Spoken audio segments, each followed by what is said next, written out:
Yeah, so I think we had a full order done outside of pasta, if I remember correctly. Yeah, we're gonna find a more fun color for the fridge. Guess we can do that now. Ooh, we're hearing ourselves somehow. Let us go find out where that is happening. We're hearing ourselves. There we go. So much better. Alrighty. I guess we technically should go and update this to say part number 2, but we're just going to keep it on the same one. For our fridge color, what are we thinking, guys? A deep red would be perfect, but we don't have that, so we're going to go with dark green. We're going to go very foresty, brown walls, and then make the floor kind of how we do the rest of it. So let's go and do that.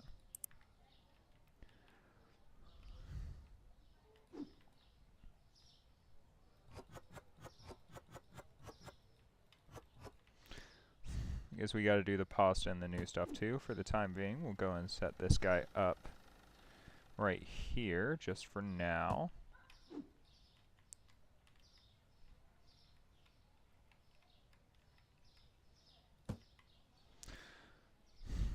Yeah, we're going to want to expand before we do anything too terribly big.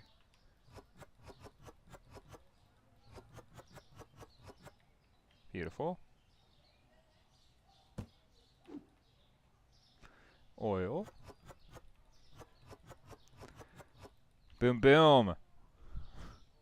We're doing all right. Whoa, whoa, before we do that, we're going to go ahead and close it up. Put it right there.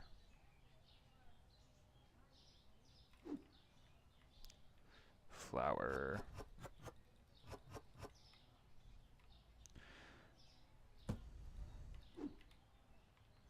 More flour. And more flour, but we're actually going to do that one in a minute. So let's go and finish out our sugar. Close up the box, throw it in the corner over here. Beautiful. Do.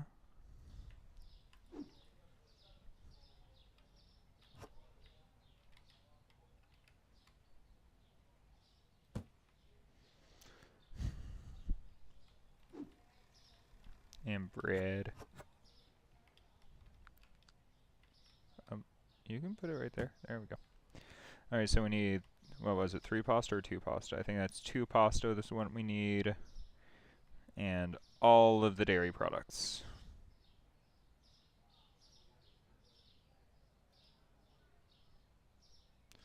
Do this one in dark green, add that one.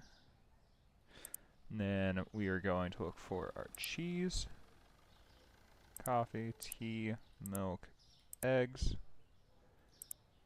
We don't have enough money for all that, so what are we getting rid of for the time being? Screw it, we'll get rid of the milk for now.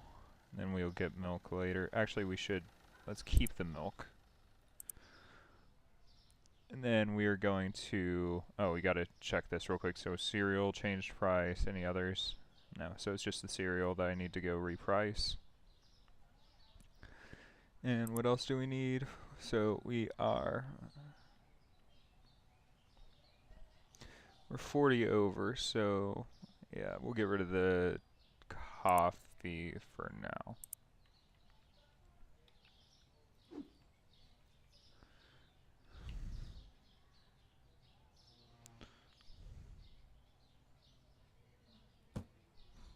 Yeah, I like the dark green. That's fun.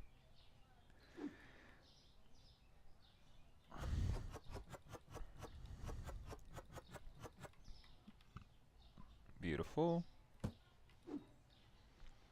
Some eggs.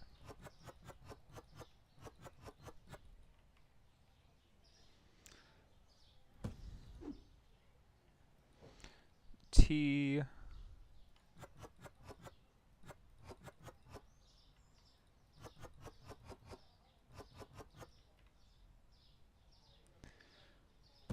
And hopefully today we make enough to make sure that we get our coffee going and all that jazz. For the time being, that's fine. This is going to be like our quick grab stuff by the counter once we get going. We are up and going. Like the dark green. We need to get rid of the gray shelves as soon as possible. Let's go say hi to the fucking FBI agent. Bro, we got an FBI agent chilling in here.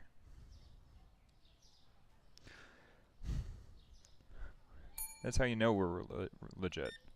Wish you would get more than pasta though, bro. Beautiful. And we are off to the races, guys. Oh yeah, we also need to get all that frickin' pasta. So, we need pasta and coffee are the big two right now. 2 pasta, and where's the coffee? Yeah.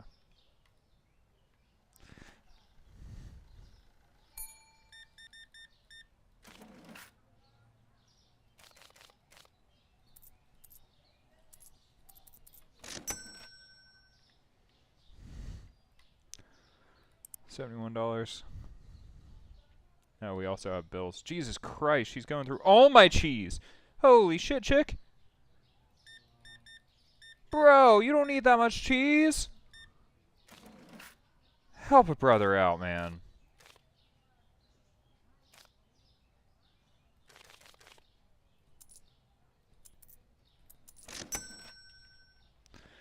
Goddamn, I only have 5 cheeses left for the whole day.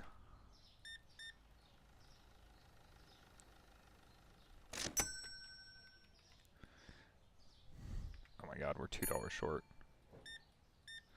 Oh, and I didn't price any of that shit, so I'm making no money on it. Okay, so first things first, we're gonna go price shit. So price, you 578, that is 58 cents. So 58 cents, that is $1.2036.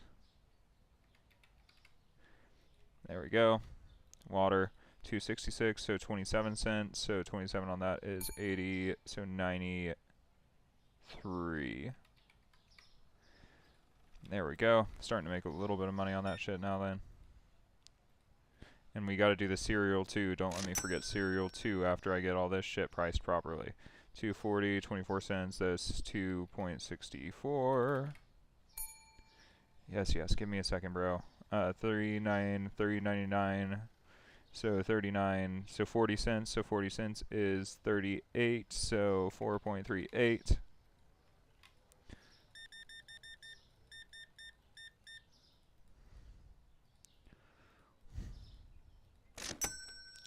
That's so brutal that I wasn't charging for the first bit.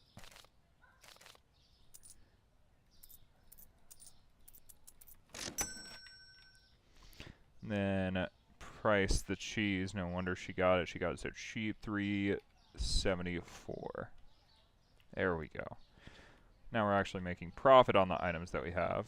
Let's go ahead and purchase this just to make sure that we're good on that. We also need to pay our bills and update the cereal. Yes, I know. Pasta should be fine for now. I can do that later. 13.42.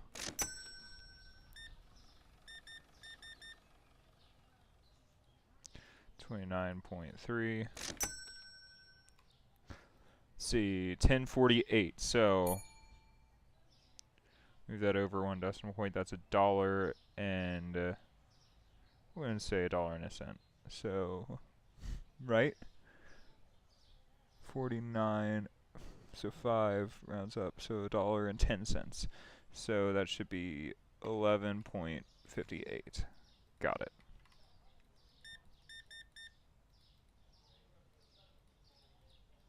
Did she just leave without paying? I think she left without paying because I was taking too long.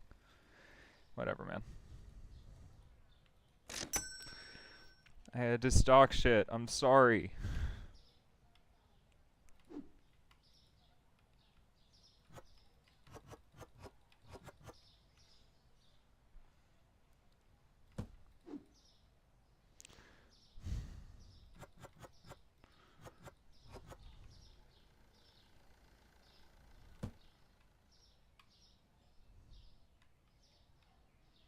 I do like the green shelves.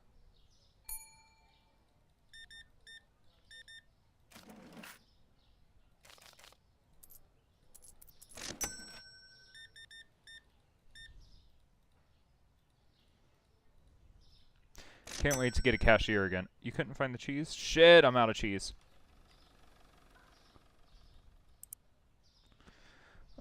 Cheese. Purchase.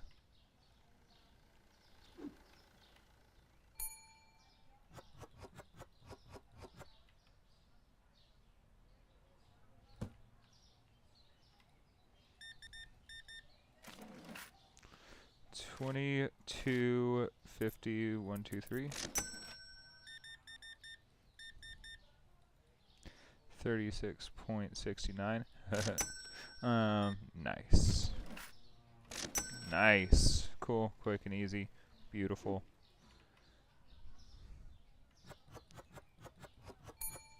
Yes, yes. I still need to change my cereal price, bro. I'll do that now. It went up, so $6.46 now. That's 65 cents. So 7.11. Got it. I think that was right.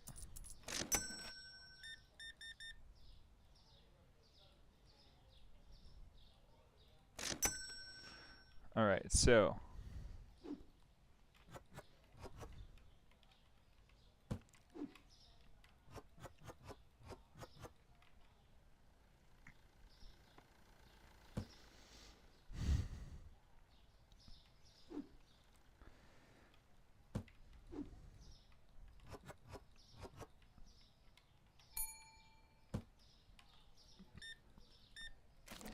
Jesus Christ, they're going through the tea, that's for damn sure.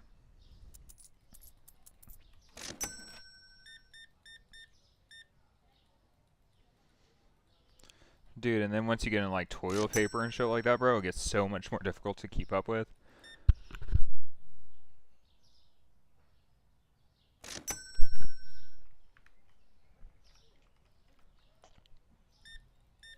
Yes, sir. Big spender.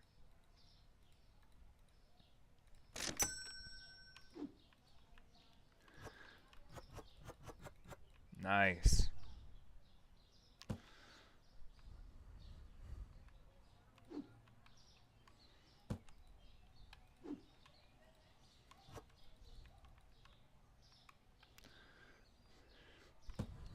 Alright, so let's start to look through this. Tea and coffee.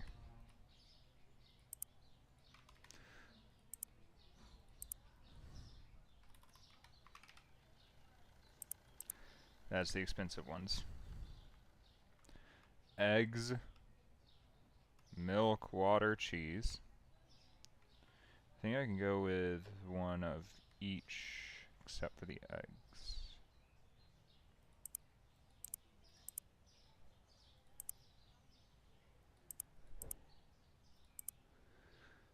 Okay. Really, we're not looking too bad over here. We need pasta, we need cereal.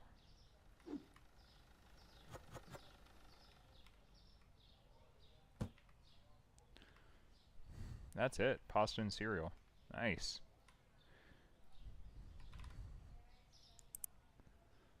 That puts us right at our limit. And we haven't paid bills yet today, so that'll be the first thing we need to do tomorrow is pay bills, make that order, and pay bills. Okay, so sugar, tea, flour. Sugar. 57 cents, so 50 is 6.1. 7 makes it into a 2 because then it goes 4. Sugar, flour, and it was tea, right? Yes. So 65 cents on this is going to be 7, 12. Nice. And then flour was up as well. Jesus. 5. So 52 cents up is going to be 74. Nice. So looking at this, This went up in price since last night. So we're going to go and open on up.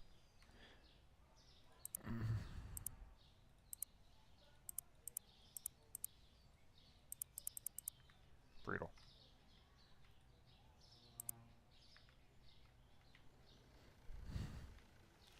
So we need that order, and then just needed a pasta, I believe.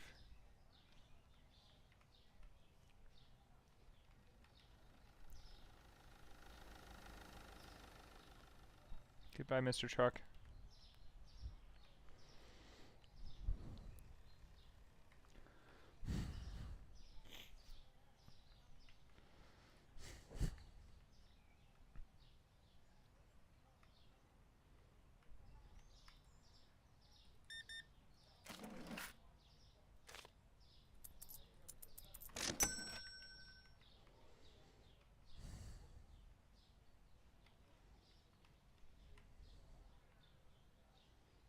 God.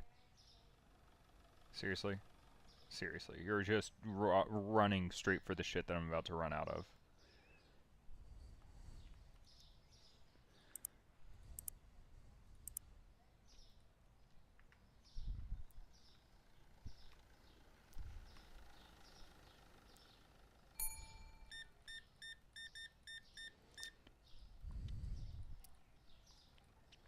Well, at least thank you for spending a lot of money.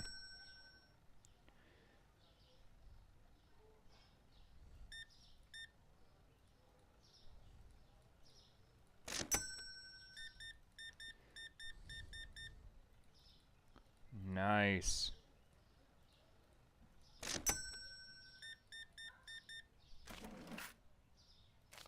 Nice.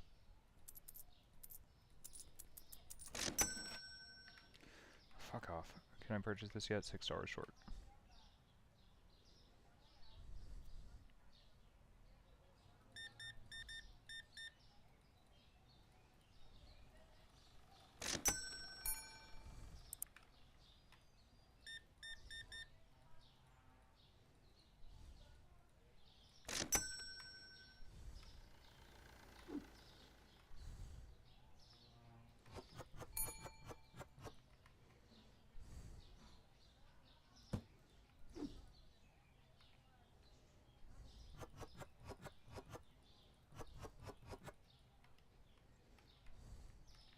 I don't have time.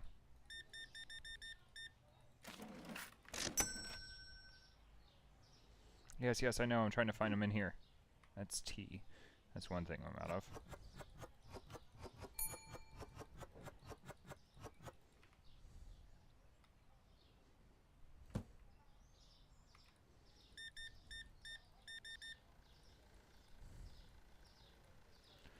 Couldn't find eggs. Nope. Okay.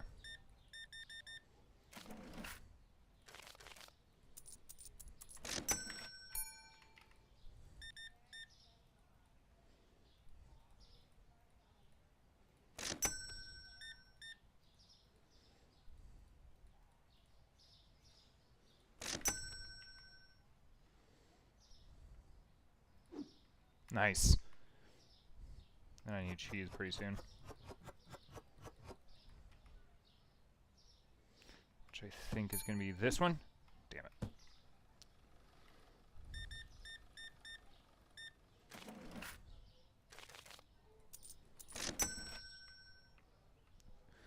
So it'll be this one. What? What? Did I not order cheese? I don't think I ordered cheese. Okay. Well, we'll deal with this tomorrow now that we actually have a good bit of this stuff back in stock, sorta.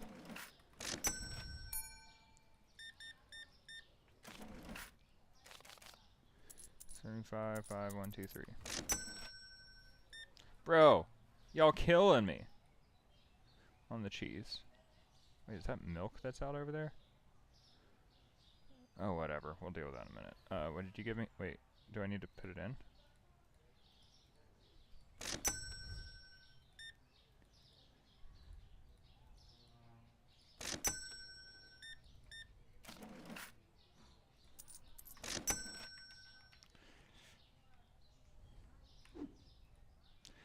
Yeah, because milk was supposed to be right there, so whatever.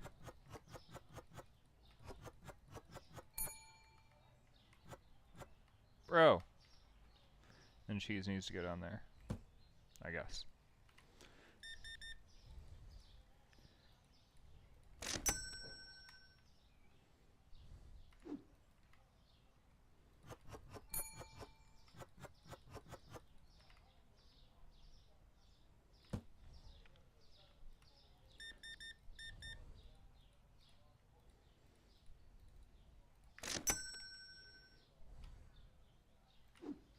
Oh, this is cheese. Bro, perfect.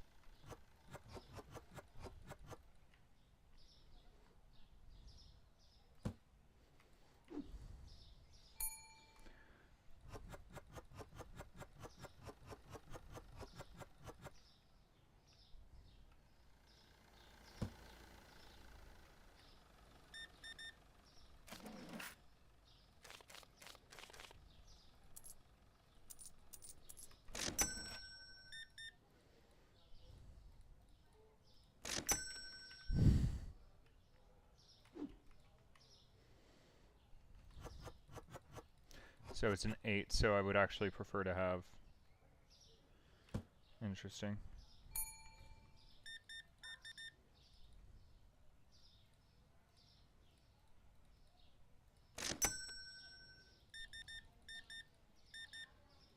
Jesus Christ, girl, button up one more. I'm just kidding, guys.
What we will go ahead and do is pay our bills and call that a night.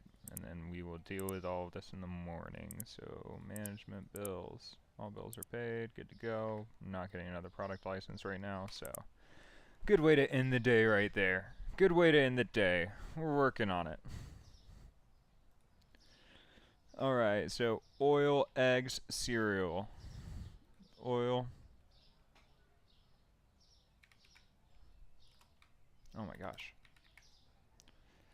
Eggs.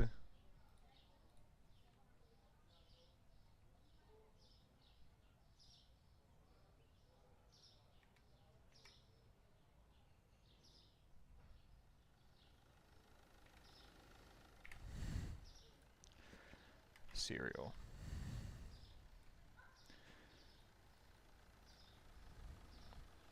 So 65 cents is going to be 7.13.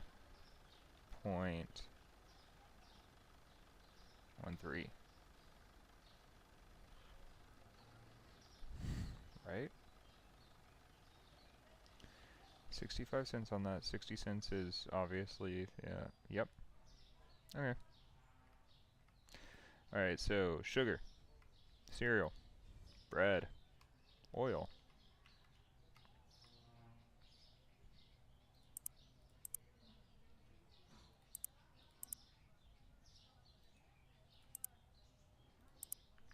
Okay. Flour, one up there, one right there, 2 flour. Pasta.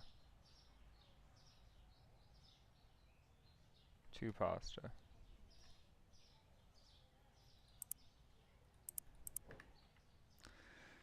Alright, so coffee, 1.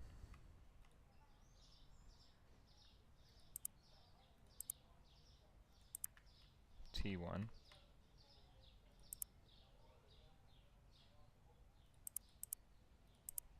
Purchase. Alright, let's check our dairy. 1 water, 1 egg, 1 milk, 1 cheese.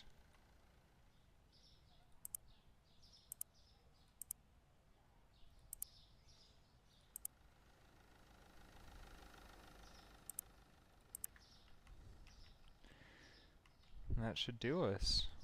I think that since this is under 10, I should actually do another set of shelves on there, so I'm going to go and grab 2 more cheese, even though that's going to cost me a little bit more than I wanted to spend.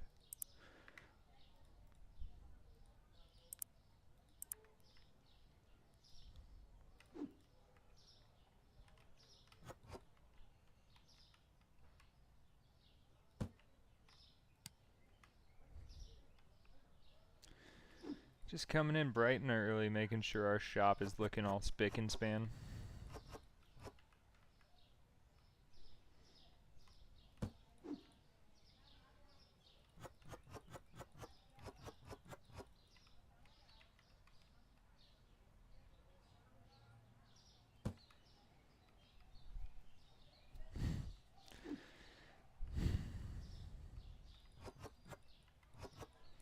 There we go.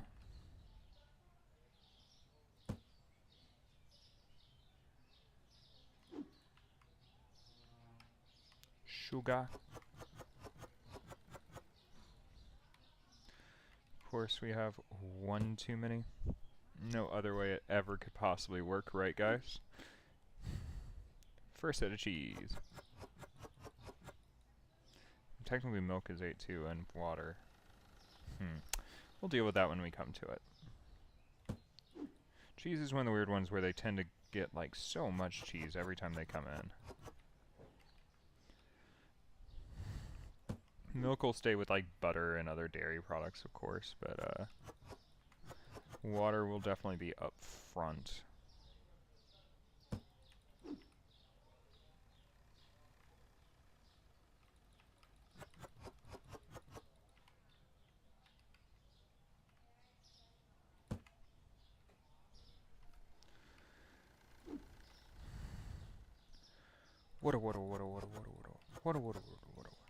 Yep, anyway. So yeah, I think that's the rule for pretty much everything else except for the big ones. But like, between 6 and 8, I think you need 4 shelves for it, of a product. Between 6 and 9, you need 4 shelves. And then when you get up to 10 or more, you only need 2 shelves. But if you get the big ones, they need like 6 or 8 for like the chickens or whatever the hell.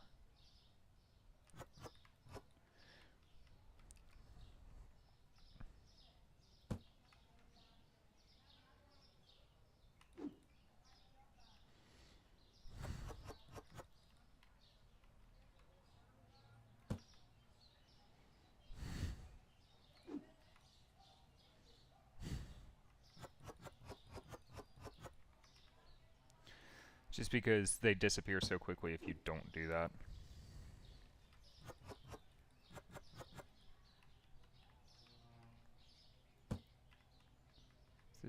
Okay, no, it was just sticking out a little bit.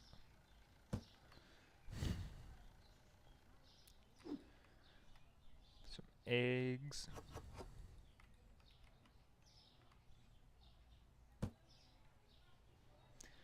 I'm sure that they would be thrilled to know that their eggs are literally just sitting there in a box, never refrigerated.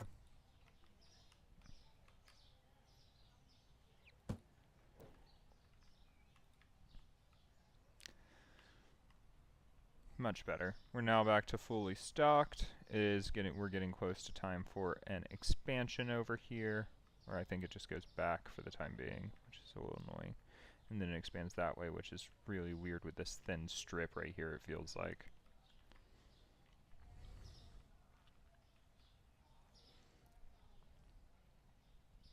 I'm sorry, buddy. Is it that insane? 1048, so it's what? 105, move it over one. It's $1.05. Oh, Maybe if I get rid of the 8 and make it a 3. Maybe that'll stop with some of the complaints on the price point. Because that makes it just a 10% instead of whatever the hell I had it at, like 11.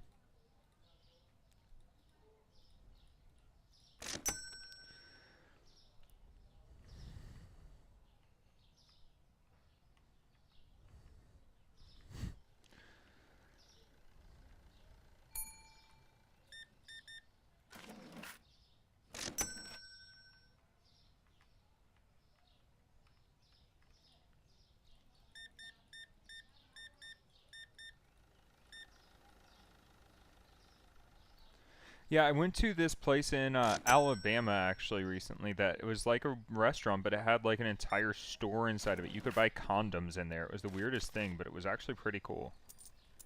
And it was this really cool restaurant too. The food was solid.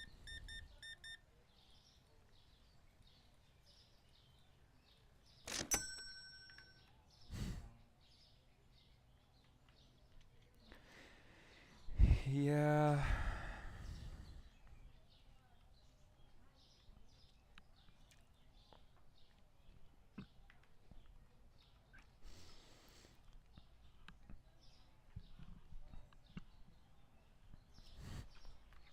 Alright guys, I'm having some acid, so I'll be right back. I'm just going to take an acid med.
There we go, guys. Sorry about that. I am back.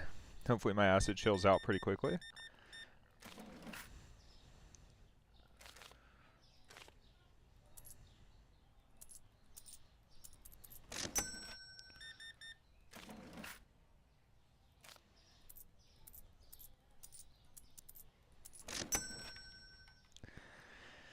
It's only noon. We're chilling so far.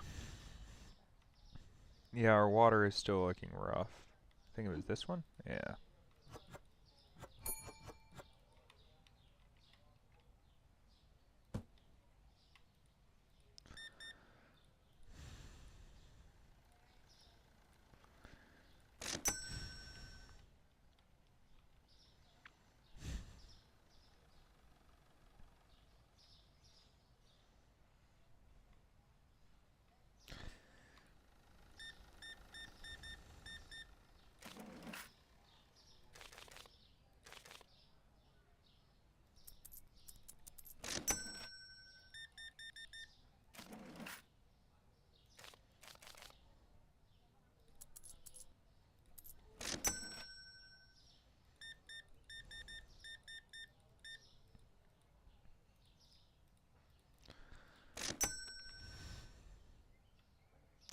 Yeah, we're starting to get some pretty decent sized transactions, helping keep the cash flowing.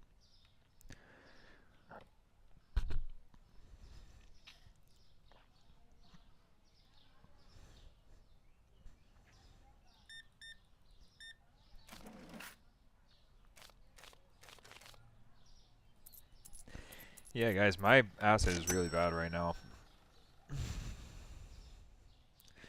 It's not fun getting older. It's really not. You think that it's all normal, but it's your body stops working the way that you think it's supposed to. It's so weird.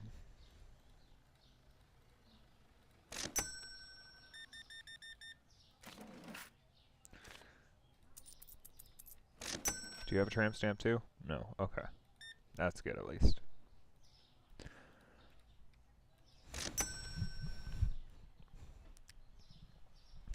Those beautiful lower back tattoos, you know how beautiful they are.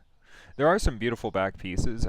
I mean, the 20 the way I'll put it is the 2010s and 20s iteration of the tramp stamp is the underboob tattoo thing that they got going.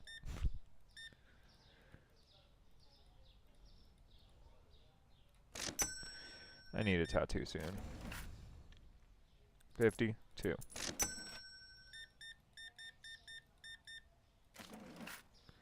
Not going to do that again. Ba ba ba ba ba. Damn, we went through our sugar. Woo. Welcome on in. Oh, pretty sunset. Look at that. Very pretty little sunset.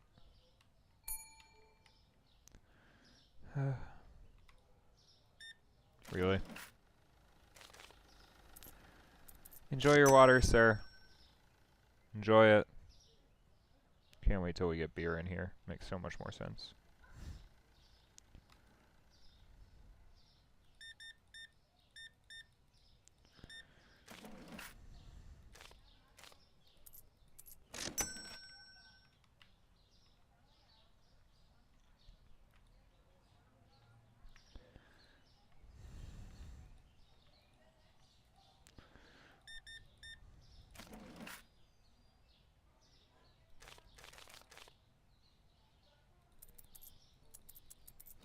Ah, I gave her an extra cent.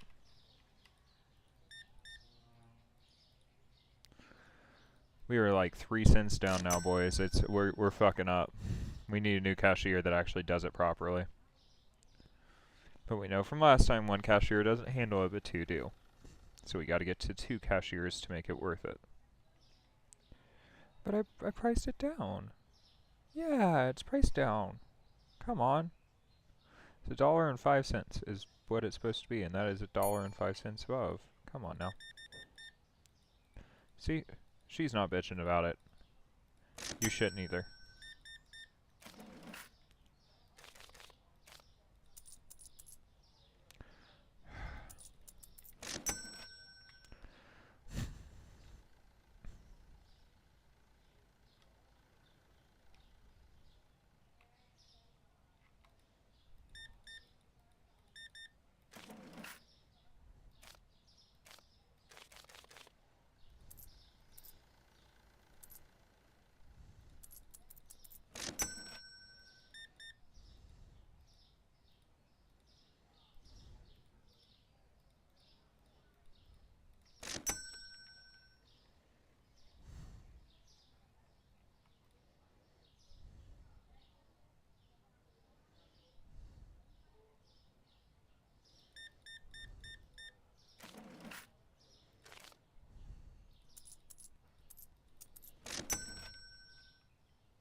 Alright, is that it? You coming in? Alright, so let's go and do our restock.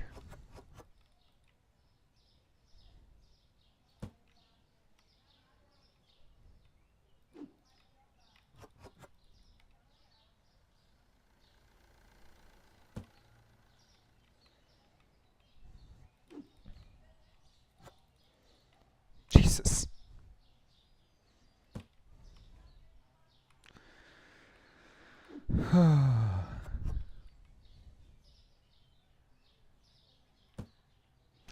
Well, we're going through all of our back stock,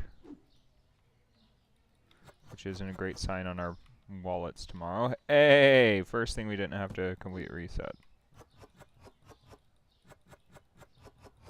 Nice! Double. Close. Drop. Yeah.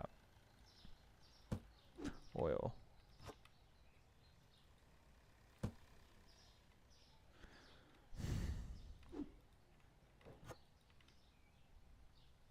Yeah, our wallets are not going to be feeling too good in the morning. I can tell you that much right now. I don't even know if we came in and paid the bills. Did we do that?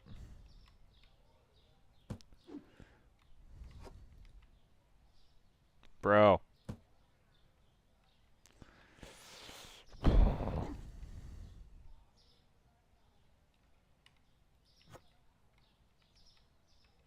Yeah, it was a really slow cereal day.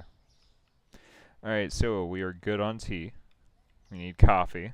Just one technically, but yeah. I'm going to go and put in for 2 coffee because, yeah. 9s, we're chilling. So 1 thing of cheese.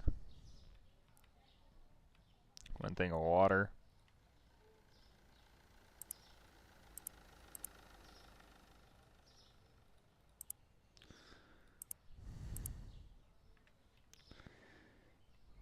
Water.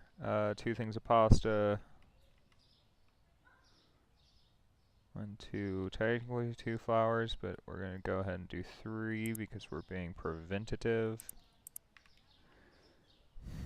2 things of pasta.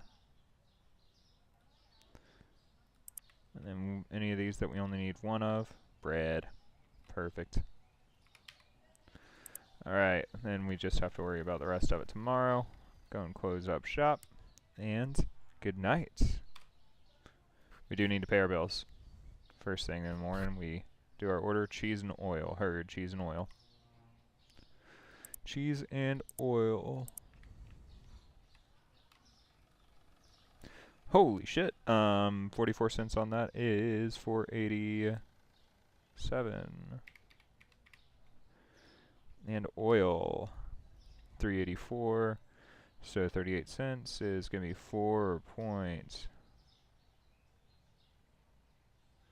38 cents is 4, 10, 12.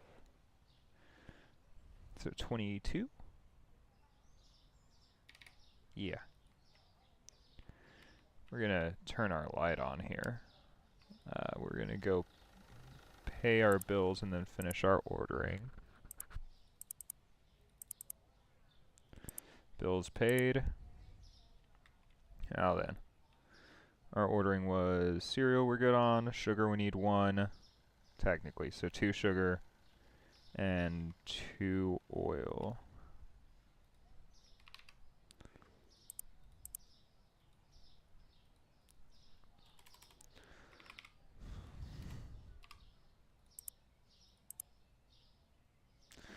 Which is nice because that's all cheap. But then what were we thinking about? We need another fridge for our water and our milk. And we do need another shelf for the coffee. No, the tea. At 20, I think that you're fine with 1 shelf. Tea. Do we really want to do a 3 coffee, though? No, I'd rather get another, like, 10 in here. 10 or 12, like, chilling right there. That way we can put them all next to each other. So another single shelf is, I think, our next purchase. Move the tea up there, move the coffee across down here, of course, and that center shelf we can put in something. And then we need a single fridge. How would the single fridge work? Water, water, milk, milk, milk, something like that.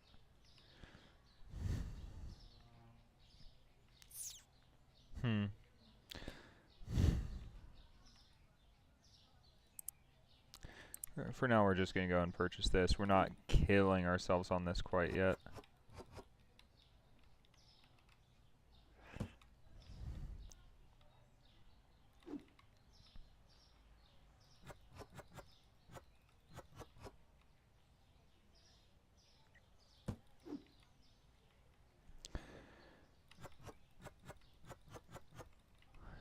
One thing I saw with the update that I was super stoked about is they did add boom. They did add in the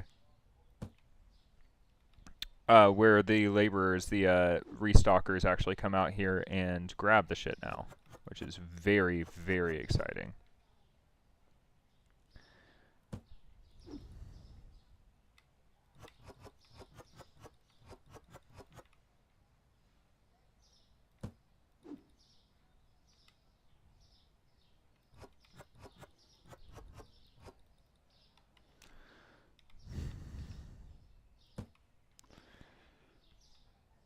But yeah, we definitely need more milk and more water.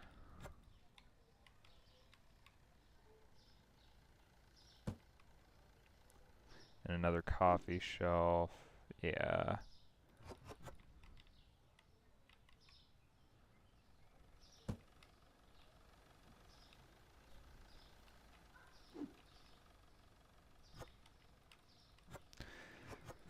Oh god, I'm terrified. I just thought of if the spiffing Brit got a hold of this game, all the shit he would do to it. Jesus Christ. Can you imagine?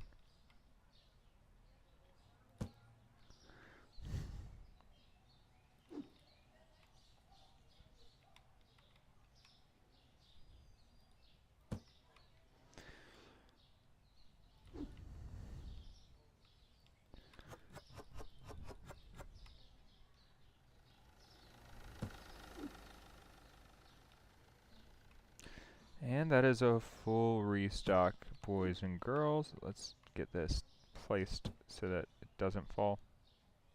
Let's retry this.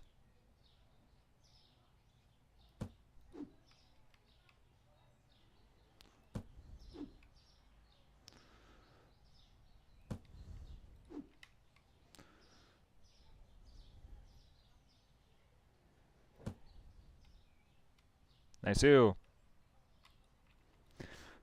Alright, so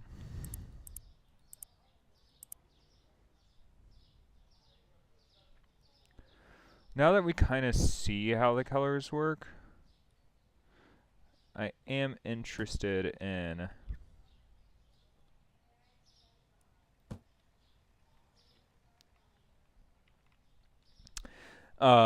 messing around with all of it a bit so we have different departments going on. Like we can have our whatever, our coffee, tea, and soda, whatever the hell aisle, you know? Nice, very expensive. Thank you for your patronage, madame, with the gray skirt and the blocky movements. Yeah, it's the gait of everybody. It's killing me. It's so funny watching everybody have the exact same gait.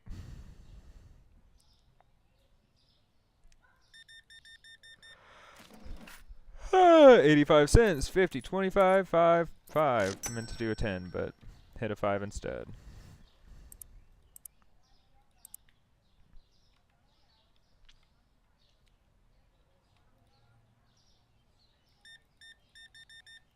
Jesus. We're getting some big orders in.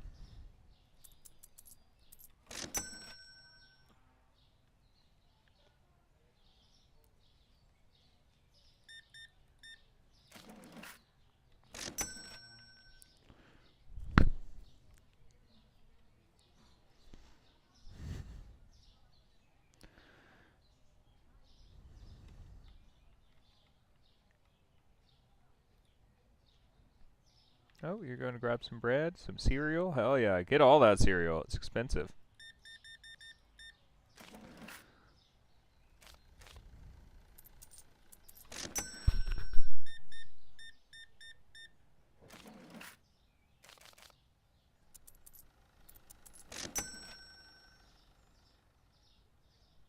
Yeah, guys, my acid is rough.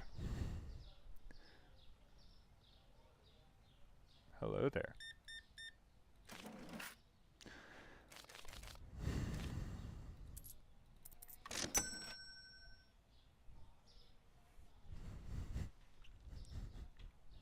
Jesus Christ. There we go. Much better.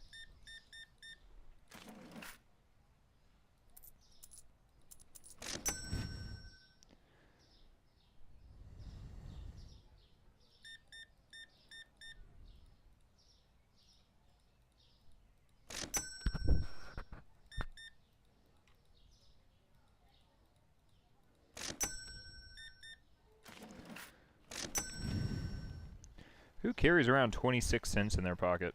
Huh? What is this, 1990?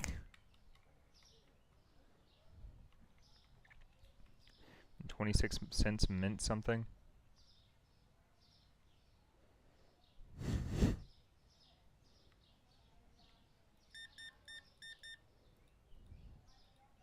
Speaking of the 90s, 1996. Best year ever.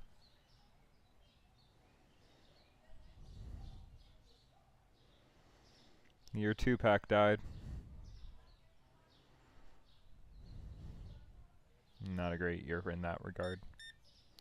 Much miss and love to 2-pack. The 2020s 2-pack is XXX. Temptation. Good lord. Nice-oo. 61. Hey, we're getting closer, guys. We're getting closer to that $100 transaction mark. And we get followed up with by that.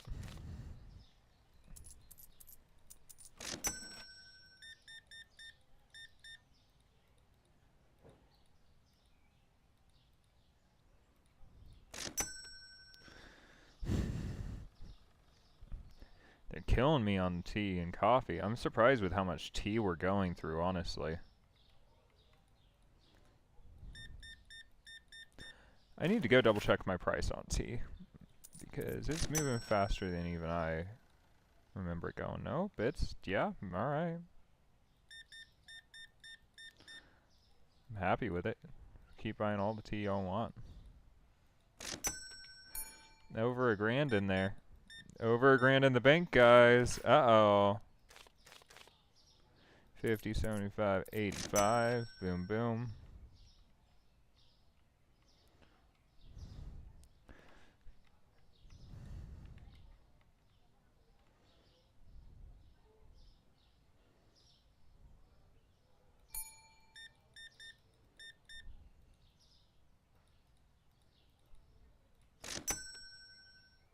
Oh, shut up. Quit your whinging, Miss low-waisted jeans. Gross. Get your high-waisted jeans on. Looks so much better. I'm a little bit biased toward high-waisted jeans. I am a millennial. I am a boomer. I am well aware, guys.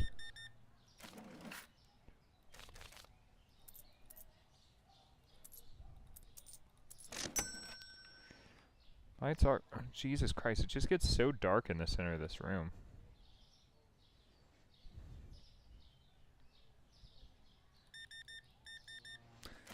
And we still got the late night rush to go.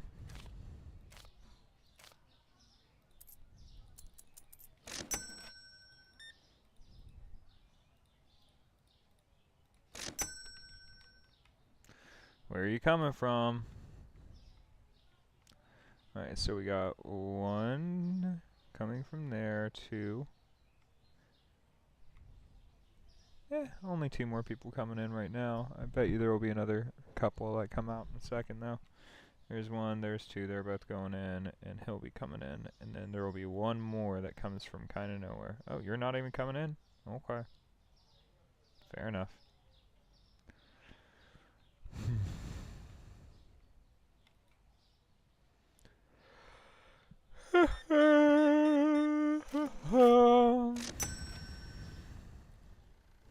Over 1,200 boys. That is fantastic.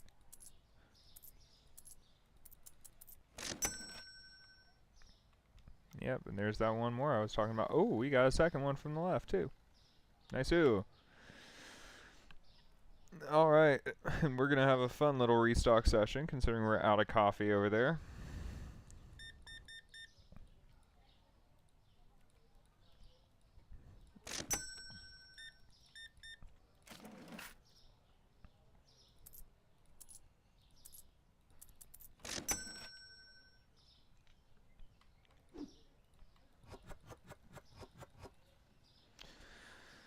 Lordy.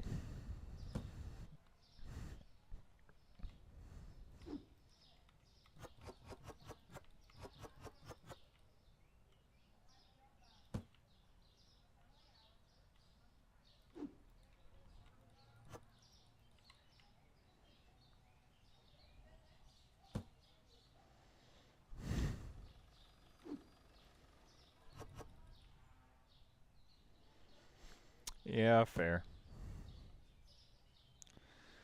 I don't think my store is a high enough level yet for me to hire a restocker, right? Because I kind of just want to get my storage going and a restocker running around so I don't have to do all this bullshit. Then I can just handle my stock from the other room.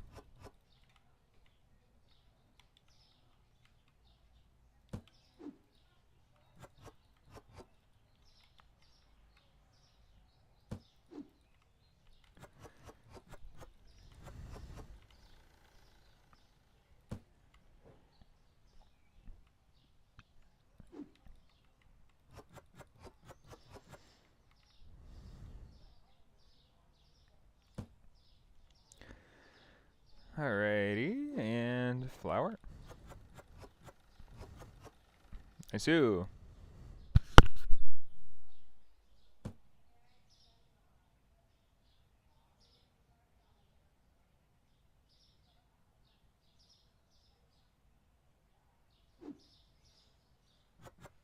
Acid is fun.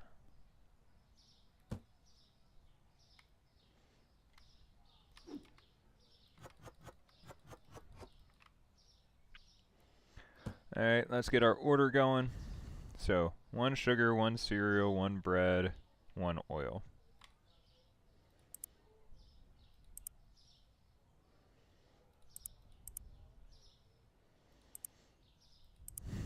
Nice. Right. 1 flour, 2 pasta.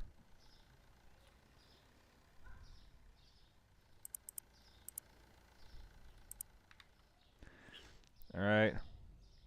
2 coffee, 1 tea.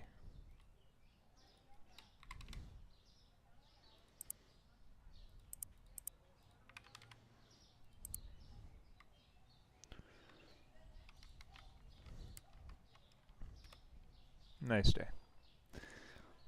Alright, first thing first, we look at all these. So cereal, coffee, water, bread. So cereal, bread, coffee, water. Alright, let's go coffee first. 99 cents is going to be 10.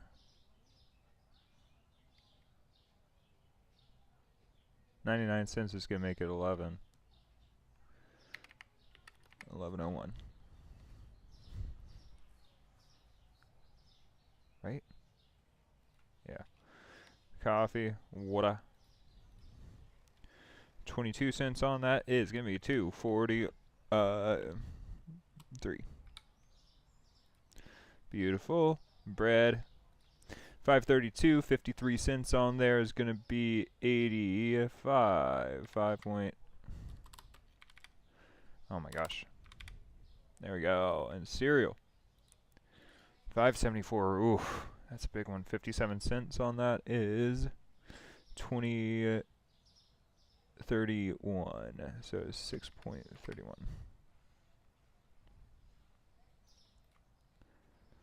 Right. Place this order. Let's look at our dairy. We need 1 cheese, 1 milk, 1 eggs, 1 water. Nope. Oh, well, I didn't need the sugar. So 1 milk, 1 cheese, 1 egg, 1 milk, 1 cheese, 1 egg.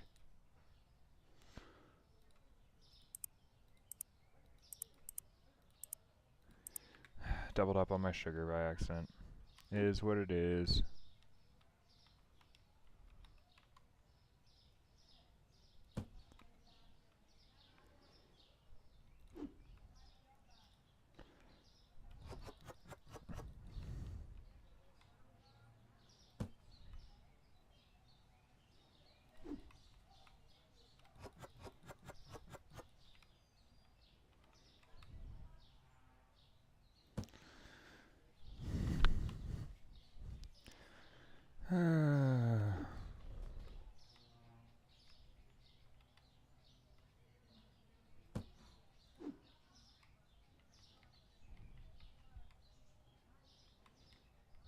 Come on.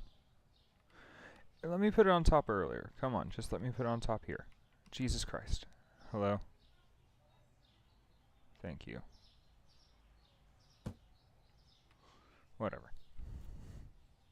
Square boxes. Bread.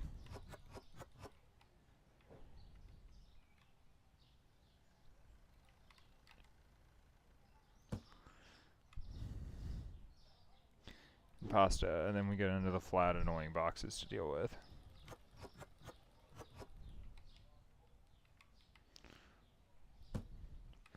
And after we restock, bills, make sure the lights are on. And then off we go. And then we'll start looking at the end of the day tomorrow. We'll start looking to expand and get a couple new shelves, see if we can return some shelves and start really diving into all that. Wait, why did I get 2 of them? Huh.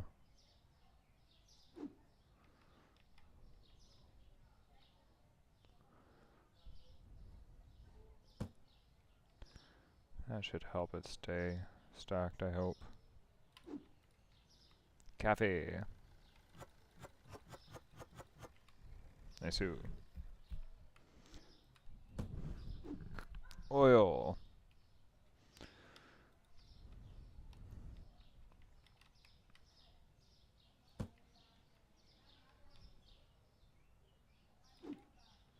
Coffee.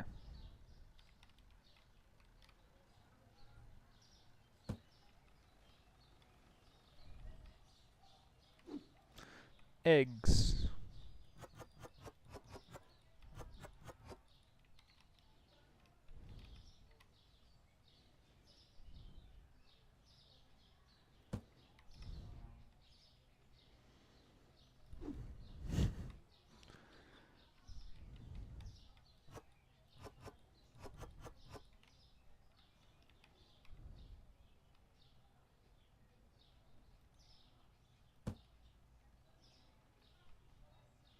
That's fine. Lights. Pay the bills. We'll go and open because it takes a minute for people to actually show up. Pay the bills. Looking at potential licenses. This looks really useful. And that milk pack, I don't know why, but that shit sells like freaking crazy, guys.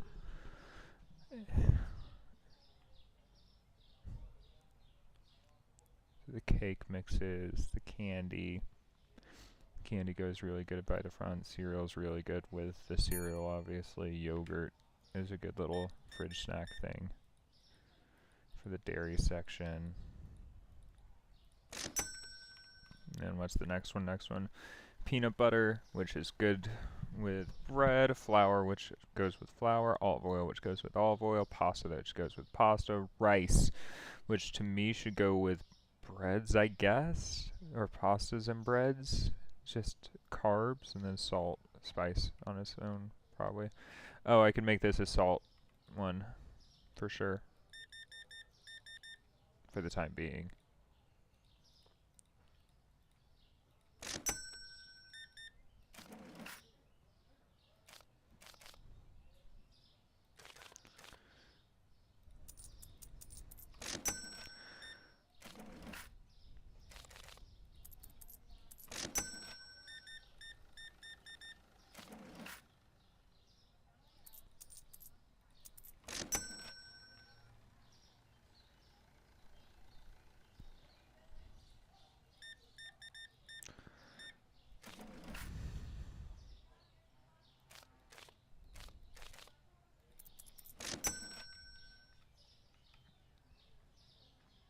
Yes, get that tea.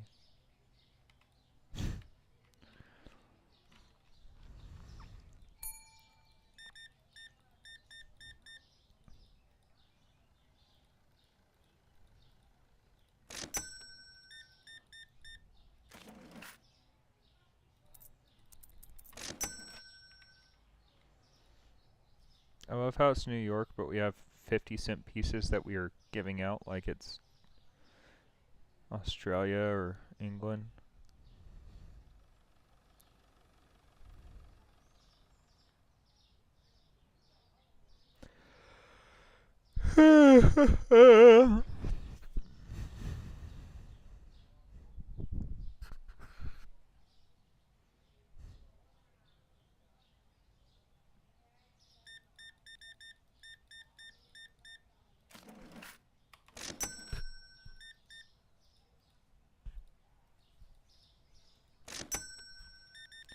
Hello.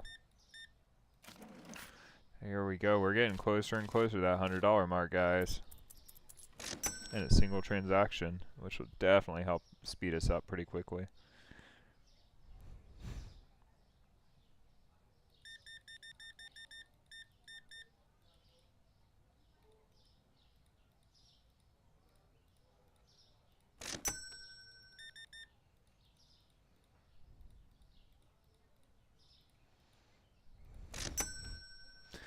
$701's dyslexic, you know. At least I can catch myself pretty quickly usually.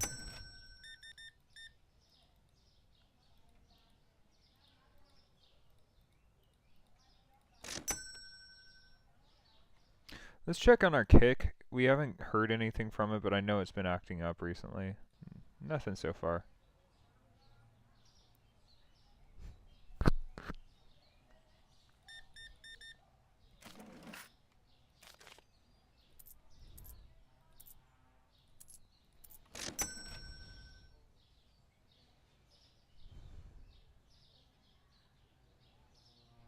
Oh, shut up. Quit your whinging. It's a convenience store. If you don't like convenience, don't come here. I'm just kidding, ma'am. We appreciate your patronage.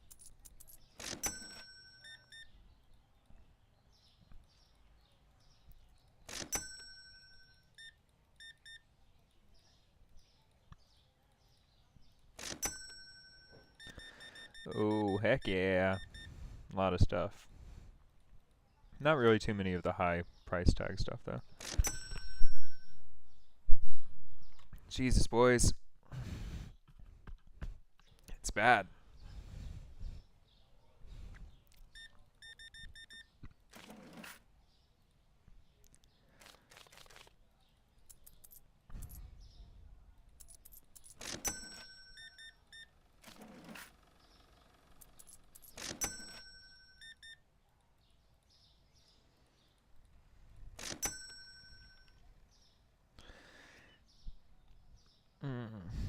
Yeah, so for me to do everything I want to do at once. Let's see, we want to be able to buy 2 shelves, most likely.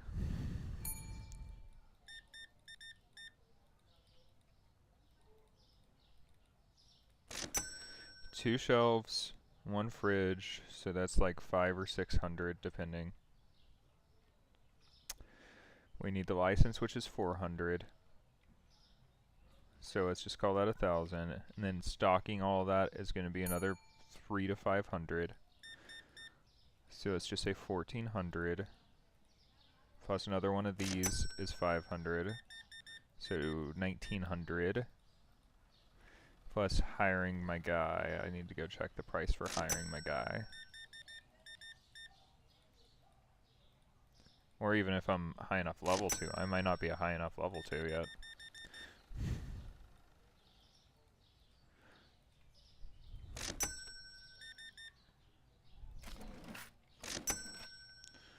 How much is it to hire my guy? Only 1 more level, so I'm almost there. Should get it by the end of the day tomorrow. 100 plus 80 a day.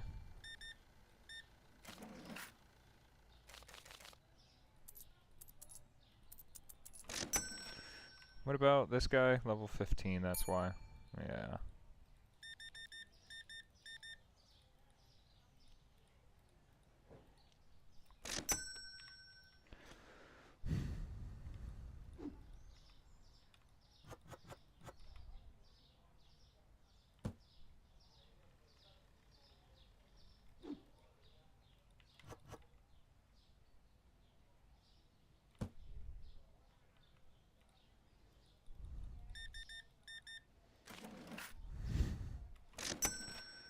Zoo.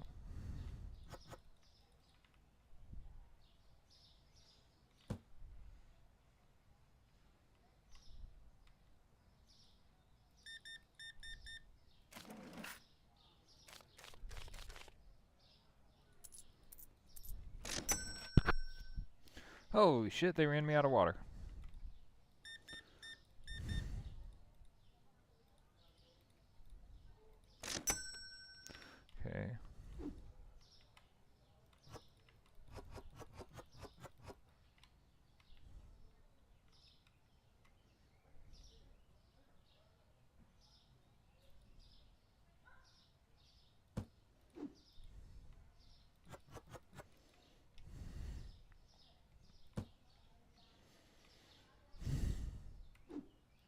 Oh, plus we haven't even priced out the expansion itself.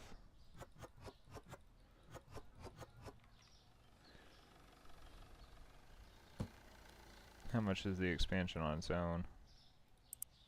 350. So say 2250. One more day, and we'll do the big one, I think, and then we'll do a pretty decent size expansion, getting everything that we need, because we definitely need more spots for our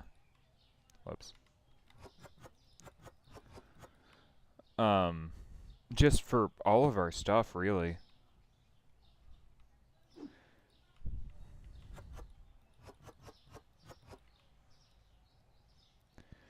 Yeah, I think we're gonna go through almost all of this. We usually go through almost everything at the end of the day.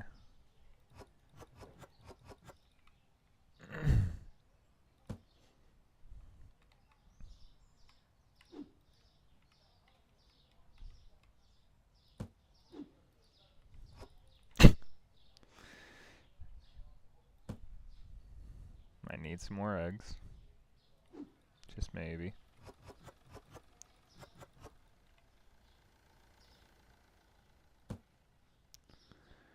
Another shelf for coffee.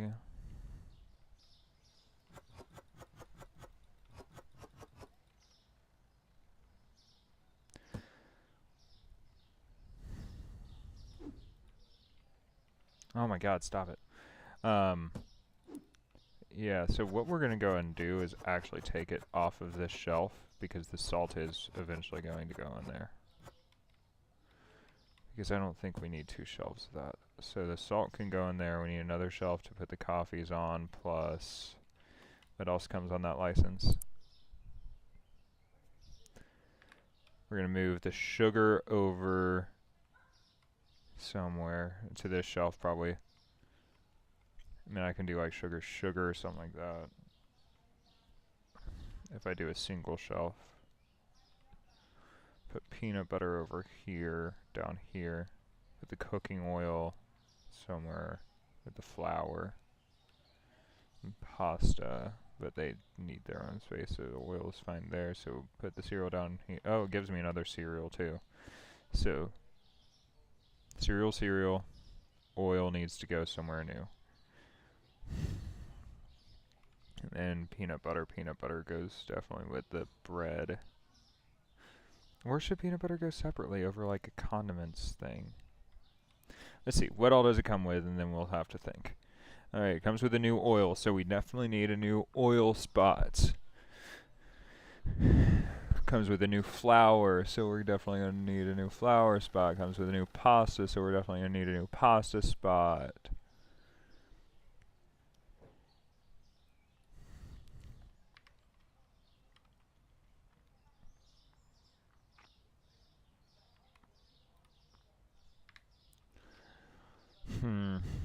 We'll figure this out tomorrow, guys, I think. Well, let's go and get our order prepped. 1 oil, 1 bread, 1 cereal.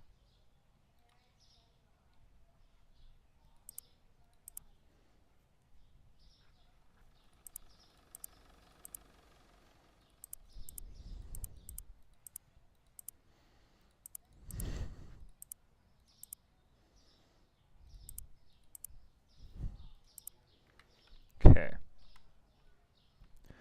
2 flour, 1 pasta.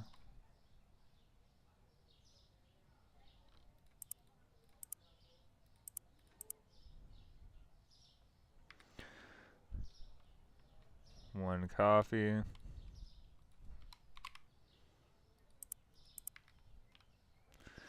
And 1 cheese, 1 milk, 2 eggs, 1 water.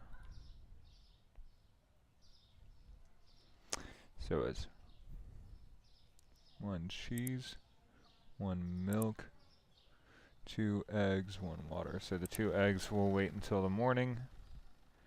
Close up shop for tonight. Pay bills. So first things first, lights, eggs, coffee. 87 cents is 59.57. And the eggs was the other one. 381, so 38 cents on that is 409. Right? No. Wait. 30 plus that, so 419 is the correct one now then. Alrighty. Place this order, then get our 2 sets of eggs on the way. Purchase that. Yes, ma'am.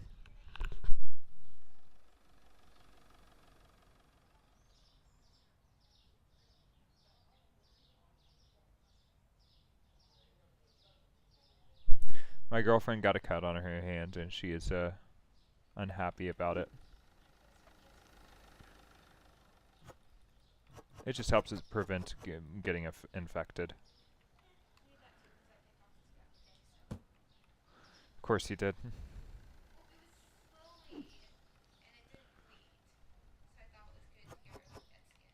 Possibly.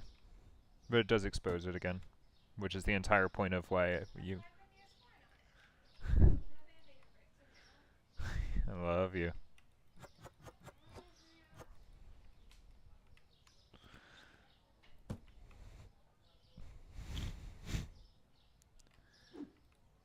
Alrighty, the coffee,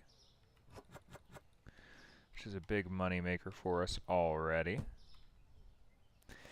Yeah, what I've got to figure out is with the shelves, if you buy a shelf, do you just permanently keep it, or is there a way to get rid of it? Anybody in chat know?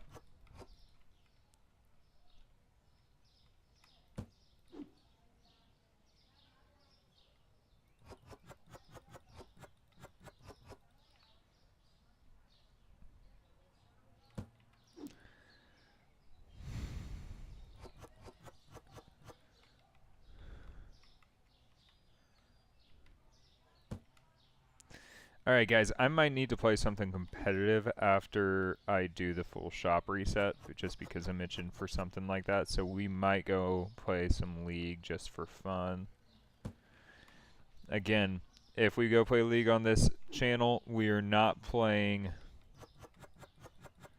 to stomp, we are playing for fun.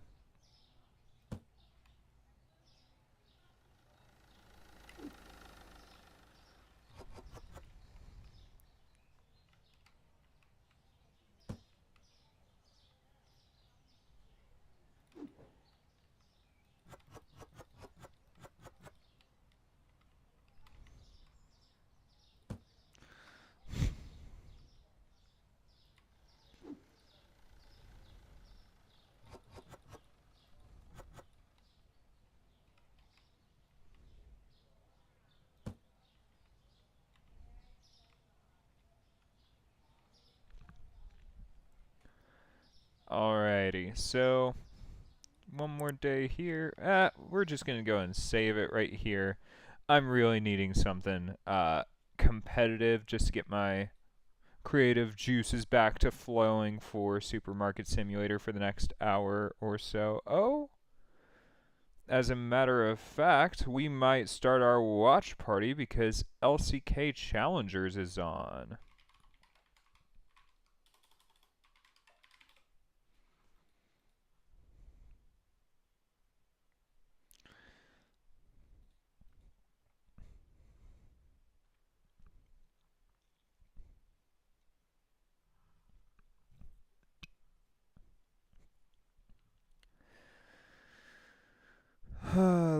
Let us see if we can get into it.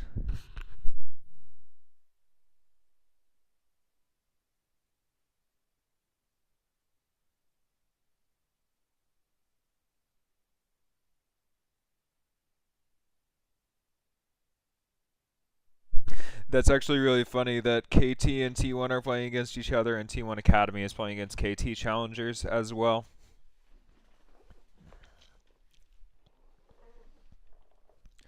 At 1 a.m. and 2 a.m. respectively. I thought it was earlier than that. I thought it was at 11. Why did I think that? Oh, because I'm using my bet site, I think said it was at 11. Right?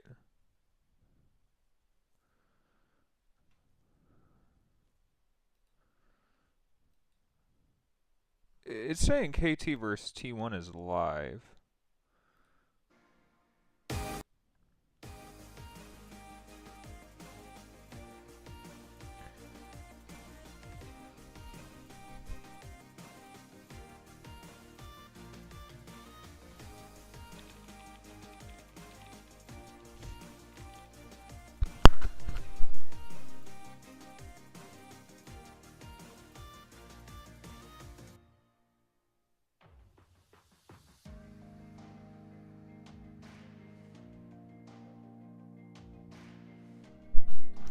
Alright, so it says we got 13 more minutes for an old broadcast of it. Yeah, this is from the 10th of June. What is happening? That's dumb. You guys are dumb.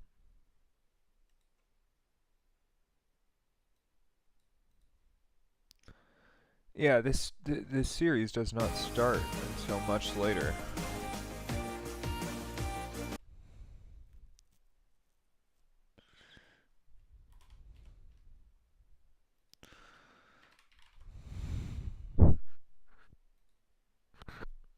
Nope.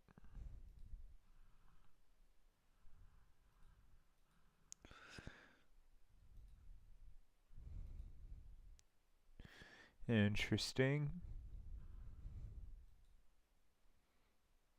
It's like we need to get Kai to play Bloodborne so that it can be a re-release version. There's some Kai Cenat since. And I got y'all. Don't worry about it. He is the biggest streamer in the world. I don't know if it would work. I don't think I got that much motion, but I'm gonna play Bloodborne for y'all. All right, everybody who loves, I'm gonna just do it. I don't think it'll work, but I will make sure to play Bloodborne and go all out for y'all and defeat that game. Okay. Where is Kai Cenat even from? I don't even know.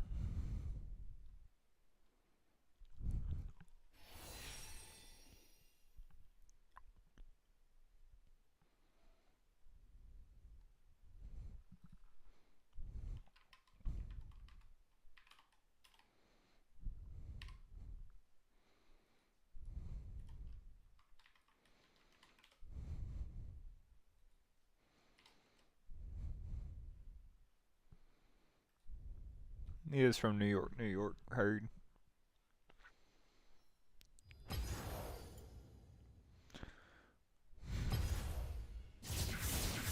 Alright, we're just doing some chilling on, okay, it's making me do all this again. No, okay, good.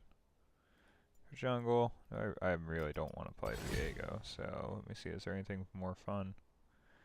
Graves is more fun. I don't want to play any of those champions though, really. Anything fun bot? I mean, I'll play Draven. I don't even know what's the correct build on Draven anymore, bro. I haven't played him in so long.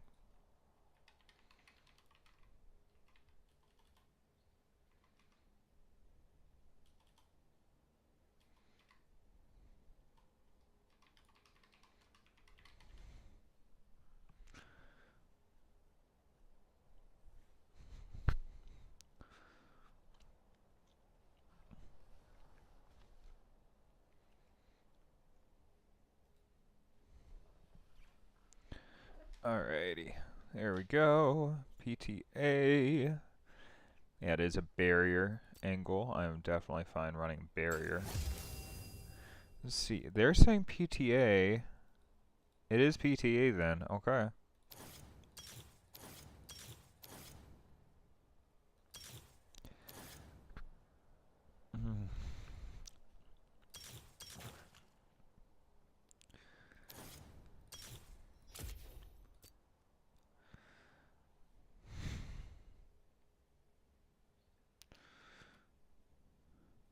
So let's look at Tristana's main builds. Yeah, it's all fleet.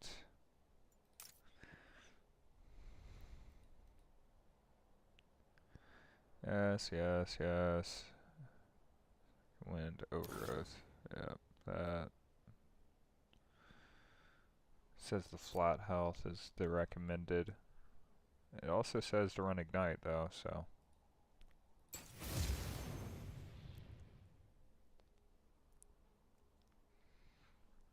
Interesting.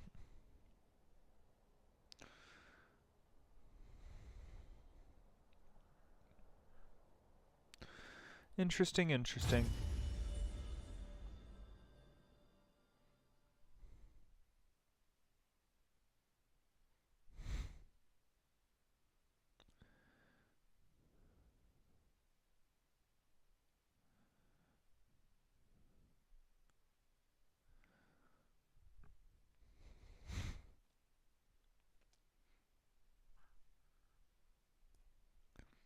Those Tristana pick ban rates are actually freaking crazy. Like, actually crazy. Like, look at that bullshit. That's crazy how much in high elo it's completely demolished everything else.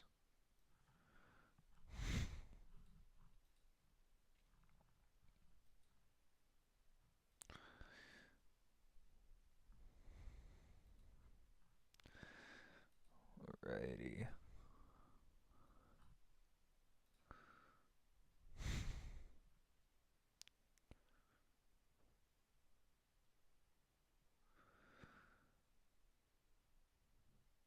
Oh my god.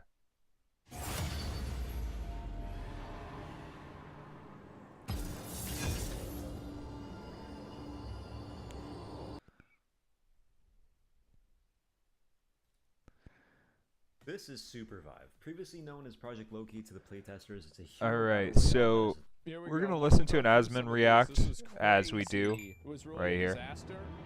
Oh shoot, we got it. Going into it, I was assuming there was at least like a 30 or 20% chance that he didn't finish. What the fuck happened? Okay. Sorry guys, forgot to update my titles. Let me do that really quickly.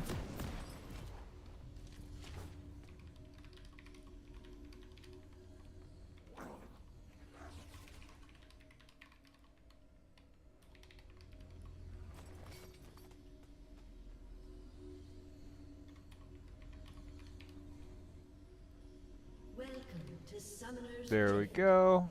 Title starting updating. Then go to kick, copy and paste it. 30 seconds until minions spawn. Edit stream info, boom. Swap it over to League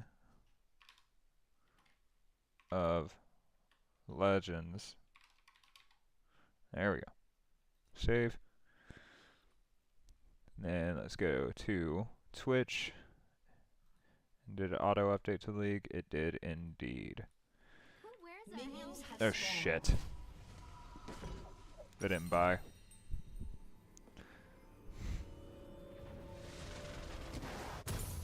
That looks cool. That's so brutal. I might have needed to take W there.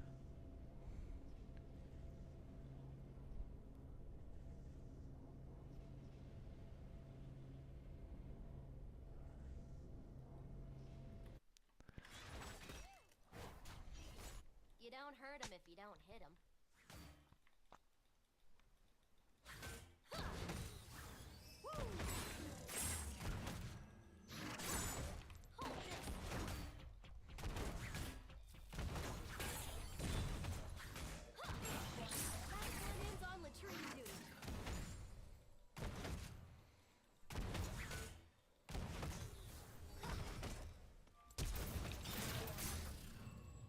Oh, the E didn't get on him, bro. How did the E not get onto him? First blood. An ally has been slain. He's got to teleport. He really needs to back here.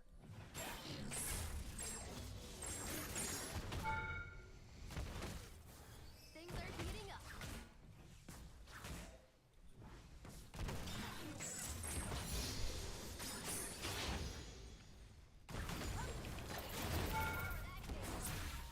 You have slain an enemy. Target freaking annihilated. Lamau. Slain. My man does not know how to play Nefiri. An enemy has been That's slain. fine. Alright, Gotta get back out there. Do you sell earplugs too?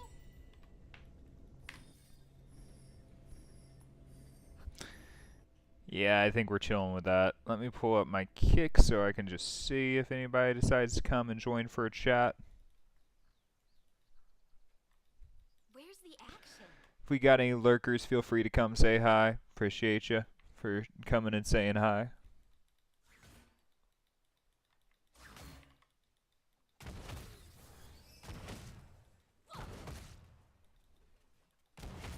Leave it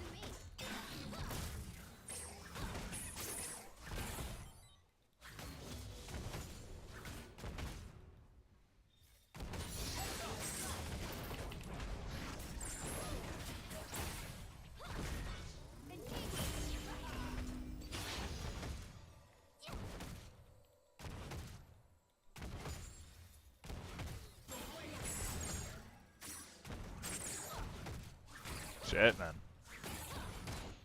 I can eyeball it. No! God damn it. Bro. I'm so bad at this game.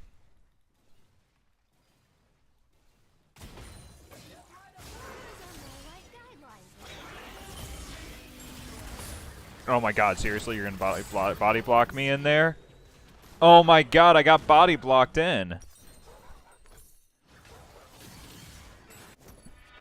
and at 'em. Yeah, we're just gonna go straight back for that.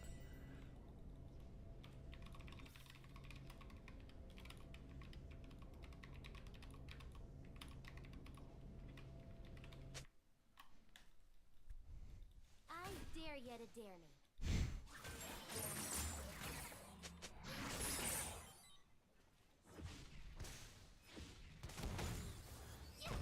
We're gonna be annoying and try to stop his back here in a second. Now. Winners don't die. Worth it. Has been slain.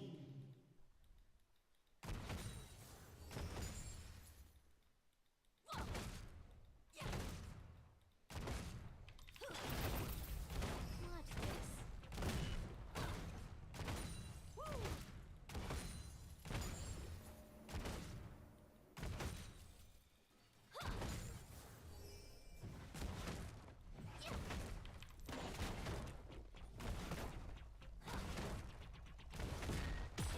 Single gunner never turns tail. Unless it's to taunt. And here comes Nefiri again from the south. Got it. So I'm gonna float on the top side.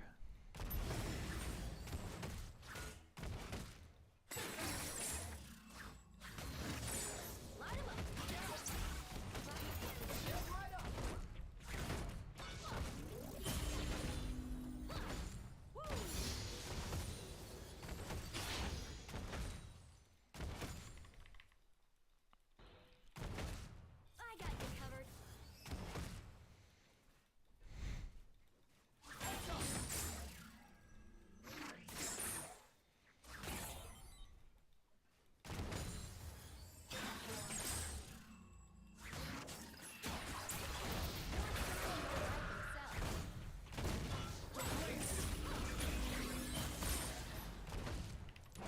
Get the fuck away from me, you annoying piece of shit. Enemy has been slain.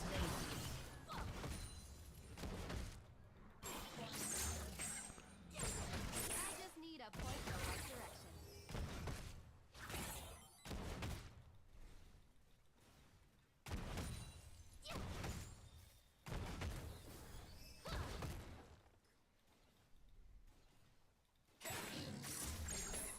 Let me get in there.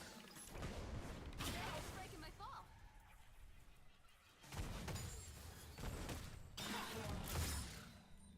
Nice, I think that died before he got it. Get in my way. I did.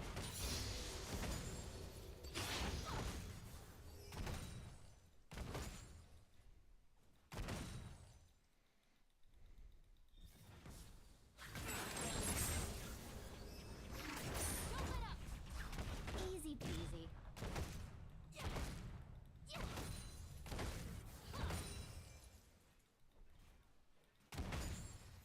This teleport should be coming up. Nefiri is bot. I'm gonna shove this in real quick. Who wants some? You want some? Come on.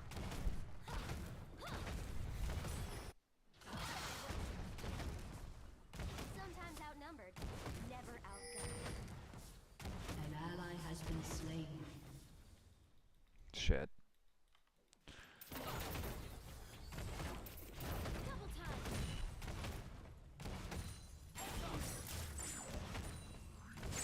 And tall. What?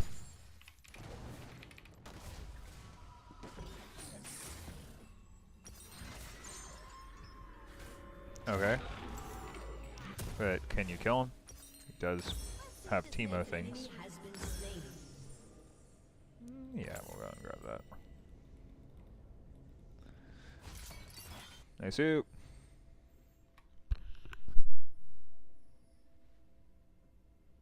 Honestly, for some reason, I kind of expected the Briar to take more damage there. Bring on the bad guy.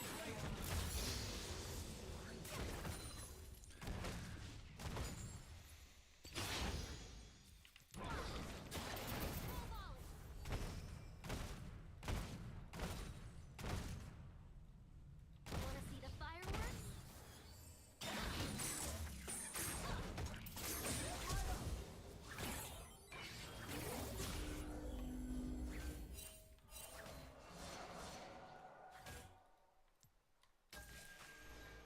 Let's get this party started. Getting all the attention today.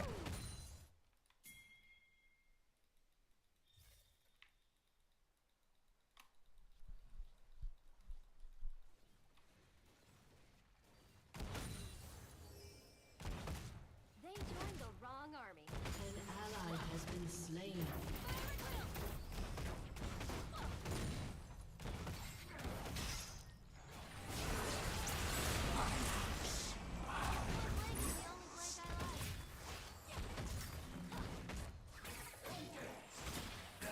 the only blank I like.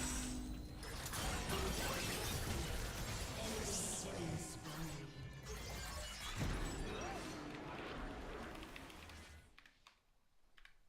It's such bullshit because I'm still playing better than him too. Is what it is.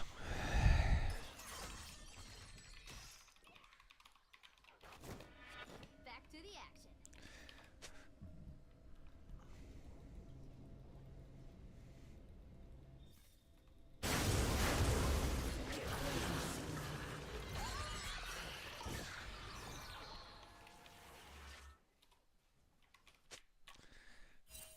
I might just drop in. Not for much longer though, especially on this back for him. With the teleport. Yeah, he's got a full Lich Bane now. Fucking disgusting, bro. Absolutely murderously disgusting that he's allowed to play like that.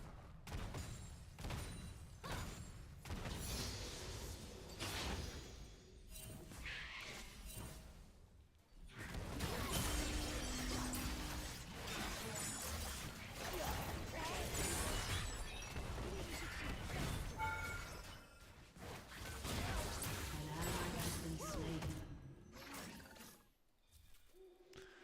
If he got passive off, that might have been a worthwhile trade for him, but he did not. Well, he does get an ult coming up fairly soon. It's probably worth shooting.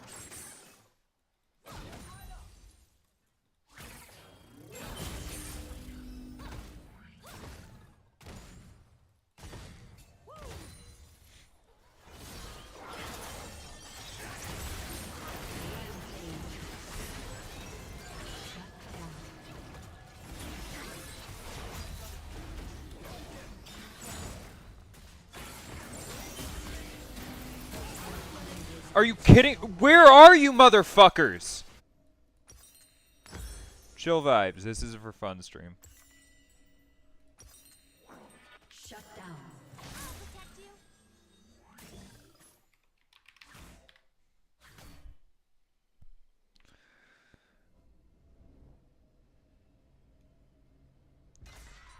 God damn. To get back out there. I'd like to trade fucking bot lanes, please. Supports? Down. Thank God. Fucking Briar. I mean, Briar gets fed for the sake of me having to lose lanes, so whatever, man. As long as he fucking carries it, I don't care. But I'm being the sacrifice for this Briar to get free shit. Yeah, no, this is not the Enemy fight. killing spree.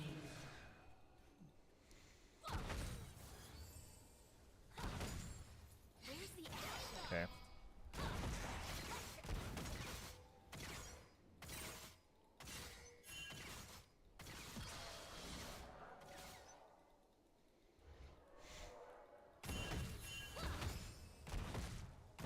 Direct.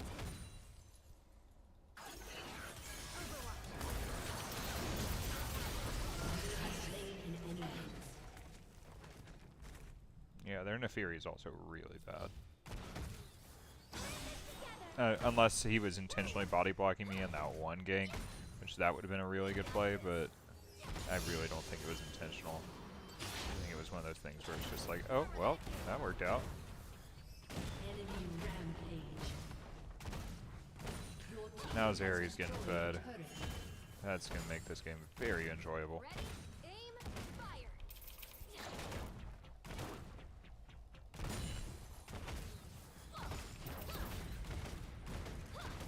An ally has been slain. Your team has destroyed a turret. Your turret has been destroyed.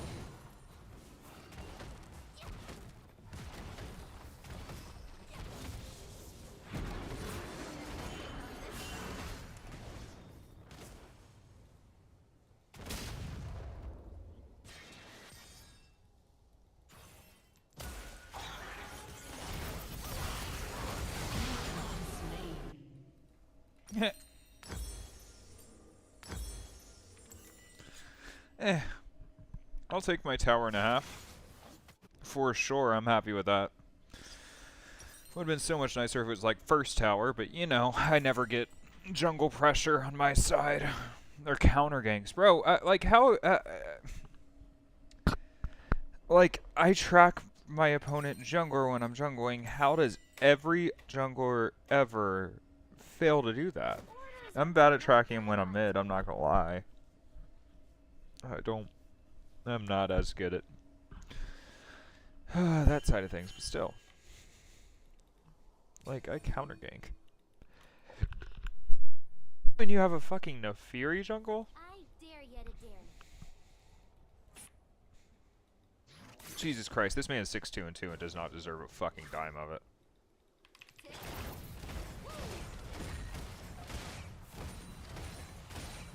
Yes, come on.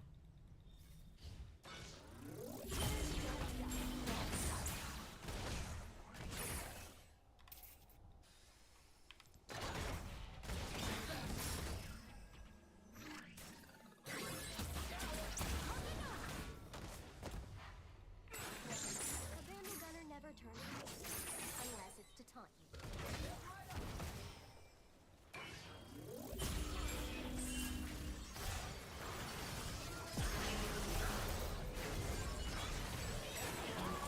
Has been slain. Slain an enemy.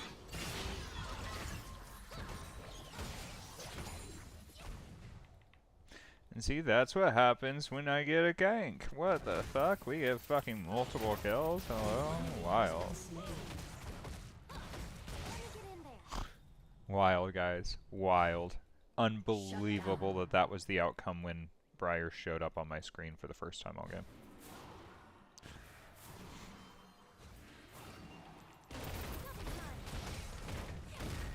Let's get in range.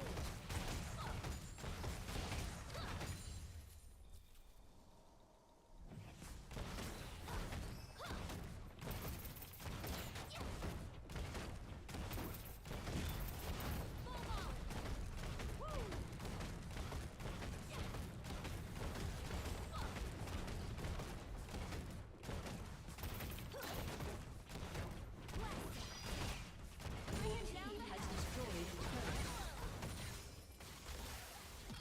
See, that's 60 plus that's 130 plus 100. That's 230 gold or mana to do a full combo. I don't need a full combo though, Time 'cause I for don't some think I rearm need to and resupply. ult.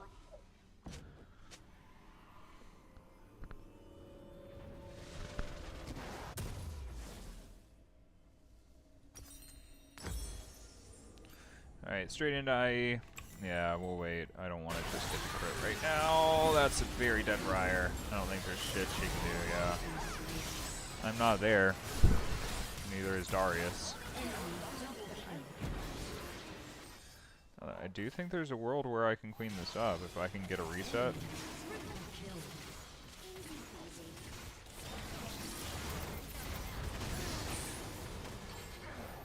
You have slain an enemy.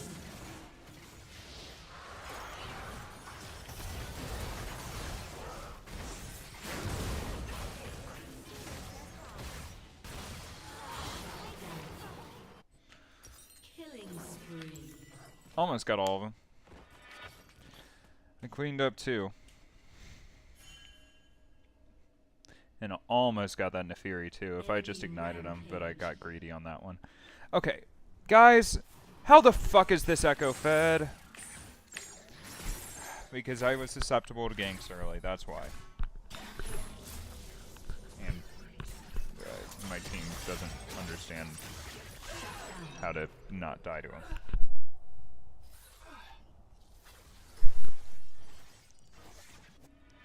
Up and at 'em.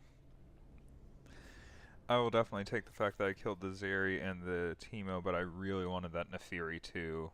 Do I even have a rune that is really impacted by that? Not really. I'm already done with pretty much all this. Sometimes outnumbered. I actually really never like that. outgunned.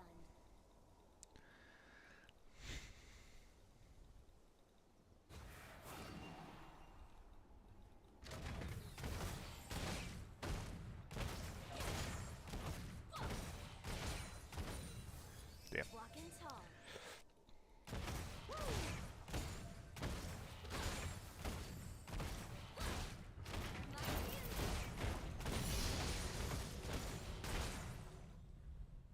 An enemy has been slain.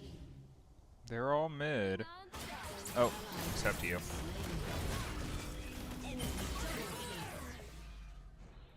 That's disgusting that he just does that.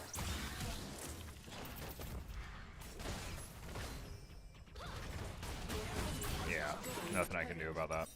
You have been slain.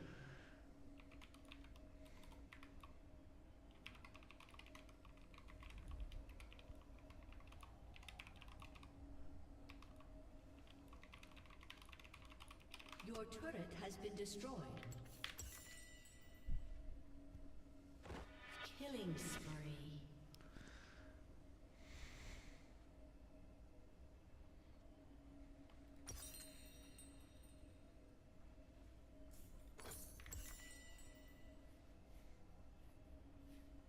If I had ignited before he ulted, I need to be less, more trigger happy with my ignite is what's happening right now. It's 20 gold for my pickaxe. I'll wait for it.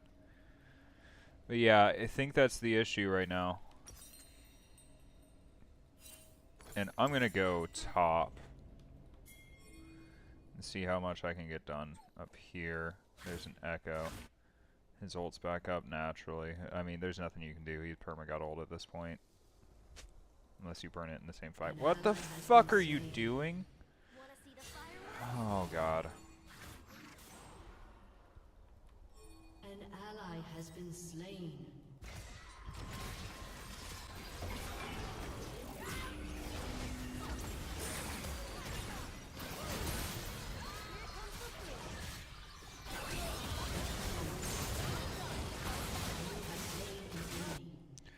How? Where's Caitlyn dying at, bro? The fuck? Why was Caitlyn here? Hello? Oh my god. Why was Caitlyn there alone? Your turret has been Caitlyn was chilling at their fucking inner mid tower completely fucking alone. Oh my god. enemy is unstoppable. Jesus. Shut down.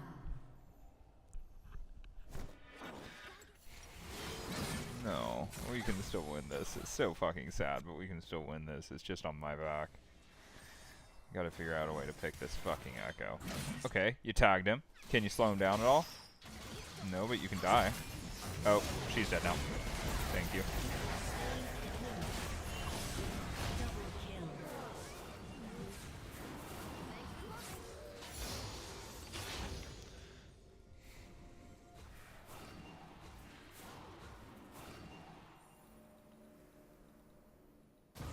Oh my god, of course. It's always a fucking shroom, I know better. An enemy has been slain.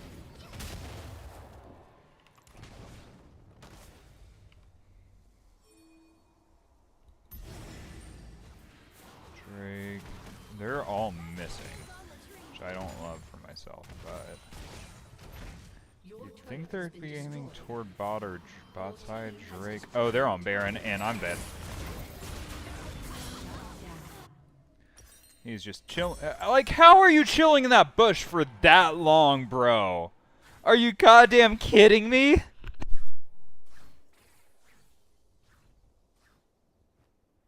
An enemy has been slain.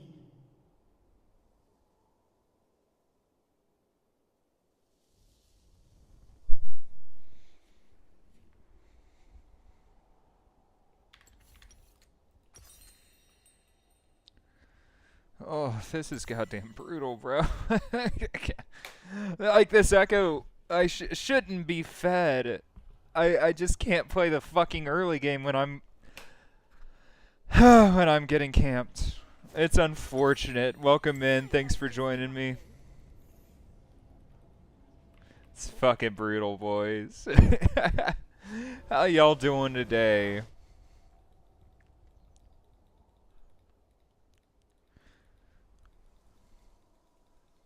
Maybe we should shoot faster.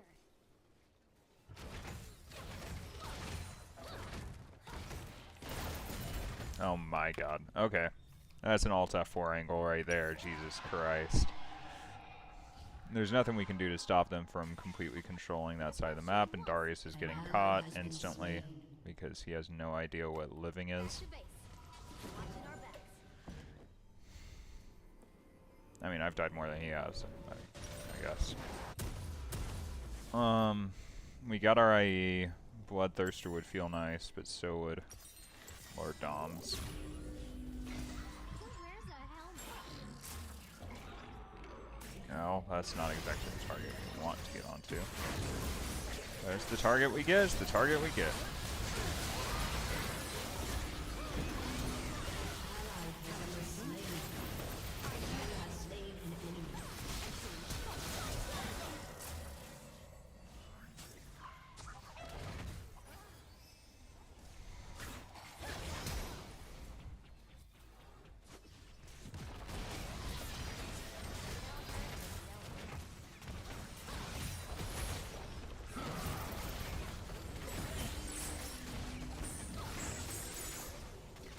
It's the E that hurts right now.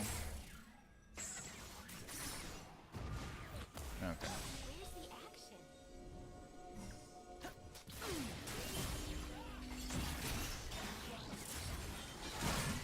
Oh my god, this fight's gone on so long, his ult is back up. No, we're not playing that bullshit.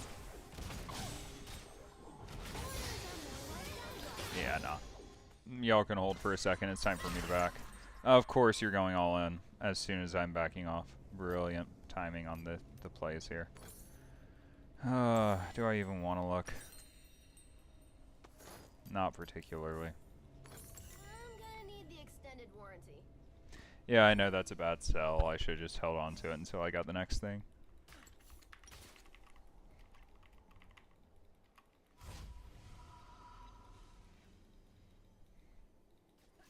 I'm just so mad this Echo is fed, bro. Dare get it done. I'm so mad. He was so bad in lane.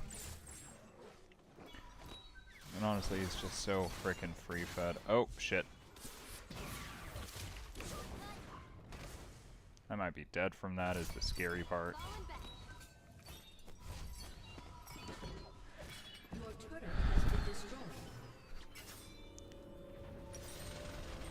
This ain't looking good, boys. Team will take care of him. Should, at least. Shut down. Your turret has been destroyed.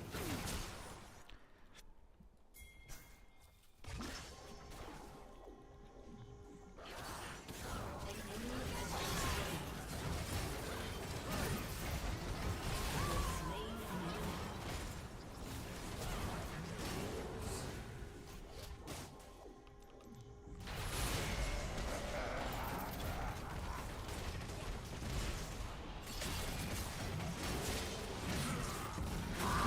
have slain an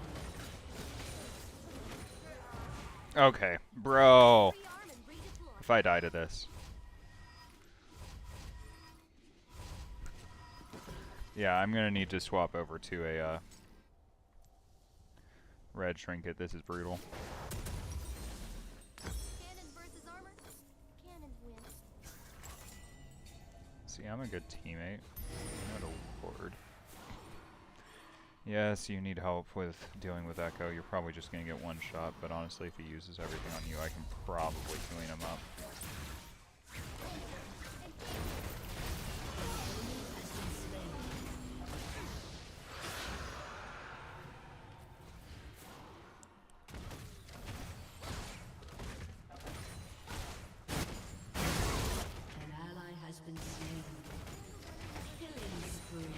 Yeah, the teleport would be nice about now. I'm not a huge fan of the ignite to level. I'm not using it when I should, and I feel like I'm always supposed to be out of range to use it, so... Unless, like, early game jumping on top of them, which is what it's for, which I tried to use it for that, but I was getting ganked a lot because I had poor early control.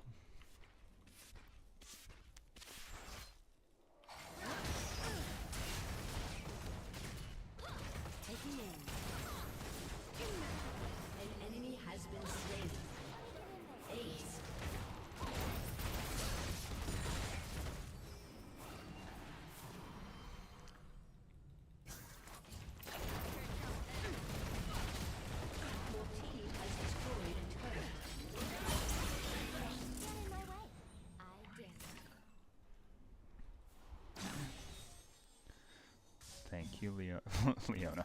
Thank you, Lux. Appreciate the W shield. Very sweet of you. Very, very impactful. Wait to try this out.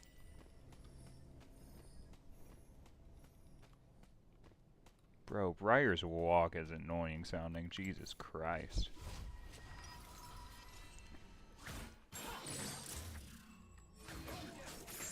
Easy peasy. Almost died. Very, very close to dying there.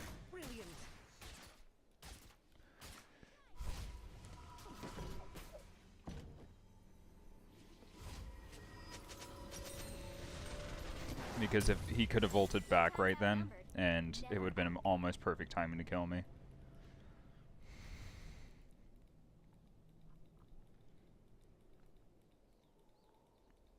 Jesus Christ, he's so close in CS. Okay, well, Zeri should be dead. Walking tall. That's what I was afraid of. Do I have enough time? No, I don't. I should probably go catch that wave.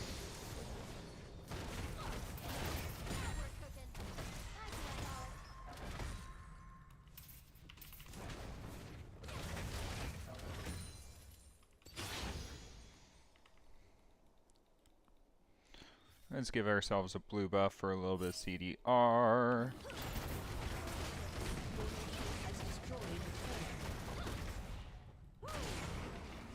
We should probably force this Baron. Oh my god!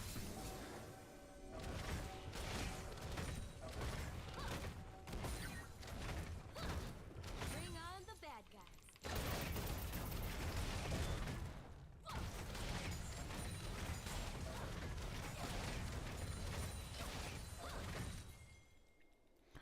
Okay. Wanna see the fireworks? Don't love the Teemo being this close.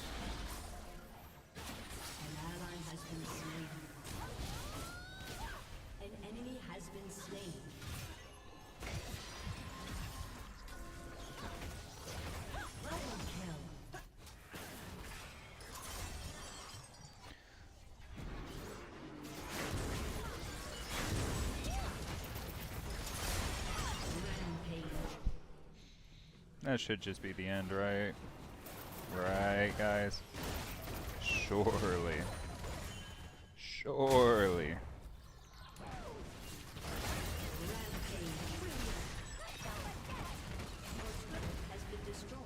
Oh no, Neferi's shoving. GG.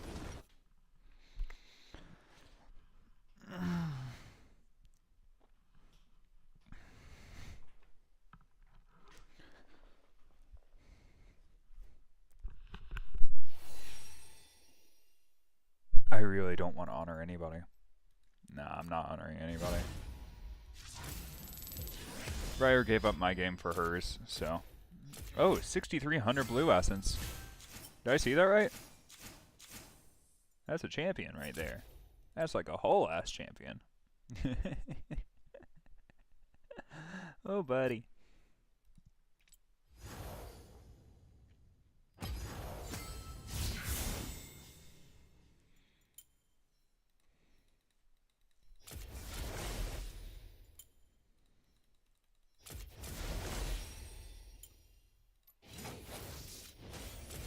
I'm not allowed to not to.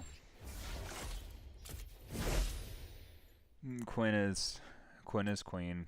I gotta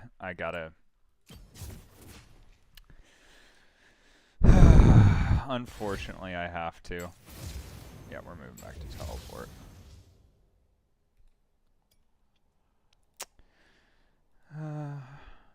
Well, it looks like we're back to Quinn, guys.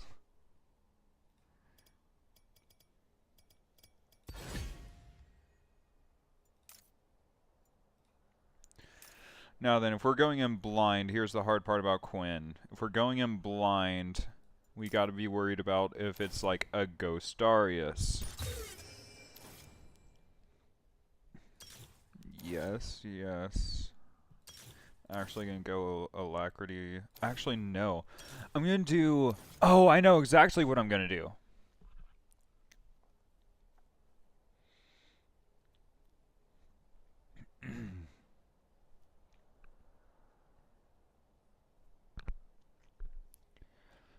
On takedown... No, I think I'm going to keep this for the early game. Taste Their Blood sounds great. So does Eyeball Collector, Treasure Hunter.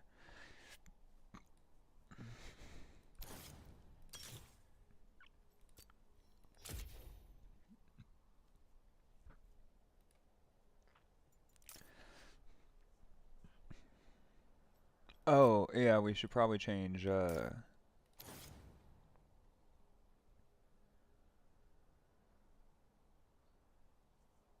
Nah, cut down's fine for now.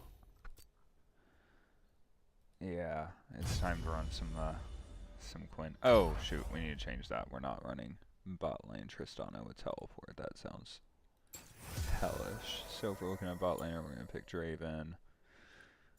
PTA is the correct one, apparently. I'm really liking the absorb life. 2 to 20 life per. 2 isn't much, but that does sound really good. Kinda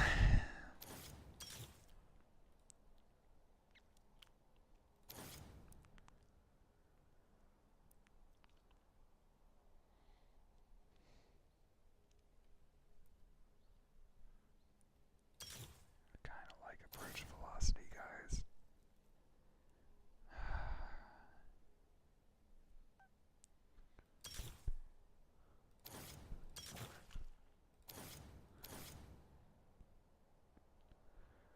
Yeah, that's fine. I think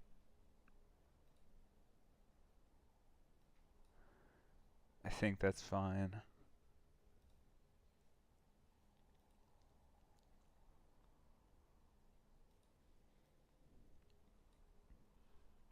Yeah.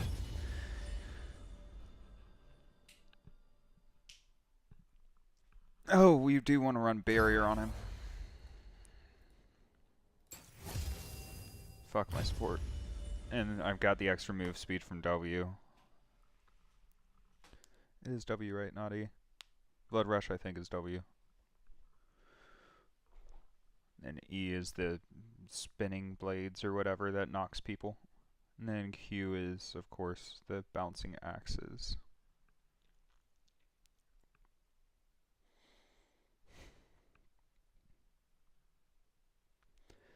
Dude, I feel like Draven would be a lot of fun to play. I have to play Quinn just because Quinn used to be my bitch once upon a time. I was top 50 Quins in A, or top, no, I never broke top 100. I was top 100 Quins in A, or I had just broken it. I was like 97, I think, when I had hit Plat one-tricking Quinn, and Shyvana top last season when it was really good. And then I had the Shyvana and Quinn was my mains, and I was top 25 Oceania. I was 20. I think I peaked at like 17. I was one of the best Quins in Oceania. And I peaked gold. How sad is that?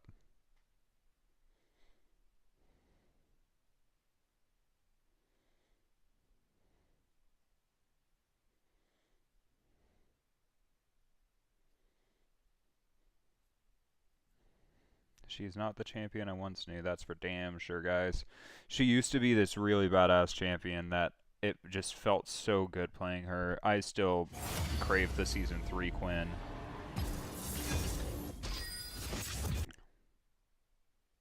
Alright, who am I playing? Quinn. Versus Garen. I hate that Kane skin because that...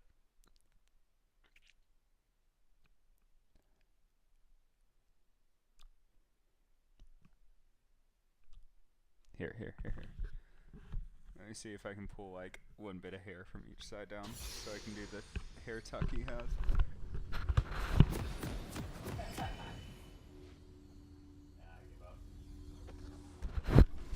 I give up. We've got this covered.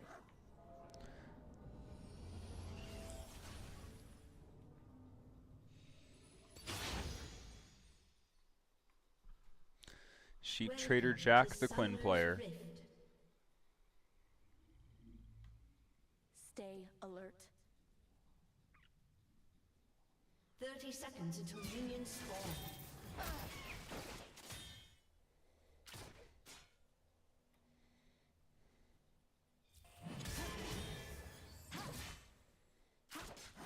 Flush him out. Oh, of course Timo's here.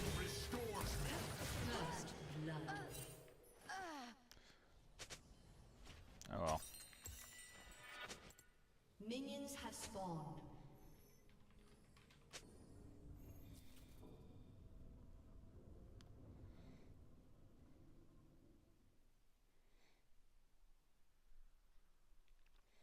Sometimes I Barrier swear that bird was Ghost showing Karma is a vibe.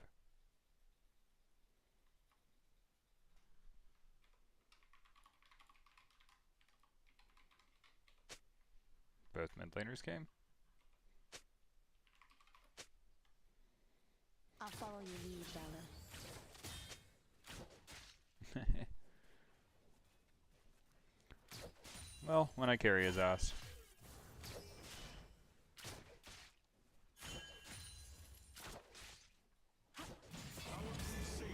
Strike from the sky.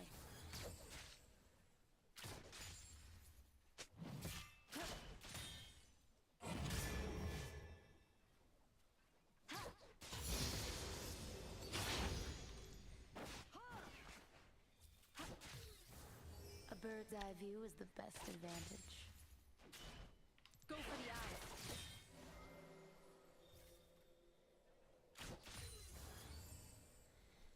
Please come up and just eat the wave.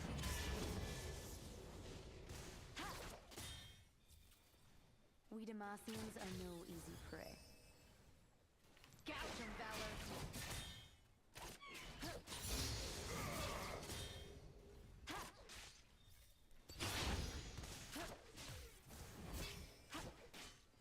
Yeah, I'm worried about a gank. That's why I'm not focusing on CS. I know I should be. And that ward is really good because it allows me to know if Kane's over the wall. An ally has been slain. Enemy double kill. Stay on the target.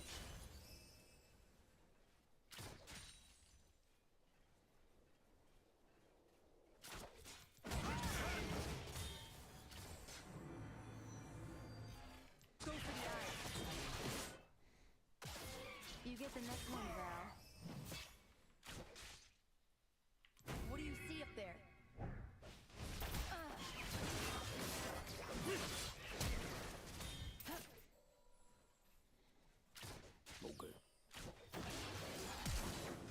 No way, bro.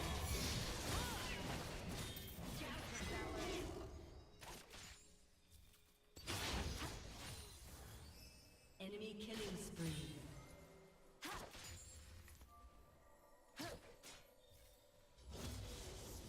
Just gotta get rid of his passive. Maybe there's a kill angle here. I don't think I have lethal on him anymore. Yeah, I don't have lethal.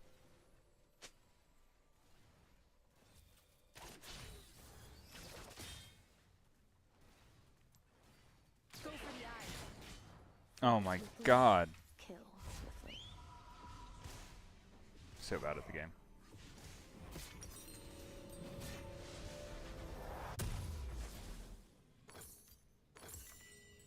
Eyes in the sky. Whoops. Buy me some time.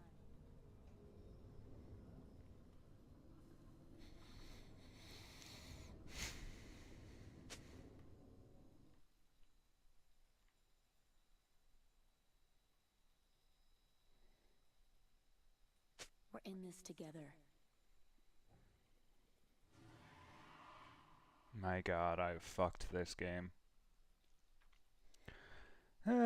It's fine. He gets to live through laning phase, which is great.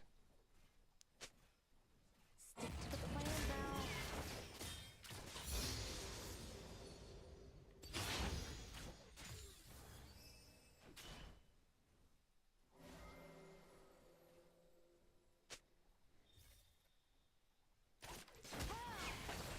Val. Look, Val. Smacks. Enemy rampage. I went against a W Max Garen, and he actually made laning phase fucking hellish. Demacian needs heroes. I definitely need to thin this wave. Shit, fuck you. Nice. So I have a chance to thin this wave for... I live behind enemy lines.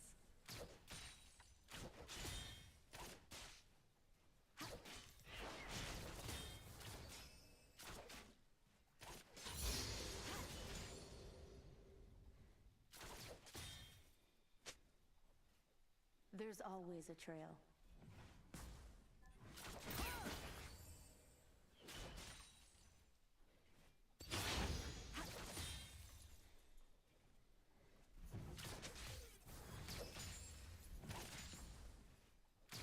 We've got this covered.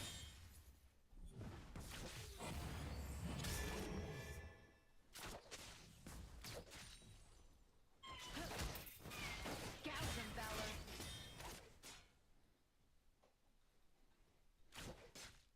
Still heart and steady.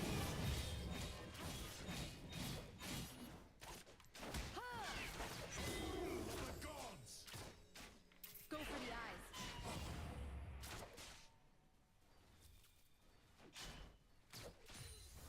Again, don't think I have lethal on him because he's just going to back off. We'll go ahead and let this wave slow push in. An ally has been slain.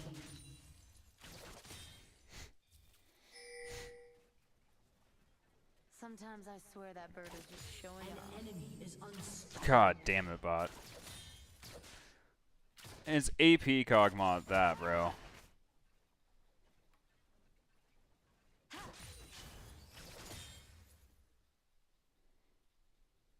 Big ass crash. A bird's eye view is the best advantage. Gouge him, Valor.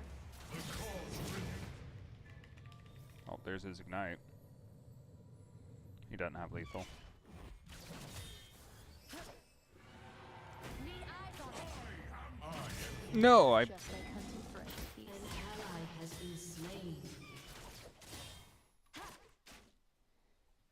I can't follow him any further, though.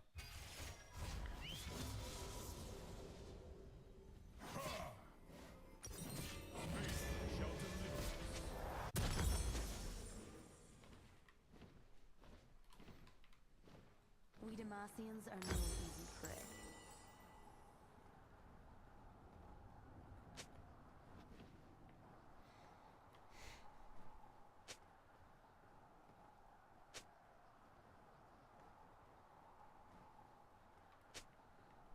Demacia is counting on us.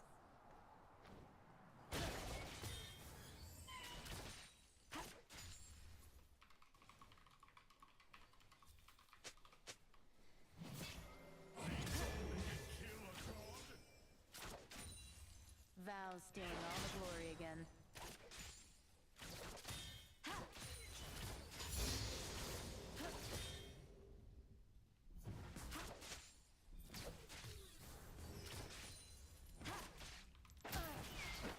Go for the eyes. Find me a path.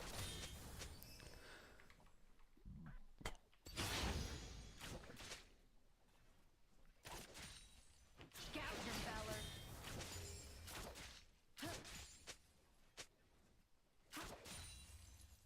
Buy me some time.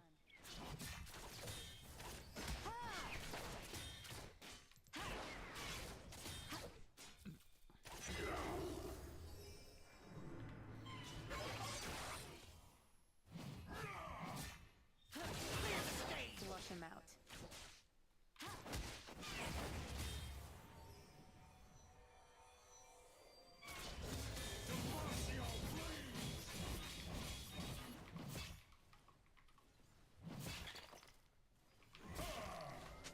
We're in this together. Go for the eyes.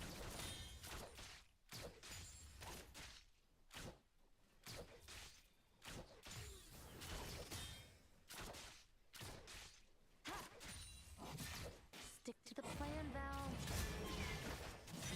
Enemy killing spree. What do you see up there?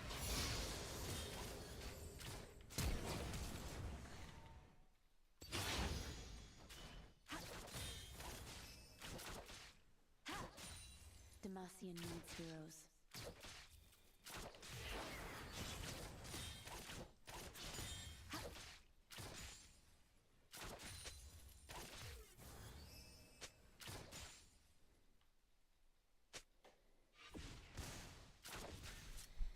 I live. Oh, of course, Kane is back.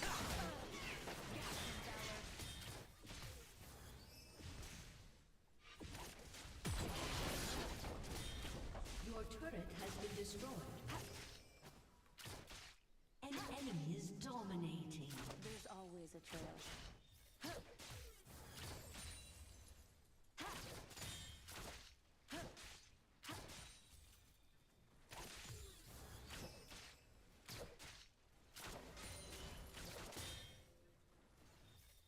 I'll follow your lead, Valor.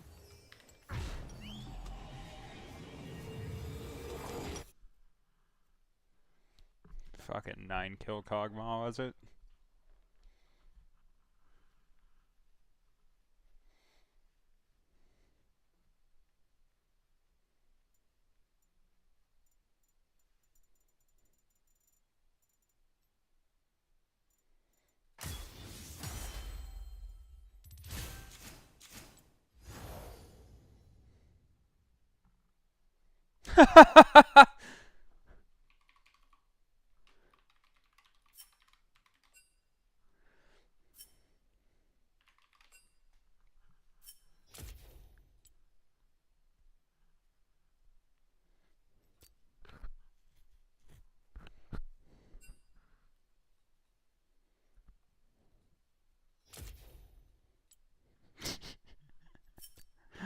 Oh, that's fucking funny, bro.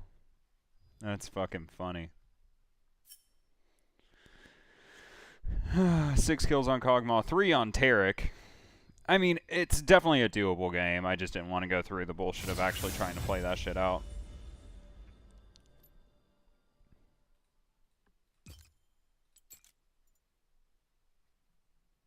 I really don't care about that.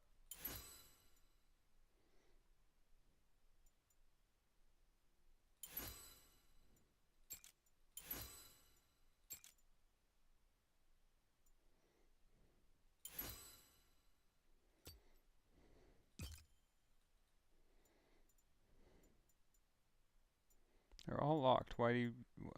default?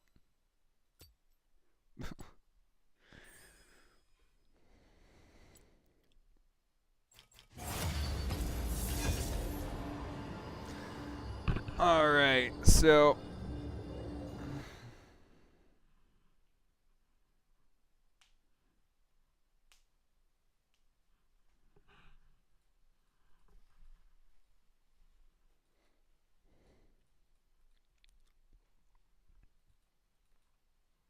versus Renekton. Easy clap.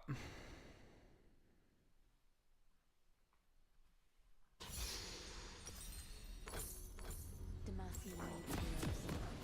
Straight for the symbiotic boots, go straight into Static Shiv, then Bloodthirster. And then from there we'll figure it out.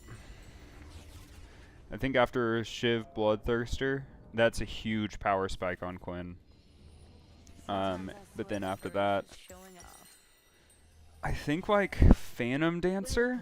To Summoner's Rift.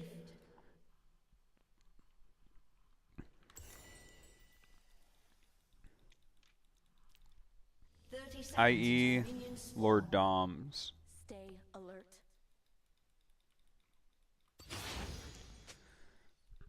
Actually, I think it's just IE. No, I want the attack speed. Yeah, it's Phantom Dancer, IE, Lord Doms. I mean, Rapid Fire also works. Are there any nicer options? Not Renan's, most likely, unless they're gonna be. Well, there's 3 melee running straight at me. Minions have That might not be terrible, actually.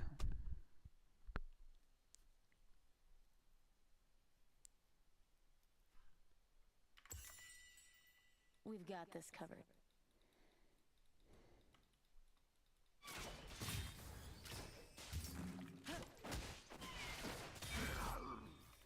Ah.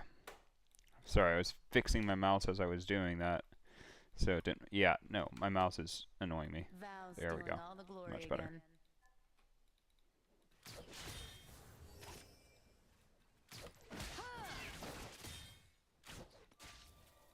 Oh, buddy. Used to be in the lane, buddy, huh? Flush them out.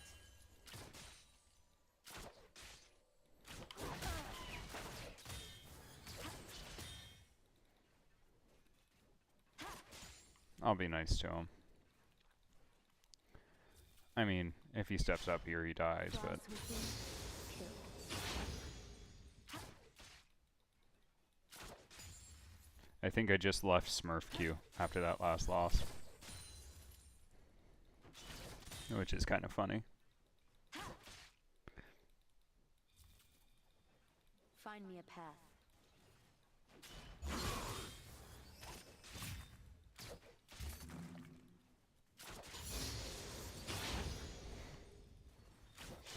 I could kill him right now if I wanted to.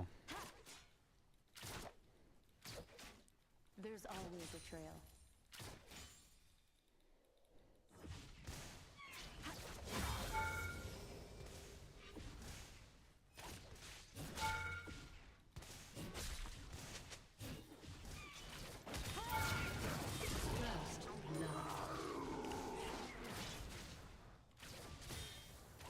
Here comes the jungler. No. There's a teleport back. Let's see if I can stay in lane until 6. Still heart, stay in. Gouge him, Valor.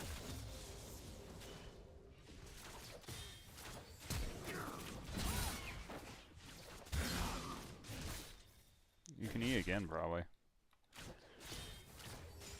Stick to the plan, Val.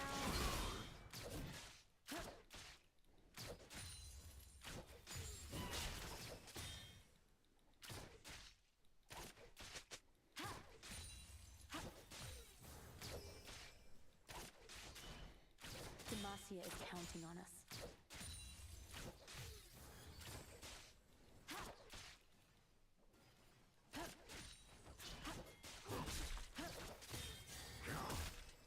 Oh my god, what am I doing? Got a second E, buddy. In this together. Oh lord. I could have queued for that minion.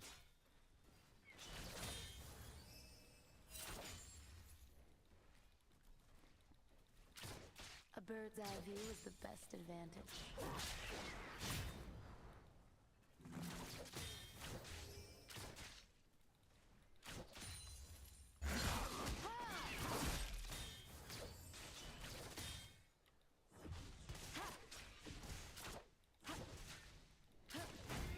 An ally has been slain. Demacians are no easy prey. Has slain an enemy. Alright, there's level 6. Time for me to back. An enemy has been slain. And it's a really good back, too. Holy shit.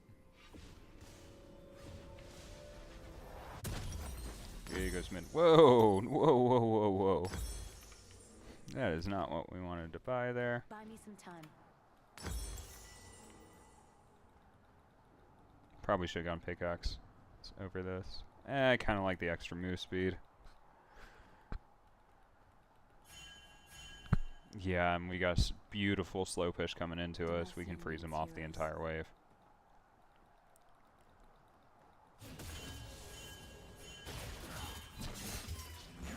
Okay, we'll let him do a full combo on me, see if that does anything for him. He does have, he's working on his boots right now. Sometimes I swear that bird is just showing We'll give him the cannon.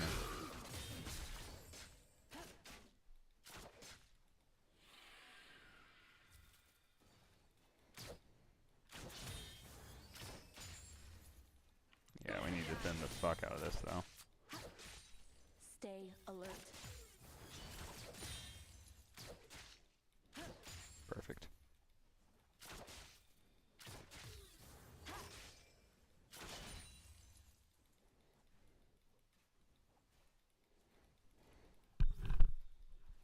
We've got this covered. You're standing way too far up, buddy.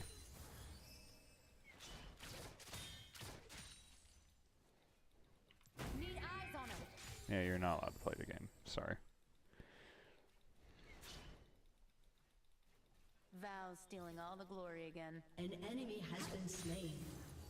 No, you don't.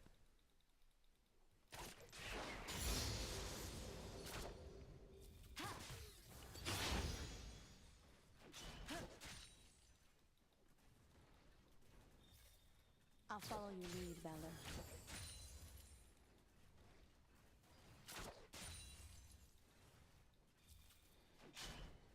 An ally has been slain. No, you don't. Get your ass back to your tower. Find me a path.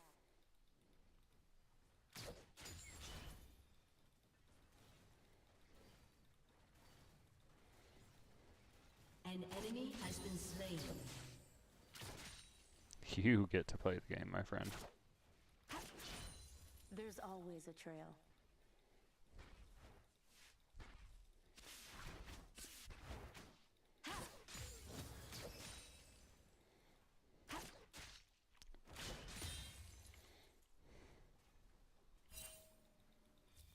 I live behind enemy lines.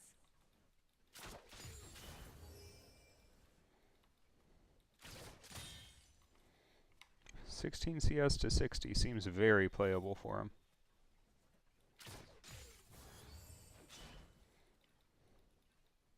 You get the next one, Val. You got your boots, congratulations. Doesn't mean you get to come touch my wave yet. We'll let it slow push in. Don't really have a choice here, do we? Let's see if we can get one more wave stacked on top of this one, though.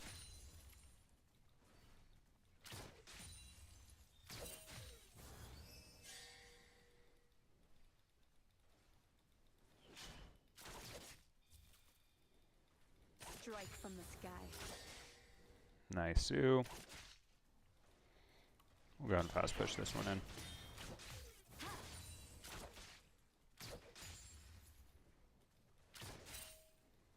God damn it. If we can learn to CS, that would be useful.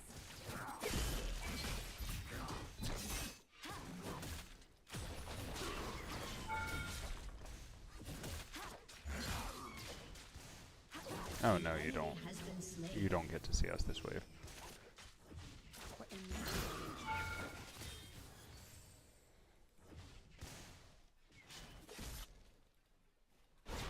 You're lucky I'm letting you get XP, buddy.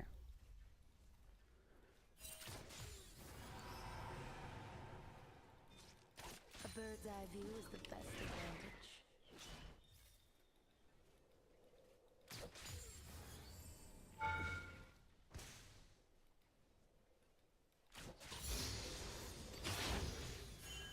Let's see if we can pull his teleport again. Look, Val. Snacks.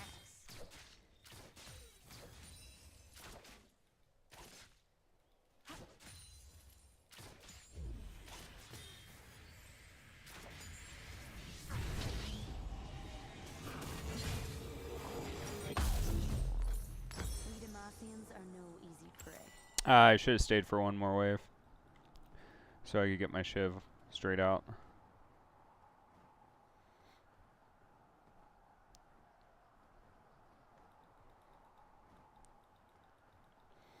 Can't really go mid. Lux has shoved that shit out. So, it might be time to go fuck around in their jungle for a minute. An ally has been slain. Speak of the devil, and he shall appear, and he shall be dead if he walks this way. Demacian needs heroes.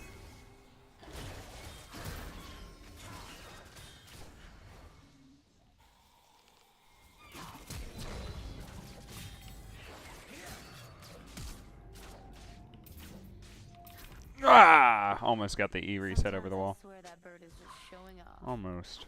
Yeah, you keep chasing. I'm gonna go back top.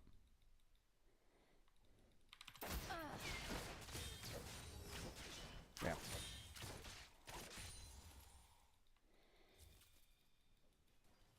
Didn't mean to pull you all the way over here, Stay Jesus. alert.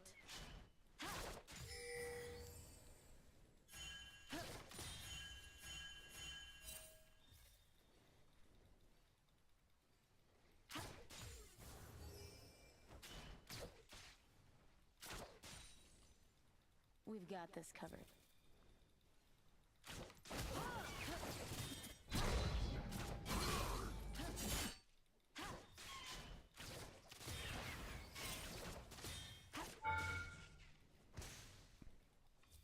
Damn, that sucks. Stay on the target.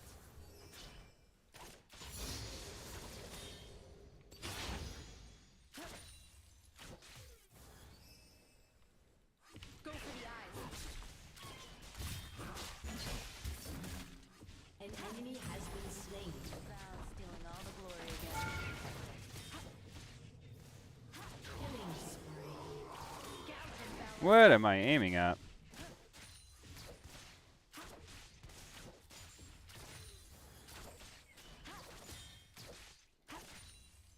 Find me a path.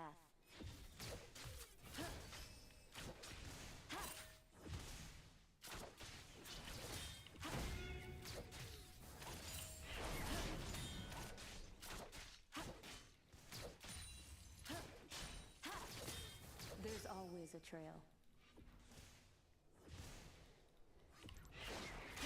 An ally has been slain.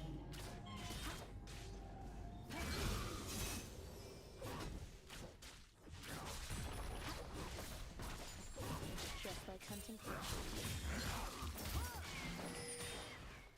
Ah!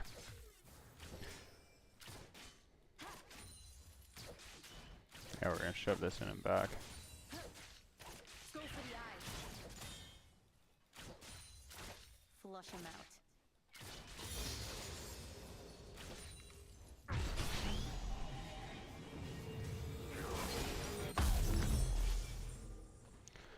Straight into Bloodthirster. Yes, please.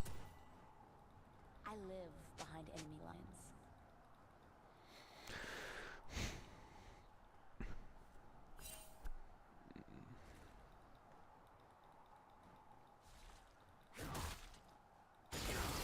Goodbye, buddy. Oh, you do have flash still. My bad. Swiftly, I fucked that up. kill swiftly. But no, there's nothing you can do. This tower's dead, and that should be first tower unless Lux beats me to it. God damn it. Lux does not beat me to it. I want it more. I want that 600 gold. Plan, Val. Gouge him, Valor.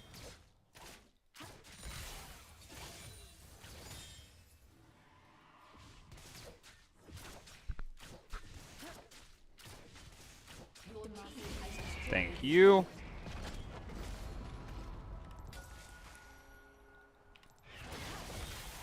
I've checked if bounties are available because of my gold lead over Renekton. I've almost Flame Horizoned him.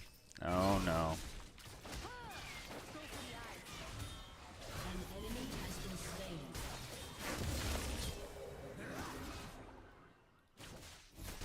Shit, I'm dead. Has destroyed a turret. Unless. Oh my god.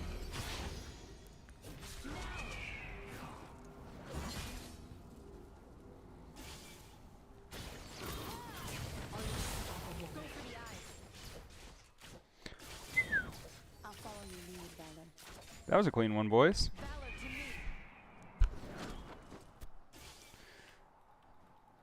Getting close to that 10 CS per minute mark. I'm shocked he didn't have ult there. I got so lucky. Can I take this down before I'm getting fucked again? A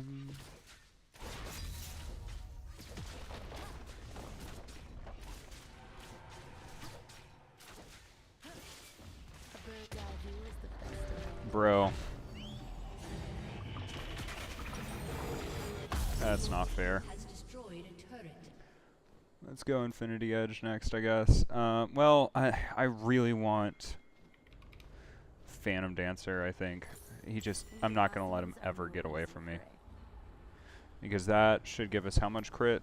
That will give us... Wait, Stack Shift does not give crit anymore. That's right. Phantom Dancer does. 25% plus Infinity Edge gives another 25%. So it's 50% crit Buy me chance. some time. Goodbye. Why are you this far up in the wave? Oh, buddy. Dominating.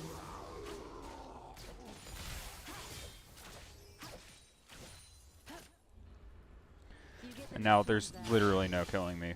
At this point, I have Bloodthirster, bro. Like, you're not getting on top of me.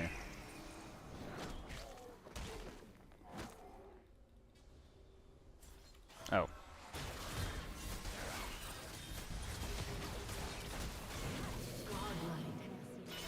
Oh my god, there's everybody here! Holy shit. I didn't see Yone come in there. Woo! That was a warm welcome to the brush. Oh my goodness. Mm.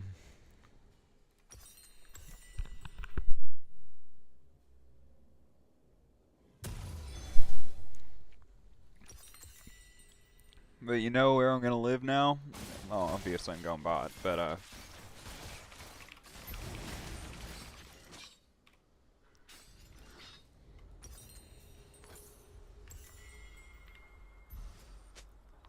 Sometimes I swear that bird is just showing off.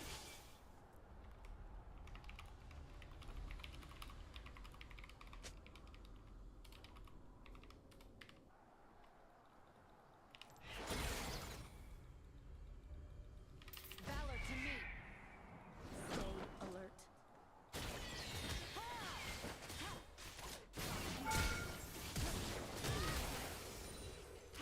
An enemy has been slain. Now. what you gonna do? There it is. Yeah, I'll let Caitlyn die for the tower. Because then I can kill. Has destroyed. An ally has been slain. Vows for all glory again.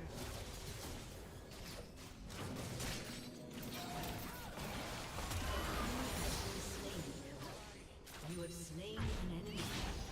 Yeah, I'll take it.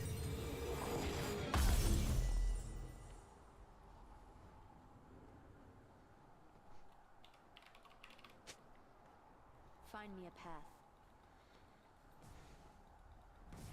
Gouge Valor. What do you see up there? Ah!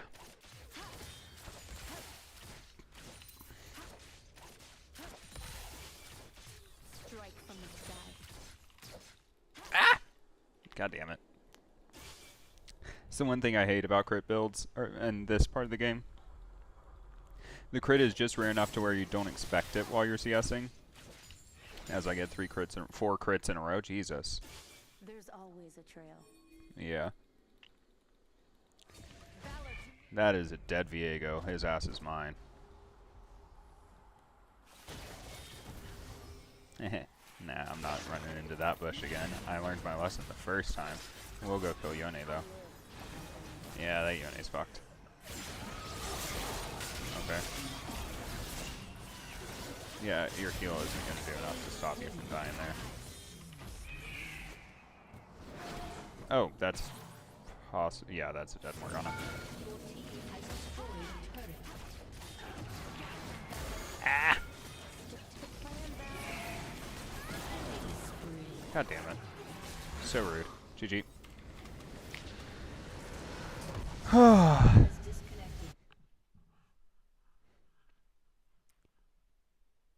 Renekton was not allowed to farm.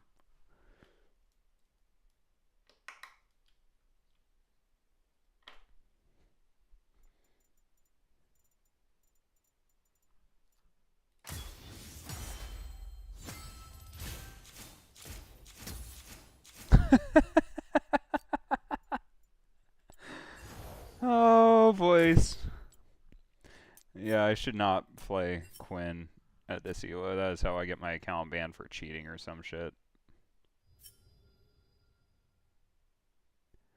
Oh, God. Oh, that's so brutal. Wait, no.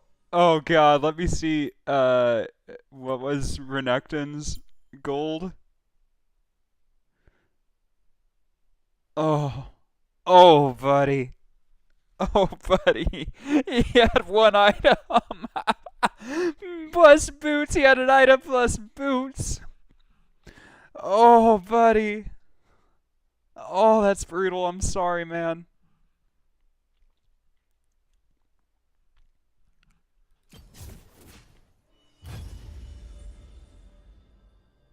So the reason I'm going that build is Static Shiv has this really fun burst interaction with Quinn's ult, where that ult plus auto can actually half health somebody once you get IE. And then it's literally just 2 autos, or 1 auto from there, depending on how fed you are. So it gets really, really busted really quickly for that Static Shiv build, but it is a burstier style of build. The reason I like it so much is it feels like a lethality build, even though it's actually a crit build.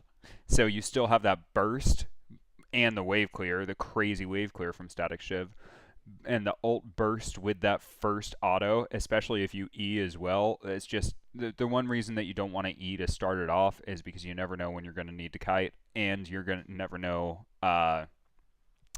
Also, when you E back, it puts you at the perfect distance for your max range auto. Actually, I think it's like 25 shorter, but still, it's not great. So what it does is it allows you to brain cells. My brain just stopped working right in the middle of saying all this. Oh, they have an opportunity to flash or dash away after you do that. So I don't like to lead off with E. I'd much prefer just to go auto, like straight in auto, which if your cursor is over them when you pop your R, it will put the mark on them as well. So you get a mark auto with Shiv plus ult damage, and it's just GG. Like, you can't play against that. The E, of course, perfect kiting tool, and then you can use the E right afterward, because usually that's when they want to dash when they're half health out of blue, and that's when you E, and it usually cancels their dash, especially with like Ezreal or Tristana. It feels so nice because you just immediately E, because their first impulse is to E or W away, and you actually follow that, and it feels really nice. Oh, there's a Quinn skin with Electrocute Quinn. Let's see which Quinn wins. I'm against Yone. Yone can be a bitch, but unless this guy's smurfing, I should be able to beat him. Zix versus Jhin. Cat's gonna have a really fucking hard time. Especially Electrocute. Lethality, I'm guessing, Quinn. Jhin versus Lucian Tarek. Lucian Tarek just sounds gross. I don't love that. Xerath Jhin. Yeah, I don't think our team's going to have a great time versus that. We do have a Ziggs Quinn Yone. So another all AD team except for the Xerath. We at least have Katarina, but God bless. If this Katarina is not inting, I'll be shocked. Oh, let's see it. Doran's Blade start naturally. Fuck it, man. Requires level 9 for the elixirs. Yeah, one of my favorite things to do back in the day was Riven with a red pot start, because there's nothing they can do against it for the first 3 minutes, and if you're able to get a kill in that first 3 minutes, you win. Welcome to Summoner's Rift.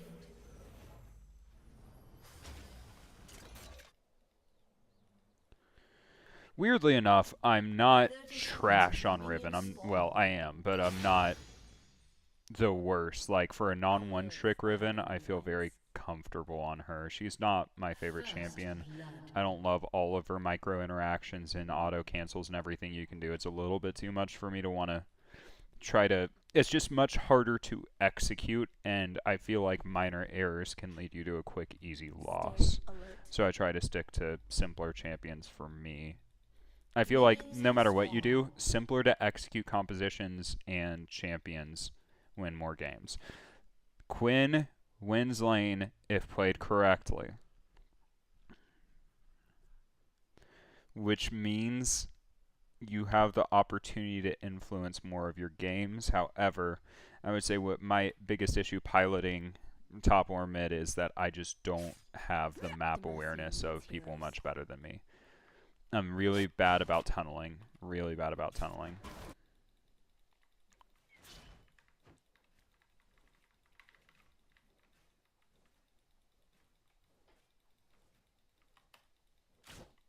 Buy me some time.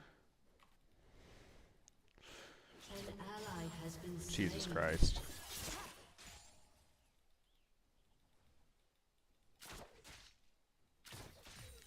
Nothing I can do about that. I can predict a level 2 gank, though.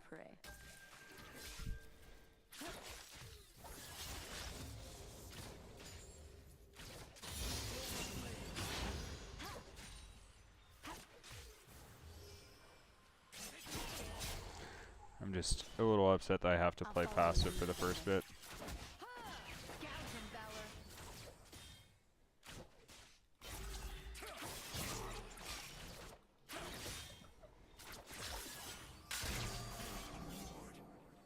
Oh, I'm eating so much damage, bro. Oh, that's so sad. He had a bigger wave than me, and he had a cannon minion hitting me.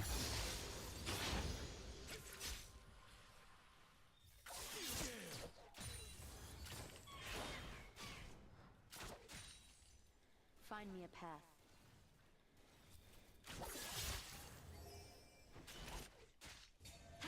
It was an interesting decision to go E second for him.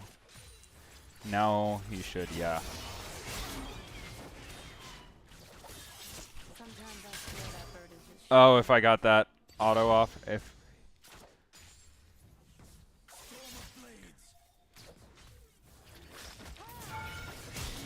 No! Oh! If that Q hit, oh, I fucked it up. stick to the plan, Val. I was really hoping to flash out of range before his W went off. That was the plan, but after eating that tower shot, all I can do is clear this wave and back.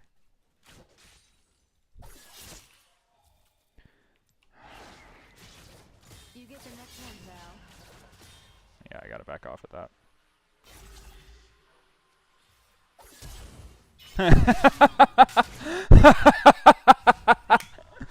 Good deal. That feels a lot better now then. Yeah, I completely fucked up that one though. There's always a trail. Symbiotic Souls, go and grab a sword. Actually, do I want to go sword? I'm trying to remember. Shiv. That's why I go first, so... Yeah, that'll work. We're actually going to get a couple pots too. Yes, that was a very slow Bird's eye view is the base. best advantage. I'm not too worried about it right this second, but it's going to be shitty if this wave crashes, but I don't think it crashes. I think it just freezes in the middle of the lane, which is good enough. He got a full wave of XP over me, but this happened last game too. We've got this covered.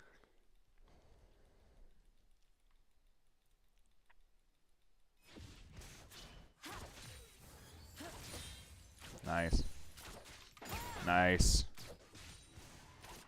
Ah, shit. Don't have enough damage to one-shot those yet. In this together. God damn it. God damn it.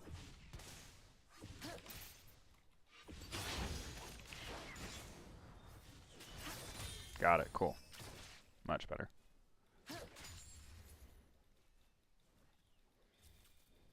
Val's stealing all the glory again.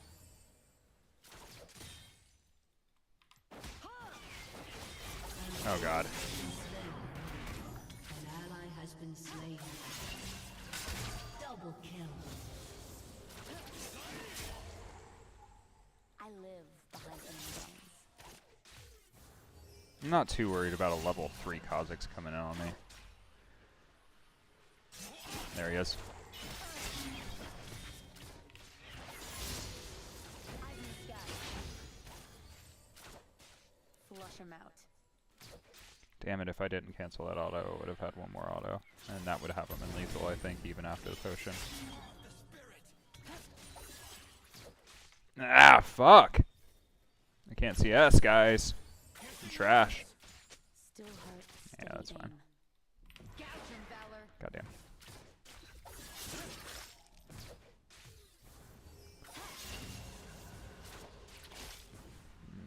I'm not risking that because he can EQ auto. Yeah. Stay alert. And I got the plate. Oh shit, I got the plate too. So I do not have flash, so I can definitely fuck this up if he owns me here. Stay on the target. I just gotta avoid the ult. That's nice to know. Ziggs is bot side. Come on. Oh, no. Here's a fucking Quinn. Yeah, I can't.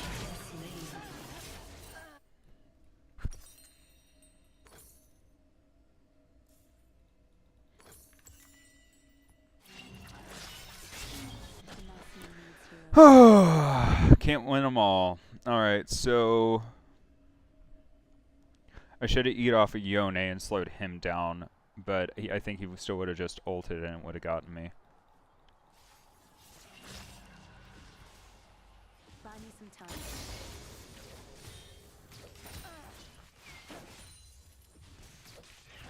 Ah!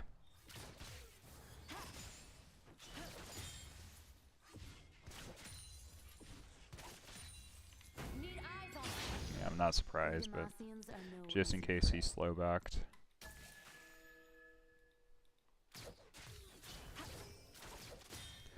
The nice part is I do think my Quinn build. Well, what build is he going with Electrocute? Is he going? Enemy has been slain. Just like hunting fresher geese. An Is he enemy just has going been Kraken? Is he just going the classic slain. build? Kill.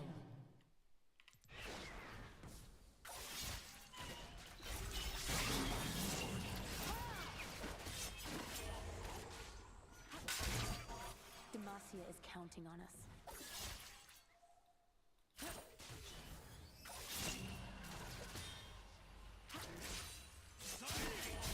No.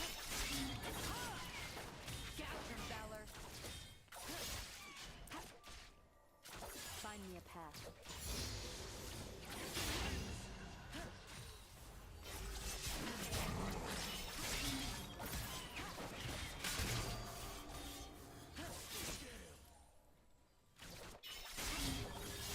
God damn it, I'm fucking this up. Okay.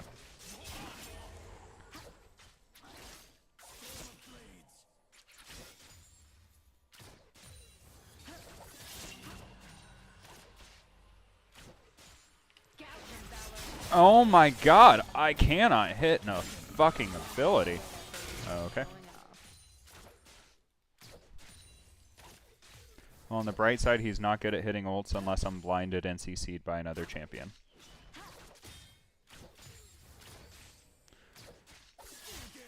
Yeah, in this matchup, I am very glad that I'm going this build. Fly swiftly, kill swiftly.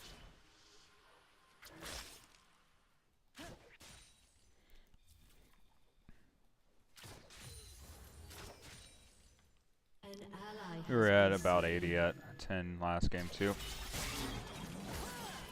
Oh, you want to... The plan, Val. Yeah, no. Yeah, no, you're kind of not coming back to lane that way, buddy. Yeah, no. Still no.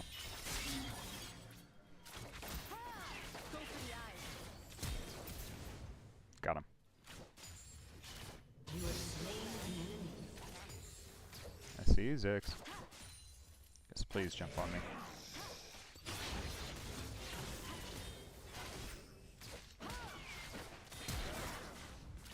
You have slain an enemy. Okay. Gouge him, Valor. I'll follow your lead, Valor. And that is laning phase. I'm going to get this because on this back I should be able to get my symbiotic boots, which I should have gotten earlier over the pickaxe, honestly. But I think it's fine. I'm really sad I don't have the empowered recall right now, but I don't know if I have gotten either of those kills without the damage, so I'm okay with that. Here's a trail. There's an early quick shiv. So that Quinn is up on me in CS. To be fair, she has a much easier lane versus the fucking Katarina. A bird's eye view is the best advantage. Eyes in the sky. I did opt for another level in E for that one combat in particular because I was hoping to interrupt the Kazakhs, and I wanted the extra damage in CC in case I needed an extra E in there. But he just kind of stood there face tanking me when I had a minion right next to me, so.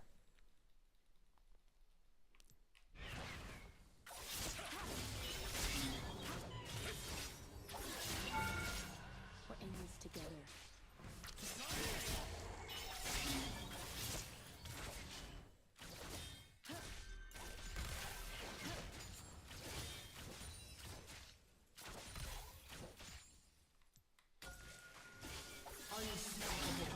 Honestly, after...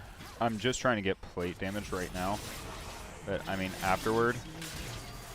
Double kill. Yeah, you can't damage me anymore, man. I've got too much healing. Plus, the double buffs were nice. An enemy has been slain. Come on, Val. Wait, is it a flat cooldown now? Interesting. Gouge him, Valor. Shut down.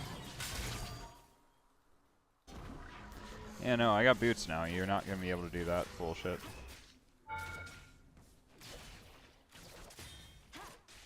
Why isn't my shiv proccing? Jesus. Go for the eyes. Fluff him out. I fucked up the wave because of the cannon. Yeah, that's fair. I think he under zeros me here. Oh, if he ulted, he would have killed me. Gouge him, Valor. Stay alert.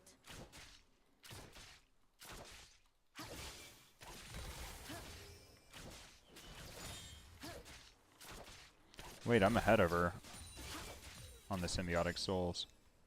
An enemy has been slain. The maximum needs heroes. Double kill. Nice.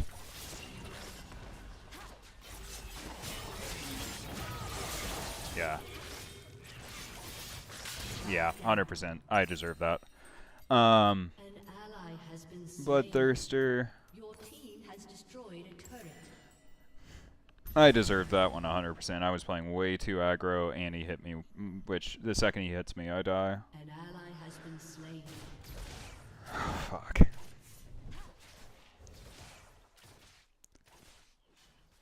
Who has more gold right now, me or Quinn? I think he does, for sure. Enemy killing spree. Well, no, I do because I got all those plates. You got, what, 2 plates? I got 4, so... I mean, the BF sword is definitely going to help me hit, like, more of a truck, which is going to be nice. We Demacians are no easy prey.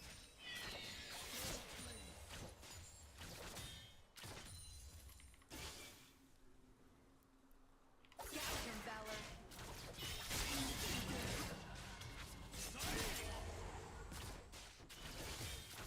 Still hold steady aim.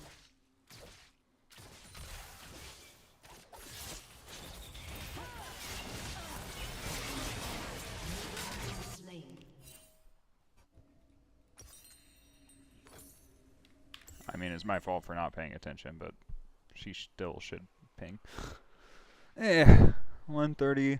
Not bis. Not bis at all. 18. Boys, I'm struggling this game. I don't like this. I don't like this one bit. An enemy has It's a been fucking slain. Yone. That isn't a complete dumbass. He's not good, but he's not horrible. He knows his combo at least, his EQ combo with the W in there to shield him from some damage, which is good against my E, but doesn't change the fact I'm running it down a bit.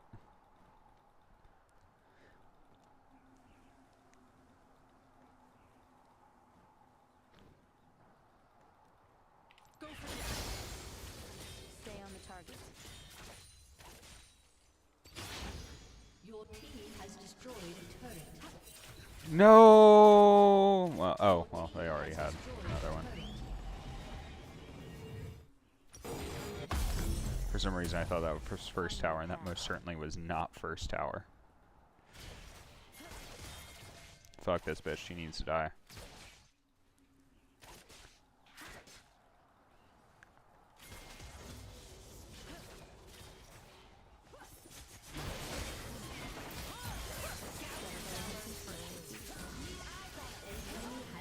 Fair enough.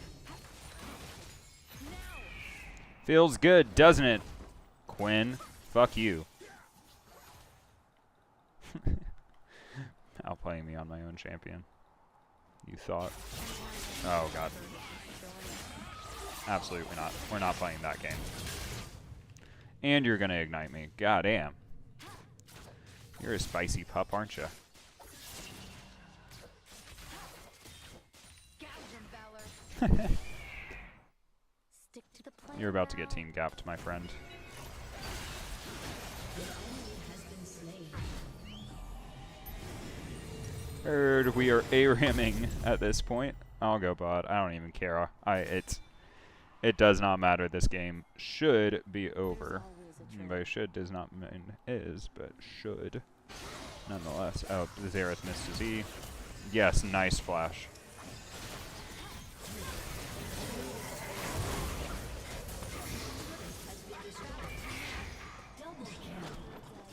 Fair enough. Yeah, no, I'm fine being the helper at this point. The split pusher just split out waves the entire rest of the game. I want to kill this Kha'Zix. Your team has destroyed a turret. He's gonna come this way, right?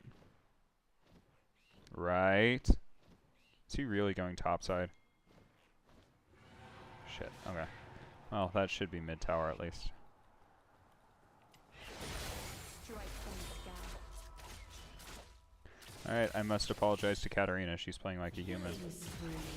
An ally has been slain. An ally has been slain. Your team has destroyed a turret. Yeah, I'll just go bot and clear that shit up. Unless Jin wants to keep playing overly aggressive. Ah! Tried to move at the same time as throwing my Q out. Okay, you hit me. Vows stealing all the You, glory you again. really want to do this, buddy. I don't recommend it for you. Although I don't want to be in a 3v1. Valor to me. What do you see up there?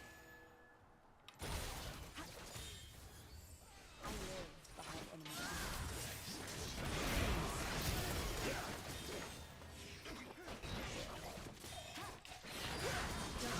Bro, not allowed to get kills this game. Drop the Herald, bitch. You're about to lose it. Rampage. Drop it.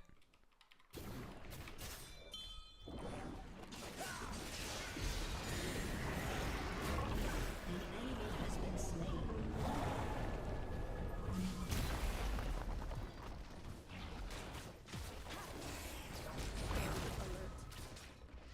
Your turret has been destroyed. Your team has destroyed a turret. Your team has destroyed an inhibitor. Your team has destroyed a turret. Ah, fair enough. I deserved it. I stopped looking at the map or thinking whatsoever. I should have gone back and gone top. We're going to try Infinity Edge first. The Phantom Dancer didn't feel like much, did it?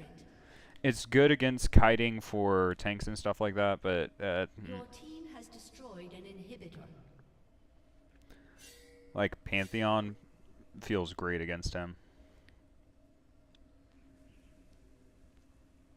You want to jump on me? I'll E off of you. Good luck with that.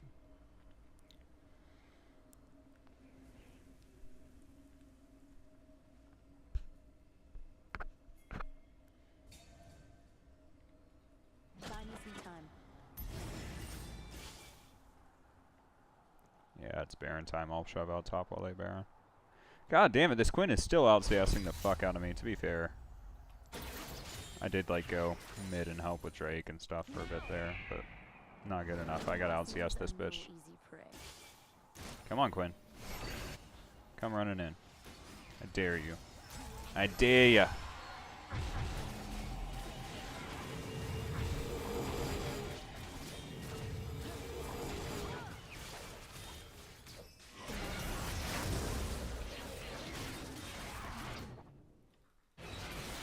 Been slain.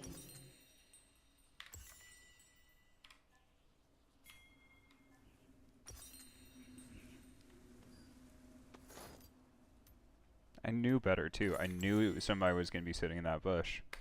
I'm just playing like a dumbass for fun, boys. That's the truth of the matter.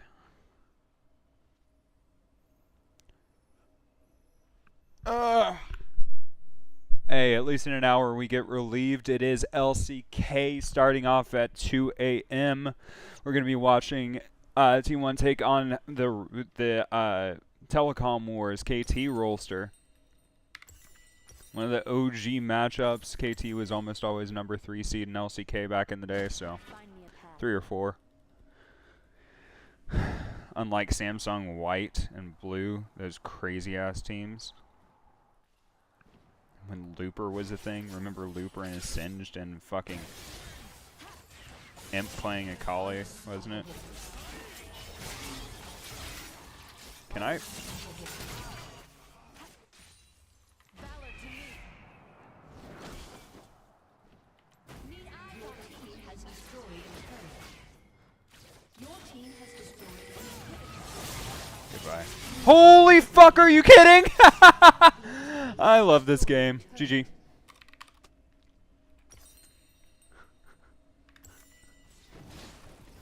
ally has been slain.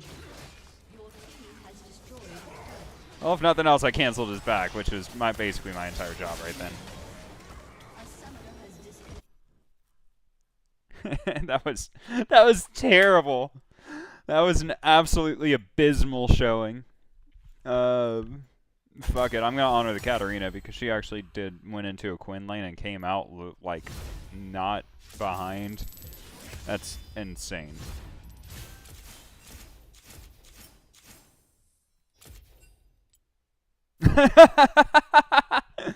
Well, at least there's that. Oh god, and of course Jin got all the kills from me too. Maybe I do need to swap back to more damage coup de grace because I need to get some of these last hits, bro. Maybe I need to buy Collector. Oh. The thing about Collector that I've realized is it's not a good item statistically. It is a very good item if all you're thinking about is getting last hits because you got to steal them from your fucking team to get ahead and steamroll the game. Like, literally, it's a battle for fucking kills when you have a fucking Jin Zhao in the game. How's it going to look with slightly more damage-heavy champions that fall off like a fucking brick? Oh my goodness. Ridiculous. Alright, so we're just fucking around with a Rubik's Cube while we're in queue. Pourquoi pas? Why the fuck not?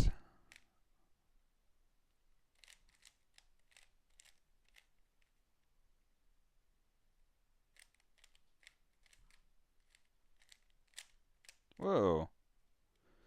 Did I really fuck up one of them? I did. Lamau.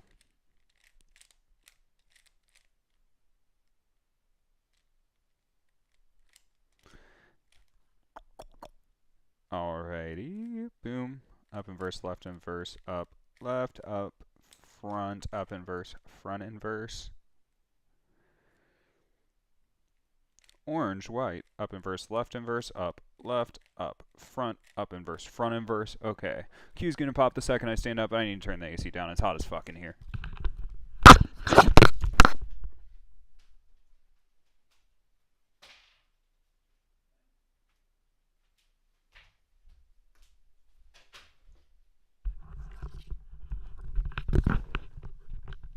It didn't pop. That's a first. Usually it's like literally the millisecond I come back right either on time or too late, so ease what it is.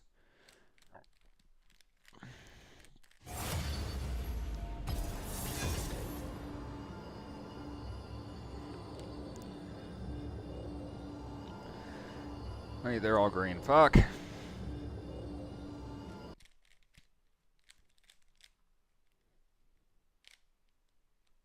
Up, right, up inverse, right inverse, up inverse. Front inverse, up front. Front. Right, up, right inverse, up inverse, front inverse. Just about done. Maybe we can finish it around the same time we get in the game.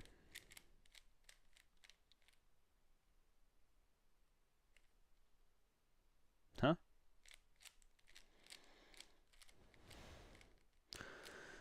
Dun dun dun dun dun dun dun dun dun dun dun dun dun. Almost perfect timing, just a little bit late. Oh, I'm playing Draven. I don't even know what to build on Draven. I've got pain to serve.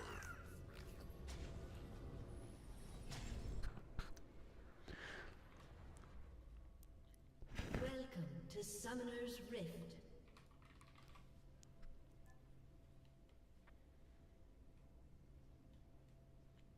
It's wild to me that PTA is this on Draven. I don't know, it just doesn't make sense to me.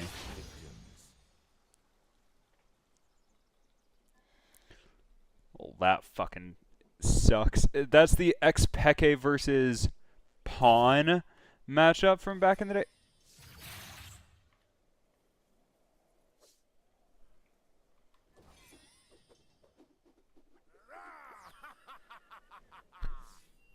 Minions have spawned.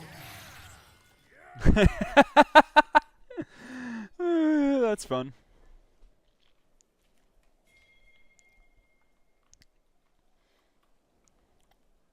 Alright, let's actually get into I'm playing the game position. I'll give you like 3 fucking autos, dude. I don't do subtle.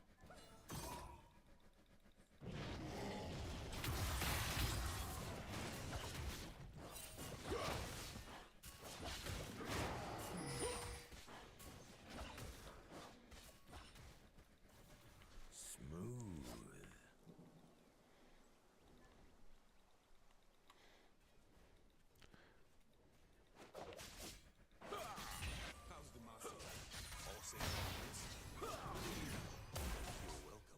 Damn. Stand back. Your secrets are why you suffer, Lux. Oh my god. Minting already. Hint for you guys, I don't play ADC and I don't play Draven, so don't judge me too harshly on my Draven play, please. Perfection. God damn it. Let me show you what it is to fall.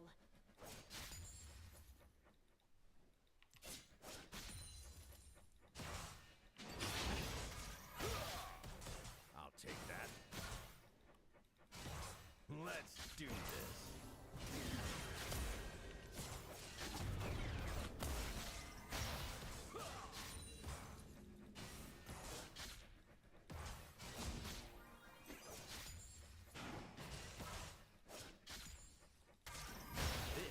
Primordial detonation.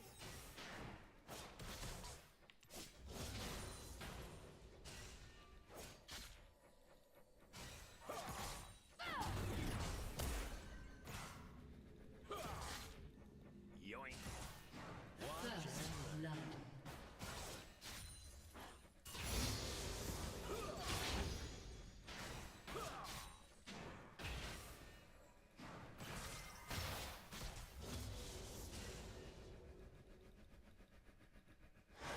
Man, I'm good.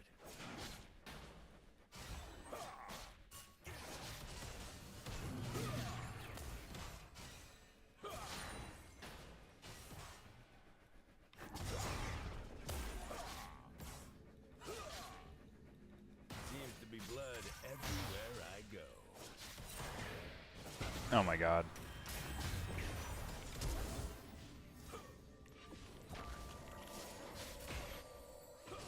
An enemy has been slain. An ally has been slain. Hear that? Death's knocking.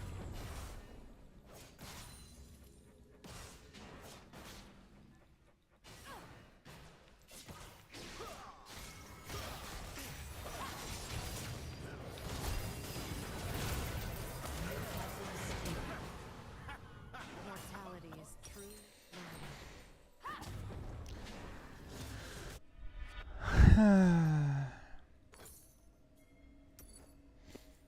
That's always a great start, boys. We're gonna wait for the pickaxe. At least we get something out of it. Places to go, me to see.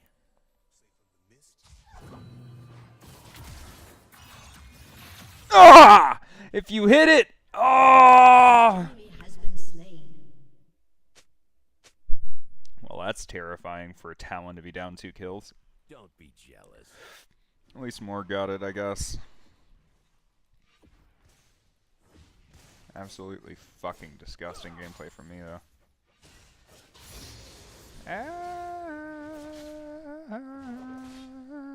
Let's admire me first. Oh my god. Draven Axes do too much damage, yo. I'm gonna enjoy the solo CSing though. Doesn't get better than this.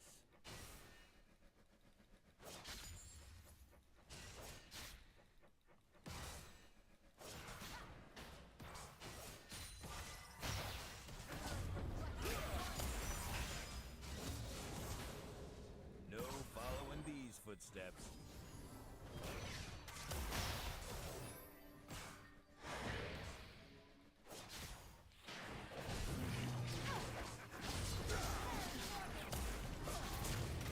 Okay. Hail Blades, Ignite.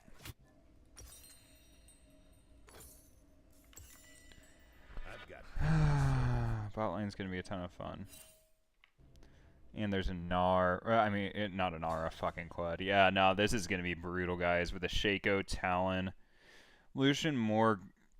I mean, we should have even pressure, but because I died early, I'm fucked. And, like, I'm already down to 29 fucking Adoration stacks. victim. Bro, I should have over 100 right now. No!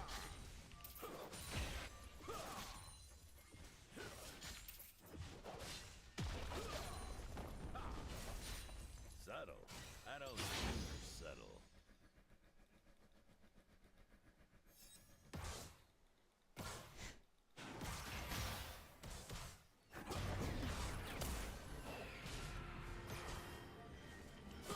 Where does the comment target me there is my question.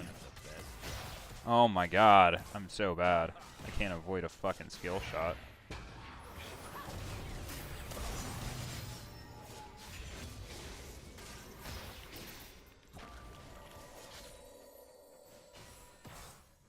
How does she get hit by a Q and I'm the one that's chunked down to almost nothing? Fuck me. An ally has been Yeah, we slain. can't step up anymore, girl.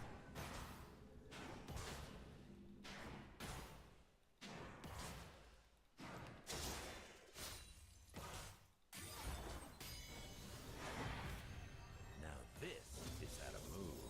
Ashes and dust. Oh my god, bro.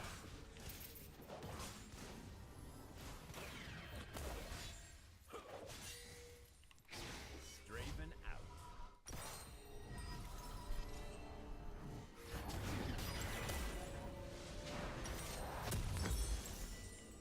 This is so insanely sick. I am very, very good at Draven, I swear to God, guys. We do have one lurker over there I got hanging out. Feel free to say hi.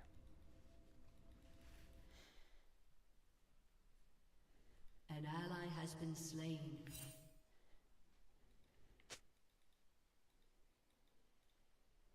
F.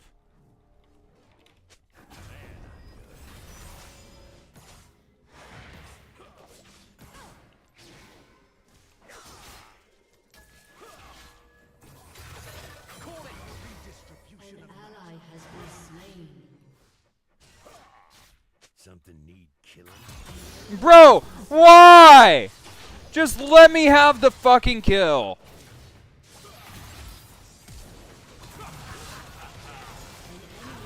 Slain. Why, thank you. Don't be jealous.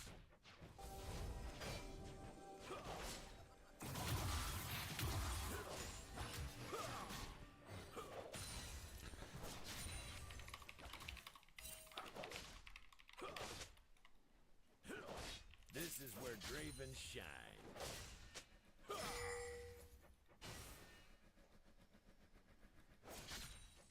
Too easy.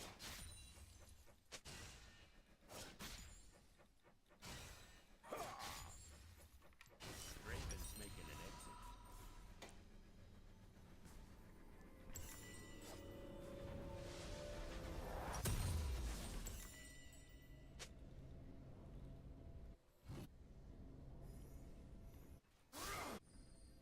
Places to go, me to see.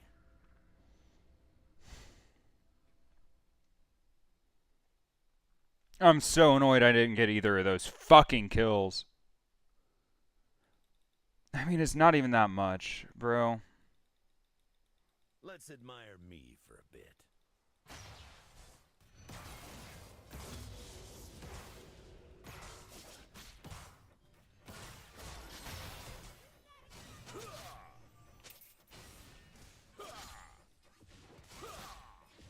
Hit him where it hurts.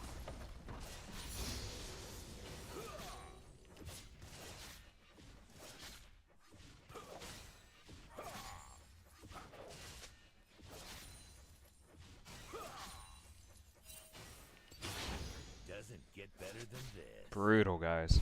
Fucking brutal. Alright. Oh my god. An enemy Just has let been me get my slain. bouncing axes going, bro. Team has destroyed a turret. No following these footsteps. An enemy has been slain.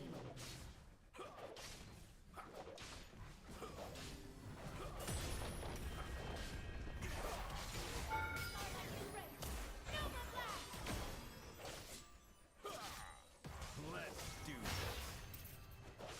You fucking kidding me? I dropped that one? An ally has been slain.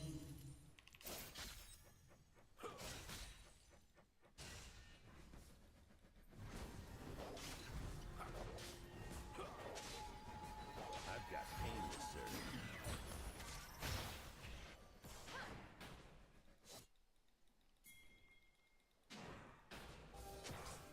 Beautiful gank path.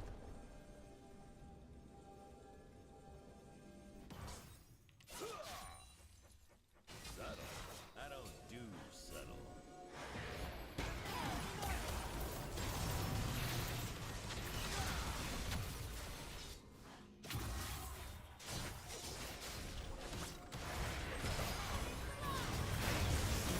Oh my god, let me get a kill! Let me get a kill! Let me get a fucking kill!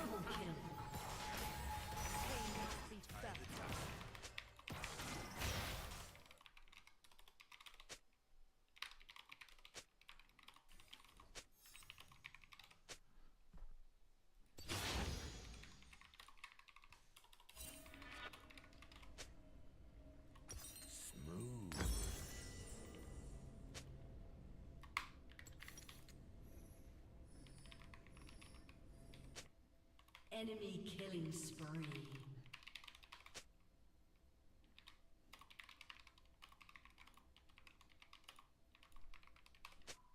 Now this is how to move.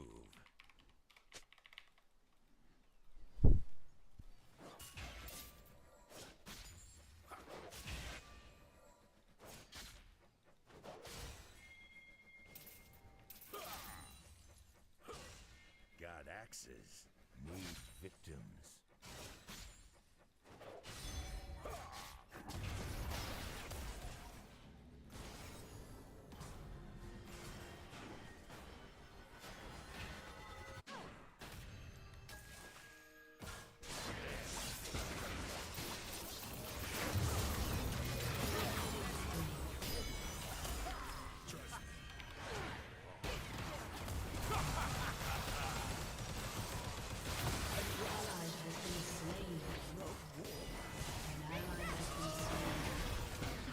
If he had eaten first, he would have killed her.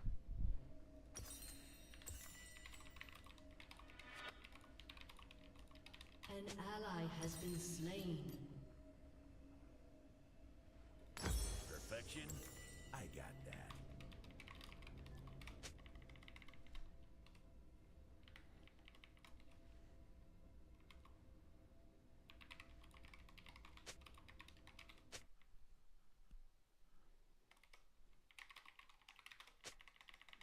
Don't be jealous.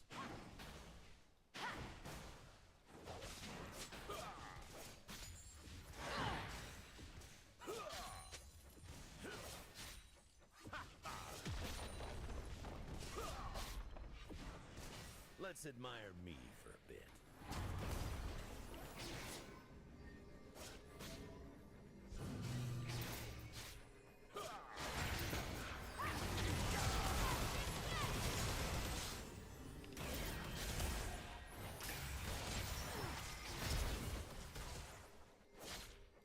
Shut down. ISTG.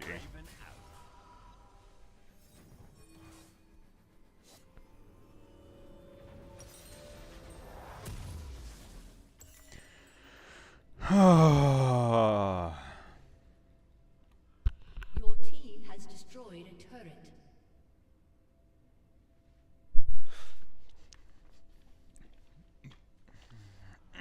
Your turret has been destroyed.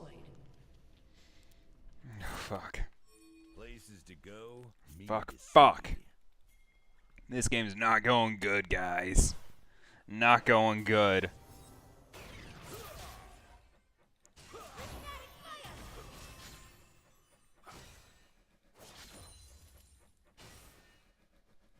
Doesn't get better than this. Enemy killing spree.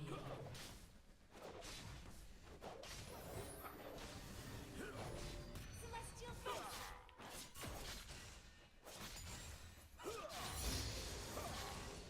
Stand back. An ally has been slain. An ally has been slain.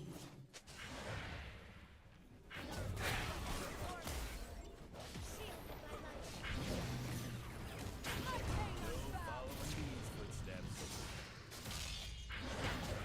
Enemy rampage. I'm in the way. You can't do shit to me. Her 2 autos did 20 health. Well, no. I've got pain. Yeah, I'm sir. backing off. There ain't no way. Ain't no way.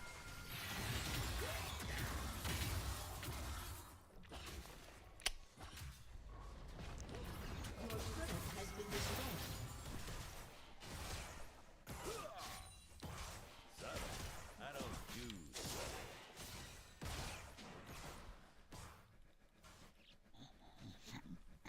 Somebody else should go bot at this point. Honestly, they'd be better than the two of us.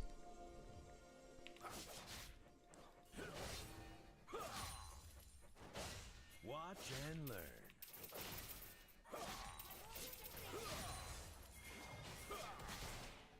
Enemy killing spree.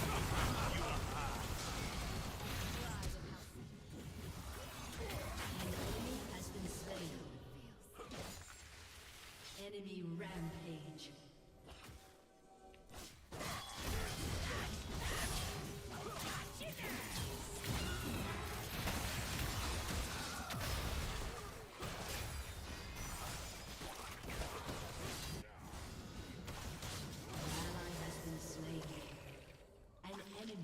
Unstoppable.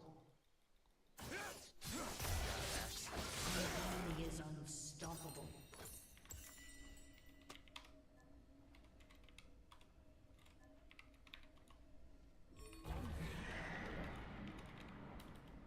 Your turret has been destroyed. An ally has been slain.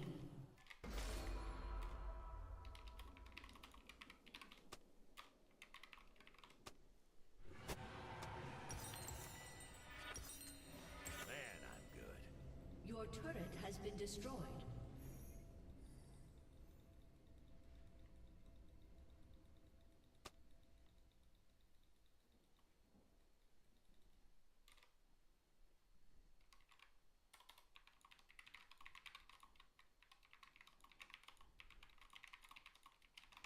Perfection?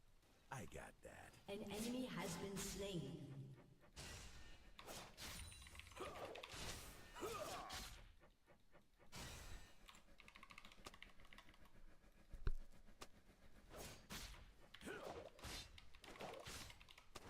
Seems to be blood everywhere I go.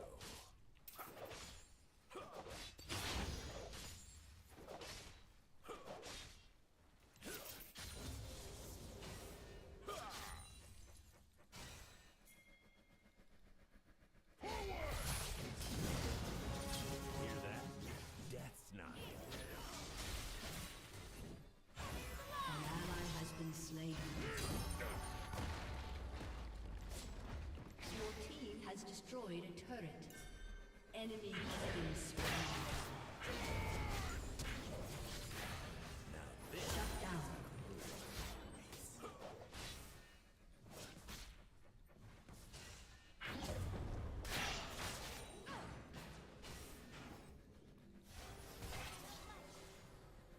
Yeah, no. Vilux. An ally I'm not turning around for that shit. Okay, there's a fucking oh, I'm just dead hurt.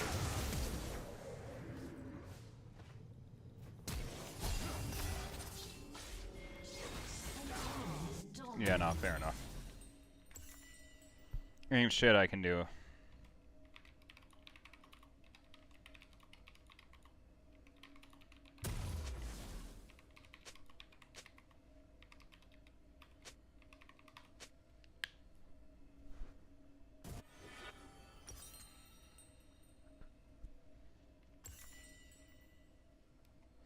Yeah, this one was pretty brutal. I'm not surprised I lost my one viewer that was hanging out. This is goddamn disturbingly bad. I will give that to y'all. Places to go, me to see. Yeah, I'm not playing on right now or actively. I'm just kind of chilling. I deserve that one. Or Draven Famer as well. Something need killing?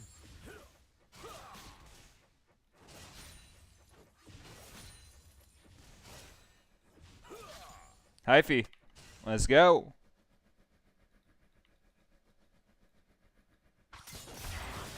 Goodbye.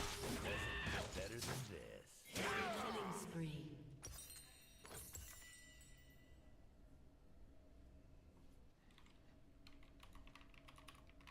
An enemy has been slain.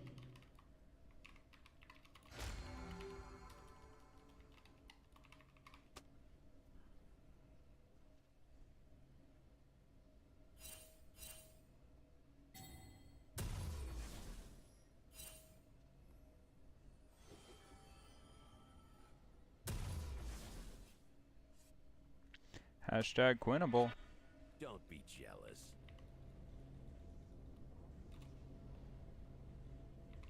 Your turret has been destroyed.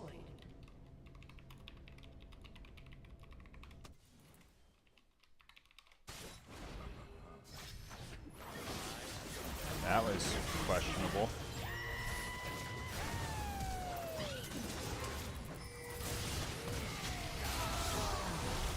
Oh my god, I got a kill! Holy shit, it's doable now! An ally has been slain. Rampage. This is where Draven shines. Wow, it made me drop that one.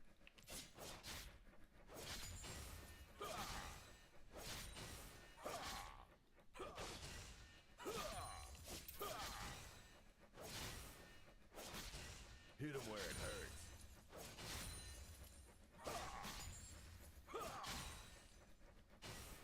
An ally has been slain.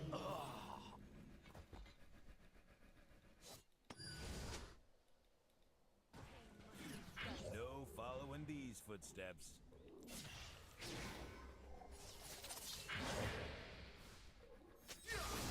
Oh my god. Hey, that feels good. Holy shit, do we win this game? I don't do subtle.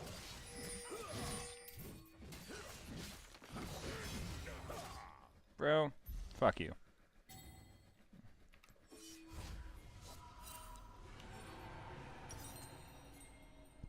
Should be me alone pushing out mid and you dealing with your lovely lane opponent, but you know. Has been destroyed. Whatever, bro. Whatever. Ally has been slain. Yeah, you're not getting away once. Your team has destroyed an inhibitor. Bro, I don't even care that I didn't get the stock. Pain to serve. Now I'm chilling. I got my IE. I can actually hit people now. Kinda. I kinda want to get rid of these and just go Zerks. Because it doesn't matter how much armor I have. God axes need victims.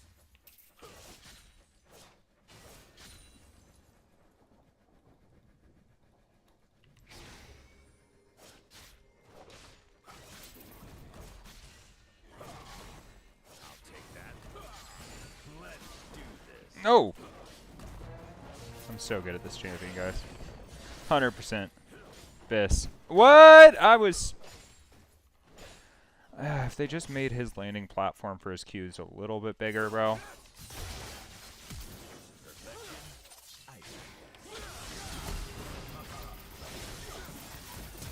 No!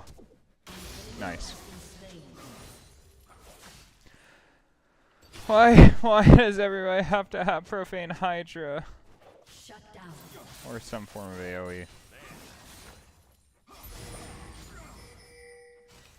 Draven's making an exit. Why would we surrender off of you getting picked?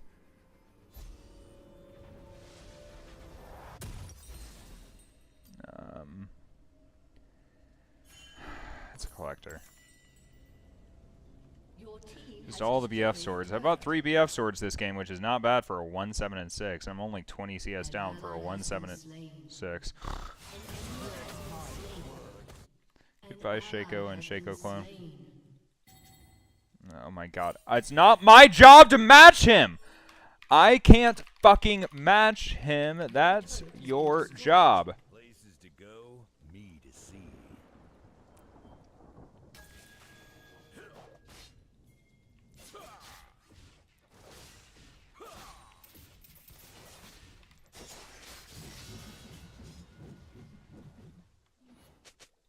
Let's admire me for a bit.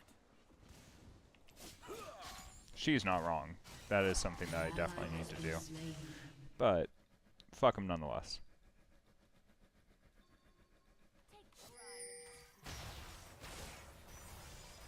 Don't be jealous.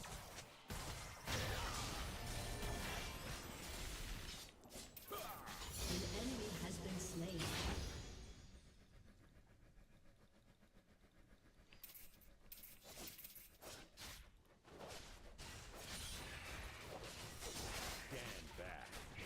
god, of course it went the other way from where I was walking. An enemy has been slain.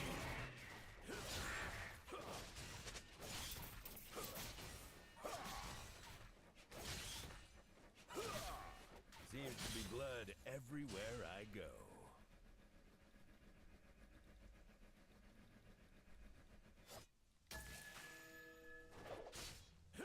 An enemy has been slain.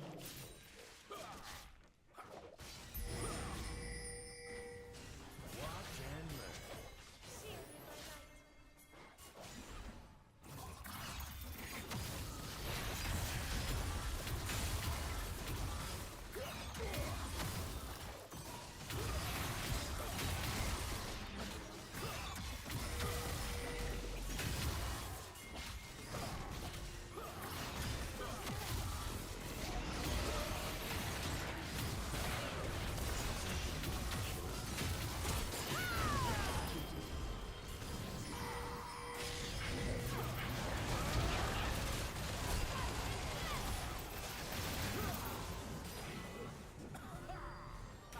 An enemy has been slain. You have been slain.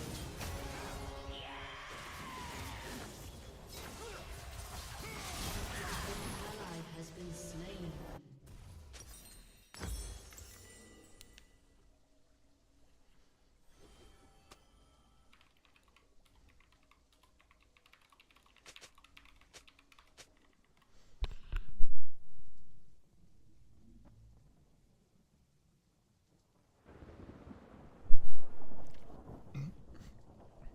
Your turret has been destroyed. An ally has been slain. An ally has been slain. Your inhibitor has been destroyed. Ah!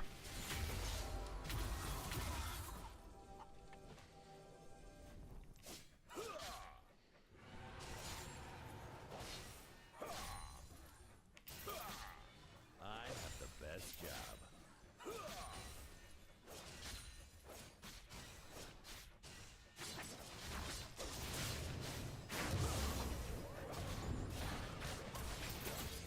have been slain. I do love a good old fashioned Shaco shakedown.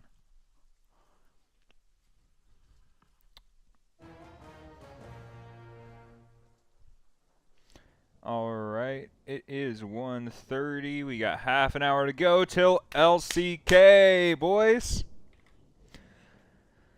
We're excited to go back to LCK for a bit, get us some content with betting and such. We're going to keep it on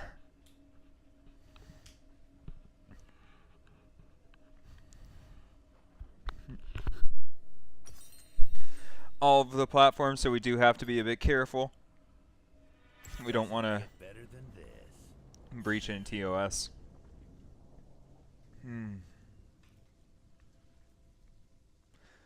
We're going to do some boozy watch partying of League of Legends LCK. Okay. And Morgana can 1v1 me. Ally has been slain. And so can the quad for sure. Enemy double kill. An enemy has been slain. Your inhibitor has been Yes, because y'all I'm really going to defend against a Baroned up minion push up here.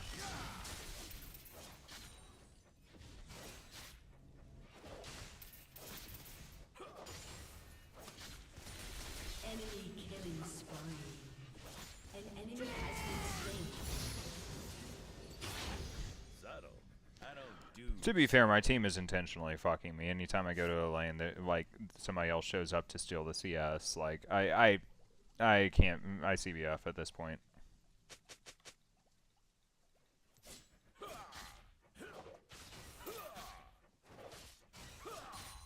Here we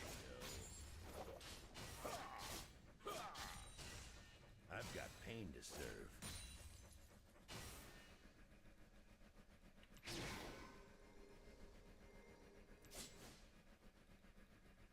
Is there a single camp up? Hell no.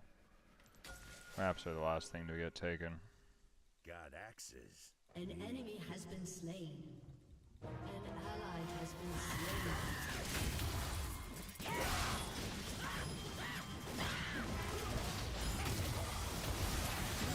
Oh my god!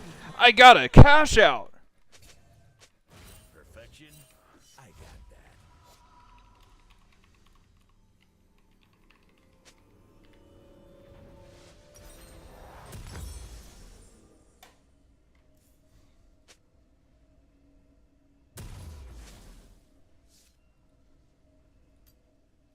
Now this is how to move.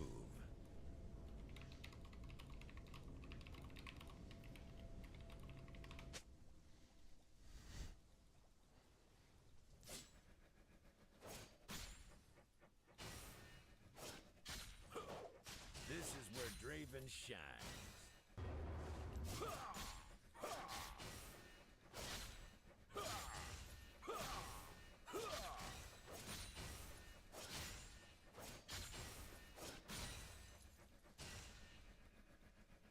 Man, Oh my god.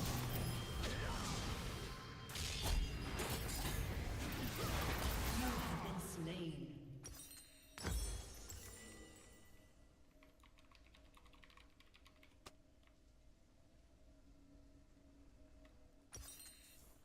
Yeah, I'm inting so hard, guys. I have completely given up on this game.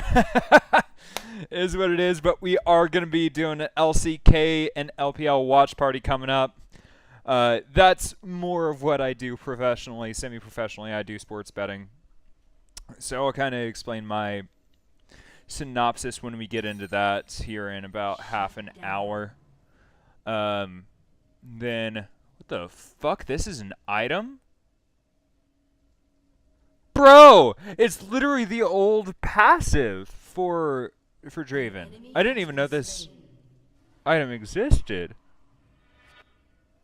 Interesting. places to go. An enemy has been I slain. mean, they are correct. Serrated Edge is very good for bleeding people.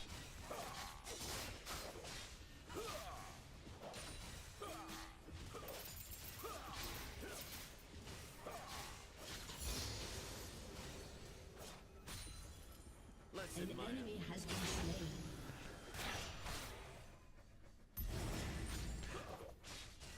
Double kill. Oh my god. Ace. I'm overcritting. I got it. I got it, boys. Y'all go fuck around everywhere else on the map. I'll be cleanup crew. Hear that? Death not. It's all I'm really good at on Draven anyway. Next time, just surrender. So, I don't know if you saw that, but earlier in the game, fucking Morgana all chatted, just surrender. This is the waste of time.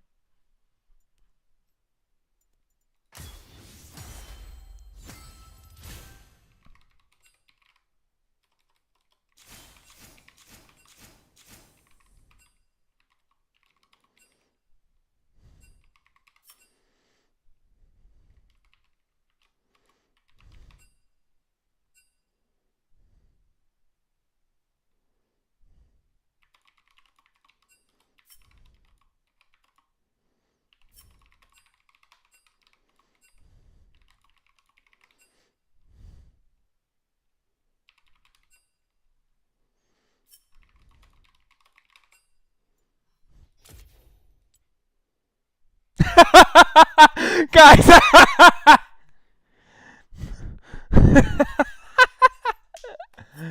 Draven does less damage than both supports.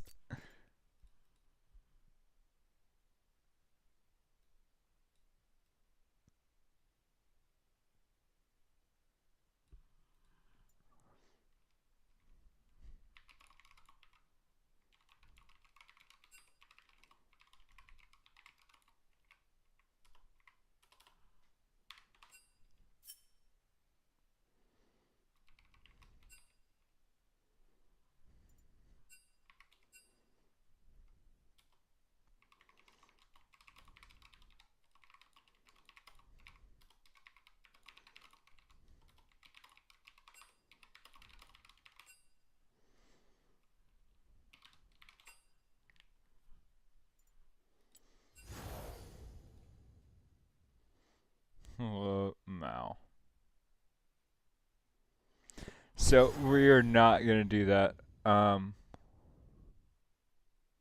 not going to block anybody. No, I'm going to... Don't show this again. That's dumb. Alright, so I'm going to go get myself a drink. Give me 30 seconds. Going to get myself a gin and simply lemonade canned. I'm an ex-competitive cocktail bartender and an expert in alcohol, so I'm going to go drink Gordon's and simply spiked lemonade. I'll be right back.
Anybody is in the chat, let me know if y'all want me to go straight into another league game or if y'all want me to go hop into LCK live stream. Y'all have about 30 seconds. I'll give it 10-15 seconds beforehand, see where we're at coming closer to it. While I wait for a response, I'm going to go grab my trash can, which I put in the other room so that the cleaning ladies would not steal my trash can.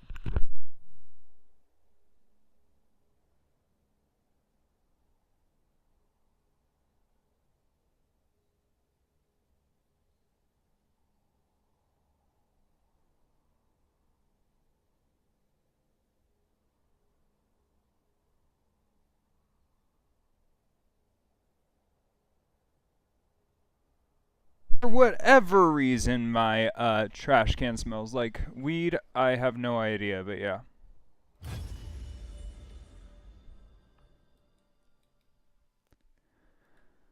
Our one viewer that was hanging out on Twitch decided to AFK as soon as I asked if they would just shoot me a chat message to say hi and pick our modes. So the struggles of early days of streaming.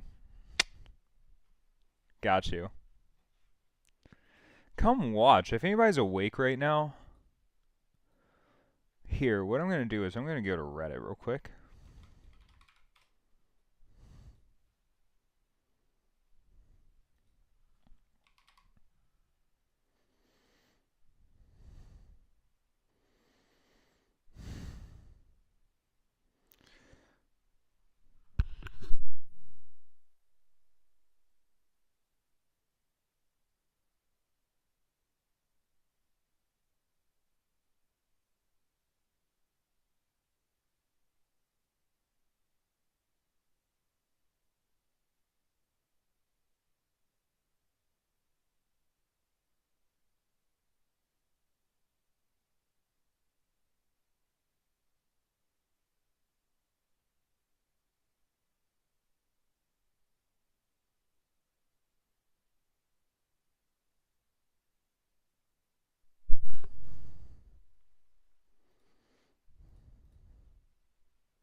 Welcome to Summoner's Rift.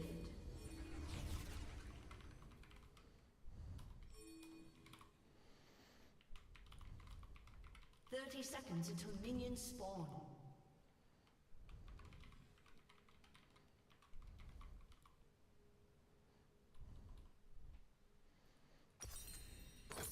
We've got this covered.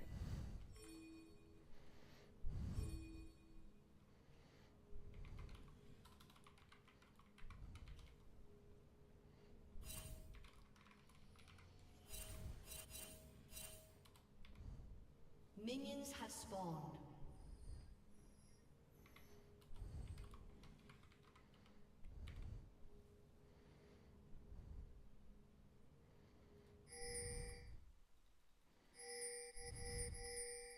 A bird's eye view is the best advantage.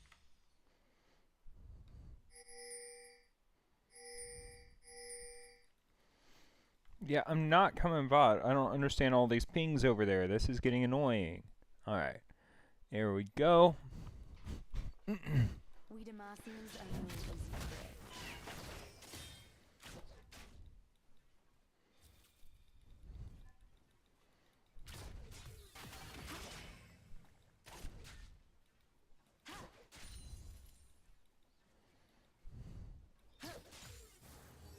We're in this together.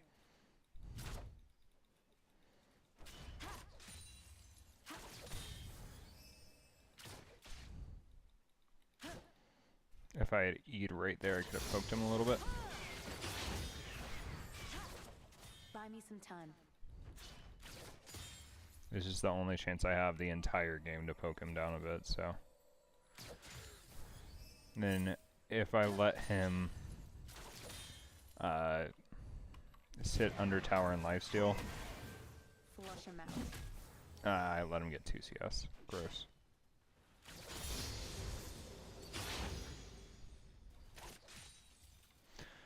Do not like this matchup one bit.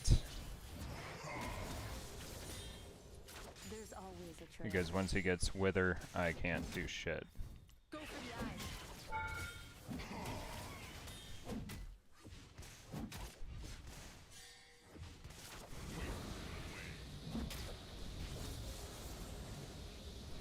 Find me a path.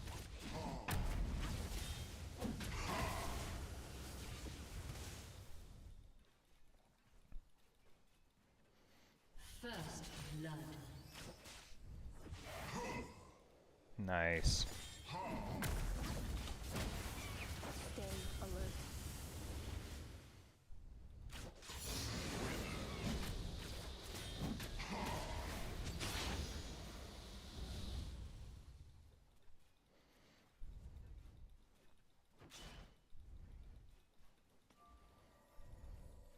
Vows stealing all the glory again.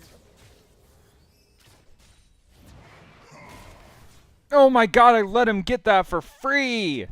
Bro. I'm inting. No! I'm inting! I am so inting! Demacia is counting on us. Oh my god, I'm eating so much wave, too.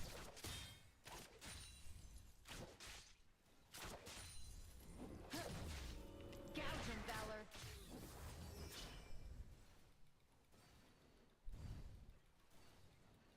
Sometimes I swear that bird is just showing off.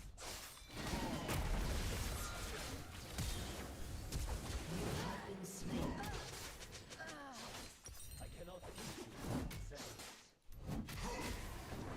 Fair enough. I earned that one. Stick to From the his plan, E-poke. Val. An enemy has been slain.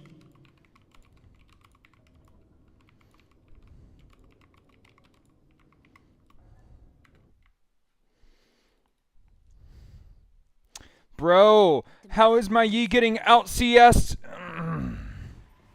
He got an assist, I can't say shit. So he actually did help out our lane.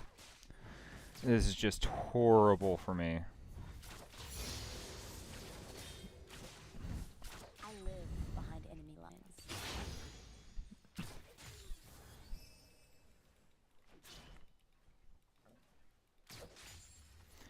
Let's build up a giant slow push, I guess. Oh my god, why do I have auto attack on? This shit's been fucking me so much.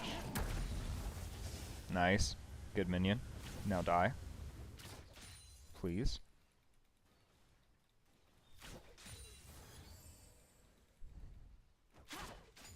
An enemy has been slain. A bird's eye view is the best advantage. Damn it, I really wanted this one not to crash. Don't crash, don't crash. Fuck.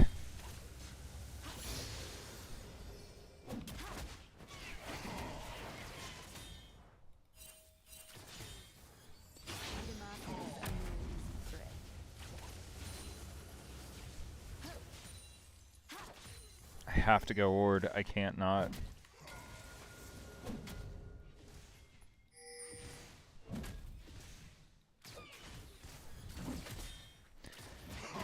If I was paying more attention to the map, I'd be doing better. I gotta be paying attention to the bot side.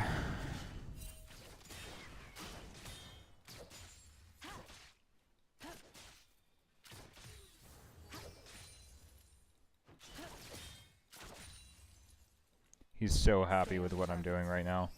We just need this to crash.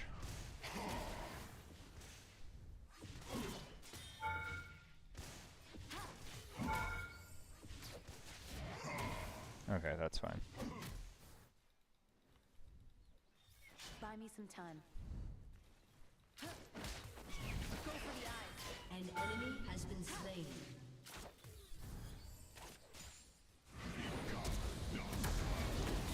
Two, one. Look Val.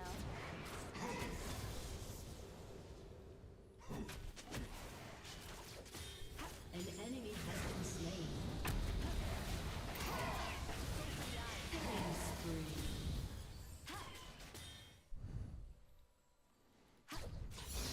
Fly swiftly, kill swiftly. Okay, that might have given me the breath of life I needed.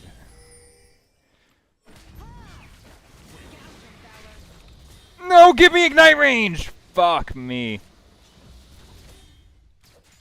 There's always a kill.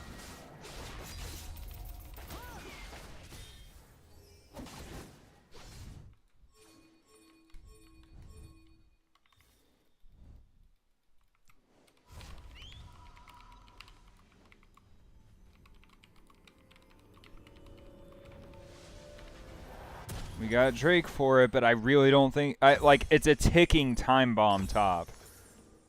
That's not what we need. We're building static.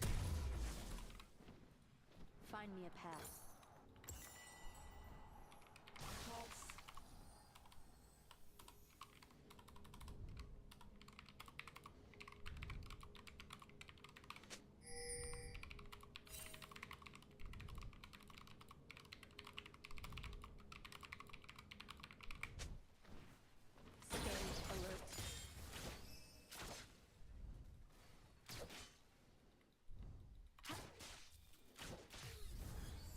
Go for the eyes.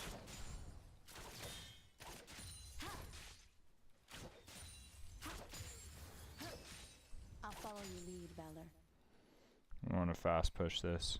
Get into the tower, maybe. Oh my god, he's still top!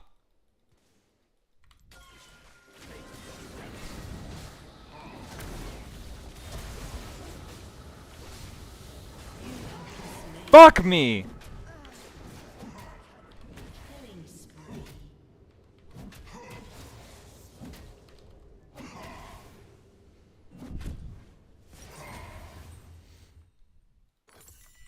Val stealing all the glory again.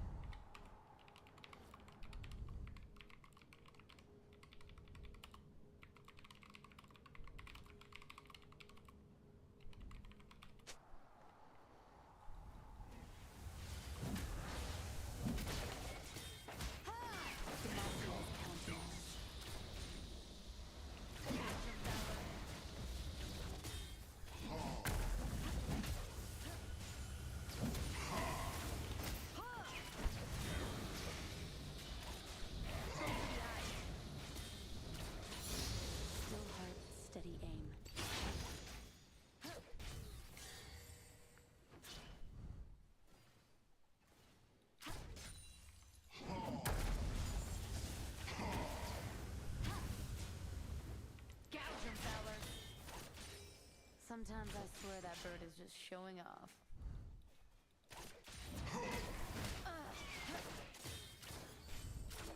Go for the eyes.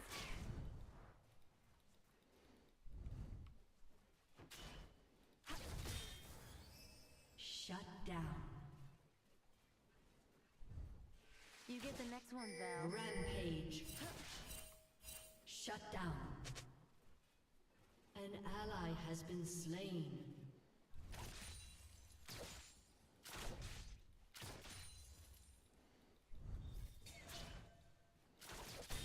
Stick to the plan, Val.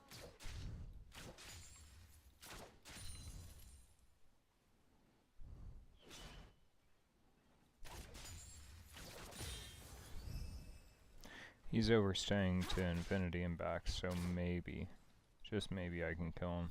Just like hunting fresher geese.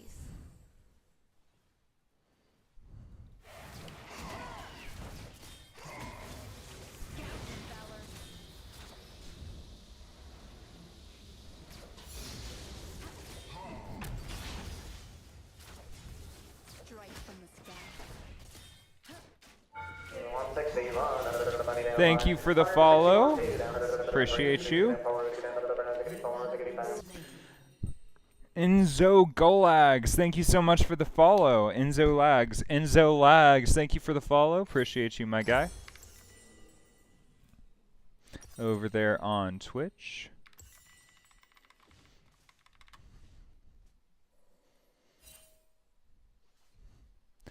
I do have a little bit of a timer on there because I was having quite a few bots come in. So just getting rid of all the random bots that are trying to teach me how to stream.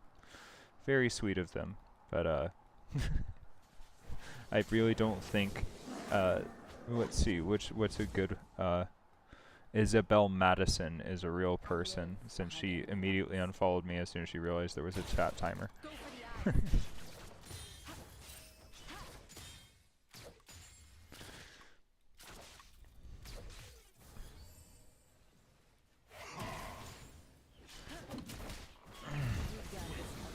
Yes, this is very interactive and fun. Ah! Oh, you're gonna pop your ult? I'll let your ult run out for free.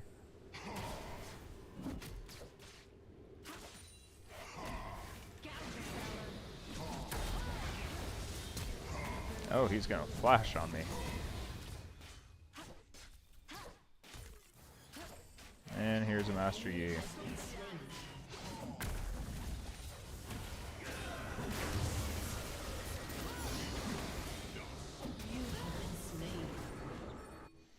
Yeah, I should have just backed off. Is what it is. It is what it is. We dying a lot.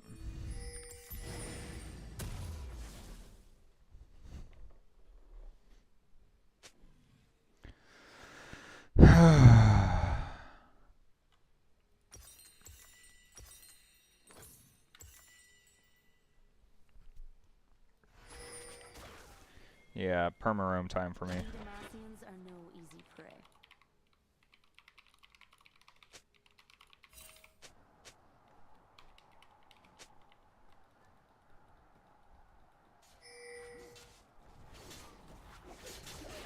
Rome is spelled like Rome, the city, right?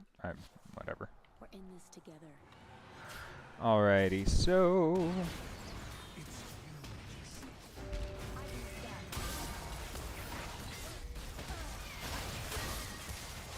It's fine. Master Yi's there. I can't go anywhere without Master Yi being there. I'm just inting, boys! I'm just inting, Enzo. It's one of those games. It's fine. We're about to move over to LCK Watch Party. As a matter of fact, it should be coming up any second. So when we get into that, we're going to move over to LCK Watch Party.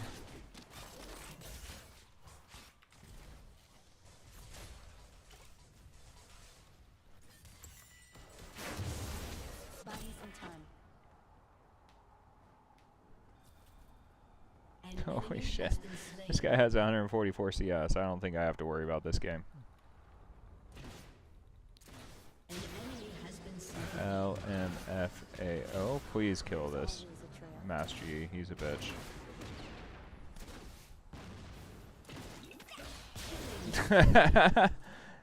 Okay. Yeah, I'm definitely carrying here, boys. I matter. Find me a path. He thought. Well, symbiotic boots. Hey, this grand journey that I just went on, it got my boots almost done, so. Flush 'em out.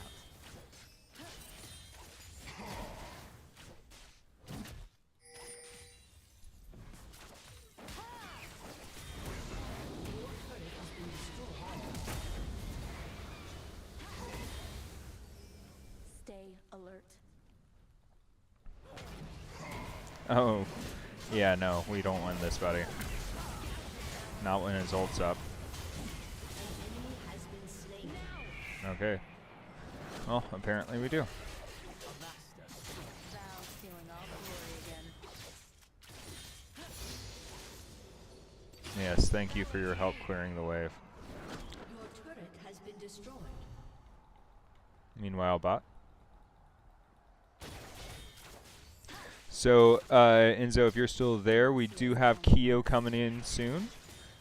He is our resident GM, and he's going to be helping analyze. Oh, of course you have ult. Yep, and I'm just dead. You have been slain.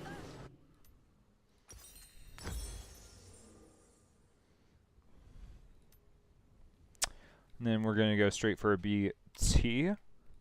So this is an OG Quinn build that I'm just really enjoying at the moment. So basically, static shiv. So when you go static shiv first, yes, wave clear, wonderful, which is definitely going to help me out if I'm actually trying to survive versus this Nasus and match him. But what else it can do is on any squishy champion, if you go in and press R on them, your passive automatically spawns on them, and that also is a static shiv strike. So when that happens, it is a beautiful bursting tool.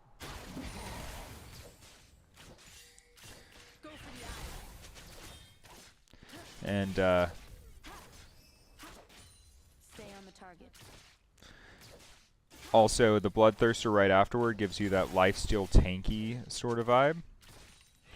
So between the two of them, you have a shit ton of burst, a good bit of AD, and it just feels so freaking nice. Because then you can just straight face tank almost anything if you're not 1 in 6 with 100 CS at 18 minutes. An enemy has been slain. You know.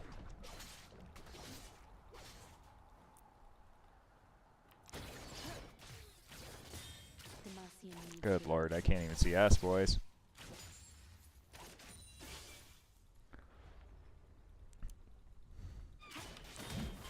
Run.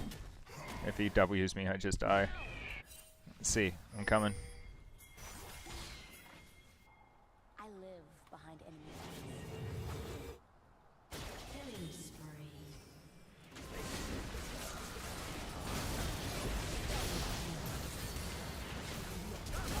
Oh, fuck. Enemy double kill. Look, Val. Snap.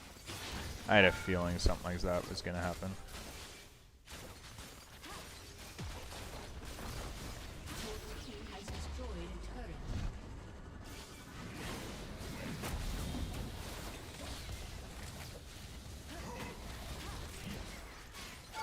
We've got this covered.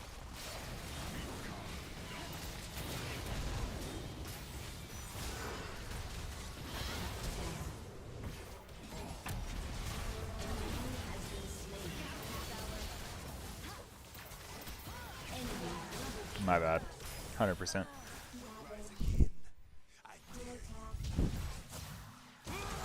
Oh!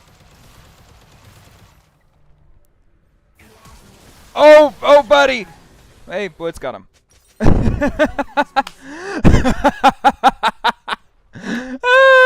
the fucking... I'm gonna guess with that CS, this guy's at least gold.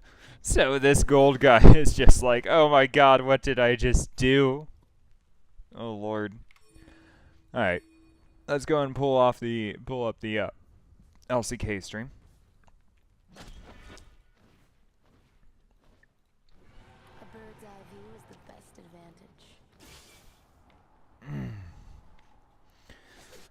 Alright, we got it right there. We're going to be hopping in here momentarily, guys.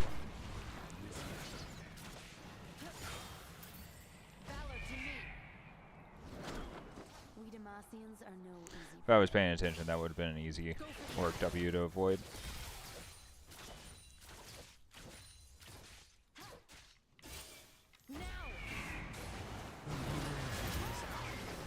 Okay.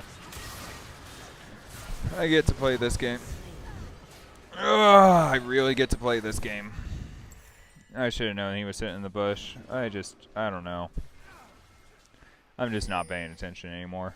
This game is over for me. It's all about everybody else. I'm not worth gold. Alright, here's where we are on draft.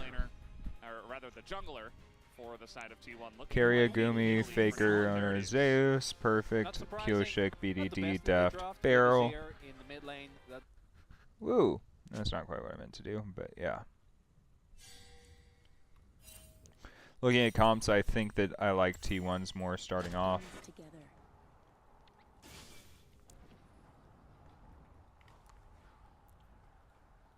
An enemy has been slain.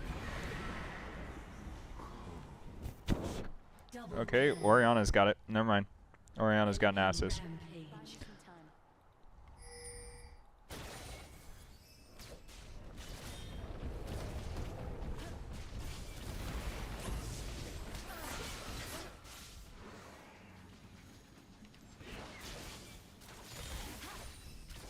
There's always a trail.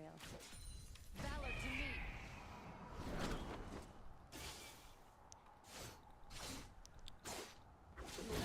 Has destroyed a turret. Yeah, no.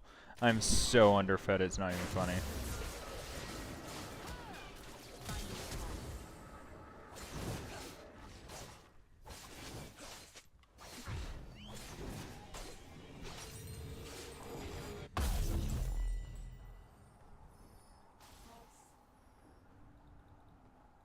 I have 118 CS, guys. I have more than Nasus, but that's because I stopped him from CSing for so long. Uh-oh, I got the kill. It's not great.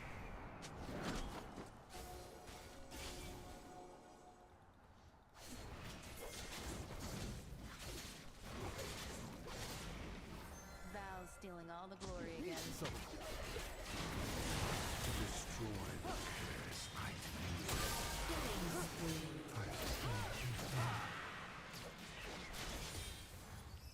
So underfed. Holy shit, I still don't even have enough for the BF sword. Demacia is counting on Oh, boys, this is rough. Gouge and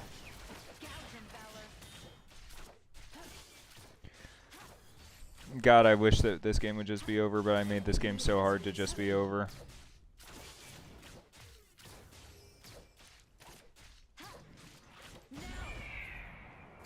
Sometimes I swear that bird is just showing off.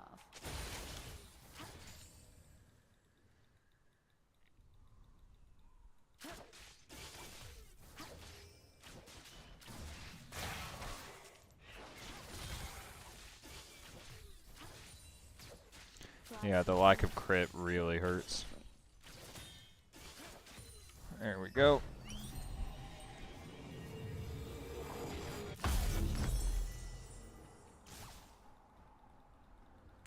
Alright, then we go straight into, usually we like a little bit more attack speed, so Bork would be nice here, but I kind of want crit. Wait, does Bork have crit? I don't even remember with all these changes that they made. No, okay, good.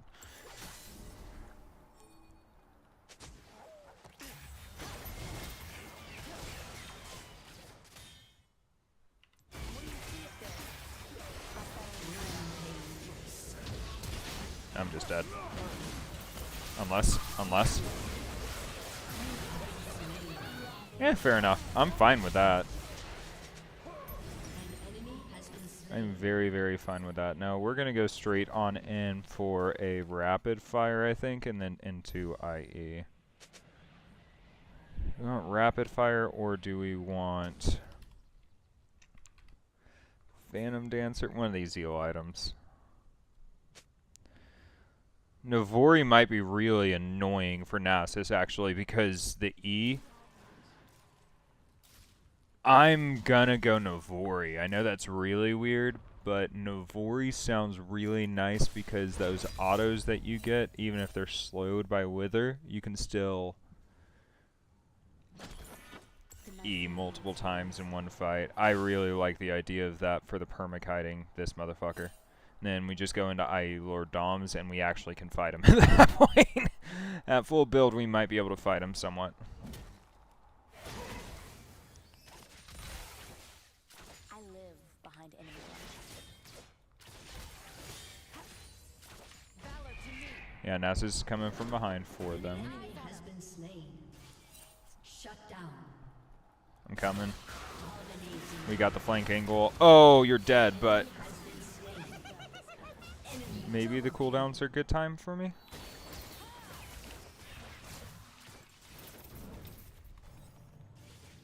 Please tell me that's enough.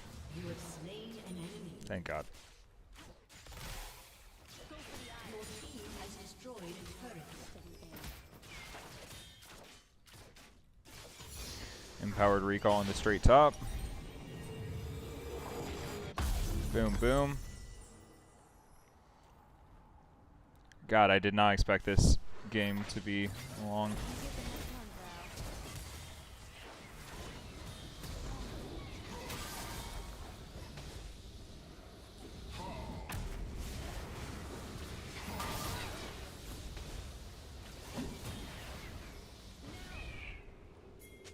A bird's eye view is the best advantage. Gouge him, Valor. Valor to me.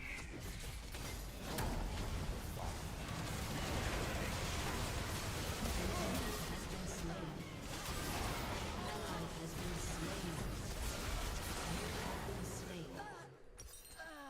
Couldn't do much there. Oh, well.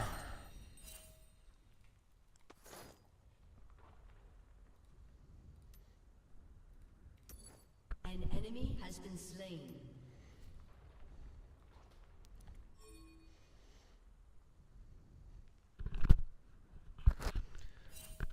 It's got the move speed, which I really like. I really like the non-ultimate cooldowns into these kiting bullshits. Like, I know I'm so far behind, but Master Yi. I'm just playing super experimentally right now. We are definitely playing for fun. An enemy has been slain. An enemy has been slain. Demacians are no easy prey. Alrighty. Let's go grab some camps, guys.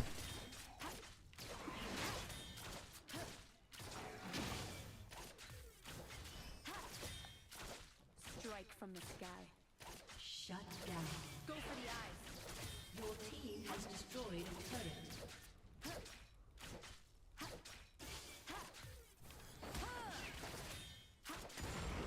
God, that took 20 years, didn't it? Yeah, this build definitely is low on damage early to mid unless you're ahead.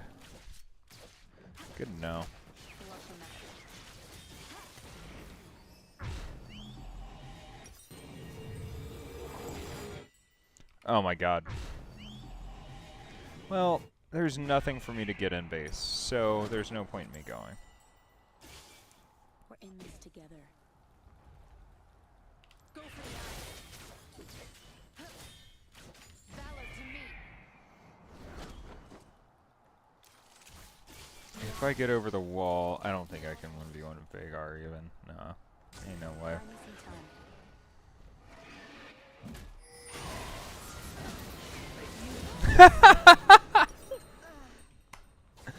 Fair enough. I'm face checking stupid ass bushes. I deserve that. I'm just fucking ending, guys.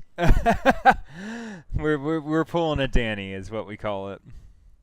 Got a buddy of mine named Danny that literally he just can't stop ending. Can't stop.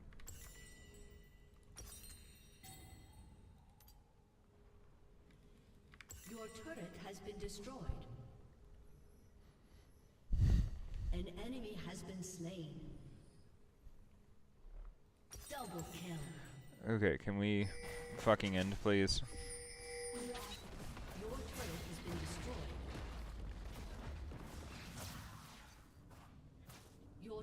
has destroyed a turret. Between me and Yi, we kill him.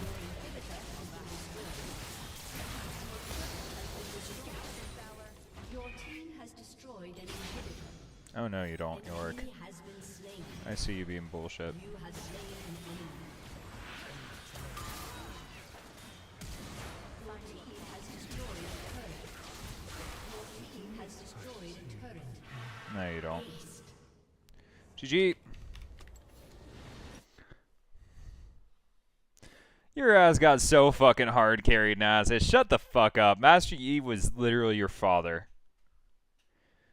Okay. Well.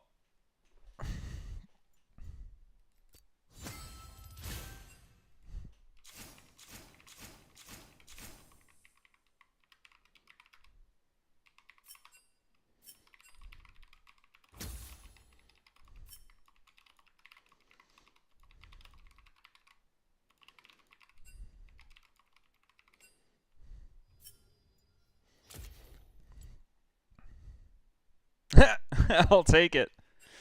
Somehow.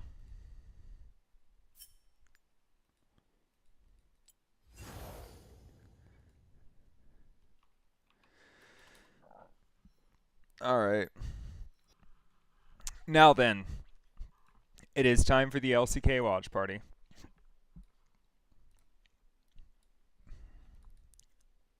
Probably going to go down here, but they don't get Guma, and a 1-for-1 trade in a 4-man dive is not what you want to see. Guma also picking up a kill. Oh, really big there. As the setup. Yeah, trying to make this play onto the Cassante. He does all out the Skarner into the turret, and now Zeus has to flash away. Going back in onto the all-out Cassante. Not sure about that one. Impale on a both. Do they have the damage? So perfect. Goes in. Assassinates the Nidalee. That was and gorgeous now he's by totally perfect. We got finds perfect his with timing. 0 mana. And eventually We he's got just gonna die. perfect There's timing, nothing guys. he can do here with no mana, no health. BDD picks up the second kill. BDD maintaining his 100% kill participation, makes a play towards bot. A little bit scuffed of a play, but it ends up working out really well done here. Guma flashes the combo from barrel, which means that the main damage source isn't locked down at all, and then turns on to death. So super well played by Guma there. Keria still ends up going down. BDD, tragic flash there, but it actually ends up being a really big moment for him nonetheless, because even though this play doesn't go the way you want to, you still get the kill. And then here, I think it makes sense for T1 to go back in, specifically because of the fact that the Talia means that you're gonna fight anyway. Like, I don't think you have a way of really getting out here. The moment that TP comes through, you know that. Alrighty, let me see. So I understand owner and Gotta open up my gambling app. I'm going to put the money on you saw him go for the New event T1 where to end up Owner winning saw this Owner walk game. out. So if they go one way or another, maybe it works. Because I maybe feel you like at the least odds trade are 1 for heavily in their 2. favor. Maybe I'm gonna you put a just full sacrifice unit. one person and you make it out, but instead neither happens. Alright, come on T1. And now KT building themselves up to a 2K gold lead here. And this first game, very different from what we expect in the best of ways, Veldes. Absolutely. I mean, this is making this an interesting matchup. I was worried that we were just going to have, it's T1 home ground. They're going to come in. They're going to stomp. It's going to be a 2-0. That's no fun, right? For Saturday Showdown, we need to have a Yeah, no, I think T1 still wins. They got a better comp. I don't love the Nidalee, of course, but it's not exactly like Lee Sin is that much better. It is a little bit better because it's got more setup. And Pioshik is happy. He's playing his champion. The fans are chanting, trying to get T1 back on the horse here, but Alrighty. at this moment in time, KT, they have Yeah, we went ahead and put a full unit on T1 to win this Today's the big day. game. They've had a really rough couple of weeks. Because 3.5 we weeks, have you could pretty say. good odds on that I guess with 2.5 weeks at plus this point, and 110 when I did it. trying to get Oh, their plus first 105 big and went win here down against right as I T1 did it. after Damn. they got their first win. I'm just saying, Veldes, KT Challengers did beat T1 Challengers in this very arena today. Well, yeah, And but This is Mystic shot on Yeah. to be fair, T1 Challengers is a little bit Try to ignore it. different. You were looking They've got a away Western from player the on the monitor team in at me, Reckless. so, yeah, trying to save yourself, but I couldn't be saved. Thanks, Jonas. Sorry. I think T1 has I'm plenty of glad ways to come back into this game. We're pointing it out. Ah, That's okay, and it happens to everyone. recalibrate, okay?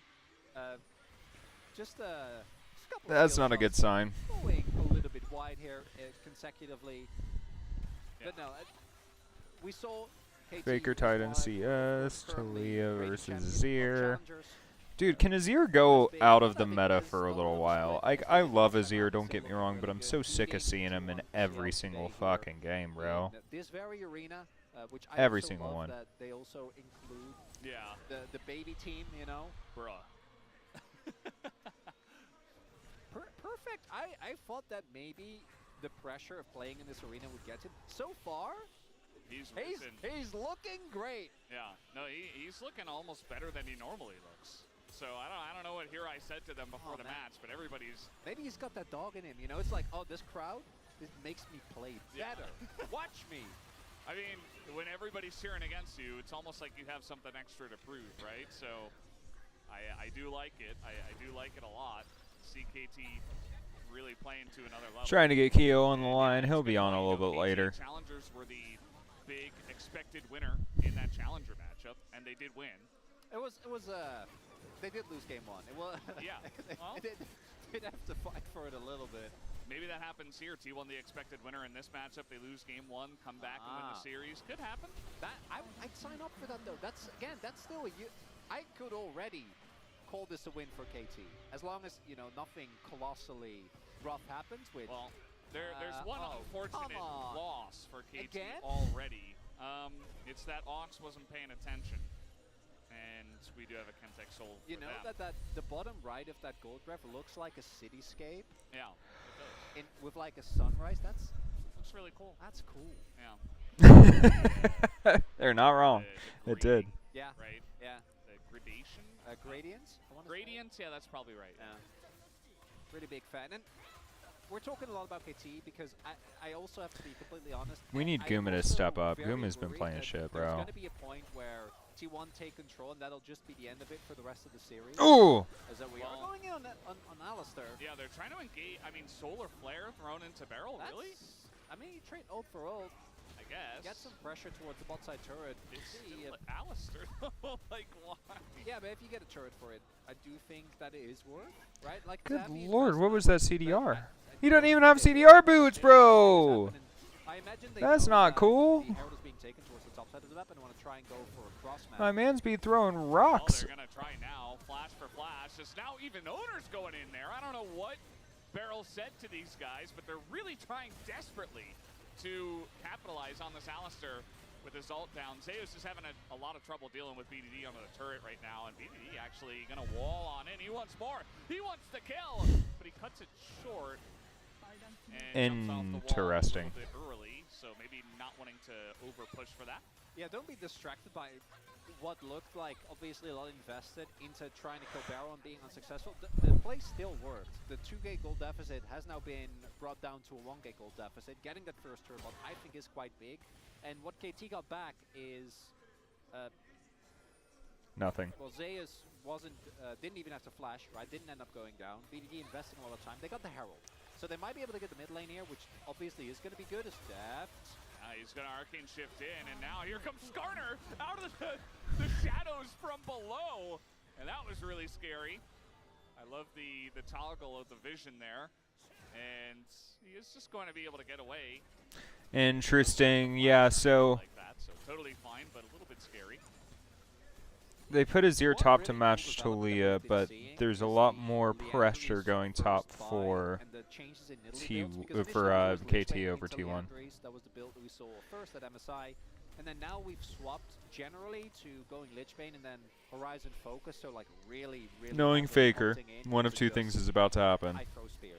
They're about to have a brilliant... No, never mind. Sorry, yeah, Leandris into Horizon Focus, yeah. The main thing for KT now is to not give T1 an opening. One of the things that T1 have become known for is coming back. The ability to find uncannily good team fights from a deficit. This deficit isn't even that big, and it's exactly these type of positions. But you do see KT, they actually read this pretty well, right? They're very aware that T1's going to be looking to collapse, and Barrel, he's Deft's bouncer. Yeah, they're doing a good job of... Yeah, literally, he's a bouncer. I don't even think he realized the meme there. At this point in time, but Def gonna keep up the pressure. That's basically his job, to sit in mid, try to take 1v1s against Guma, and essentially really abuse the strength of Ezreal in this moment in time in the meta before the Zeri gets too insane. Beryl up in the top lane, trying to make a play here alongside of BDD. So Faker's gonna die here. Faker playing pretty safe in terms of his positioning. He's playing very away from those brushes. So Yeah, he is. not going to any danger zones. If Faker actually predicted that he was most likely there, that was impressive. So there's not really a reason for him to walk up there unless they wanted to make a play on BDD, but not going to be the case. BDD also going to be backing here. And these turrets do have to start going down if KT wants to maintain map control. As mentioned, if this was an Infernal, if this was a Hextech like Hextech Ezreal Talia, that would have been really good for KT. Cassante is definitely still going to enjoy the powers of a M-Tech Soul, but outside of that, might be a little bit rough, as we do see the mid lane turret now full, so that's a big win for KT. Will, again, build up that gold lead a little bit. I don't know if T1 is going to be interested in actually contesting this dragon, though, as a lot of pressure on Perfect, but they do know this is happening. Yeah, they really want to turn this around to KT. The all-out goes in on a owner. They're going My girl is messaging me. Perfect days. Hypey with it, and now Beryl in a little bit of trouble. He's going to have to go to the Unbreakable Will as they overcommit to that one. Not expecting as many members of T1 to be there, but the entire team did rotate up to the top side, including that TP from Zeus. Bot lane's gonna die, but I don't think anybody gets gold, depending on how low it is. I don't think it's too low, but it's definitely low enough to be annoying. Perfect and Beryl isn't enough damage. But Faker gets this tower. Wasn't his fault, right? Like it was just the That angle helps. being dragged by Nothing they can do about this Drake, I think. That maybe could have been a difference, but they didn't have enough members. Now the gold's gonna be So what's the basically plan with this reset for T1? But it really does feel like they could have probably Azir's done that finishing shoving this in, just in case Talia is actually bot lane or some shit. and not give over the kill. Yeah. Because instead, you invest the teleport, Look at that trying kill. to salvage the play. The heal is so chunky, man. It's like almost 300. And he went so all out onto the Nidalee, it's like, well, now you're just out of position into multiple members. Yeah. So we're getting a deep look into Cassante is Beryl. not my favorite champion in the game. He's a very annoying son of a So the bitch. gold's now going to be even. And T1, there is a Baron on the map. So we got a tiny little blue blip there. Just a little one. Yeah. But you have double Leandries and you have Zeri. So if they get any time alone with this, it's going to go down in seconds. Yeah, and that Azir is actually starting to smack too.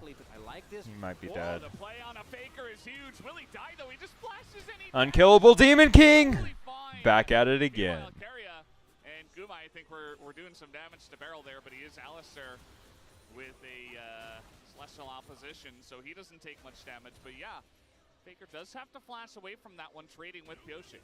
Do you think that's still a win for KT? Looking for these practice plays, definitely a good call as Keria?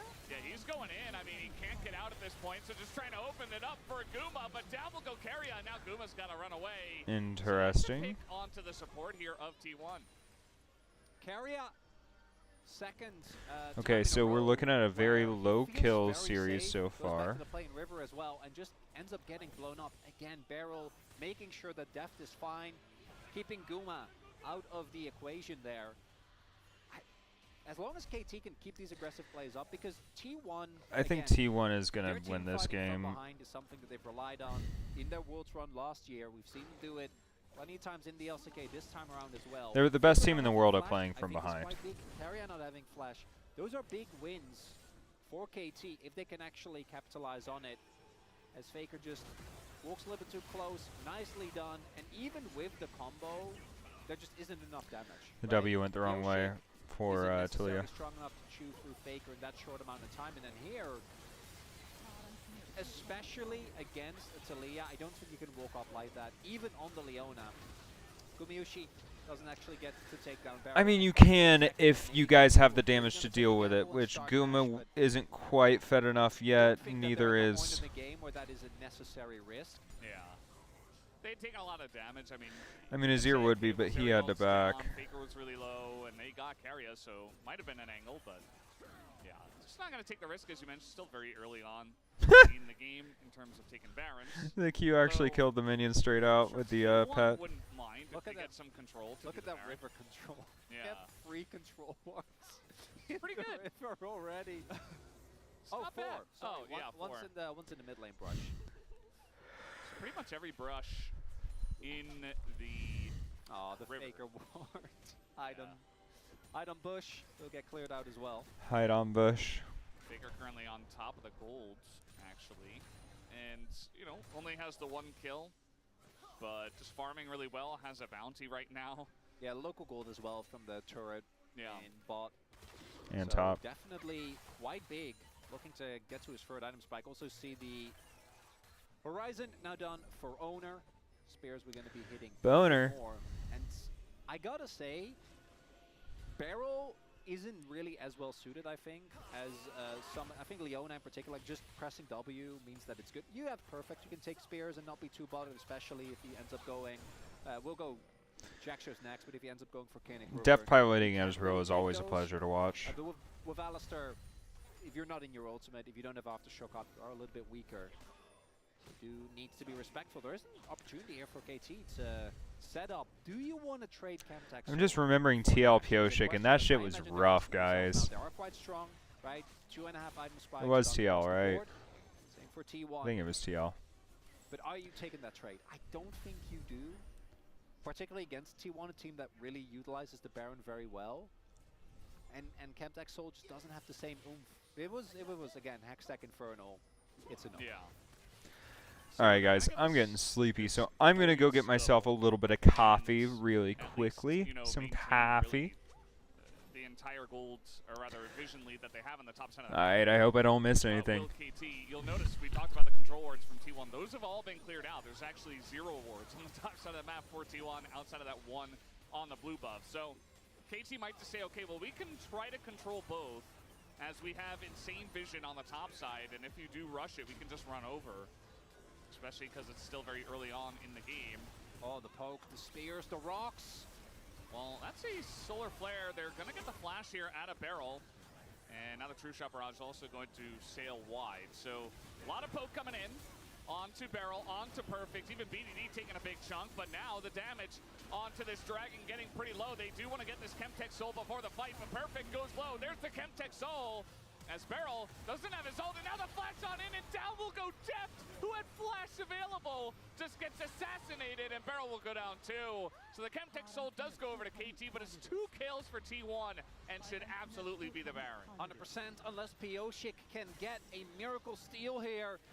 That probably is going to be the trade we were talking about. Mid lane turret going over, 2 kills going over.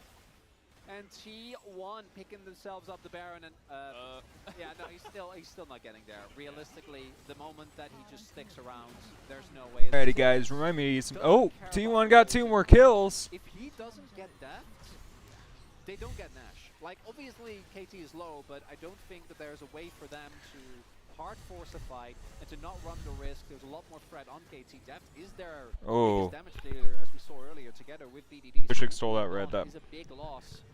actually would have been really nice.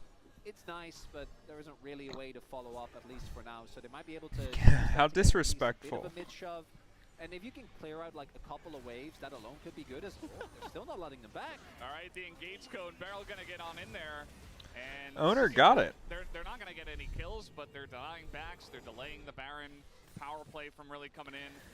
And 2 minutes is enough time, I think, for them to set up and push down either bot or top. Cassante is top. Further the red Baron power play. Azir's going to match there. By as much time as possible. They're not. They're trying to steal their red side, but I think, yeah. Yeah, pretty even game state, I would say, at this point in time. I would agree, and even though Chemtech Soul is one of the weaker ones, They're just kind of like handshaking the fact that Leona's chilling right there. Don't lose both inners and or an inhib, I think they're fine. That really, to me, Yeah, I definitely need to get some cereal in me at some point or something just for some carbs. Azir and Nidalee and even Skarner is kind of insane, but then this play from Zayas, you see Deft just a second too late. Anybody hanging out over on Kick, would have been fine. They didn't want to checking invest in. Ends up going Hey down. bud, how Really you cursed doing? there from Zayas because it sets up the play, and now one inner I think you can give up, but KT, they do still have a really beefy front line.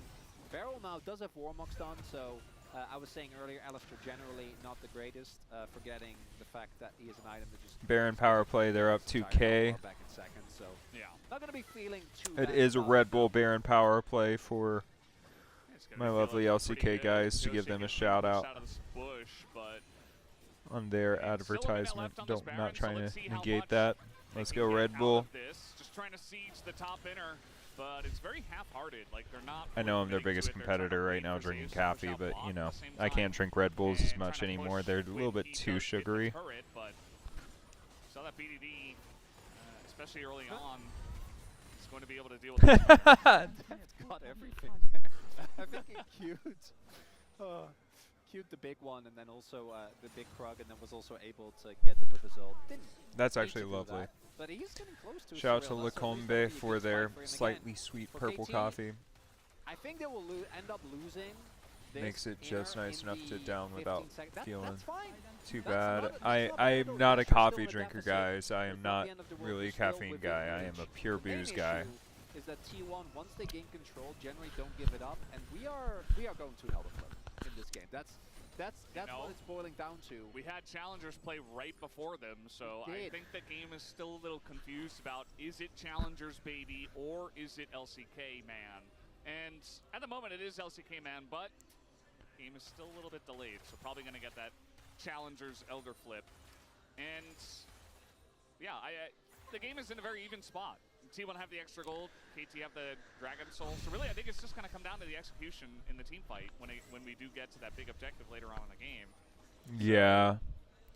I feel like teams are going to try to set up macro control. They're going to try to set up the entire the macro of the game is kind of fucky right now, but I trust T1 to navigate team fights better than whoever KT. gets that elder in 2 minutes, probably going to end up running away with a big lead and potentially the game.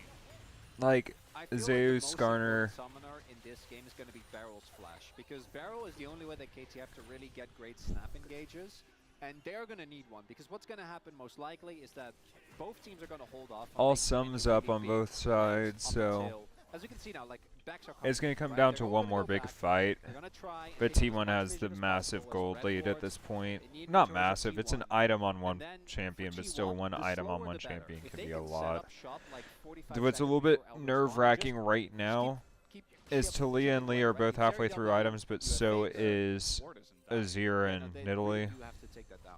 That's a big problem. I mean, imagine they will find it. they haven't. I'm not worried stopped in about that bush. Deft. Deft They've feels had like 3 he's people doing walk by it fine. so many times, even the plants But missed it. Barrel, And Carrier, I mean, they're eventually trying to you play go like through that bush with LPL Elder, right? laners, it Otherwise, feels like, so Zeus it's a gets little the- yeah, just uncomfortable. gets the freest TP ward in the game. Welcome on in, bud. Oh, Thanks for especially joining. Skarner Yeah. with the impale, that's a lot of value. They might be looking for a collapse onto him here, though. Yeah, the timing of this is pretty good. I mean, 30 seconds until the Drake even spawns as, uh-oh, he's going to get knocked by the wall. That's the teleport down. And Zeus is like, well, I guess I'm dead. He is. Let's see how long this does take. I mean, if it takes 30 seconds, maybe T1 just go for the Elder, though. He is Scar. Oh, look at that. KT are realizing, like, we don't have the time for this. Well, I think they do. I think they could have killed him. Well, they're just going to let him go. Now, they did get the teleport out of Zeus, so now Zeus doesn't have teleport, has to run towards this. And they're going to teleport BDD into the And fight Perfect. early.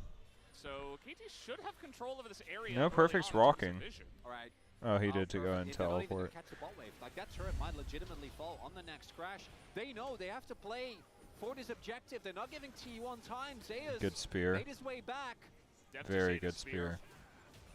And that's a problem. I That's mean, the worst target out of Ooh! for them. yeah, it's perfect for Owner to hit that onto him, as now it's just I gonna love come how down he to said a straight perfect up when Elder perfect's flip. in the game. Back Ah. out the window. Keep them out. All right. This is just what they're going for. Look at Perfect's health bar. They're just gonna impale Deft in again as he doesn't use flash again. Perfect lives. And Pyosik is not gonna be able to No. get it. This game is over. Everybody on the side of KT just gonna be isolated and ripped apart as T1 they get the Faker's Elder, too they clean get with the it with fight. a They 7k will. damage And in that it's fight. over. Yeah. It is not challengers. He gave baby. Faker It's just fucking LCK as KT, everything. They get close, but And look at that, he's fight, got a 10 basically stack everything frickin' went wrong. Deft eats a seal steal, too. Yeah, this gets game a is kill. over. Pyosik doesn't get the flip. Perfect goes down before the fight has well and truly began. Not really. It is gonna He be did get the 2-1 ult. going after He a did much ult better Zeri showing, out of but the game fight. one still It was just the going rest of the as team expected. collapsed. Absolutely did. Nice from KT to make it interesting, to make it close. He but kept this is Zeri all about completely out of the T1 fight. once again at their home grounds here for Saturday's There we showdown. go. That's bet number 1 cashed in on the They're morning. gonna put on a nice performance Hell for yeah. them and their fans there. As soon as T1 went down 4 kills, I put a bet on him, and they won it. At the Goyang Sono Arena right now, but yeah, at the end of the day, I think T1, you know, I think we got 15 minutes between games, 10 minutes, 12 minutes, somewhere in that range. Actually. And if that were against current, you know, Gen G, Life Esports, a top team, maybe Sorry, even trying to find the right you tab. probably losing There we that go. game. I mean, it felt like KT got a nice lead, but they weren't able to do enough with it, and eventually T1 Cashed just out came on back. that one. We're up, boys. We're up. Can still rely on, but at least this Yeah, game, it's just I think navigating was late a game team heavy fights. I overperformance don't see. from what we were expecting.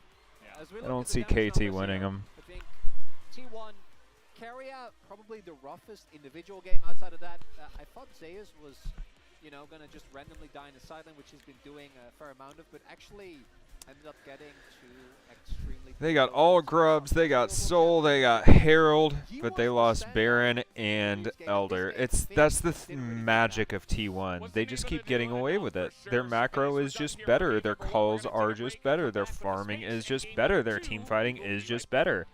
Like Gen G is the best team in LCK right now, but Generation Gaming, but T1 just feels so freaking annoyingly powerful because it feels like unless a team perfectly plays from ahead, T1's going to find a way back in the game. That's what T1's so fucking good at doing. They focus on how to play from behind.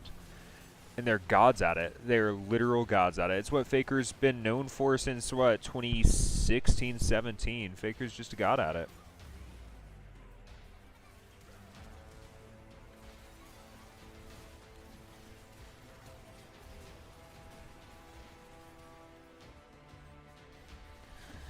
Missed a call from Kiyo, calling him back, seeing if he answers.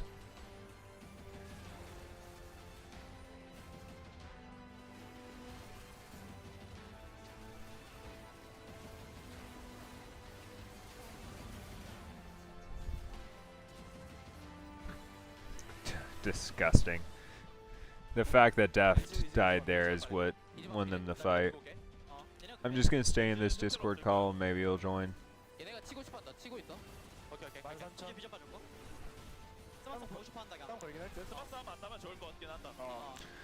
Alrighty, it's almost 3 in the morning, which I do believe. Wait, no, what time is LPL starting today? Anybody in chat? Alright, what time does LPL start? 5 a.m. LJL couldn't possibly give a shit about LCK Nongshim versus Hanwha.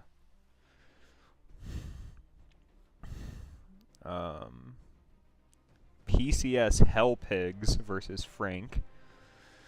LJL, LPL. So yeah, LPL kicks off at 5 a.m.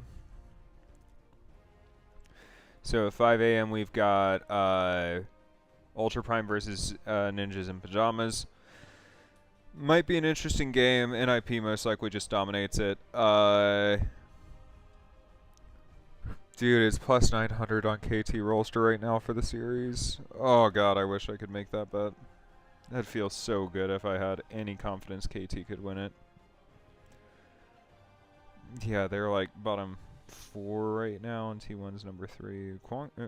Kwangdu's doing good. I didn't realize KDF was doing so good. Kwangdong Freaks. Dom 1 Kia. HLE. It's HLE versus NS, so the odds are actually crazy for it. It's minus 20 for Hanwha. Damn.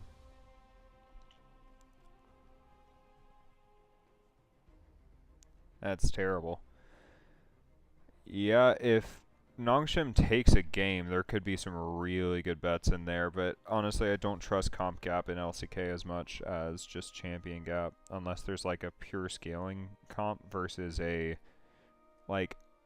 pure scaling comp. I think would usually win, but poke comps are so strong right now, and sustained comps don't feel like they can win games. Like every game that I've seen with like a support like Ivern jungle or support Nami, usually the Lucian can't do enough to carry, it feels like, for how much early pressure he gets. It doesn't feel like the Lucian is the reason they win.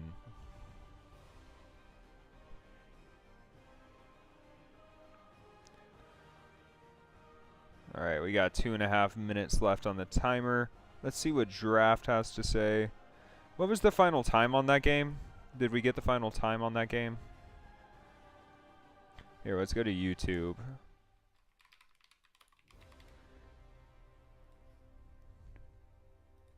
Because YouTube, we can back it up just a little bit.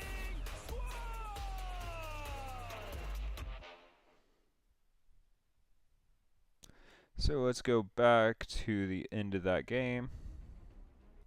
Homolife Esports picks for owner.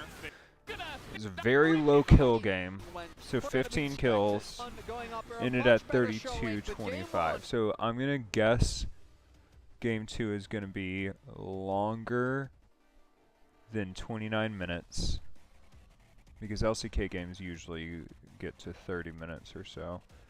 So I'd say longer than 29 minutes unless they just completely fuck them. Yeah, I'm not willing to say over 30 just in case there's some weird shit that happens, but usually T1, if they decisively close it out, yes, it can be 27, 28 minutes, but I think... Actually, I'm going to hold off on that, you know?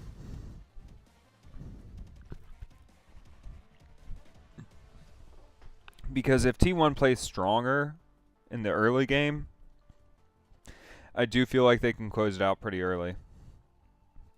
Let's see what Cadril has to say.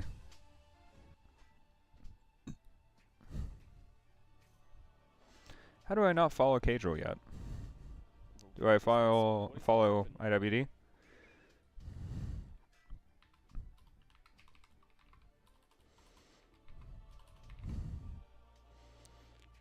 What is he parrying with? No, I'm following him. He's of course not live right now. Oh, it's under show more. Yep. Okay. I'll be right back, guys. I'm going to use the restroom.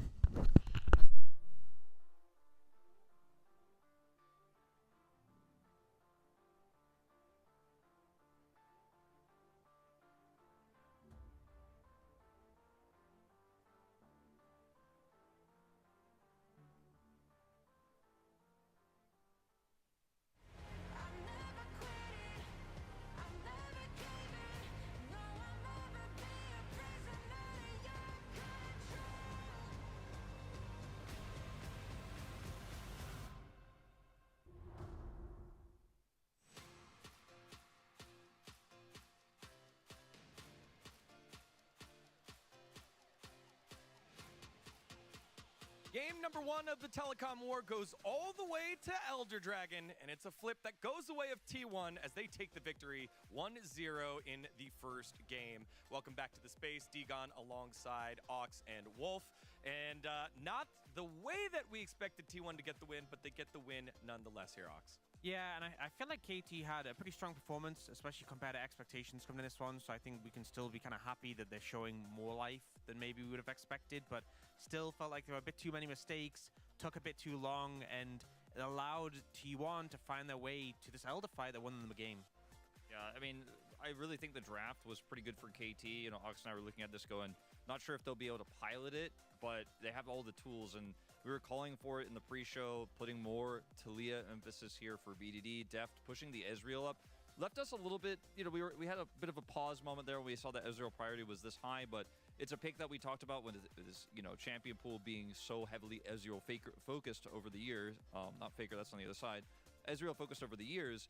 But his performance here, unfortunately, didn't live up to the performance we saw from him in bottom lane, where he and Barrow made some heroic plays early. Getting caught by 2 Skarner and Pales with flash up were really, really the 2 big moments, honestly, were T1. All right, so looking at the draft, what do we for see? Me, it was seeing Pyosik just be Hello, Mr. Kiyo. How we doing? As you know, I guess commonly seen, but like he was making plays here it could always be worse. early on. But, you know, Yeah, things are good, I guess. Fair enough. You have to get the ball rolling early. What about You you? kinda saw the Skarner Doing doing good. well. Just watched T1 absolutely dumpster KT after going behind 6 kills. Unlucky with it being a Chemtech soul, Oh my wow, bad. that's But just And I won that bet any too. other soul would've given As you soon as they started losing, I bet on T1 and they won. final fight, they missed out on that. All right, well, let's take a look at our first highlight from this telecom war. It's down on the bottom side of the map. bonus from stake Yeah, today, so this I was actually might where we throw saw a the couple game bets out starting off in favor of Fair enough. KT. We saw the focus being on the Scuttle Crab for T1, but KT is so ready for this fight.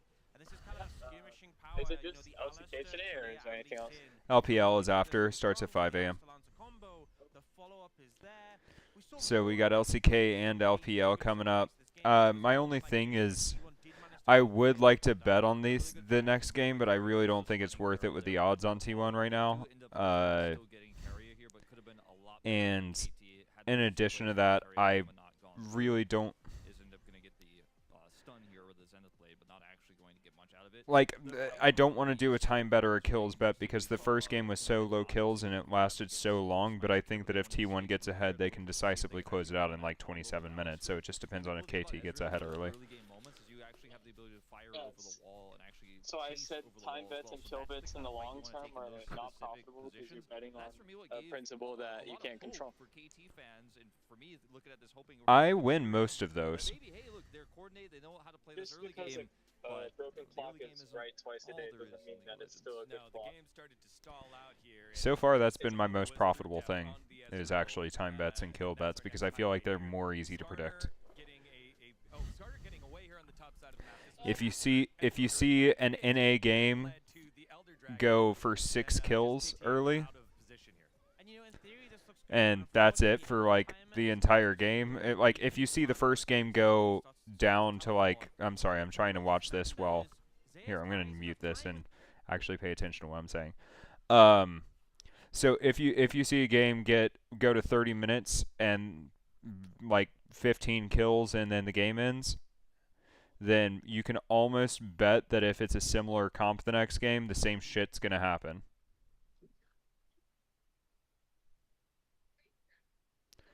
Because there's so obviously a better and worse team for LCK, NA, LEC to an extent.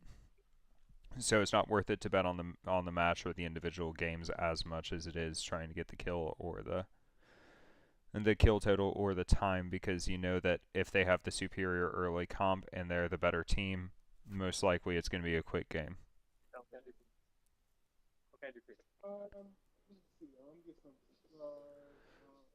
We're going to mute that for a second. That's not what we meant to do. Yeah, deafen for a second. We don't need to hear that. POG is after game number 1 for T1. And yeah, the Skarner was such a problem on the top side of the map. First one of the season for Zeus. Just 2 really critical plays. This is the arcane shift animation. Yeah, the fact that Def got caught by a Skarner ult there.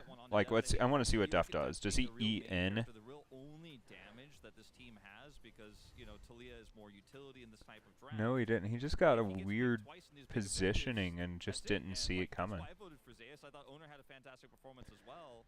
Yeah, that was brutal. Ezreal win the game. Zeus won it? They gave it to Guma. Boom boom damage by Guma. Also the other vote here. What do you make of that? I mean, I feel like it's hard in a game like this where... Yeah, I don't feel like Owner was the carry there. I don't really think Zeus earned it either. I think out of all of them, the only one that really earned it is Faker. Faker hyper carried that game. I don't think it's a bad vote, but I definitely think Zeus was the front runner for me. No, I don't agree. Get yourself a vote from Right Media. Keck W is on out. I think the only, like, I think it was Faker. No subs as both coaches now going over. I am shocked that anybody other than the Faker won player of the game that game. Because I want to see what was the damage charts for that game. Is there a way to find it? But it also felt confident. They looked very confident. I think in terms of the draft going into game 2, T1 will probably make some adjustments. I think KT hopes they can get the same draft again. I don't think they'll be able to. Maybe something of value to be an adaptation. Welcome back. They gave the MVP to Gumayushi, which is wild to me because I feel like Faker was the only player in that game. So but they voted on Owner, Zeus, and Gumayushi as players of the game, even though Faker was really the only reason they won. I mean, if they keep giving Faker play of the game, I mean, his skin's gonna sell more. So I don't know. Yeah, then they should have voted for him. Like, Faker hyper carried that game. He did 7k damage in the final fight, where everybody else did like maybe 2k, 3k. Start of this game number 2, and we'll see the draft as well. KT starting off well, but trying to get to the end and actually get the win. He was, I guess, quieter. He didn't make as many flashy plays outside of one unkillable Demon King moment where he somehow escaped a Tolia Cassante hiding in a bush on top of him. It's really interesting to see how Zeri is used in T1 versus like Getting immediately ulted into the team. Or, sorry, it was Lee Sin who ulted him straight into the Tolia, who knocked him straight over the rocks, and then he just WEQ'd out and ulted them back. He gets to play the video game. And then Guma, it just feels like he's a lone ranger. It's like, I'm going in, and everyone else like, I'm doing my own thing as well. Yeah. And it's fine. It ends up working out. So, credits. There's Deft. I think really stepping it up in that regard. I think Zeri in the past was always very whatever. Don't feel like it was actively. Deft is a monster in his own right. Really add a whole lot. And it is a really strong in the third mana. And for KT, that early game We are about to start Champion Select. and then the mid game macro was where we started. There's Barrel. And then the late game. KT's roster looks monstrous, but they're performing so badly. And I don't love Pioshik, to be fair. Yeah, it was big. I think Right Media should have factored that in when he was considering his jungle vote. Oh, we don't presume to know what Right Media is thinking. Yeah, I don't even want to begin. Like, that would take longer than a normal day of LCK to try to figure that out. They work in mysterious ways. It always cracks me up that top lane is Makes sense. I guess so. on the edge because they are the island. Party's still going on here at the Goyang Sono Arena. Everybody getting up on their feet, trying to cheer for T1 to take game number 2 at the T1 home grounds that they have set up here for Saturday Showdown. Oh, it's literally called home ground. So many fun matchups that are all Look at the T1 crowd. Lord have mercy. Staff looking around, getting that extra energy from the fans, trying to cheer them on here. We'll have to see if KT can bounce back after that first loss. Coming into the day, There's the red lights popping up everywhere too. That's so fun. looking better. I still think that they really did that in game number 1. This is a team that was struggling with Breon only a couple of days ago. So getting a big early game lead against T1, matching in decent. Pioshik. I think that is in of itself something that you're gonna happy about. He does not look happy. He looks very tight, like his jaw looks clenched. Actually wants the win. It's hard though, because looking at what they got in the draft as well. Oh god. Carrier looks so young, bro. It's just how they moved around the map, plus the fact that they got a little unlucky. And yeah, getting a Chemtech Soul is unfortunate, but How old is he? Is Carrier even? Go like that. Like both of the big team fights we saw were stomps. The skirmishes were great. Yeah. The 5v5s were not up to par. If you don't fix that, it doesn't matter what soul. Welcome in, Kava Cup Brett. Appreciate you coming and joining. Yeah, well, here in game number 2, Whoop. KT will start off on Don't the need to blue start side. that up. T1 obviously playing blue. The last time around, they were able to get that first pick. Where'd my kit go? There it is. Boom. Saw bans on a lot of the Welcome to the trade. Appreciate you, my guy. Nice to meet you, Kava Cup Brett. similar bans here. Do love a good kava, so Wouldn't be too surprised. beautiful Spanish sparkling wine. So not taken away again. Ah, there we go. T1 freeing Gumayushi from All right, so looking at this draft, Corky's out of the way, which means it's going to be Azir, frickin' Talia again, or Tristana. Callista's out of the picture, so is Senna, Ashe gone. Skarner's fallen through, so it's another frickin' Skarner Cassanta game potentially. does I wonder if Rumble's going to slip through. Rumble might be fun. but for KT, is that really what you want to play towards? There goes Tristana. Probably not. Tristana did get taken away there as well. And we'll see what is the deal. Looking at this. Might have a lobby. Maybe a lobby crash and remake it, and then we'll get back into it. Oh, we got a remake. Heard. Yeah. Or maybe someone just hit the wrong button. Obviously, yeah, we're just remaking the draft here, guys. It's, you know. Sorry for the delay on being able to type. I had to turn it on because I was getting quite a few bots inviting me to Discord, asking me or telling me how they're gonna give me some more viewers. But yeah, welcome on in. Appreciate you coming to join us. We do have GM Kiyo. He is in and out of the chat, though, because he is in the middle of something, so he isn't going to be here for some of the time, but he will be hopping in and out. I appreciate him being so thorough and really making sure that he's up to date, but come on, you did it after the last game. You're going to be up to date. Maybe he assumes that he might have been the cause. I feel like, let me know when the chat kicks in for you guys, if you guys want a need anything with the volume, because I have been having some issues with the volume. If you guys want me to turn myself down so you get less ambient noise, stuff like that. Owner, actually a different necklace today. Doesn't have his usual, I want to say giant wolf. I don't know if it is a wolf, but is it a tiger? It's a tiger. Giant animal. Instead a little Can we get back into the frickin' champ select? Hello? So first game we ended off at 15 kills, 31 minutes I think it was. So I'm a little bit nervous because KT got ahead early last game. So I don't want to just dive right into betting on it too early, because if T1 gets ahead, I think they can close it out in less than 27 minutes. And if it's a bloody game, it could easily get over 25 kills if it's a bloody game. If it goes late, then it's of course going to be a lot of kills, but it's just too many variables to lock in on a timer kills right this second. T1 wins the series, 95% chance. That's my favorite mode, actually. I have that one in every. But seeing, Jesus Christ, T1 Arena, the home ground, is crazy, bro. That sign says Faker is my. Faker is mine. Faker is my dad. Faker is, you know, you guys have probably seen signs similar to that. Yes. Like the in geometry, yeah, classic. That's so fun. Look at how big T1's home ground is. Like, you see some of the other games that they're so much smaller. It's so much fun. Yeah, so wild. Somebody was post-itting over the score. They're like, oh yeah, this is not 2-0, actually, I meant 2-1, haha. Haha. Just kind of like put tape over the old score and just wrote a new score. So, if KT wins this series, it'd be so much fun to be able to bet on it now, but it's just not. It's way too high of a risk, even though the odds are at like 900. Even putting a quarter unit bet on that is just way too risky with how KT are performing right now. Yes, I understand they have Deft and Pyoshik and BDD and Barrel and I don't know, Perfect Top, but I don't know, I just don't trust it off rip.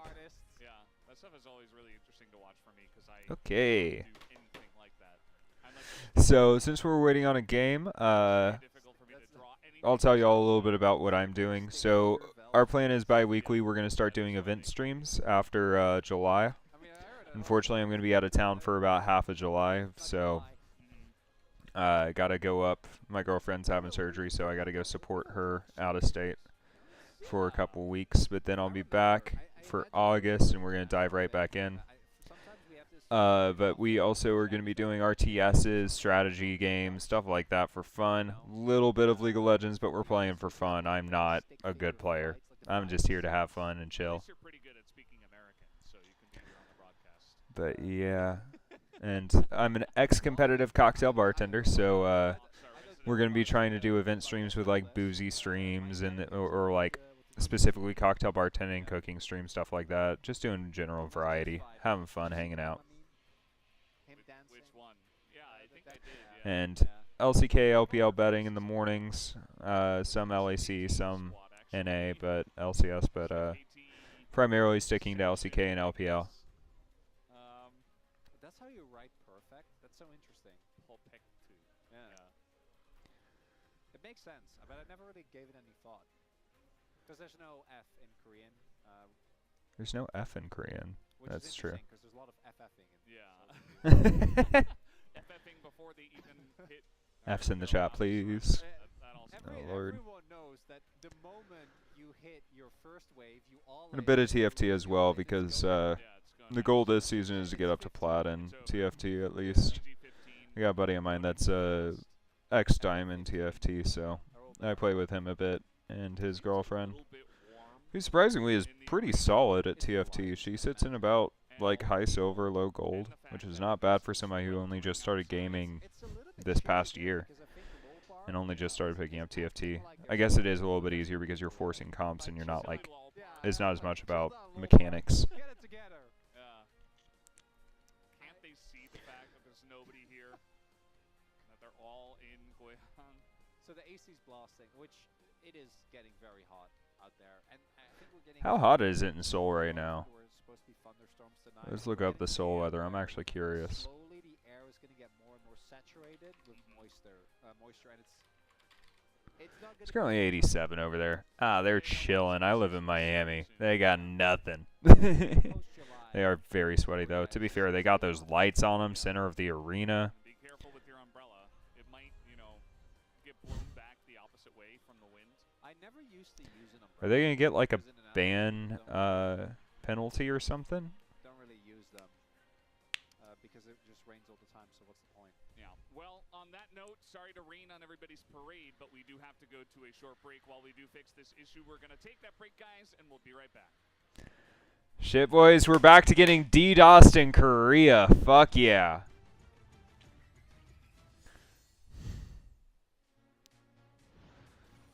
Yeah, no, we can't hear Kiyo right now, but he is in the chat, so he can hear us. His mic is not working, apparently, but I will relay any and all of his comments that I can. Give me 1 second to make this a little bit smaller. There we go.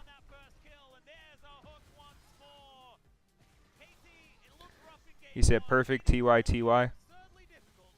Oh, not perfect for the mic. Beauty. So, we got DDoSed in Korea.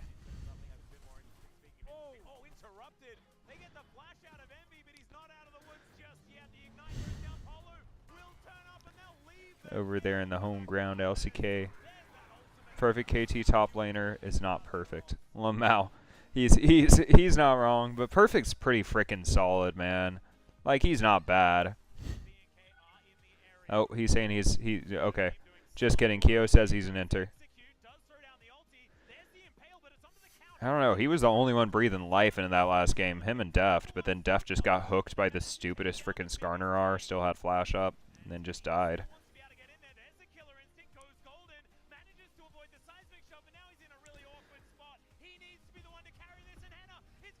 Yeah, we saw this game. Teddy just popped off. KT versus Gen G.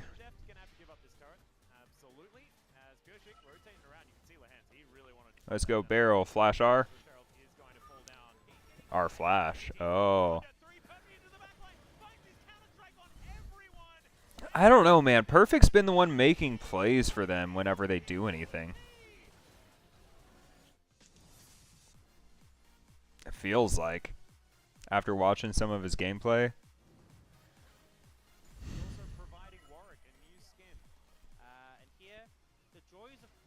Oh. I did not see the Fiddlesticks game. I missed that one.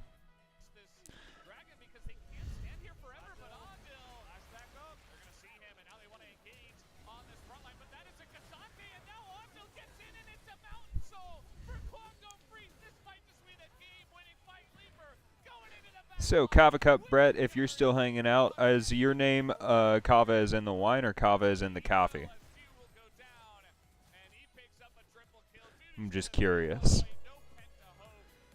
I'm guessing because it says cup, it's going to be about the coffee, not the wine. Oh my god! That's not fair. Thanks, Garner. Just a real quick trip in our back line for fun.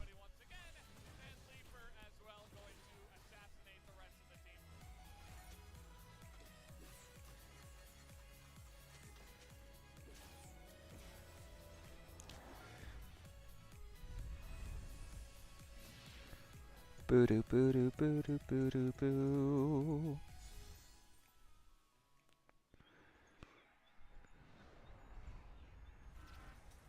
Hey guys, we gotta stop with the DDoSing Korea, please. This is brutal. I don't like all these pauses. I don't want to have to sit here being freaking casual waiting 12 hours for one match to finish.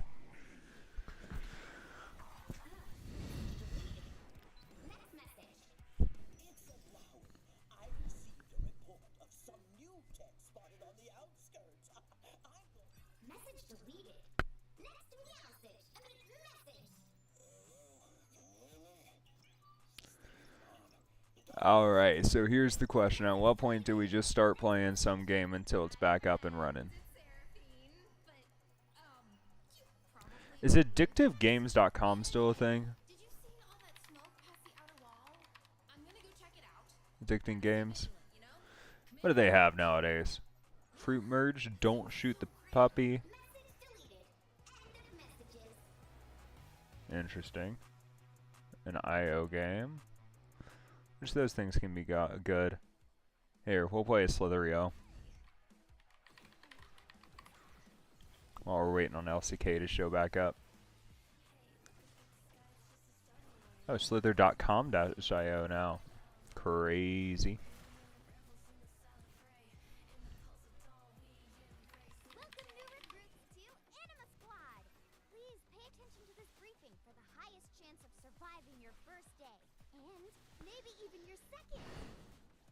Prepare to face massive hordes of Primordian enemies in and around Final City. Your objective? Hold them off for as long as animally possible. This will require determination. Alright, let's head toward the center. Bottom left, there's a huge-ass ring down there, if y'all can see that. Terrifying. Ooh! Ooh, hello. You're a big guy. Oh, you're a medium guy. That's a big-ass snake right there. Nice. Some random died into him, and he had no idea. Oh, somebody. Ooh. Oh, he's trying to circle somebody. I don't think he's trying to circle me, but I'm still getting the fuck out of there. Oh, shit. That was scary. Ooh. Okay. Well, I'm really good at Slitherio, guys. There's a. So, for Kiyo, there's a pause. They're getting DDoSed. Is my guesstimate. I don't know if they're actually getting DDoSed or not, but knowing Korea and all the shit that's happening right now, I'm guessing that they're getting DDoSed. Eh.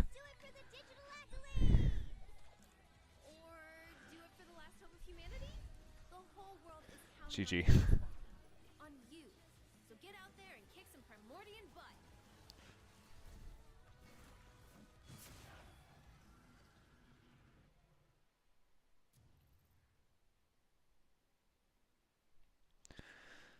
Come on, they gotta get some better cybersecurity over there in LCK. I'll give them a referral. I got. About the meta role we want. We can complain about Tristana. We can complain about Corki versus Azir, which still seems to be a thing no matter what we do. But what I think that we have to complain about now is the state of the LCK and the teams and our ability to predict what the LCK is going to look like. Max's ability Atlas, to predict. I just want to remind everyone, public, you weren't lost. You were fine. Now he's trying to pick on me, man. No, but he's he should have been last, he's dude. bringing it in with such. Well, such a serious. The thing that happened, like the thing that we do most of the time, you should have been last. Yeah, yeah. Well, actually, that is very true, and I still feel lost regardless of the result. You know, because I put KT in first, and that was like, I was thinking Boom, that I ba-doom, would be boom, boom, Giga boom. Brain. It reminded me of, Visionary. you remember that time where I managed to get the Hanwha predictions right randomly out of nowhere? I was like Oh, shit. hearkening back to it. I'm like, this can be me again. I can be that again. That was me in spring. And then that feeling, that euphoric feeling of feeling like maybe I know something, it happened to me again last week. And it was very immediately slapped right in my face. But the thing is, we've now got a different format. We have a different way of doing this for the Pog State. And I think that this one is going to hurt way more. I mean, I think this one's way cooler. Because what we do is we filmed a video of our predictions before this week's games. And so now we've seen a week. We have a bit of added information, double the information, in fact, now. I see. And now we get to show those videos, and we can discuss them. I think we should start with Valdez. We should start with We should. He's not here to defend himself, so it's more funny. Yeah. Let's we can rip the Band-Aid off with that. Let's do it. Hello, that's the best way Andit. to do it, I guess. So, take it away, Valdez. Let us know who you think's Oh my God! What's up, Nope, Poggers? nope, We're nope, here. We nope, gotta nope, do our me, list me, me. for Week 1 predictions, and I got it right This here. is like I gotta do on my nice little homework. pad. Where are we at? Spoiler 2,000. alert. We're still a small fry. Let's go ahead and start off with Gen G. They are the best team right now. It is very obvious. I think they're just going to win it all. He's trying to loop over there. Here for summer once again. We do have T1 Oh. after that. Holy shit. We did end up putting up T1 ahead of DK. Or home Yeah, teams I first was gonna because die there think no matter it's what. Kind of inevitable that they do. I went get too second greedy. once again. And then I actually put DK for third. Due to I an think they're audio really issue at the good. I think that venue. News Focus Okay. is coming in. Lucid's getting better and better. So our Like pause the is an first audio one issue at is, the home ground impressive SKT arena. Spring, let's say, so far. It is still week 1. Whew. I did have Palma Life Esports. And then I had Hungum Freaks ahead of KT. I think they're looking really strong right now. And I think the developments they have in the 80 carry role are really good with Leaper as well. After that, I did put KT. They snuck into playoffs. Sorry, Max, that I did not put them higher, but they will make it at least. And then after them, I did have BNK, and then DRX, and then Noshim, and then finally, Bro. Cut the video.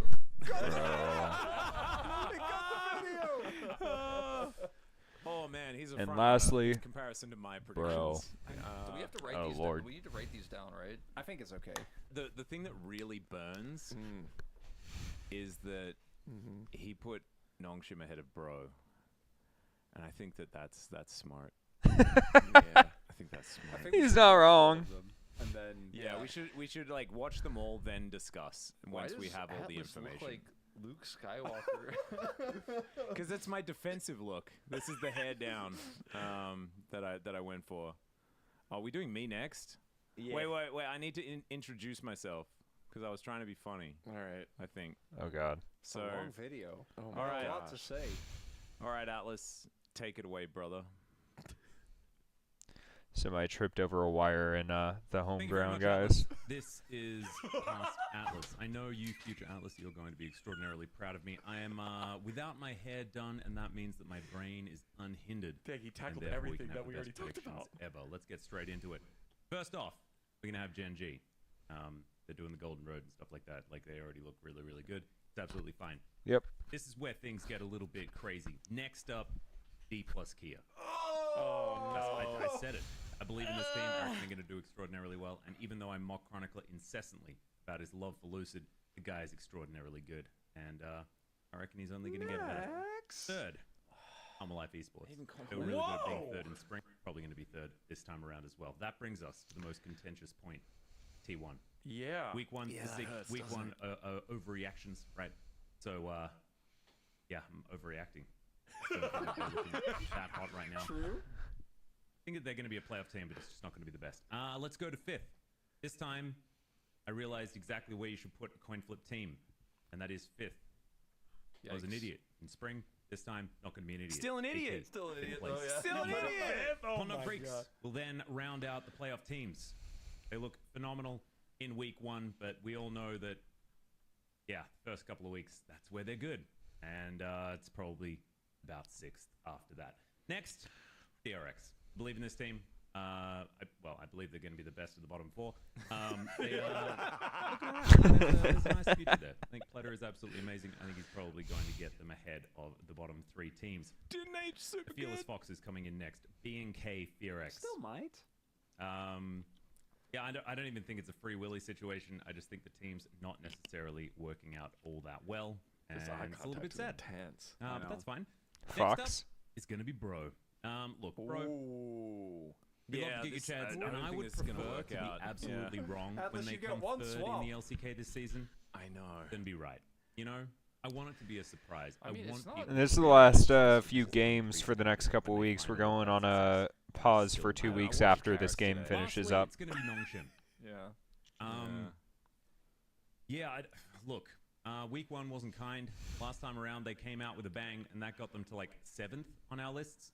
This time, they didn't come out with a bang, and I think they deserve last. So that's going to be it. That's going to be my predictions, and I hope you really proud of me, future Alice. Yeah. so happy about it. All these future Alice. Oh my god, future that's Alice. ridiculous. Yeah. So, Homeground T1 Arena has a pause going on for the new guys Yeah, fine. coming Actually, in. To be honest, it wasn't as bad. Like, at least So my we're reasoning just was, waiting like, for the okay, game to let's go start. The predictions that we have so far is T1's going to win, for sure. But it's how long it's going to take. And I think that time-wise, if they get ahead, they're just free winning. Let's hear this. I am here to provide video Pretty early, so I don't want to put a time bet in at this point. One There's a overreactions microphone and that's like filming pointing this straight downwards. on the day of week 2 starting. That's like the things on the And side. I will quickly How go is through mine my the list, longest and he's and taking in so Proxy long to episode get we'll to anything? discuss everything in more Guess it's detail. only been a couple So seconds. The my KT list, guild. first and foremost, Genji in first, shouldn't come as a surprise to anyone. T1 second, even though I think they've looked rough, I trust them to get it together throughout the split. DK third, it's a big adaptation of where we were last split, but I think that so far they've earned that.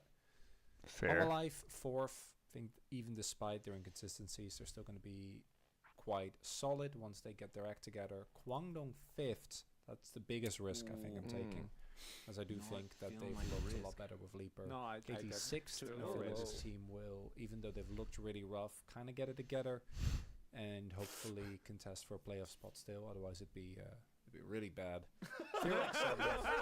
Self-explanatory. The new members have really inspired any confidence. Free Willy, so hopefully he'll come back, even though he's not doing too well in challengers. Direk 8th, Nongshim 9th, and unfortunately for all the believers out there, I will keep Brion on 10th. Oh man, That's my list. I'm Genji, gonna be T1, such DK a Hanwha, Broleva Kwangdong, KT, this DRX, season. Yeah, you are. DRX, Nongshim, and Brion. Kyan So was like, hopefully I'll cut him off, be man. not I mean, wrong. I'm not giving any additional We'll see how reasoning that ends up because I going. thought we were going to do it now. Yeah, no, that's fine. But yeah, I didn't give any reasons in mine. I thought we were just gonna give the list only. That's why mine's really short. You can do mine now. I won't waste anybody's time. Watch this. I can't prove I did this before week 2. Hello, Poggers. It's June 18th. Another video evidence, sir. Good for you, Wolf. Oh, Lord. My LCK Summer 2024 The Zoom. overreaction. Damn, you got like the production value. Hope it goes a lot better than last time. I'm trying not to get Comic Sans again. That's it. I'm Clear like, here's the goals? thing. Wait, I don't go want to back. get We didn't Comic even- Sans.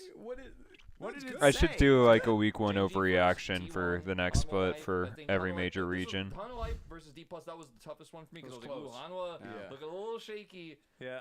And then Kwangdong Freaks I felt pretty confident about. KT, I was like, I'm probably just going to be 6th place because there's a big tier break between KT and DRX. That was definitely wrong.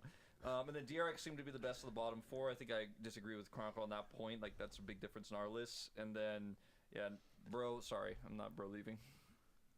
Yeah, looks pretty good. After week 1, like, because I was saying this earlier, it's so much easier to watch Bro when you're at home on Twitch chat. Yeah. To live through it. Yeah. chronically Bro prepared is me. I was pretty like, brutal to man, watch, guys. I'm sure it'll be great. You know. So basically, lined what up you're on a saying is roster. it's so much better to watch Bro if you don't have to watch Bro. It's so much better to watch Yeah. on your 5th monitor. Yeah. You know, you just go into the chat, you hit some Giga Chads, you know. I do feel bad, but I completely completely agree. You throw some channel points away, highlighting your message. I also you know. watch Bro on chat only on Twitch. Don't have to do it like that. We're just chilling, solving Rubik's cubes while we're otherwise waiting I on would've had them LCK higher, to but, kick back in. Having sat through this week 1 predictions, they too will find themselves in a pretty precarious Well, spot. let's cut right to it then. I don't know why, but that was it right. Why did I say it like that? It was Right. weird. Anyway, let's go to Dagon. 14. Damn, he was shorter than mine. All these big brain analysts are complaining they don't have enough time to do these predictions, so I'm going to do it the fastest. Ready? Genji D plus T1, Hanwha, Kwangdong KT, DRX, FearX, Nongshim Bro. Easy. Who's FearX? Yeah, BNK. And who's BNK Kwangdong? BNK's not on your list. Yeah, BNK is in the league, Dagon. Yeah, my bad. BNK is Fox. All right, so Not like enough I get easy shamed from guys. Kastajun because you're studying Korean, but you know nothing about the LCK. It's only a second week. Yeah, it was a Lay pretty off good the list guy. though. Why do I feel like they're And it lying was and very actually is fast, just and a he fucking did, DDoS? Like, that was the stipulation: was I'm gonna be fast, not good. Accurate, You good, know? Yeah. watchable. It's not about quality; it's about speed. Yeah. Yeah, And I we're think just we on can all learn from that. Okay. an entire DRX rampage.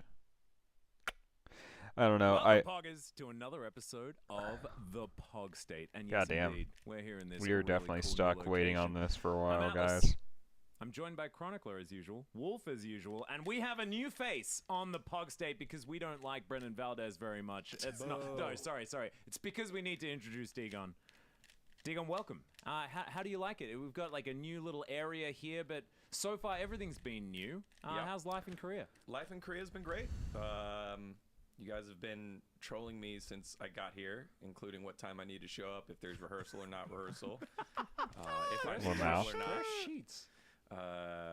It says it on the sheet. where are the sheets? In the chat that you're in. Yeah. That people keep tagging you in. Yeah, Jason gave you the at Dagon Actually, troll. With 'cause the, those- There we this go. Is exactly where it is. Because Yeah. those sheets Sorry, didn't boss. used to be there. Kion actually has been making those so that we have like in one convenient location who's when and Chronicler where. is so happy he's not the one that's going to get bullied in this episode. If you call it out super hard. He said we got a newbie here. If you call it out in minute 1, we both know it's going to shift very quickly. Yeah. Give me a little bit of time, Wolf. And we also know that it's going to shift back in about a week because, like, we still bully Mao.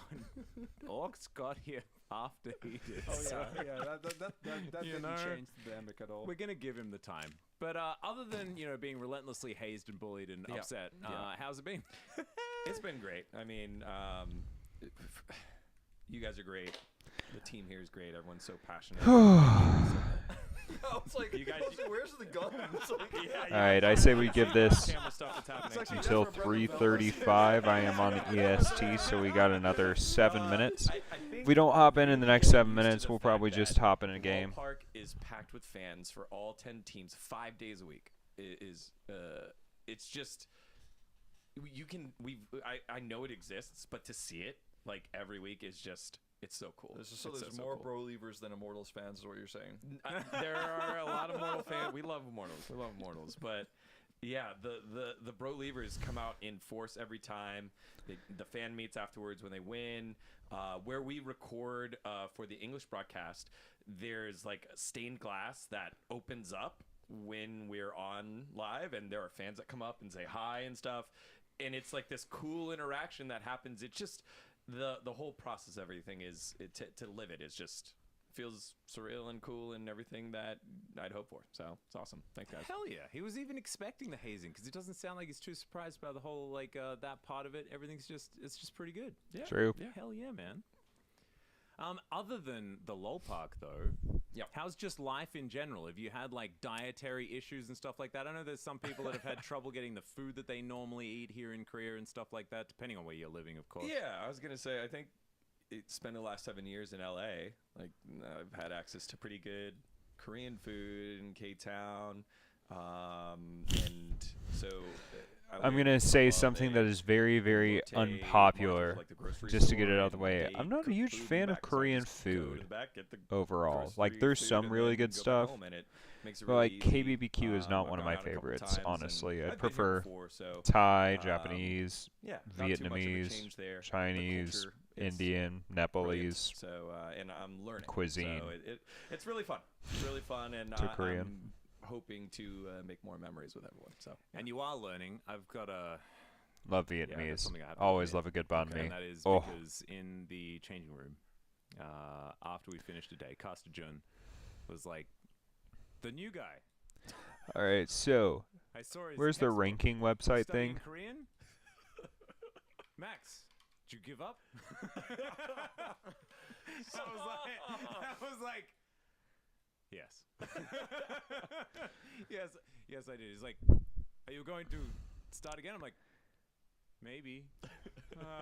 Maybe. He's You like, don't want to let down Caster Jun. and the last thing that he said to me was, I really hope that new guy isn't like you. There's some really dumb And I only laughed to keep from crying ranking lists. I'm sorry. I'm going to continue studying because I'm an extrovert and I need to be able to communicate with people. I'm half Filipino. Rappers in Latino, 2023? which is in Central America. Wild. I don't know where that is. I didn't think you put that. So I learned Spanish kind of in high school growing up. My mom tried to teach me at home and I didn't learn a ton.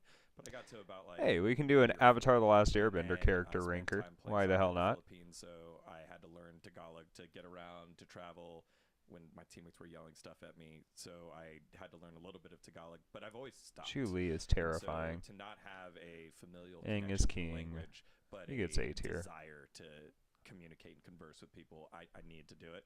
So I promise I'll keep Period. doing it, but I won't do it in the public area to Just get a you newspaper. shamed. He left his family. I actually think you should. Maybe I'll bring a book as well. Maybe that will help, like, because I think shame is my greatest motivator. Actually, when Max and I were studying, I'm sure that's 90%. All right, so IRF I'm going to put her S just because the character is fucking perfectly voice acted by Grey Delisle. Fucking adore her. Wonderful. School, which was possible. A tier. Well, I mean, even that He's was cooler than Aang. possible, but Theoretically possible. I The day was long enough. I have What to was say, his I name? think that Sifu? both of us Yeah, have no, had he was some a who fucking kept each legend. other in it, and, like, Yeah, neither no, of us it's could still a give fucking up. pause. We're doing an Avatar: The Last Airbender character ranking. Fuck this guy. Even worse than Julie. Cabbage Man, absolute legend. That was already really tough. Alright, this dude, fuck this dude. He was kind of linear and kind of boring, didn't say anything, he just had a fucking eye on his head. And maybe that will help. Maybe. I do know, like, you know, a little He was smart. He knew that Aang wasn't ready. So I'm going to put him up here as a really good mentor. This chick was fucking wild, bro. She is an A tier villain, for sure. There was this thing as like Duolingo back then. A tier villain, for sure. Everyone that I've talked to on the team that, Boomy is really freaking cool. I'm going to put him up here with Aang's master. I feel like that's a good place for him. My girlfriend's crush from the TV show, so he goes in D tier. Fuck him. Absolutely stays down there. Actually, no. Both of them, actually. Yeah, they both stay in the D tier. My girlfriend actually crushes on them, so boo.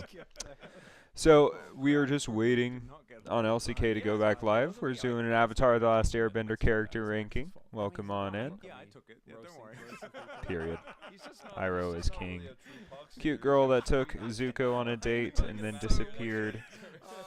I miss Valdez already. Valdez is also you never see him. He never sees her again and ends up marrying the other chick, so we'll leave it there. Such a cool character. Dami Mommy, fuck yes. Gotta stick in there. Katara, she annoys me sometimes, but she's really cool. So I'd say top of the B tier. Better than her dad for sure. Oh. Coaching staff's wireless intercom. There were problems with smooth communication between players and coaches. To resume the game as soon as possible, the pick and ban will be conducted in the player green room first, and the players will rerun the champ select on stage according to predetermined picks and bans. Understood. LCS Huni.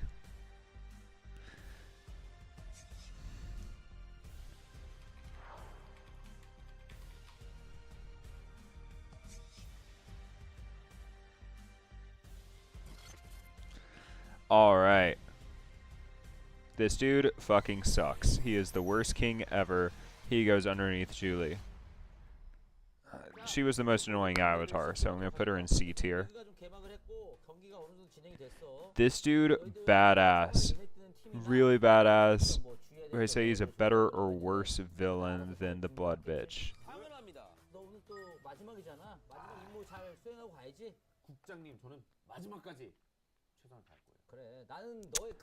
I'm going to say worse. Long shot. Boring. Linear doesn't say much, but it says important things when he does speak. I'll put him with. I'll put him over Katara, honestly. Badass character. Chick is so cool. Love her. She is a badass. I'm going to say A or B tier.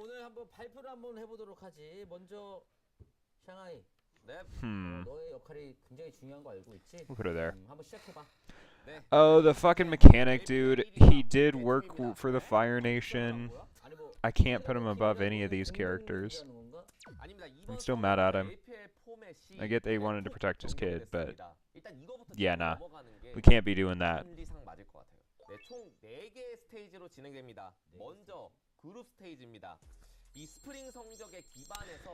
Alrighty, Momo. Not as good as Appa, but still really freaking cool. He goes at the end of S tier. Cabbage Guy definitely stays up here. Azula has to stay up here. Fire Lord. Kind of a mid-villain compared to some of these guys, honestly.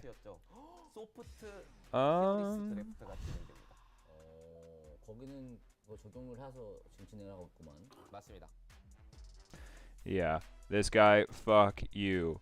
Sexist piece of shit. At least you get better, but no, you can stay over the king but under Julie for sure. Fire Nation dude.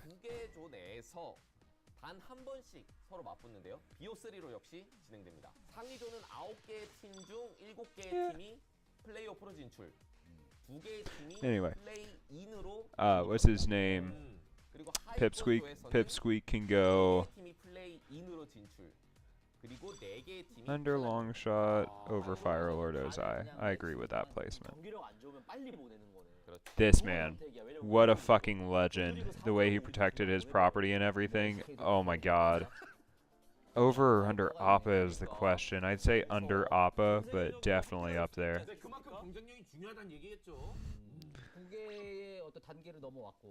You're my least favorite of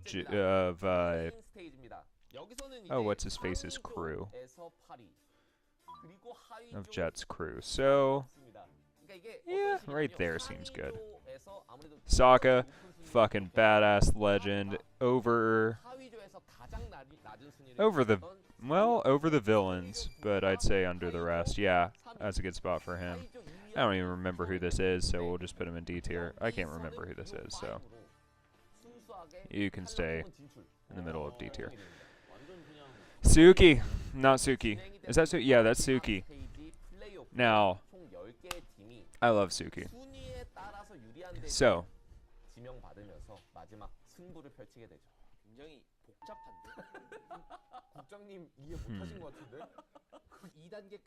I'd say right next to Azula. Yeah, Suki is really cool. She is the better half of Sokka for damn sure. Yeah, she can go S tier. I like her more than Momo. Cabbage Guy, Cabbage Guy's got to beat her. Cabbage Guy's got to beat her. Yeah. This dude's son, he can fly and he's disabled, so he can go B tier. Definitely over that dude. And here we are, guys. We are back at the home. Finally. Hey, let's finish this up real quick. Rock. Fucking awesome. Yeah. Green room, as was stated there by that nice little message. Hope you guys I don't know who that is. give you a startle Tough. Kind of woke everybody up all of a sudden. Woo! Back here, The best of the crew, but not S tier. T1 home ground is happening for Saturday's showdown and the telecom war between T1 and KT. We are back. Sharing Yeah, we got to go there. my faith in Oh, the reading Zuko's comprehension mom. skills of everyone in chat. You know, they were hurt, but then I remembered everyone was just joking. Owl, Everything fucking is so cool. I get his need for isolation. He's a bro. As we get Better into than the Cabbage draft, Guy. imagine the band All will right. stay the same from KT, with Tristana for Here we go. We're hopping back in, guys. we've gotten, and we should About just damn be going time. through this. You're annoying. I hate you. Because the picks were already done, so just kinda go you down can the beat list him. as Ezreal That's is about it. banned. And so, no Ezreal This for Death. dude. Rumble first pick. Perfect, definitely very good at that. Yeah, into the B tier. And then Zeri. I like you more than him. We've seen Oh, this combo Sokka's first before in love. many metas. I gotta Don't say, hate her, but she's not great. extreme high priority that is being placed by T1 on Azir, despite the fact that a lot of teams have dropped him in the priority, is really interesting to me. Yeah, Also, LCK B teams have tier. been very happy to just play Rumble into Skarner every This single game. guy, It shouldn't come as a surprise. Are we fucking really also a going to good get, villain. like, Yeah, right 8 there. carry bans? And Is that's that how. what we're heading to? Yep, It's there we because of go. him that Aang and Zuko become friends. And Zuko, of course, do like the loot the bait. best characters are always Fire Nation. I'd say that's my top 5 for sure. I agree with this. Let's go LCK, boys. Actually, but Jinx with this type of setup, not the amount of peel that you'd like to have. I think ideally with a Jinx composition, right? Jinx Kench, Jinx Fresh, are normally what we All see. right, so here's the champ select. We got Skarner, Viego, And you just pop off. And the amount of damage that the KT Vi comp have Rumble, is absolutely insane. Talia, A lot of team fighting power there Jinx, as well with the Leona and the Rumble. Leona. Pretty strong mid jungle 2v2. But a lot of Given's that on was the Zeri case again. in the Rakan last is a game. The early game godlike was good. engage. They've got Look at so this. much T1 engage. still have an amazing teamfight composition. Bro, I feel like Back from whatever deficit realistically KT is going to put them into, unless they really Perfect's on Rumble. and use that Vitalia combo in particular, because I think it's so insanely strong, very little counterplay, even compared to Lee, because of the Q, because of the R that Vi provides. Yeah, absolutely. I think that Yeah, are gonna be really I'm important not in this sure game, about just to this make game, sure that, guys.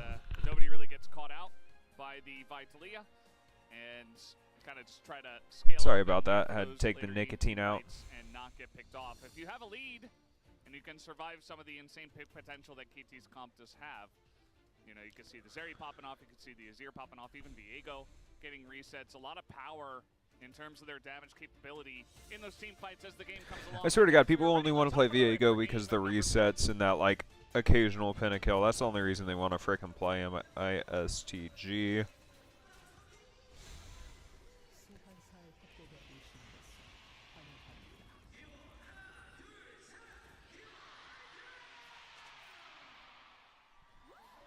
Yeah, so Chronicler, we missed our chance. We had to get it done in game 1 if we were going to do the fan chants.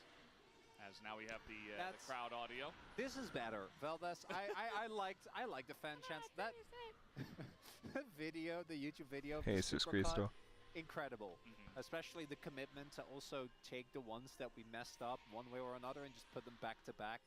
I love listening back to it. It is very funny, even though obviously it was a bit of a darker time with the DDoS attacks. Yeah. But now we have an entire audience for just a regular season best of 3. And we should enjoy that. We do have BDD swapping up his skin. If anybody disagrees that Iroh is the best character in Avatar: The Last Airbender, though, that is, you're wrong. You're just wrong. Yeah, and it's Chroma. The only other acceptable answer possibly would be Zuko, but Iroh is the better. Is the only reason Zuko is good. So. Chronicler, if you had a garden, what would you grow in your garden? Okay, so for herbs, mint, basil. Okay. I don't really. I know those two are really easy to grow. Basil is basically a weed when it comes to trying to not have it completely overtake your garden. Yeah, that's a bit. It grows so well. It really does. I don't know if you could do cilantro. Cilantro and parsley, and then I think you have everything. It's all about perfect to me. Can he even play the game? It'd be nice if you can do like rosemary and thyme, but I think those are a little bit harder. Potatoes, maybe carrots. You know, vegetables are, I think, great. Tater tots. And and then you guys missed the look. I got you, buddy. Dylan, I'm so bad at this. I get hash browns. I don't get Iro, Toph, Zuko, Appa. I did Iro, Zuko, Appa. Toph was my favorite of the main ones, but she fell to like 4 or 5. Because they come in like bite-sized, you know? You just kind of pick them up. You can just cut the thing. Yeah, but you don't have to cut if they're tater tots. Meanwhile, on the top... Oh, yeah. Perfect is fucking ending. That's GG. That is the series. I'm going to go and say this is an over 23 kill. I think that is going to be our most accurate. Getting bullied earlier on, and this is kind of the culmination of it. Oh, that is insanely rough. Let's see what the bets are looking like on map 2. Seen this before. Skarner can be Yeah, I'm going to say over 23 kills if fucking Perfect is dying already 1v1 on Rumble. That is not a good sign for this series. Yeah, that's just disgusting, guys. That is absolutely disgusting. Oh yeah, the over-unders for the kills just went from 17 to 23, bro. Just because it's LCK, I'm kind of tempted to put the 25 under. He's not going to lose value on his ultimate, particularly with Vi Leona. That's always going to be fine. But really, you'd love to have some topside pressure. And yeah, you'd love to have topside pressure, but that ain't frickin' happening when Zeus is playing free. Yeah, it's pretty rough. So 16 plus 8. Really good, actually, because Deft is already back in 20. This is very nice. It's very good. How many team fights do I think are going to happen in this game? I think they're going to have 4 to 5 major team fights, so that's approximately 25 plus another potential 3-4 kills. Minus 8. So 20 plus picks. I'm going to guess there's going to be about 24 kills this game. And the comp is very strong. I mean, KT come in here looking pretty good from the draft. I am curious over 24 and a half. I'll put a quarter unit on as that's Azeri. You're not getting on top of her. Over 24 and a half kills. I'm curious to see if KT can kind of run it back and not the best odds, but I think from ahead this comp is so dangerous to deal with. It's really let's see if the game slows down a little bit though. Start off fights, and the CC chain is insane. Between Vi, that's crazy that Perfect started ending like that. But even Jinx, I think Chompers, if you have another form of CC, actually adds a lot to these big CC chains. Alright, so under 32 minutes, T1 win is the bet. The only one that can realistically face check is Beryl, so then Beryl just walks in. BDD actually getting some good trades, but he said, bro, to be fair. Da da da da. As he has already gone back. As long as sorry, I'm trying to relay. Not really the end of the world for him, as he now will be just able to make his way back to the lane. Yep. Yeah, no, it's yeah. Yeah, I'm aware. I watched. T1 wins. Good thing for BDD is that for sure. Come up earlier, so potential timing there, but pretty unlikely. Under 32 KT win. Let's see if I can find that real quick. Potion, and he is getting to work here on Zeus, and it's looking much better compared to the first blood that we did see. So that's good news for Perfect. At least the first and pick T1 is this even comboable?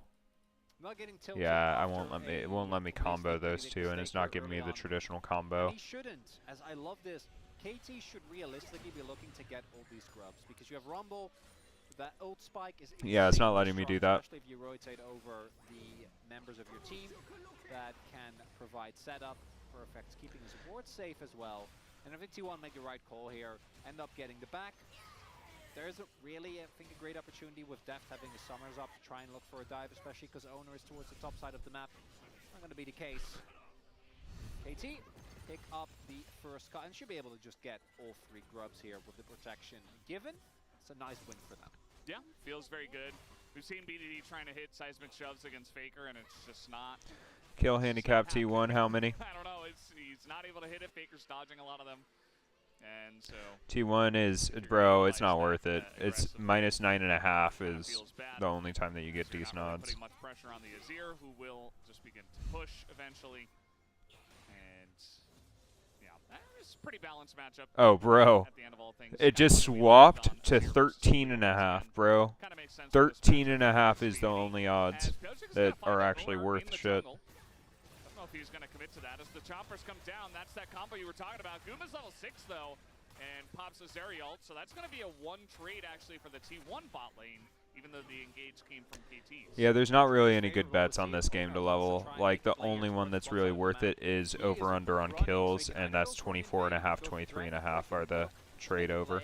6 is about to be hit, though. Already hit by Deft. Under 33 minutes. Let me see what the odds are on that. Oh, they're not going to run the risk. There's also no ultimate on Guma, which is a good call. As what we saw there, I really Here, I put it on that. It's not a great bet. It's minus 208. Right? Like, you just can't, as long as the Viego knows what he's doing, can't So, reliably 0.2. lock it down with ult. I do think that, as we see there, in these type of matchups, whoever gets the jump on the other one is always going to feel great. So there, Pioche got the time to charge a Q and actually hit. Yeah, you have to get down to like under 29.5 for it to be worth it. Get his W off and already get a couple of autos in. Can really change how that 2v2 is played. As Kiyo is just showing that he's not afraid of turrets. He might have to, as they are coming in. Do they not see them? I mean, this is going to be really big. They get the kill on Aguma for sure, and they're going to hand it over to Deft as well. So the Jinx already starting off excellently here. A little bit down on CS, but he has a call. All right, let's see what the odds look like for map 2 winner. If the odds just went really good, then that is a real quick snap up of T1. Even at minus 1.5, I'll pick up a T1 bet for 2-0 on the series. Let's see if it throws me some more odds. Guma would have had to invest the summoners though, and that's the one thing I do like that he doesn't use those, because that would have definitely been a disaster. But what was that? What was the Jinx ult as a freaking engage tool, bro? Hello? Oh my god, the odds are so bad. Back off. Kiyo gets out. It's not the end of the world, but it is, as you're saying. Under 33 minutes, not worth it. It's like a 0.5. You'd make $1.50. And it was also, I think, a nicely set up trap by Deft and Barrel. Triple what kill. I imagine happened is they were waiting in the brush where there was no vision. Guma and Kiyo made the read, because remember, Kiyo actually walked into the turret, which I imagine was. Let me see if it's giving me triple right now. No, it's only giving me quadra or penta. So also credit to KT for setting that one up. Yeah, using hide on bush against Quadra $3, heard. And just a good timing with Pioche coming over. Get that kill on Aguma. Kills now tied up, and the gold score also tied up rather. And Guma just going to be 1v1ing for now. We do have the second set of Void Grubs coming up. Trying to, it's locked right this second. Some of the supports roaming up. We already see Kiyo level 6 up there in the top river. Also, the gold will, I imagine, still be very easy because of the kill, but Perfect has actually been able to fight his way back into the lane. Yeah. Decent CS, like nothing crazy. This game is, Again, I mean, T1 win, yeah, but it is not worth the bet unless they go down like 3 or 4 more kills right now. They're at minus 3. Kind of mistake can snowball, but not worth the risk for a couple cents. Rely on him as well to make his way over. We are also on track. Yeah, I don't think I'm betting on this game. It's just not worth it.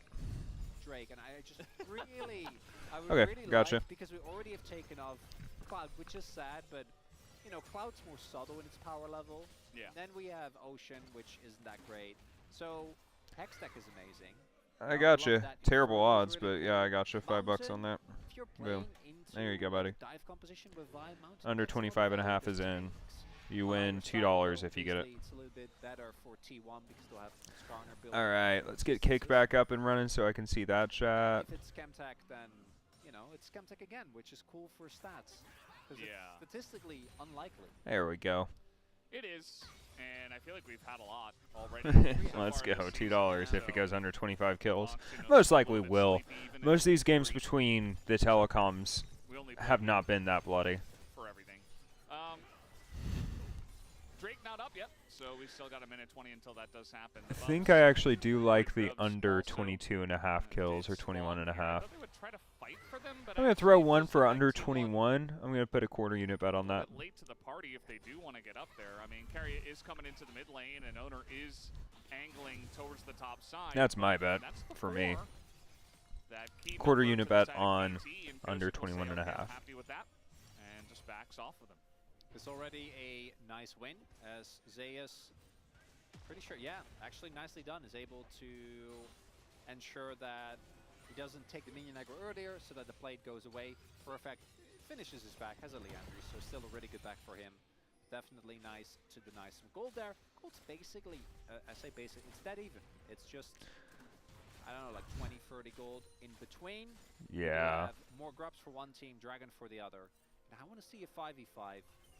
See how that is going to look as Guma catches this wave. Shiv done for him.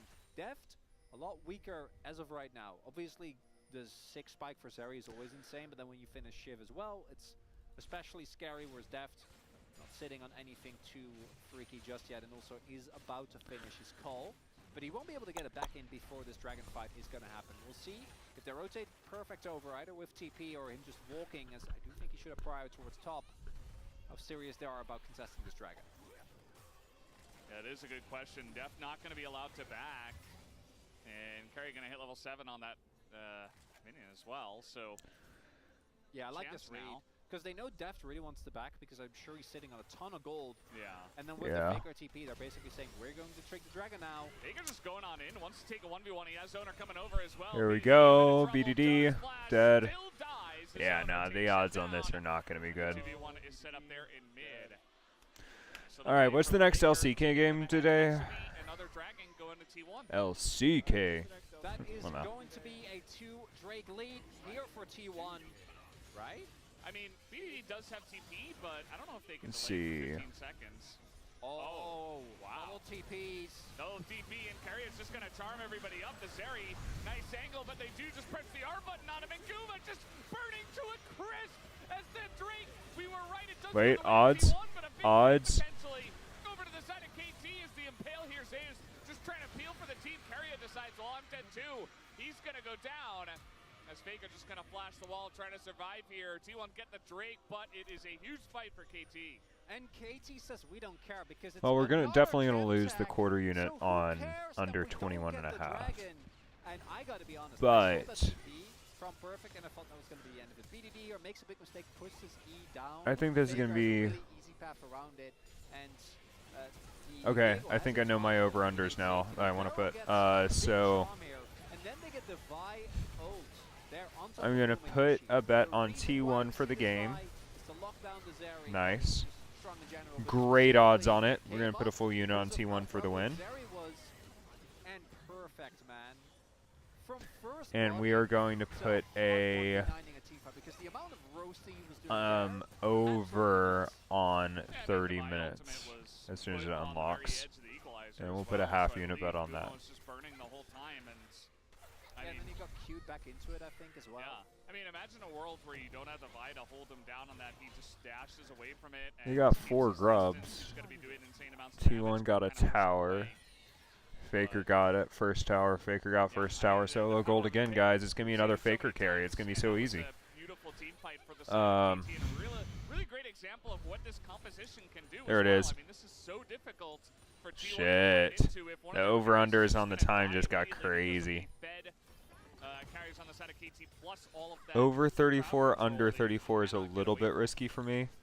It's the confidence from KT Gotcha. as well, which means a lot to me, because this is a team that has I'll been double up on struggling that bet for so T1. much. So them being able to be like, guys, I know this is a 4 versus 5, but we can win this. And they could. Really Sorry, good buddy, moment you're getting there. much worse The problem odds, is but that we immediately see the counterpunch when we get out of the replay. I didn't get that is early enough for T1 that. have I'll already put taken another the first third blood. 10 or Again, 5. They lose the fight, but they still got 2 dragons. Which, obviously, it's Chemtech, but that does mean that you can also give over more objectives to play for other objectives on the map, play for turrets, play for gold, as opposed to being kind of forced towards these dragons. And we'll see. KT, Yeah, over 30 is free, but they just changed the timer from 30 to like from 27 to 33. Oh shit, Faker's dead. No, it's just a dead Faker, and they use a lot to get him, but it's a kill, and it's tempo. Do you still want me to put money on really on utilize T1? every piece of their kit that they have in this composition. Deft by himself, I think holding T1 off the actually mid may wave, lose this game. whereas the rest of his team now towards top 4. Grubs ended up being Yeah, it taken. does. I mean, it looks a little bit worse than last game though. A lot worse. If this Herald gets the second charge, it won't. It won't. No, I think Okay. they definitely shouldn't. They don't have that much control in the enemy jungle. The Perfect's able to catch the bot wave. All right, That's a really I big put win 10 on him for you. Do remember though, we gotta see what happens. All right, so you're 15 in under me. That was amazing. They gotta keep that up. Oh, going for depth here, and you know what? I mean, there's the Impale just Good barely out of flash. range. They get a TP though, and a flash, and a cleanse out of depth. Oh, yeah, that's still works. Pretty huge. No, that's a very successful gank. I think obviously ideally you'd get deft and get the mid lane turret, but you get so much for just the flash. Yeah, it's definitely not. Play, though. Faker very I'm gonna often level. feels Hey, I like can he cancel has that bet reinforcements actually. on the way. Unfortunately, there's no outplaying Vi once you get on top of I'm gonna cancel that bet. It's still letting me cancel it right now, which is fucking wild. Simultaneously getting him out of the play. So very well done there by I did yours first. I'll do mine second. though, especially with how Zeus has been playing Skarner, that's a worry because It is so wild. They're letting me cancel out my under 21 and a half. on that Jinx popping off and getting excited and really chewing through. I cannot believe they're actually letting me cash that out. Front line here between Zeus, Owner. I imagine is going to be going for kind of an off For kills. as well. I think that Now this he game's has going to go played, too long for that. you know, the Bruiser, No charge, no loss. Alex, All good. Silver, and Was able to free cancel him. Yeah, strong. I mean, the front line for T1 is also pretty strong. Yeah, I know. I can't believe they let me do that either. Uncleansable CC with the Vi, but you know we talked about it a lot. If the summoners are down, you don't necessarily need that. Overtimes have gotten bullshitty. They were really good right before that team fight on Dragon, but then afterward it's gone up to 34 as the average. A lot of nice angles, but there hasn't been a lot of good follow-up on them. So yeah, I would assume that. Yeah, no, it's not worth it at all right now. You know, structured 5v5. Anybody hanging out over on Kick? Heck yeah, we got a couple people chilling. Feel free to leave a follow, leave some comments. Love to hear what you guys think of this game. Yeah, I think we just ride with T1. I'm just glad I was able to cancel out those time bets. It let me cancel out 21.5 minutes at 18. That's fucking wild. To be fair, it was crazy odds with a quarter unit bet, but Gets away with his ult, and now it's a 5v5 without Equalizer, without the Solar Flare, as now Faker's coming in. all right, here's the make or break. If T1 loses this fight, they may lose the game. Pioshik almost dies. Pioshik lives. Rumbles in the middle of the back line. Faker's dead. Faker lives. Guma and Faker live, but oh. This game's getting scary real quick, guys. From game number 1 where they weren't able to fight the team fights, win 2 back-to-back, 4K down, 3.5K down. with Perfect roasting Yeah, I think that's GG2. The Rumble, it's literally the Rumble. Perfect's playing too well for him. There's no jungler, but there is a lot of damage, and oh, this is very early. Good damage on them. And Guma's going to try to poke them down. Carria and Faker also coming over the TP as well. Yeah, I think they just Baron through, potentially.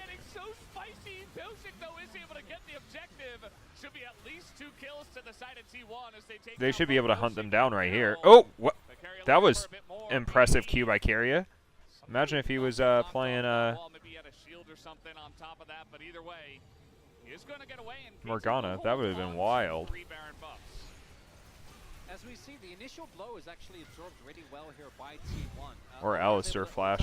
And then the equalizer Flash Pulverize would have been crazy. But there is still, because of Perfect, no way for the damage. Like, Duma and Owner barely get to play in that fight. Duma has to E in. Yeah.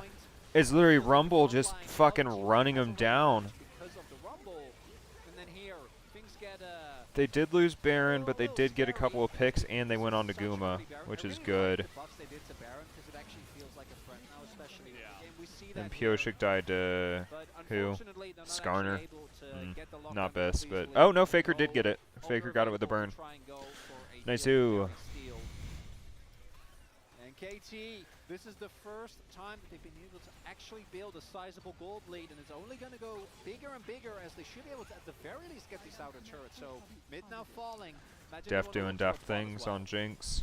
Yeah, and eventually, from this far ahead, they have so much damage that if you pick Def doing Def things on Jinx. This one's a little bit scary. I still think T1 can pull it out, but it's extraordinarily difficult at this point. You don't necessarily want to target him, but The odds are very heavily in KT's favor. They're up 4K gold now, man. 4.5. At least the Baron power play is going pretty slowly. What's that slinging around the flamethrower? Holy shit, I told you, Perfect is the one popping off. My man has 5k damage over anybody else in the game. And second is Deft, bro. Perfect has been popping off, man. I don't know how he's hinting in your games or something, but, like, goddamn, this man is popping off this series.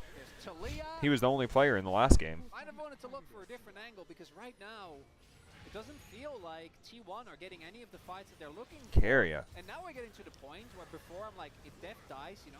They can, if they can get onto Deft, that's great, but they still have a lot more to do. Are perfectly capable of just 1v9ing a team fight. I don't think. Test my theory, and you know what? I think it's gonna work. Wow. They can pick anyone on the side of T1. Yeah, but he also is doing 6k damage more than anybody else in the game. Like, he's fucking popping off. Yeah, he's shit at laning phase, but he's like me. He wins later. That's GG. Last little smidgen of it, and they should be able to take this inhibitor. That's not good. Look for more. Actually, That's crazy how much vision T1 has in their bot jungle, though. If they can... Faker wipes?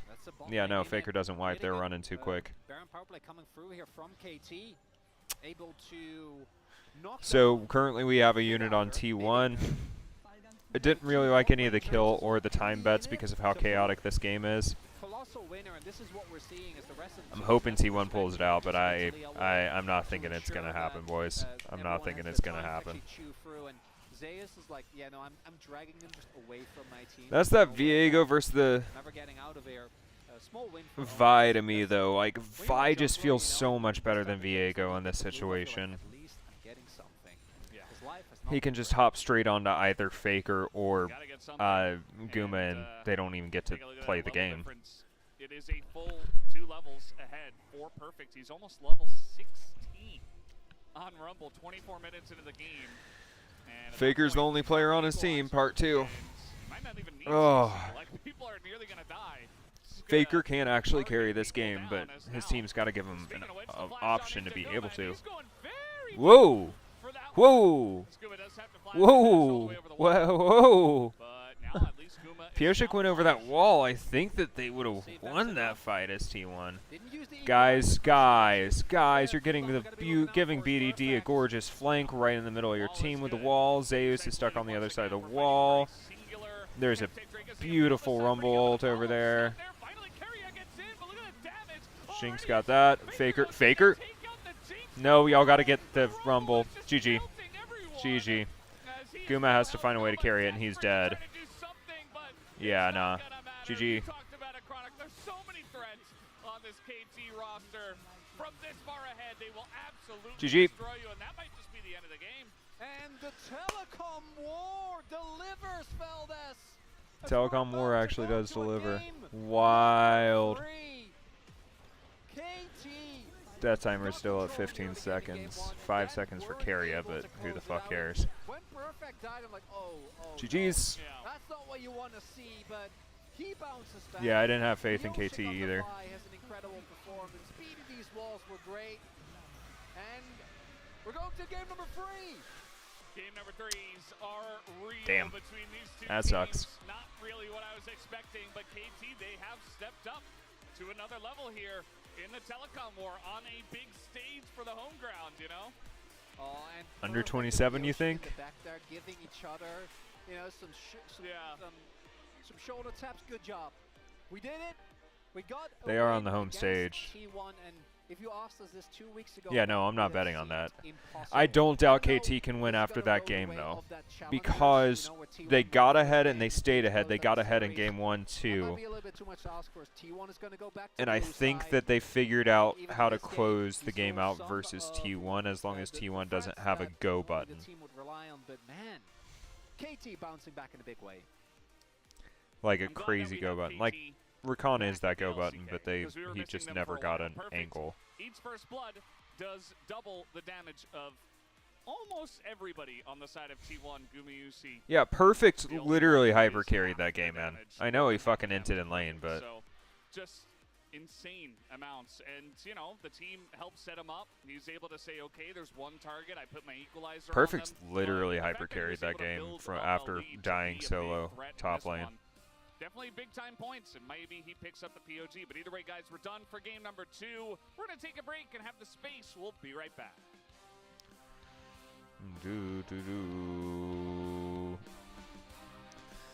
Alright, let's see what this next champ select looks like. Let's see, it's 4 in the morning. Let's run a Luldo while we're waiting.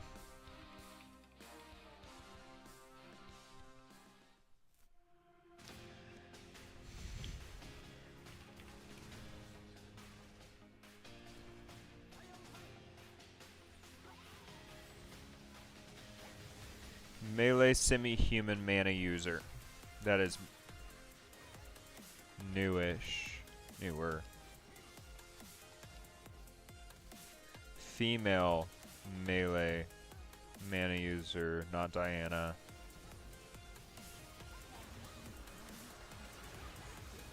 Evelyn? No, Evelyn's older. 2013, newer than 2013. Talia?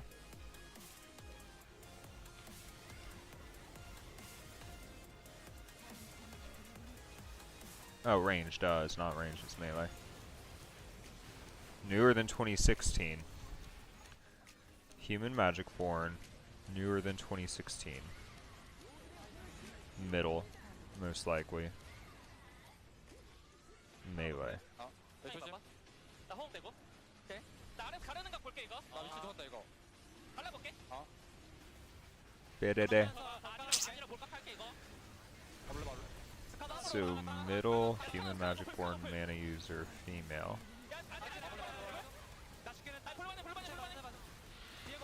Melee.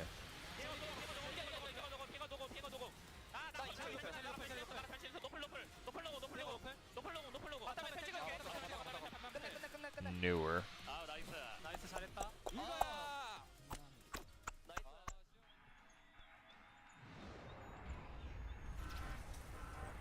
Like, I keep thinking Diana. It's not Diana. Diana's definitely older than that.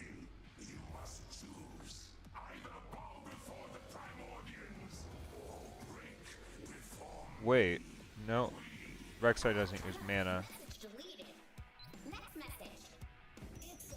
Because it could be jungle. Message deleted. Next message. Hmm.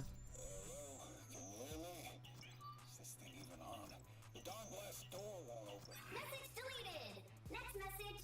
Hi, friends. It's Seraphine.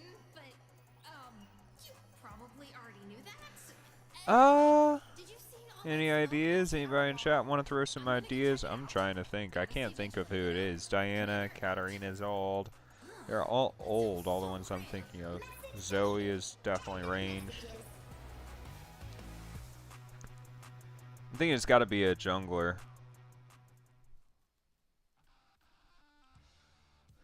Yeah, we're gonna need to look at a list of league champions to figure this one out, I think.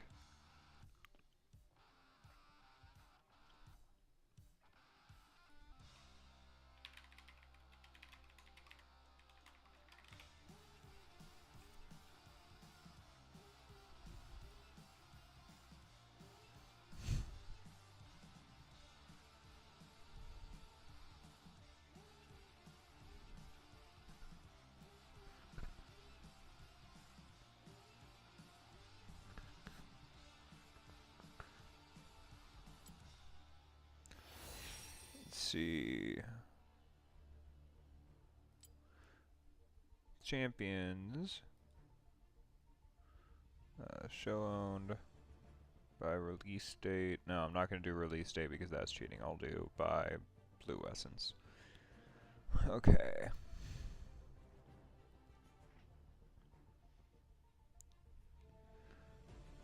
Not Evelyn, because actually, could it literally just be Evelyn? No, she's older.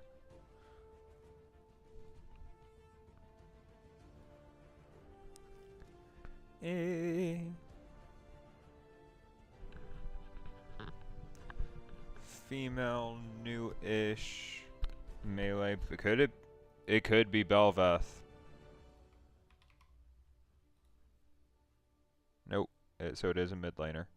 Oh, Belveth is manaless. I'm a dumbass. I forgot about that. I didn't know if she kind of is like a human void something or another.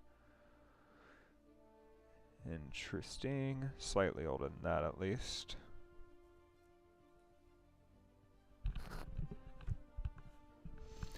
There's not a crazy amount of melee female champions.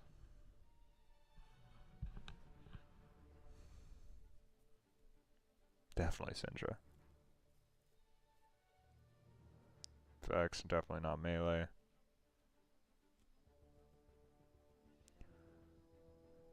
Elise is blend.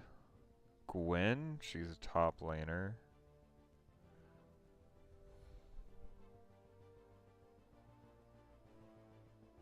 Kiana.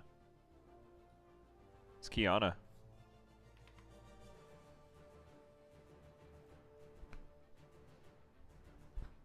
There we go.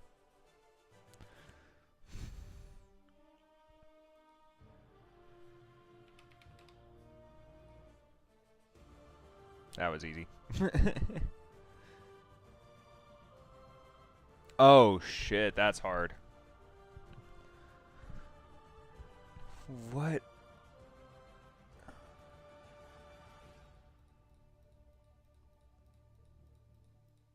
That isn't Kog'Maw, right? That isn't Hizzy. Could it be Smolder? Okay.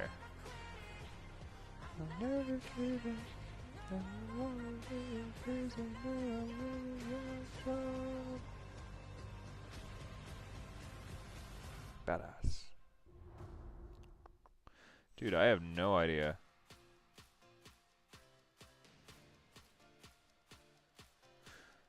Oh, it could be upside down, so it could be... Well, the telecom war is I'm gonna put Kog'Maw. KT come back and take game number 2 against T1. It's all tied up. Welcome back to the space. Degon here alongside Ox and Wolf. And that was an impressive Bro, I have KT no idea. We're gonna have to performance. turn off the challenge mode. Let's turn off the random rotation first. I Okay, think so that if is KT that? couldn't win with this draft, they couldn't win It's at definitely all. not Crescent Strike. The Rumble Vi Talia Phase 3 is so strong for leading team fights, and it almost ensures you're immediately going to get a kill, which gives the Jinx resets. Like, the composition works so well together.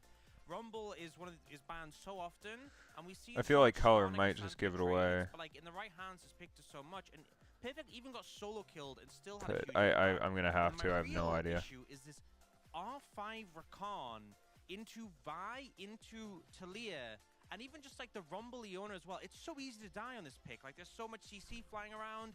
Vi can just ult you if she really wants to. Bro, I have no fucking clue. If Talia is picked on the enemy team, you should just think of Rakan as being Huh? you shouldn't pick into. It's so hard to play that without getting mangled.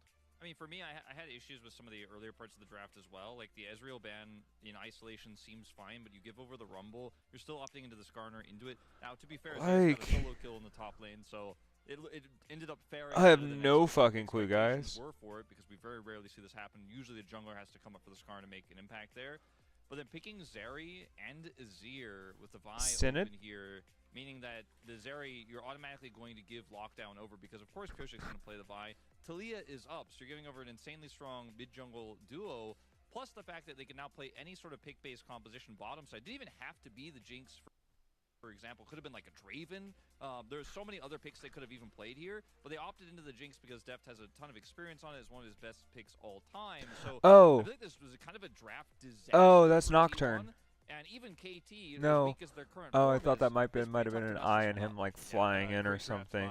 Or Kha'Zix, could that be? You had the B emote in there. I want you Claws. guys to make the B face. What's the B face that you make? Yeah. Like For some reason, I thought that could be eyes and like claws or something, like a All right, Kog'Maw let's take a look at the first bug highlight here, transformation as, here. Both of our highlights will be down at the Drake side. This one's at 14 minutes. Yeah, and so the initial CC actually comes out from T1 with Rakanal, but the turnaround on the Zeri is so swift. They immediately just Bro, delete her. I have no Again, you idea. get the resets. The Viego is the next target, who is one of the champions where if you Can you kind of see the Kha'Zix though? Like that's his eye, this is his claws coming out. I don't know. And it's honestly a very short These fight might be for part how of a wing. early that was in the game. Yeah, I think also Zeus being very late to join the fight itself was a huge problem because he couldn't actually peel or make any sort of impact there. Maybe if he's there a little bit faster, he can actually pull someone in with Pyosix engaged there and maybe actually split up the fight. But he What kind of other? shows I up mean, to Yorick, kill, I buy time, guess. buys ultimately I really don't know. Remember, that was after the first Oh, it was one Yorick. solo kill on the top side of the map against Perfect and a kill in the mid lane that Faker and Owner Fucked doubled if up I on. So know. very impressive not fight as by Q. KT to take that one. Not as And W, here's so the I'm guessing second it's highlight that we E. have where KT really yeah. took control of this game again at the Drake. Yeah, and I think the big one. That's a weird symbol for his E, bro. I don't know. Utilizing the vial to like avoid incoming CC. So Horse, literally just heck puts him him. down to the Skarner. You see the Rakan comes in, he ults to dodge the CC, which knocks him onto the Unravel Dirt. He then flashes up, gets his double knock up there, and manages to get away. And they just let the rest of the team clean up. You can see Def just firing. Okay. Really well played from him in that fight. A horse female. The ulted Faker is able to prevent any sort of follow-up while the With Rakan CC comes chains. through, so there's no big angle for Faker to actually layer that damage down. So while the Rakan CC is good on the back line, the real damage dealer in this fight is the Rumble, and Deft is like, cool, I waited out. We move forward, I get excited, the Jinx blows up the rest of the team. Yeah, close attempt there by T1, but just the Sejuani? is at the front line, and then Deft free firing on the Jinx. Huge. Let's see who the POG is. Multiple candidates here by KT. It's the horse that's throwing me off, bro. The guy showing resilience, getting solo killed. Yeah, no, perfect deserved Pog for that game.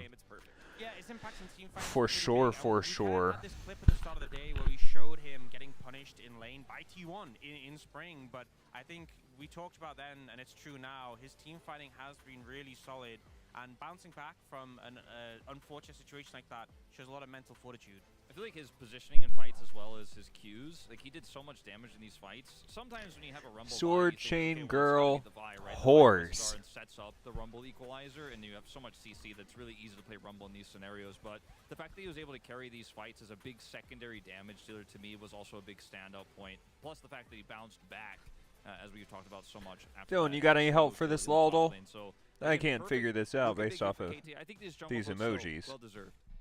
Yep, split here, sir. Yeah, no, I think he had a really good game set up, a lot of the combos, and also, we highlight that team fight, we did really well, but I think both votes are very valid. Well, we said earlier in the day with the lower third, the successful uses a fucking jungle sword? mid duo that KT had, Talia and Vi, they get it here again got in a this previous horse. game, and they look pretty solid. Yeah, I mean, I assume T1 now having side selection. Bro, we're going back to like, this. I Combine don't can even get a know what the draft fuck's that good happening again, there. But hopefully this has given them a confidence boost, Rel. and you look to get It's some literally strong just Rel. combos. Something we highlighted earlier was the Well, no. Viego Ari. That one might be a bit easier to get your hands on, but you're never going to draft this good again. Am I spelling her name wrong? I felt like that was going to be the case after game 1, but they ended up getting a draft in game 2. I think this one is it not great just drafting Rel? by KT, but bit of a whoopsie twice. Apparently in a Rel row is not a T1, so T1 champion? really going to have to tighten this up in game 3. So as we turn to game Thank you. number 3, game 3 drafts will be done Wow, the same that was way sad. as game That was number pretty 2, bad. which will be done in the green room first, then redone on Kog'Maw. stage due to some of the issues that were happening over at the stadium. Maybe a reason why the drafts were a little different, but highly doubtful. These coaches and these players have been doing it for such a long time. Yeah, I don't think it's fair to make I can excuses probably like find that. it I'm from sure the list. T1 wouldn't themselves. They'll be looking to have a better draft coming out here, and obviously, as Looks cool like as it is, Lion having Dance, everyone in this arena, like- sometimes technical issues happen when you. I don't know what making new Sonoran or steps, with things Zap like looks these, like, so but I'm gonna it's good guess they have a Lion solution Dance. sorted out for it. Yeah, and this is No, what that's is in no. This is the This is not like, hey, how do we figure this out? the This one has that they already did been for Chinese New Year. It's also common for teams to actually I'm practice guessing that drafts would be Lion in, Dance like, then. party chat Yeah. or, like via text. Boom, You know, boom. When you're setting up for scrims and stuff like that. We you can got actually run there. drafts faster than the client can actually do. So Not so it's great something on that the people do all the emoji time, so I don't one. think this is really gonna take either team by Not so great on the surprise. ability You know, one I either. mentioned it To be you fair, guys that's on a the stream. I was like, I hope hard we don't one see some for wonky somebody who draft never because plays something's that going on where champion. It's not what they're used to, but I Nobody really ever agree thinks with of you that I Yorkie. don't think this is really going to be something that affected too much. Braum T1 one gonna have to shot tighten it. on My shield is my sword. My shield. There you go. 'cause every There's single your analyst here on the LCK little who's bit of allowed Braum to for the job fun is of to it. Talk about LCK. Voted for T1. I'm never a flip-flopper, but the more people are in on T1, the more you kind of get the feeling like, like that's what we show the graphic at the bottom. You have to do it. You have to cement it so when everyone can look at us and laugh if it does backfire. I think it's just super obvious with the coaching staff that T1 have and the knowledge that Faker has as well, his experience. You can mess it up once, right? They definitely had a bit of a draft debacle in game number 2. I think on the 3rd time around, they'll get it right. They have blue side. They have that advantage. I think T1's still taking game 3. The greatest rivalry in esports history, T1 versus KT, the telecom war, going at it. Game 3, who will win? Greatest of all time, I would say, is TSMC9, bro, or TSMCLG. I don't believe we would have any flip-floppers over here. That was before KT and T1 even frickin' existed. Come on now. I mean, it no longer exists. The longest running one, the most intense one maybe like now, but like if you're talking all time, nah. TSMCLG were at blows. Dignitas curse. The curse of curse always getting forth. It can't be overstated that we're just really happy to see that KT is a team again, right? Like they're actually playing like they should be. It really is, because I genuinely believe that KT from 3 weeks ago could have gotten. Alright, what are the odds on this series? Oh, they are tight now. Much better. If you didn't catch and you're like, man, why are these guys big Only enough KT is really worth it though, but dude, if KT has a better draft here. It was painful, and I think you put it best, fellas, when you said, I'm just glad that KT is back, because it felt like for the first couple of weeks in summer, they weren't here. The team we had in spring Why was is by my no means perfect, goodbye client? but they were a team that at least could have moments where you're like, nah, they still have what it takes at times. That wasn't there, and that's back here, and regardless of what the outcome of the series will be, if this is like the game 1 win through a team fight, and then game 2 we have. All right, let's get into champ select, boys and girls. Let's get some insight into how this is gonna work. In person as well, and then on the client, and then we'll walk you through. Yeah, that thing at the bottom. Yeah, I assumed it would just they translate it real quick. Same thing we had before. There was an issue with the communication, so they're just doing the draft in the back room as our spacers did today. So a little bit of a delay. You guys get to see all the fun stuff going on at the Goyang Sono Arena, and it's a really fun time. I like how things are developing here for the telecom. I feel so bad for every time would be awesome. the LCK players that are having so many issues with their DDoSing and systems. Yeah, I mean, it kind of. I like her little headband, the Never Gonna Give Up. It's so fun. Korean baseball is kind of what happens over there. You got Oh my god, they have fucking cheerleaders. For their certain players that come out. They literally have cheerleaders for the LCK. That's so badass, bro. So cool to see. And even if you're a T1, Like half the reason to go to a basketball game. The basketball cheerleaders are so fun, and they're very different than the football ones. You might as well get a full day of entertainment out of it. Speaking of which, who even won the NBA Finals? I didn't pay attention to that. I don't think realistically. I of course watched the Stanley Cup, but NBA. Remind yourselves that in game number 1, KT's early game was still quite good. Wait, I think in particular, how's it going? Karia's not having the best day today. I think the Rakan was kind of self-sabotage from the draft, but even the Celtics ended up taking it. We expected to be. Kuma also having a bit of a drop-off in the second game, but he was also playing into Vi. So don't give them Vi to Leah Rumble again. Yeah, I'd say Heard that's a pretty good Celtics took it pretty easy. Don't let that happen. Did you see the smiling? Look at that, smiling BDD. There on the left. That was great. Happy BDD. Is this Pioshi? Here on the left. I guess that's Pioshik, and then that's Deft. Yeah, Deft, of course. Interesting. Not just any old random alpaca. Never gonna give up. Does remind me of one of the most famous songs of all time. Yes. But not. It's not. But the it's same. not. It's not different. the same. It's not exactly the same. We are missing one word in there, so it just ends up being the slogan for Never gonna give up. We don't know what they're not ever going to give up. Again, guys, if you're wondering why there is this delay, it's because we're doing the draft right now. And then Yeah, they're doing the draft in the other room. Once it gets done, let's hope that guy doesn't lick his fan again. That wasn't a good idea. And it is pretty hot in there, I guess. That's a very small fan. Yeah, I don't. Talking about there's no way that's enough to actually. Does that even do anything? Like, no, No. I don't think it does. I've used those fans before. It does fuck all. Like the radius of the fan actual. Fuck fan part is, all. Like, at least twice as big, if not 3 times as big. Yeah, I can't imagine it does a whole lot. As the KT fans, they can really use a win. Valdez. It's, you know, last year the summer of KT was something glorious, and yes, they didn't stick the landing, but for a while there, it was great. It was, and it could be. Again, whoa, what's going on there? Look at that! What is happening? Wow. Okay, now we got a real show going on. Okay. Holy shit. All right, but now we're just commentators at like a dance competition. Can we call in Emily Rand? I don't feel equipped for this, Valdez. This is not my area of expertise. Can you his dance? I love the LCK. This is fucking great entertainment. I don't even care, guys. Wait, what's going on here? We got the analyst. Okay, all right. A little faker tumble. Little tumble, okay. Okay. I'll give him a 2 out of 10 because I'm not gonna be mean and give him a 1 out of 10. I'll give him a solid 3. That's better than I could have done.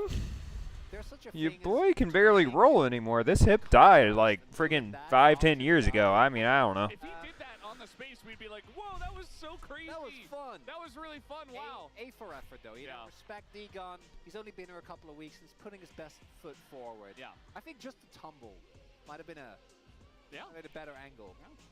You know, it is the T1 home ground. Faker's there. Kind of makes sense after all. Get some broccoli for this man. Maybe you can tumble onto the next space segment. Oh. Yeah.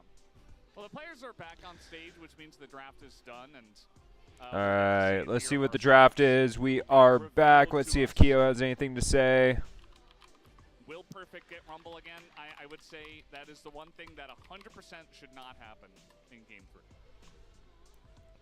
I am still so bummed that we don't have the Perfect versus Lucid Rookie of the Split race. Because, like, it would have been so good. Because Perfect has been such an... again, and we keep coming back to this because it is so insane to me. Like, compare him in week 1-2 of LCK Spring to now.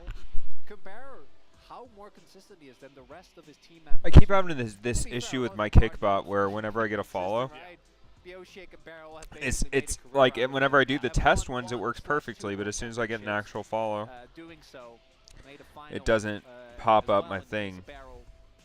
In his 2021. So feel free to follow over on Twitch if you want the automatic shout out to come up on the screen for you. Twitch or YouTube. It was a game 5, but also it was 9 in Korea. Yeah. It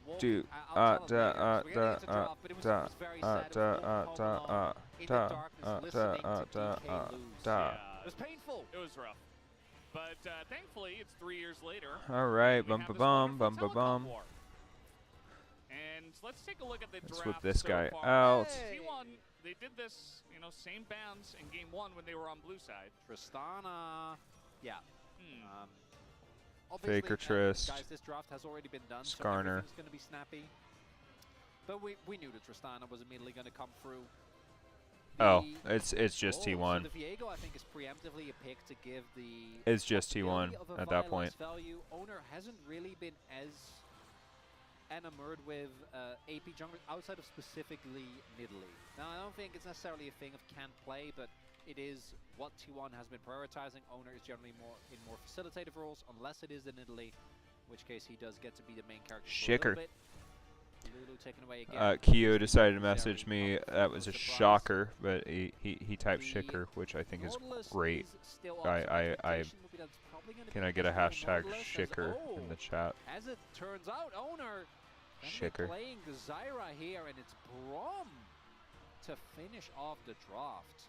R5 Brom here for Beryl. Shaker also sounds like shitter. I don't know what to expect from okay. that. This is a bit too many curveballs with the speed that this draft has gone. Yeah. So I just allowed. There wasn't a lot of time. I didn't get to talk. I was writing the whole time. Oh no, you have to. Okay, gut feeling, Feldas. I mean, I think T1 are very far ahead in this draft. I don't think the Braum does a whole lot, to be honest. You already have a decent amount of engage, or rather range on the side of T1. I think, you know, he's kind of going to stand there and block some plant bullets and maybe throw down an ult and then just die. I don't really see the counter pick value out of that pick, and I feel like as a whole, the T1 draft looks really strong, and I feel like there's no such gap that we saw. I don't love this, boys. I don't love it. That the T1 when we look at just champions that currently are in the meta, Tristana with an AP. Okay, let's think about it this way. Fuck Braum. Additionally, you have outside of the shield. Don't worry about the shield. Just think about the ult and think about the Q stun. If he can stun some of these guys, it's really good. Perfect Skarner into Zeus is Cassante is just doesn't fucking matter. Both of them are strong, both of them are useful. Skarner is slightly stronger in my opinion. Zyra piloted well is not a one-shot champion per se, but very, very good consistent damage. Really good at taking Barons, really good clear speed, really good Dragon.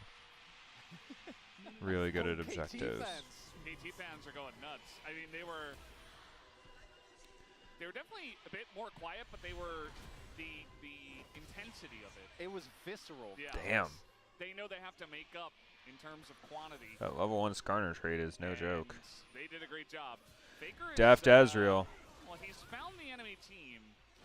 There's a Braum there. Beryl absolutely going to flash there. Trade level flash with Faker, and you know what? Oh, Faker's dead. Oh, that's the stun. Faker's dead. And it goes to Deft as well. Oh my god, and Guma's gonna die. One auto. Yep, there's the stun. To use his cleanse at least. That's the cleanse, and now he's going to be late to lane. Faker should know. Meanwhile, fucking Skarner is fucking everything up in their jungle. He has no plants up anymore. With that invade, actually, no plants. So that's gonna Holy shit, dude. So cleanse gone, flash gone. Fucking disgusting. This is a KT win. That you have already gonna be put on the back foot. Oh my god, let me see what the odds are like. It might just be time to bet on T1 again. No. You're realistically gonna get for KT. I mean, they're ahead, but they do have Tristana. It is Faker Tristana, which changes things a little, but yeah, he's just fucking dead. Oh, and you always have to mention it whenever Braum is picked because he is arguably the best level 1 champion in the game. Like, his passive is so insanely strong. And that late invade, strongest level 1 champion in the game can't be Braum. Now it means that Owner, I imagine, will still be able to just clear towards the top. Will get spotted though. Can't be. On top, Pyosik does have. Well, it says a lot about Zyra's clear that even with Pyosik getting a leash and Owner like being slowed down, he's still pretty like what 10 seconds ahead on the clear. So it's just gonna be some vertical jungling here, but I don't think you mind that, given that Deft already sitting on. I'm gonna put a half unit on KT. Odds are good, so. Because with no cleanse, maybe they want to look for an early dive if they can get more poke down. Odds for T1 are trash. Minus 300. Things that were taken away from T1, the cleanse, the flash, the late to lane stuff, but yeah, the fact that Def gets this first blood. I'm gonna put a half unit on KT because they just have so much power in the early game. They're actually playing smarter around their strengths. I think that Braum's strength in this game is not defending, it is actually attacking. Zeri Alistair, very strong bottom lane duo, and just in general, those two champs have been winning a lot individually as well. You know, they get that, but it's not going to quite. Odds just got a little bit better for T1 at minus 200, so. At this point, you know, as the game comes along, I'm sure Guma will 0.5 stabilize, but he's still going to be behind the 8-ball when it does come to some of this stuff. Gonna dash that. I think we missed it, but I think either Guma or Keria got one of the medium-sized Krugs, because Pioshik actually is down a creep, and like he didn't hit level 3 until he actually finished his own blue, even though he did a full side bot. I just feel like it's such a pleasure to watch Deft on Ezreal. He's just such a monster on that champion. Don't have as many points in your ability, so it is really going to hurt your ability to clear, as we do see here. That's the reason I think KT can actually win this game more than anything is Deft piloting Ezreal with a Braum to help pop shit. Yeah, he's going in. I feel like he's almost trying to make Faker's up for what dead. happened earlier, but that's going to put him behind even further as BDD picks up the kill. No flash for Faker. Okay, you want it? I got you. I'll put 5 on it for you. It's like the perfect timing for him to go back, buy up, and run straight to mid lane. Odds just got a little bit better for you too. Remarkable as well that I'm keeping it on T with KT. I think KT wins this one. And I think the timing are just impeccable. I imagine $3. then obviously you get the $2.89. As look, that timing. Do 8. You want me to put another 3 on there? You got it. Job there, walking away, ensuring that you don't actually get, as even in the picture-in-picture, like even if he doesn't die, it doesn't matter. He just TP back to All right, and your odds got even better for that one. Yeah. So your return at $8 is going to be I don't really know the idea. $2.90 plus $1.90. And at least help the So rest of you his win team $5 almost. into a position to you know, have at least an even lane state. He's still trying to trade here on top of soldiers. BDD's like, KT wins. I will enjoy that. As owner's also going to be spotted. KT wins so this game. nice amount of information as to where exactly he's going to be. Perfect for how trashy is. It's still gonna. Has to be scanned. The tracking is good, but that work from BDD, I think, not the best, because the chances of getting spotted is relatively high. You already know he's going to be pathing towards the top side of the map. Most notably, though. So that's you're in $18 now. Means that he is actually falling pretty substantially behind, right? Is now just hit level 5 as well, but is still pretty far behind when it comes to experience compared to owner. Obviously picked up his Faded Ashes. The difference maker, though, is that Barrow was already out on the map. So at the very least, they're going to be able to get, I want to say 2. And it looks like with that confirmation, they're probably just going to trade free grubs for the Dragon. As owner should be able to get through that relatively quickly. It's Faker. As we do have a pause. We'll see what this is about. Faker started. Faker was chatting and then typed in the pause. Audio issues are relatively easy to fix, but if we have another audio issue on top of what we had with the draft situation, could be a little bit of a rough spot. But we don't have any information at the moment, guys, so it's just conjecture from me. We'll have to wait and see exactly what the issue is, as the fans are desperate to try to get T1 back on their feet after that really rough early game. Looks like Faker taking off his headset there. Imagine that's just going to be a headset swap, and then hopefully all the issues will be quickly resolved. Thus far, KT in the early game taking control. Very reminiscent of game number 1. The main issue that they had there. Yeah, guys, we are getting a lot of pauses right now. That is for damn sure. I apologize for that. They weren't actually able to win the 5v5s, and that's where I do look at the composition that is available for T1, and I still would exercise a little bit of caution. I won't have to tell KT fans because they live in a perpetual state of caution. Yeah. But specifically the ability of T1 to find just straight front to backs, very boring. Like one good scoop into a Zyra ult can lose you the game. So it is going to be really, really paramount that KT doesn't group up necessarily, or that everyone is ready to either, interrupt Faker when he tries to go for a play like that, to not get multi-man comboed by the Alistar. As long as they do that with the lead that they have, it's nothing insane, but particularly with champions like Viego, if you do get early leads, you can really run away with a game. Yeah, you definitely can. Just got confirmation is an audio issue. Faker's headset is being tested at the moment.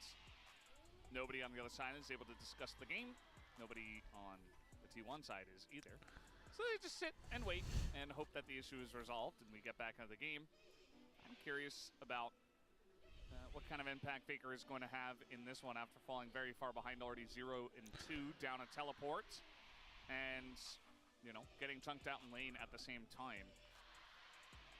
We'll have to wait and see how this does develop. through the mid lane. Alright, it is almost 5 a.m., which means that we are about to pull up LPL as well. And might be looking for some more.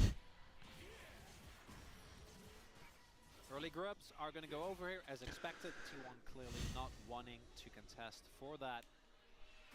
Deft also is in the great position of not facing Skarner this time around. He also had a much better game individually on the Jinx, but that was, I'd say, the biggest reason as to why the team fights went as poorly as they did. Well, here's the scoop. Very nice buffer here from Faker. And he's going to trade his W for a ultimate ability from the Azir. Obviously, the damage still goes through, but looks like he is Alright, we are back in game. Thank God. Let's see. Guma's Ares looked better than his other champions this series. Top doesn't matter, it's two tanks. They're trading grubs. Faker's struggling, but he can make it back in the game. Oh my God, he's going hard in the paint. Faker going in aggressively. BDD, if he had his ult, could have maybe done something there. Not going to be the case. Not too sure about that one. Gone in. Would have been a bit higher, but almost out of mana as well. So I imagine both of them are going to be looking for a back. My man has. Go towards Nashers again. Do note though that there wasn't really a possibility for T1 to go for this dragon. Me and the KT is both going to get 3 grubbies And well the Drake. Drake. Which is so good in Zyra too, because Zyra is known as that farming jungler. If you're able to get all this shit this early, like, congratulations, you can take some Raptors. The river. As there is a Skarner here, Owner is in a lot of trouble. He gets knocked out. Oh! What was that? Oh, perfect! Okay, perfect's an enter. You're 100% right. I won't say anything ever again about your word, Kiyo. Perfect's a fucking enter. That was the freest kill LCK history, and he just completely fucking... Oh, that was disgusting. Ever gets taken down by the Impale. But yeah, perfect. Predicting a sidestep that probably didn't have to try and predict. Big miss, and means that Owner does hold on to his clutch, which is a really big cooldown. Especially on Zyra, who does not have any other form of escape except standing her ground and trying to blow you off. Yeah, and she can do that pretty well, but you know, has to be in a position where she's not dying immediately, at least, so she can cast her abilities. If you do impale her in a fight and she hasn't been able to do that, she's probably gonna win that fight.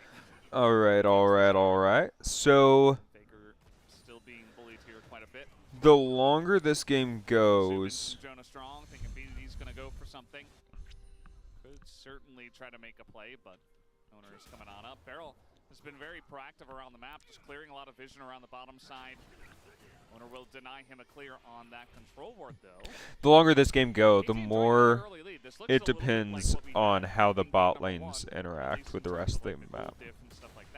Because if Deft is allowed to play the fucking game for free, with 3 early games in a row, essentially, that they win, and could be then they should be able to just win because Deft is so queen on him. But the thing is, Braum late game. Honestly, Braum late game kind of scares me. T1 ensure that they find the same level of team fighting that they did before. I want to talk a little bit about some of the more intricacies when we get to the 5v5s, because both teams realistically are going to be looking, right? You have double tank front line. Tristana and Azir are both good inside lane, so it's not like they can't split push, but don't think that that is going to be the main focus, although Faker might want to try and maybe get a turret at some The point. fact that they got Grubs and Drake, it's all about if they can carry this early pressure over. The first game they completely failed to carry it over. The second game they actually did, and they were able to follow through. I'm going to say under 27.5 is not a bad idea. Let's go look at under 27.5 Somewhere first. Yeah, Pusha getting on top of for Owner. kills. He's just gonna throw his whole kit on the ground, tries to flash over to Zays, but now the Impale gonna catch Wait, what just happened? damage being done by the All Out, but now BDD comes over. He wants Can more. BDD get him? He wants to take down He Kasane, can. and that he will. Perfect picks up the Let's kill. go KT. 2 more on the scoreboard to KT. I'm going to look for over under 27.5 kills is my plan. This team has defied expectations, both in negative and positive ways, so many times. But is it actually happening after the as we said, someone probably should have predicted. Yeah.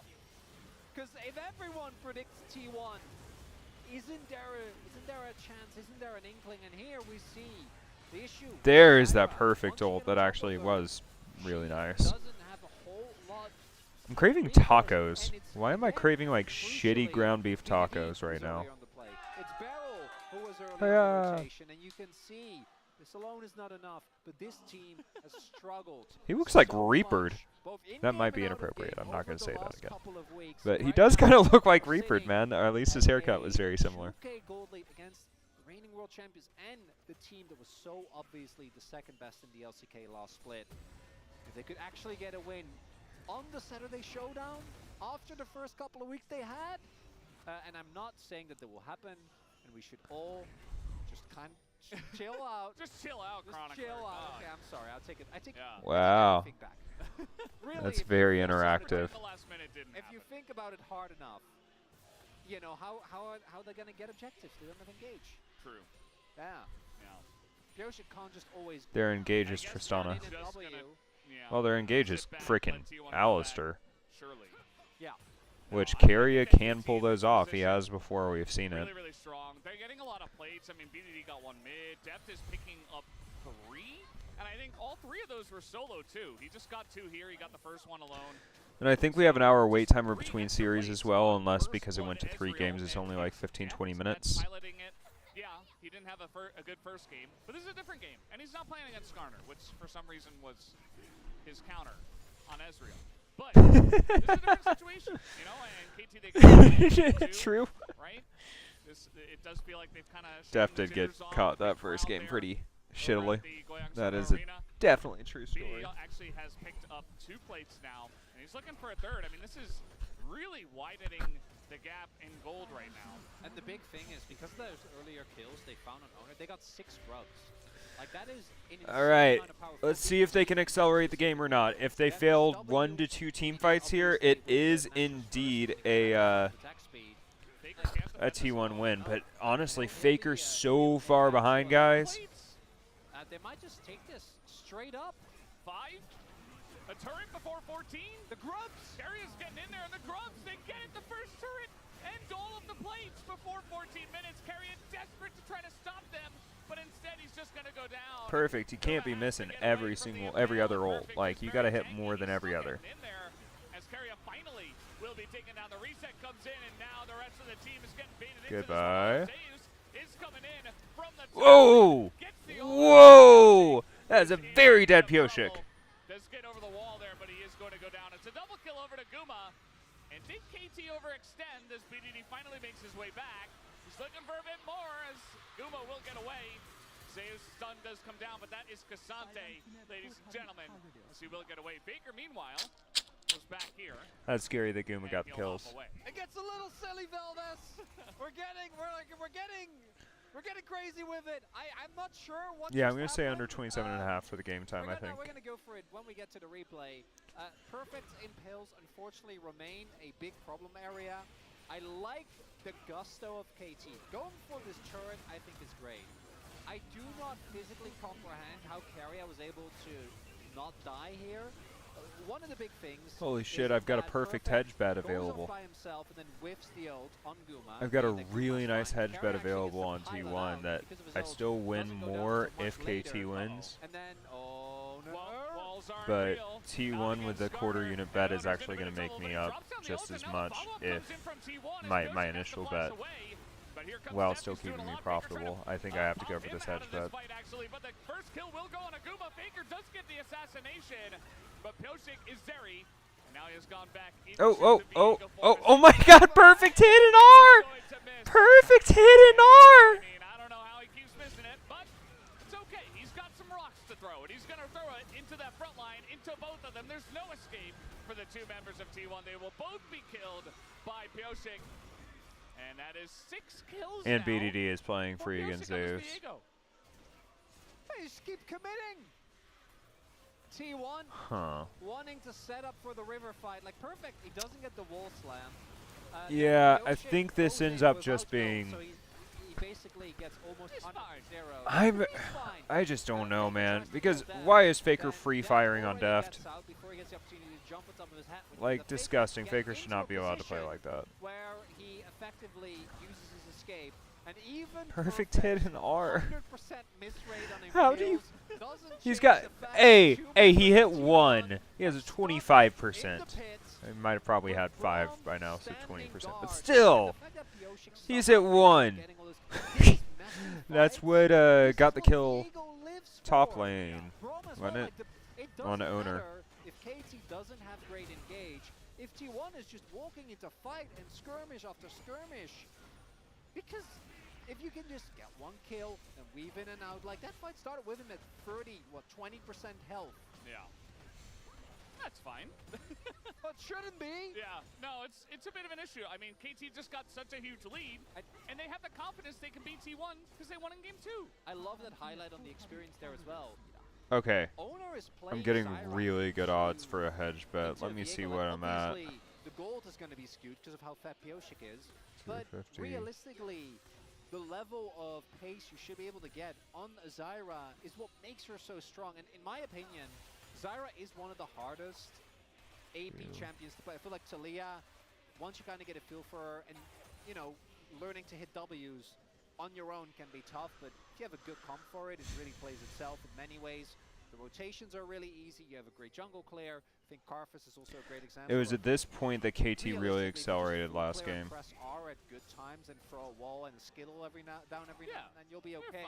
But for Zyra, your positioning needs to be so much crisper because you just blow up. And unlike Brand, I feel like you really want to get multiple rotations up. Whereas with Brand, you know, if your passive triple stack is spreading, you're probably winning the team fight anyway. Yeah, absolutely. And You know. I know. Pioshik is here, and he wants to fight. They want to get on top of a Cassante, though. It's not going to be easy. And they're just going to drop the Rift Heralds, not really actually try to kill Zeus here, just try to pressure this bottom lane. And it's going to be big, especially once we do get to Baron territory. You know, put as much pressure down in the bottom lane as possible, maybe even break down an inhibitor. Then Yeah, so right this second, on that very important objective. Viego is 6 kills, so he is their entire carry. I don't know if I trust Pioshik to do that, so I'm kind of really considering this hedge bet on T1 right now. When you get to the mid to late game, you can park Deft in a side lane. This would be big, but no. And this early on, I don't think the Zeri really has a realistic chance of stealing this. But this is the first relevant soul. And Ezreal and Azir with Hextech Soul. If KT takes this series, that'll be huge for them going from...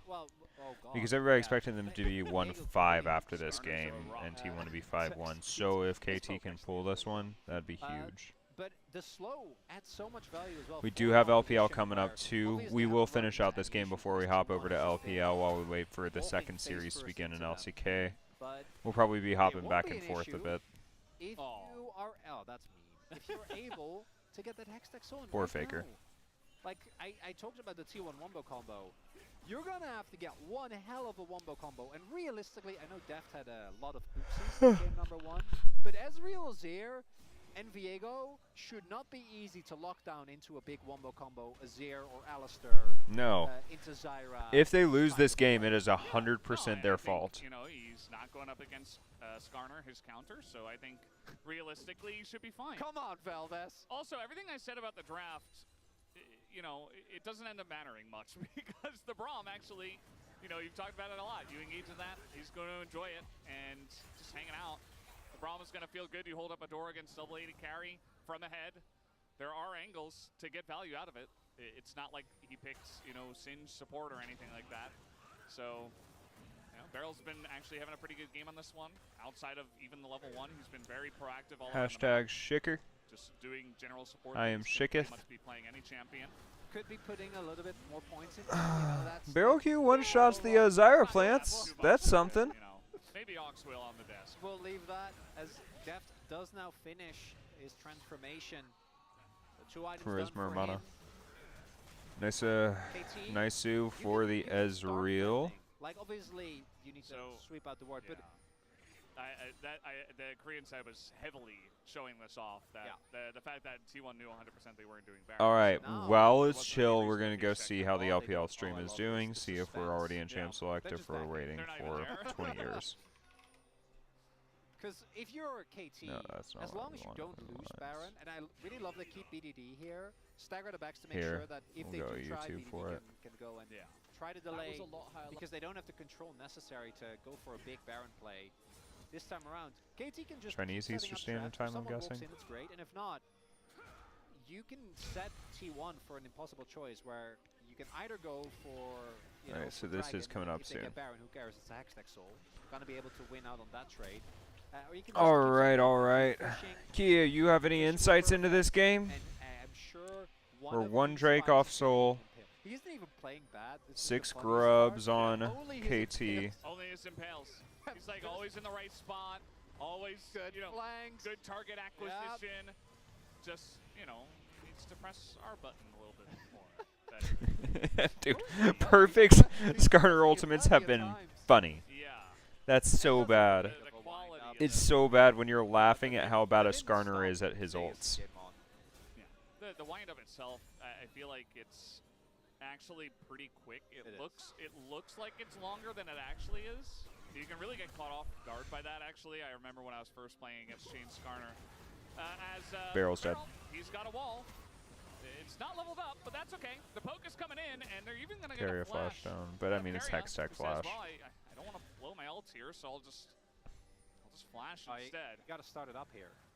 Carrier doesn't have his flash. Oh, KT. Yeah. So this just tells us they want to play for Drake. They don't want to risk it. Baron is a much more high risk objective. Yeah. It's easy to. We're only 23 minutes in. This isn't. Yes. We're not like 40 something. Where I think the Baron is less. BDD just wanted to stab Baron with a soldier real quick. That was the extent of it. And they lose. Then you lose Baron, and you don't get Hextech Soul. Yeah. And immediately T1 are back in the driver's seat somehow. They haven't lost a turret this game, and then multiple turrets are gonna fall. A lot of standing gold there for T1. Yeah. Better to play it safe. They're so close, Valdez. If they get either Hextech Soul or Baron, that might be enough. I'm very even keel about this. I'm not expecting anything, actually. Nothing on the inside, nothing on the outside. Yeah, it's just a game of League of Legends. Hanging out, playing some League. And Carrier, he does have that very nice support item. Keeping him alive with some opposition to the damage of Deft. Is on cooldown now, though. Yeah. And I think it's more so a show of just how strong Deft is at this point in time. He's got 2.5 items. He is chunking people. And, I mean, Guma's in a similar spot, but especially from ahead, the poke from the Ezreal is going to be very, very oppressive. And there's not much vision at all here for T1. Oh, they know. Yeah, they have to flip it on this fight. It's all or nothing. I don't know if they can get to the pin in time. Owner can get there. No! No, they're just not. That's just Hextech Soul. Yeah, it's KT win. Just like that, and they want to take the fight after Mateus. He goes in, and you know what? He's trying to get on top of a Sonya's BDD, who is going to live for now. He goes in, he gets the sweep. Ezreal's dead. Deft died. Pioshik has to get a reset here, or else the game's over. They just fucked it. They just fucked it with one team fight.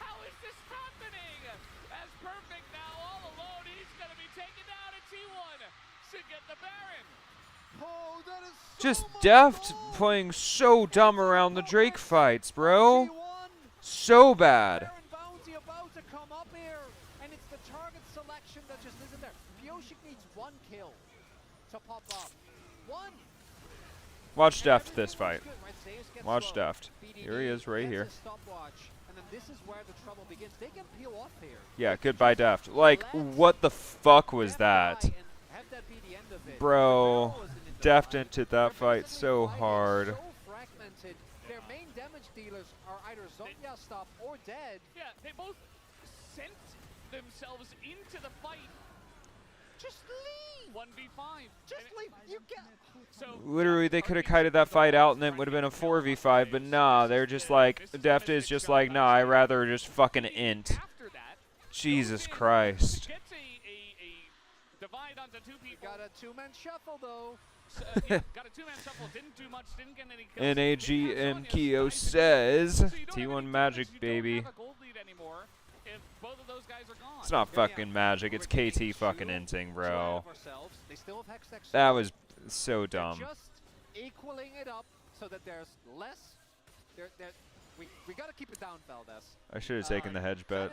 That is a on roller T1 coaster of a just in gold grab. case. So T1 pulls, credit to T1 them, bullshit. They essentially were like, okay, they're a little bit fragmented. They're not really set up well for a fight. We have Zeus on a flank. Let's try to force this. And at first I was really worried because Zeus nearly died. But the fact that he doesn't die. Yeah, the fact that Zeus didn't die is the problem, and Deft frickin' Into his team so that Faker and Guma, who are just bro, Deft just went into hyper focus one thing mode. Like, this is what Deft did. That's a fantastic fight for Complete T1. tunnel vision. Yeah, they lost the Hextech Soul, but now they have Baron and the gold is even. So it's anybody's game from here. After or during game number 1, we were like, what if it's... We need a tunnel emote, bro. What if it was all just building up to it coming down to this one flip? And We'll make a felt that in tunnel game emote. 1, and then the fight was basically lost before the flip happened. Yeah. Surely this time will be different, Valdez. The Hextech Soul, the value is so nuts. If you can just hit a little bit of poke. Alright, that hits Rubik's Cube time. Time to solve Rubik's Cube. I can't with that. I cannot with that. I can't watch 2 minutes on LPL. Right? They gave up an individual lowers. Here comes the combo. It's Good Barrel game. and he's Braum, and he is very tanky. Oh my god, Barrel lives. Zeus almost dies again. Gonna do a bunch of damage to Zeus and Guma, but yeah, decent Alright. amount used to try to get Barrel there, but at the end of the day, he survives. It is going to take him out of the fight, and meanwhile, Faker utilizing that Baron buff in the top lane to try to get themselves even ahead on gold at this point in time. You gotta feel though the shift that's happened when it comes to the momentum of the game. It's T1 calling the shots. Should be harder the moment that this Red Bull Baron power play is gonna end. At the end of it now, Rubik's Vintage Cube Adventure time, boys and girls. in the side lane, so it's Doot still doot. a colossal win for T1. There was what, like a 6-7k gold deficit? That's gone. Yeah. They're still Yeah. facing down a Hextech Soul. And as long as KT is able to get to Elder first, take control of their own jungle, Fucking get there disgusting, bro. first, and just have Absolutely Deft and BD disgusting. proc that Hextech Soul again and again and again. Don't take poke. Don't walk into flanks. Don't let Zeus T1 just always gets away with it, and it's so funny. I don't understand how they always get away with it, man. find some people to impale. And I want KT to win. It would be such a cool story. Well, might not happen. Faker is That's trying to get nice. out, and he was trying to, you know. Saw this That's yesterday, actually gonna the help out a Sparks good bit. getting baited by the, Oh yeah. by the Void Scuttle. I think it was Sponge.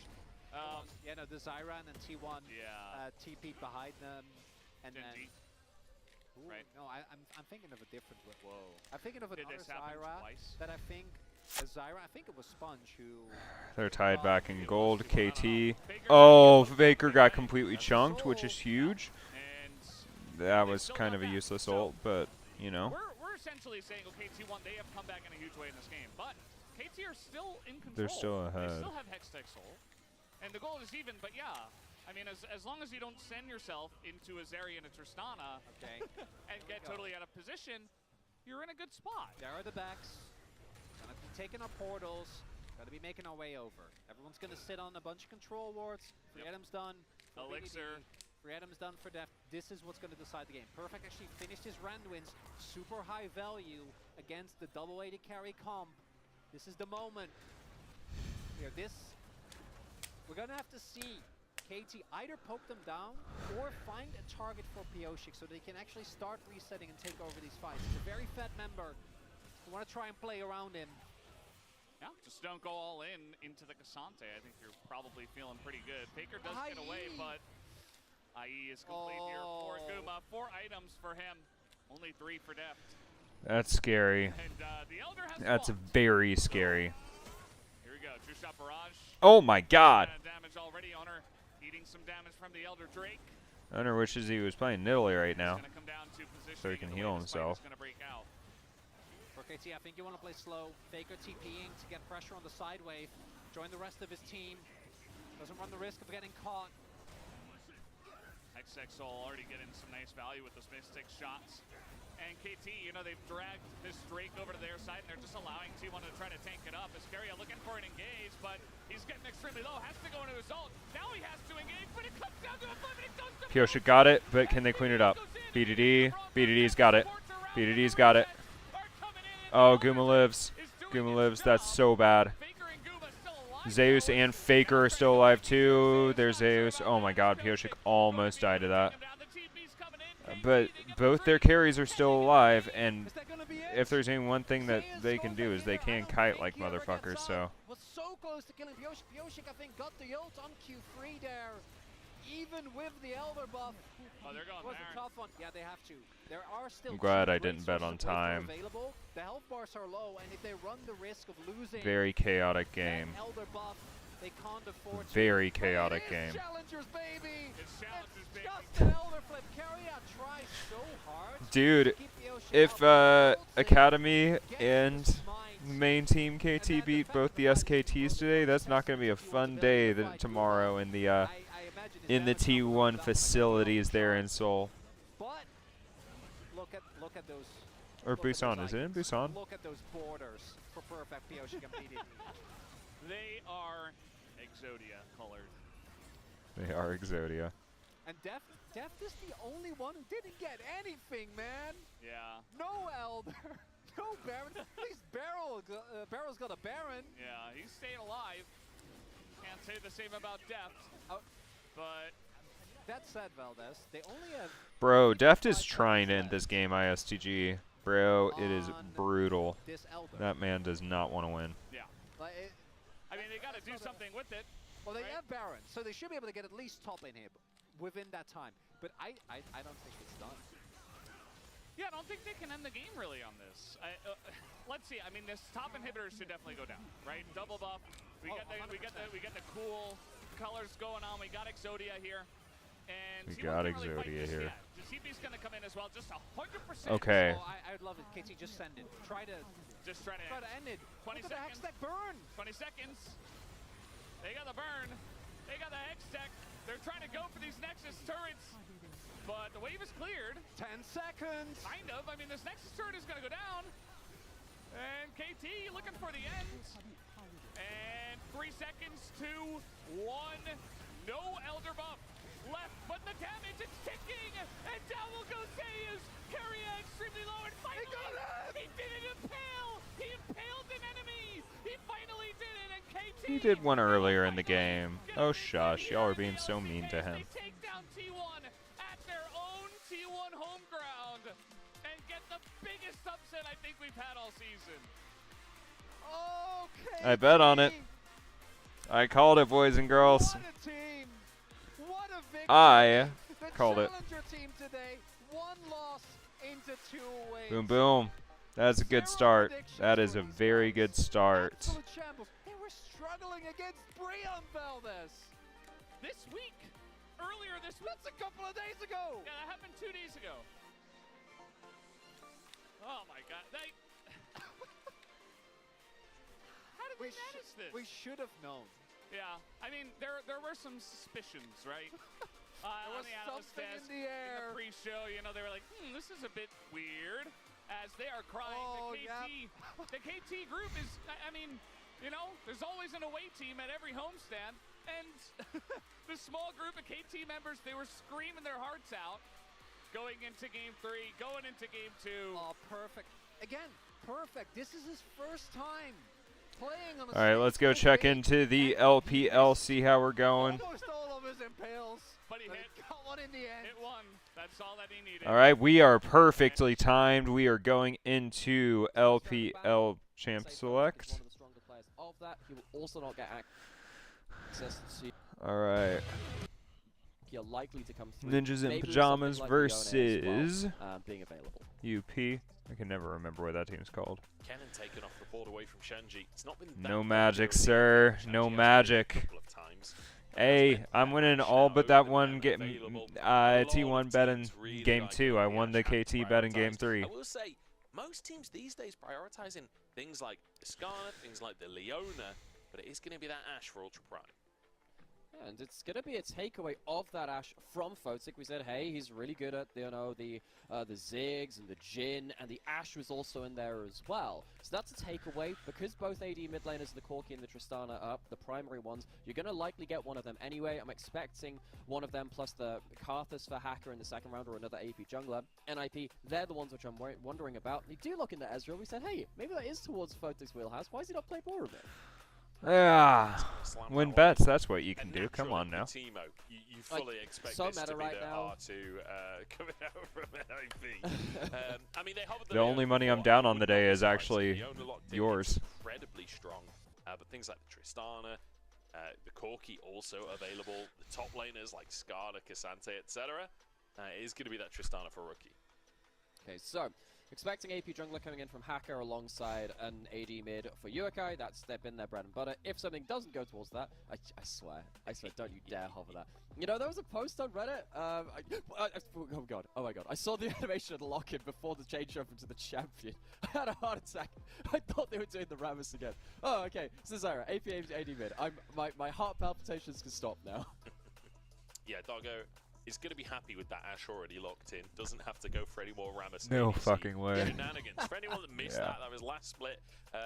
Would have loved to see that Tarek locked in. That'd be fun. Leona going to be the final lock-in here for NIP as we move towards the bans. Importantly, NIP have not locked an AP jungler just yet, so an opportunity to pinch for Ultra Prime. Yeah, and the thing about NIP right now is that they don't have any magic damage. I think that NIP need to ban away some of the hyper tanks to make sure that Qingtian doesn't get himself something which can just full stack armor and just full tank the game. If Aki does go towards an AP jungler, which it feels like the composition would call for if you took the nameplates off, that would even out the damage kind of portfolio. But I'm quite worried now that Aki has to go towards an AP jungler, which has not been his speciality. Alright. Maybe Shanji can bridge the gap or something. I don't know. Only time will tell. I feel like they're going to go AP jungle, right? It just makes sense with the way that this draft has gone. I think it'll be Sejuani.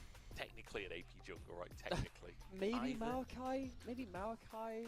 That's kind of one of the things that we have seen a bit out of LPL. Another fucking Trist Corki, bro. Warmogs with the Scorch Claw and the Maokai, you can be kind of half the damage threat from the jungle. It's not nearly the same as Zyra, Karthus, Brand. And you can see Ultra Prime, they look at that, we know Corki gets very close, if not wins level 1.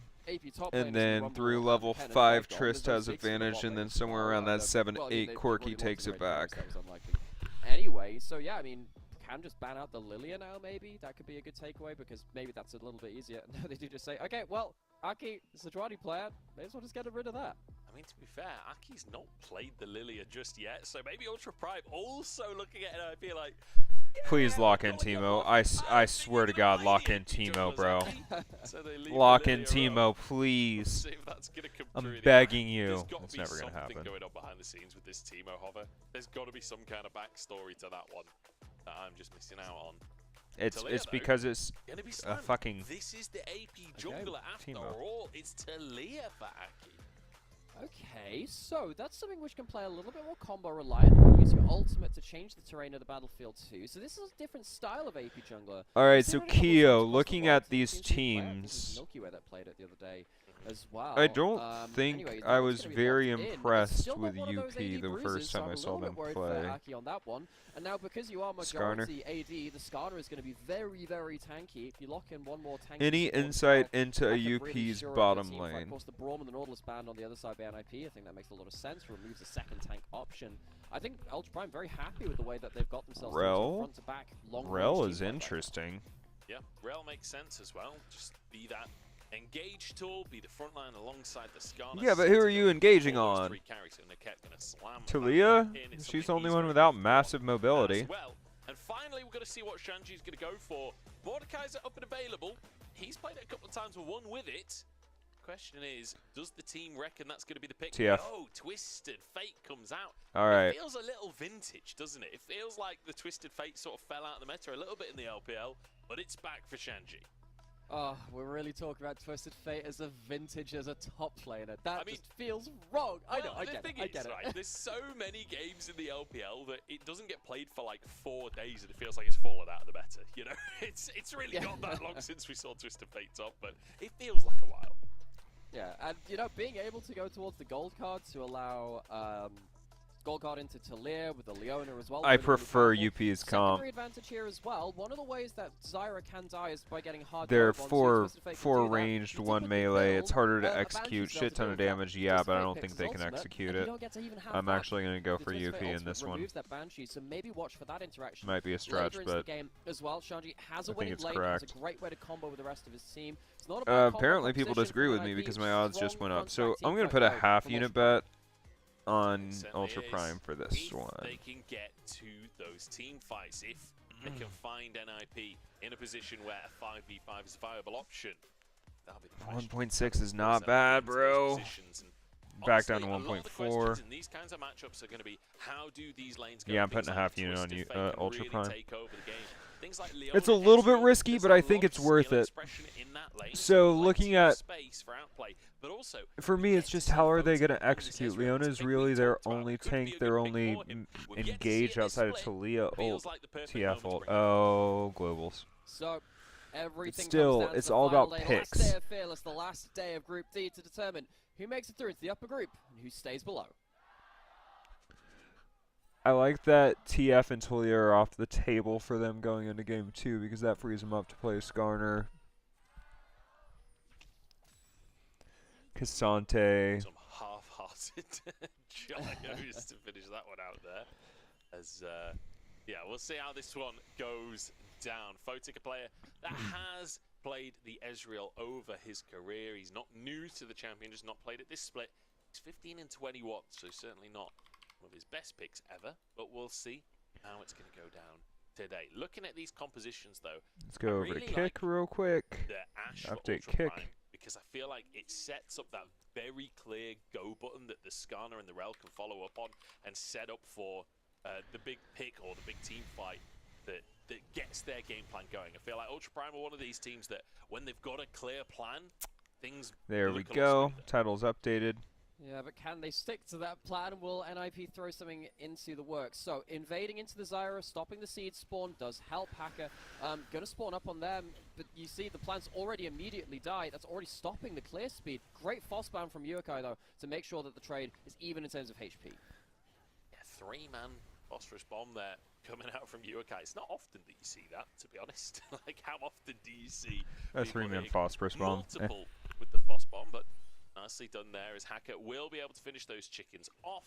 The invade slowing down the clear slightly, but not going to be too detrimental for Hacker. Interesting. To see now what's going to happen with the mid lane matchup, because we've got a chunk on either side. Yukai did take some damage on the retreat, even though he did again get that level 1 Foss. One, of course, didn't stop the Gatling gun either, which is very, very powerful at level 1 trades. Yeah, that's why that makes so much more sense as to why Corky's really struggling. He went Q instead of E, level 1. Hacker at least gets himself onto his clear, but Ultra Prime losing all 3 lanes currently. Oh, Yukai taking some damage from Rookie, but he's trading back. It's going to Nice be a flash. Yeah. Rookie. We are starting strong for NIP. Oh, the Foss bomb flashed out of him. We were questioning what would happen with the level 1 HP trade. Well, what it means is that Rookie gets onto the board early. Fuck. But Ultra Prime, if we were asking, Wasn't worth can it for they the get half to the unit team on fights? The UP. question is currently, the answer to that, no. Is the hedge bet worth it at all? Yeah, Probably Rookie just not, taking because over NIP the lane already had the already. better odds, and now they're even 400 further ahead. gold So in his pocket no off the back of is that the one. answer to He'll be that. able to recall Where is TP it? There we back go. into the lane, probably with at least a longsword, but might just go for the Cash golden outs as well. 330. He just clicked at him. He just clicked at him, and then flashes the Q. Beautifully done. Oh my god, that The Q Foss bomb almost hit him. Really well placed by Yukai there, but just didn't quite get the full kind of like prediction Area. on that. Almost got into the flash. Yeah. All the same, Rookie walking away with that early kill, really, really important for them. Hacker gets his full clear through. Not really sure what he can do here though. Really nice flash placement from Rookie there, just a pixel away from tower range. Here we go. Okay. Out the bot side from UP, Niketa, come looking on, for please Juan. pick Start this one off. Joe here. CCJ Please pick is him. good. The damage there. Juan knows he's going nowhere. Accepts his fate, and Hacker grabs a kill. So Aki's on top side, even with the pushing lanes, NIP don't manage to track where Hacker is, and he gets towards bot side. Now really, Rookie really gets to quickly, play for gets himself fucking onto the bot. That's free really with that important. boots When you're and against dagger losing early lanes to jungler, versus. it can be really hard to impact the game. So Hacker once again showing that even on the AP junglers, which not always is easy to impact the game early with, he is very at home close. in this meta on this kind of champion. Much needed impact in the game. He's certainly been comfortable in this meta. Yokai winning the trade this time around as Rookie sent packing after he jumped in. Kind of, but he doesn't have much mana. He can't Valkyrie in. I like the observers dead move away from the mid lane because it feels like there will be a kill any second. Joel trying to move in, has flash available. Didn't use it in that previous play, but Yokai full respect. Yeah, when you're jumping in as the Tristana, if you land the I slow forgot how from much your acid jump, it coffee also gets me, increases the guys. bomb damage. And what Yurikai's been doing, well, at least what he did there, was really good job of making sure he could avoid the jump, avoid the extra damage, and he knew he could win the trade beyond that point. We've seen a couple of times Corki's massively misjudged the Tristana, get blasted with the full bomb because they stick around for the extra autos. But in this case, at least, Rookie not going to get the free trade. Still got major control over the lane though, pushing things in, making sure that Yurikai can't go and help his jungler. And I'll be right back. I'm gonna get myself some Tums. So, an exciting start already today. It feels like both teams are here to play. And remember, NIP, they're already locked. They're already going into the next stage, so they're pretty much playing spoiler and just trying to look like a solid team, trying to show us what they are made of before they move into that next stage. For Ultra Prime, this is everything they need to show that these first few weeks have been building up to something. Aki wants to try and set up a dive, forces the flash out from Doggo, but the rocks won't connect. Yeah, they knew he was there with the Hawk shot, so it means that he's not comboed out completely, but losing the flash, when you know the enemy jungler is there, that's not what you would have wanted from the bot lane from Ultra Prime. Hacker does get towards his camps on the bot side. He's opening up a bit of a farm advantage towards Aki for now, but with his camps on top side, that's going to be, you know, decorative for the moment. No real advantage. Getting ourselves first dragon and grubs on the same. So something to note is for that kill they got bot. Moving straight from bot They did burn flashes. to make sure Oh no, that's a fresher flash. So Doggo must have just flashed really do much. while I was gone. No, I don't think this is going to be something Ultra Prime are really looking towards, which does kind of hurt as a Zyra jungle. As Zyra jungle, you really like going for the grubs. You really like going for those top-side neutrals. You do them so quickly.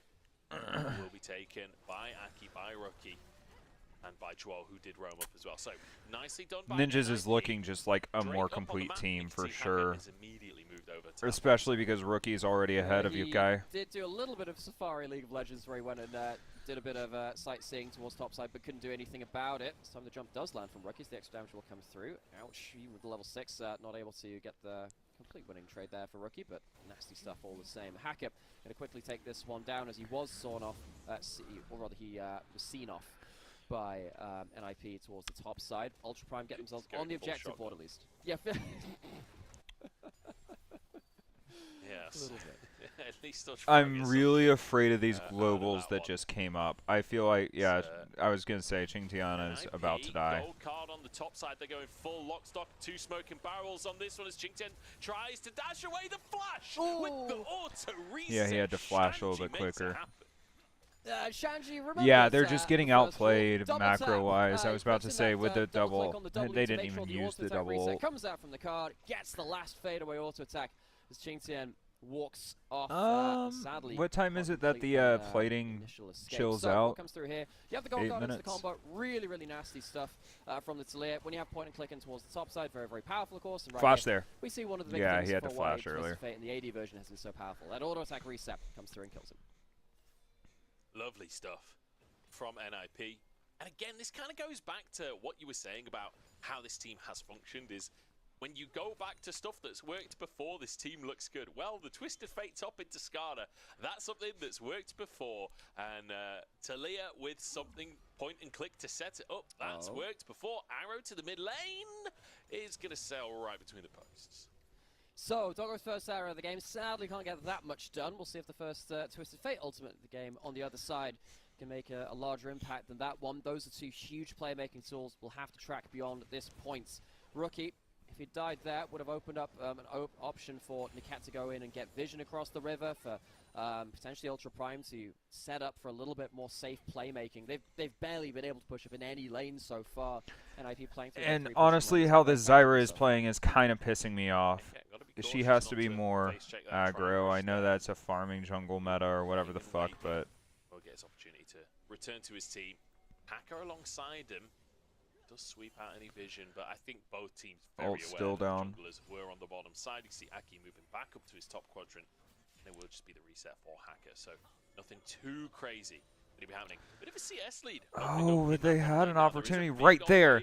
If he had stayed, that was knee angle, and that was just an all-in death. If he stayed, Essentially, because it was Joel, the one who was roaming away from the lane. Might have just been some missed farm. I didn't see whether the doggo was zoned out from a wave while supports were off doing their support thing. And we have to keep track of that too, because of course, when you've got the longer range composition from Ultra Prime on the whole, when you've got the Corki and the Zyra, the Ashe still needs to be a lot of the tank killing potential. Hacker's gonna walk up with Aki, does get the roots. Okay, nice root.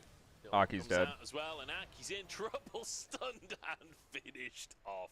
I mean, pincers and vines everywhere. Not a lot you're doing to get out of that one. That was his flash as well, though. It was. It's not a great. that was a really weird fucking flash. I think he was trying to do a flash ult, and he. With the faded Ashe, was always going to be a likely second Come on, hit. arrow. Ooh! No, not quite. 2 out of 2 Oh, so far. almost hit TF. We'll keep a count on the doggo arrows across the course of this one. So far, not been able to hit Rookie. Rookie well aware of the situation, stepping back, avoiding that potential threat. And now, Photic just get an opportunity to get on this tower. I mean, in the 1v1, realistically, Photic just going to have a minor range advantage, can play off of those Qs every time Ashe steps up. Yeah. Get the Q, E away worst case, and dodge the ball. I really like the Ashe though for lockdown. Yeah, they're gonna get QSS and shit, but Photic, as we mentioned before, it's going to be important to see whether Ezreal can then get towards a quick 1-2 item spike before Ashe gets really relevant. oh my god, they're gonna take all the grubs. Holy shit, this is so bad for Ultra Prime. They already got 4. NIP, they're on 4 right now. That could be so huge for them. But Ultra Prime do roam up towards this. At least So Ultra Prime, are they not going to clean it? You can't afford to lose 6 grubs, not against a Twisted Fate. That is just not, and a Tristana for that matter, not something you can afford to do. Doggo going to have to just sack these CS and move up, but he's not going to. Joel toying with the idea. The rest of the team was not on the same page there, and Joel's forced to flash away.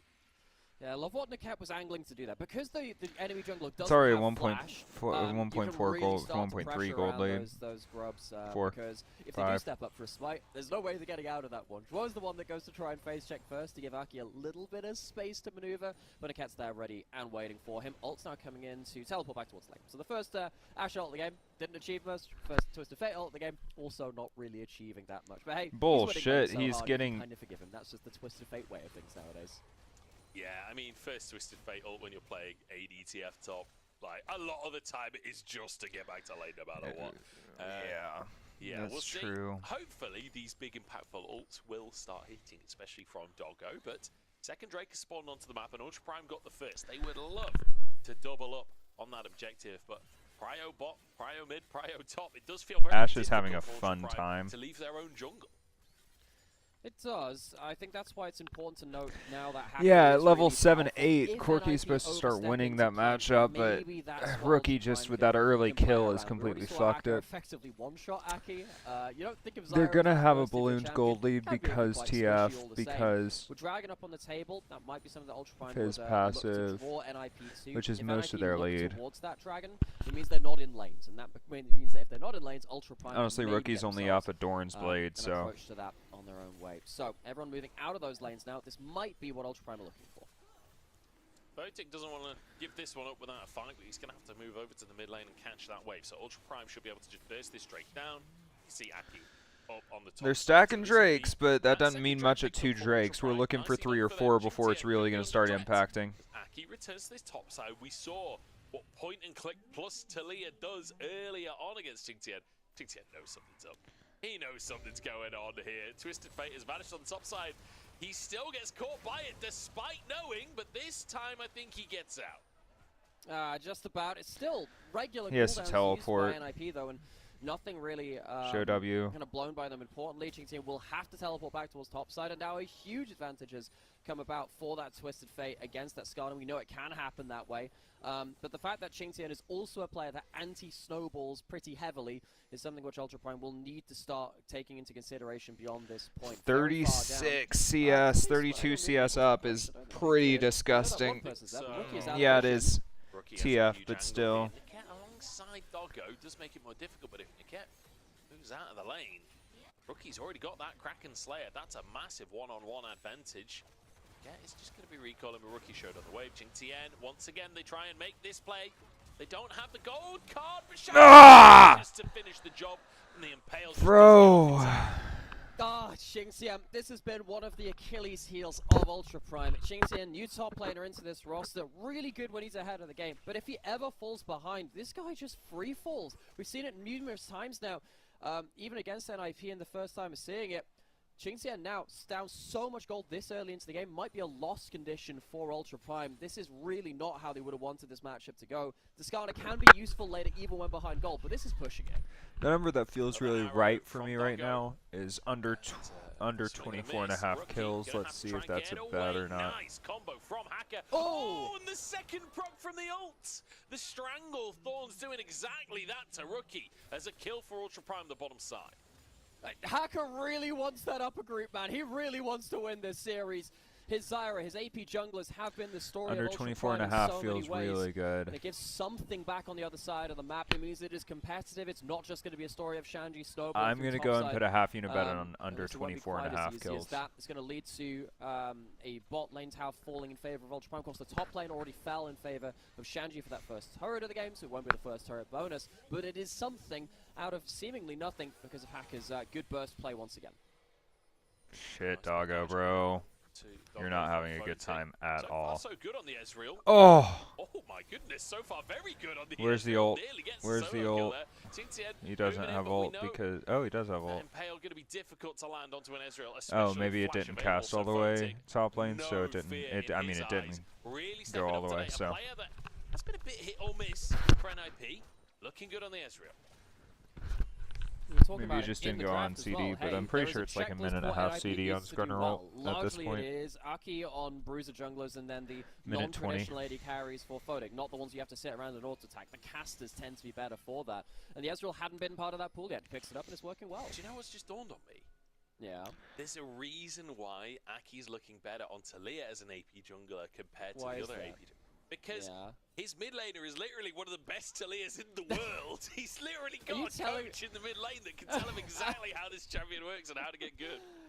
I thought it was like one of the speedrunning strats for you to one player, two controllers, and he's just controlling both of them at once, you know, just like... Do you know, I wouldn't put it past Rookie. Of all the players it's like that, in the that LPL? old meme of Faker alt-tabbing. This is so bad for them. So bad. So bad. I feel like Rookie definitely of a similar caliber. But, yeah, I do think, I would say, my best guess is Aki is playing the champion today. But, you know, you never can be too sure. You can't comprehensively prove that, you know. No, I can't. I have no access to proving that, but, you know, maybe we'll find out. All right, we got to finish this coffee. These are the hard-hitting questions I want Wendy to be asking our players. Like, are you actually at the controller? Such things we may never know. NIP, they're going to use that Herald to break down that mid lane. Sorry, this game has just gotten onto hard mode for Ultra Prime because before they were dealing with pushing lanes and they weren't quite breaking. Yeah, they're fucking trolling this game, bro. Now they have to I think they can win it, but they got to start playing proactively with that Zyra or else they're fucked. Hacker's just not doing very, very hard now for Ultra Prime anything. Anywhere on the map. I mean, cool, you have a couple kills. Yes, you're a farming jungle. You're only up 13. But Ultra Prime, they don't have any kind of setup for this, and their last series versus IG was terrible at objective setup. They cannot afford to fall to that today. No, they can't. And if you think back to that initial conversation we had about the win conditions, it was all about the 5v5. It was all about... Drake's coming up, and look at where Blue is. Sitting around top side. Like, when you don't have They're trading a tower for the Drake. I guess that's worth it, but your entire win con is... It's so difficult to move into NIP-controlled areas because of this Talia, Two because of the globals. Twisted Fate, because of Oh, the Xing insane Tian's amount of about to damage die to again, follow bro. up on that CC. So will be difficult. There's a flash comes out to dodge away from Xing Tian, and then the rest of the gang just dives on board. Arrow finally hits from Doggo, but it's the wrong target. This will be a tier 2. It will be, and you know, yes, it's traded for a tier 1 in topside, but the 1v4... Bro, they kind of got to, like, start supporting their top laner. Crazy idea. Crazy thought. Supporting your top laner, bro. He does die when he's left isolated so much, and now he's behind 3,000 gold individually to Shanji. This matchup is completely unsalvageable. He's at 1 item, and he will be at that for a very long time. He's not And I gonna get guarantee you towards mid that and 2 bot are items shitting on to him, get and it's like, any it's good really, fight. really not Xing Tian's fault. Pretty tough for Ultra Prime, the only team in the series with stakes at play. At least got a flash out from Photic. That's Ezreal. I mean, it's not even that big of a flash. I mean, even though the arrow hits, Rookie even buffered it. He saw that coming, tanked it, buffered it.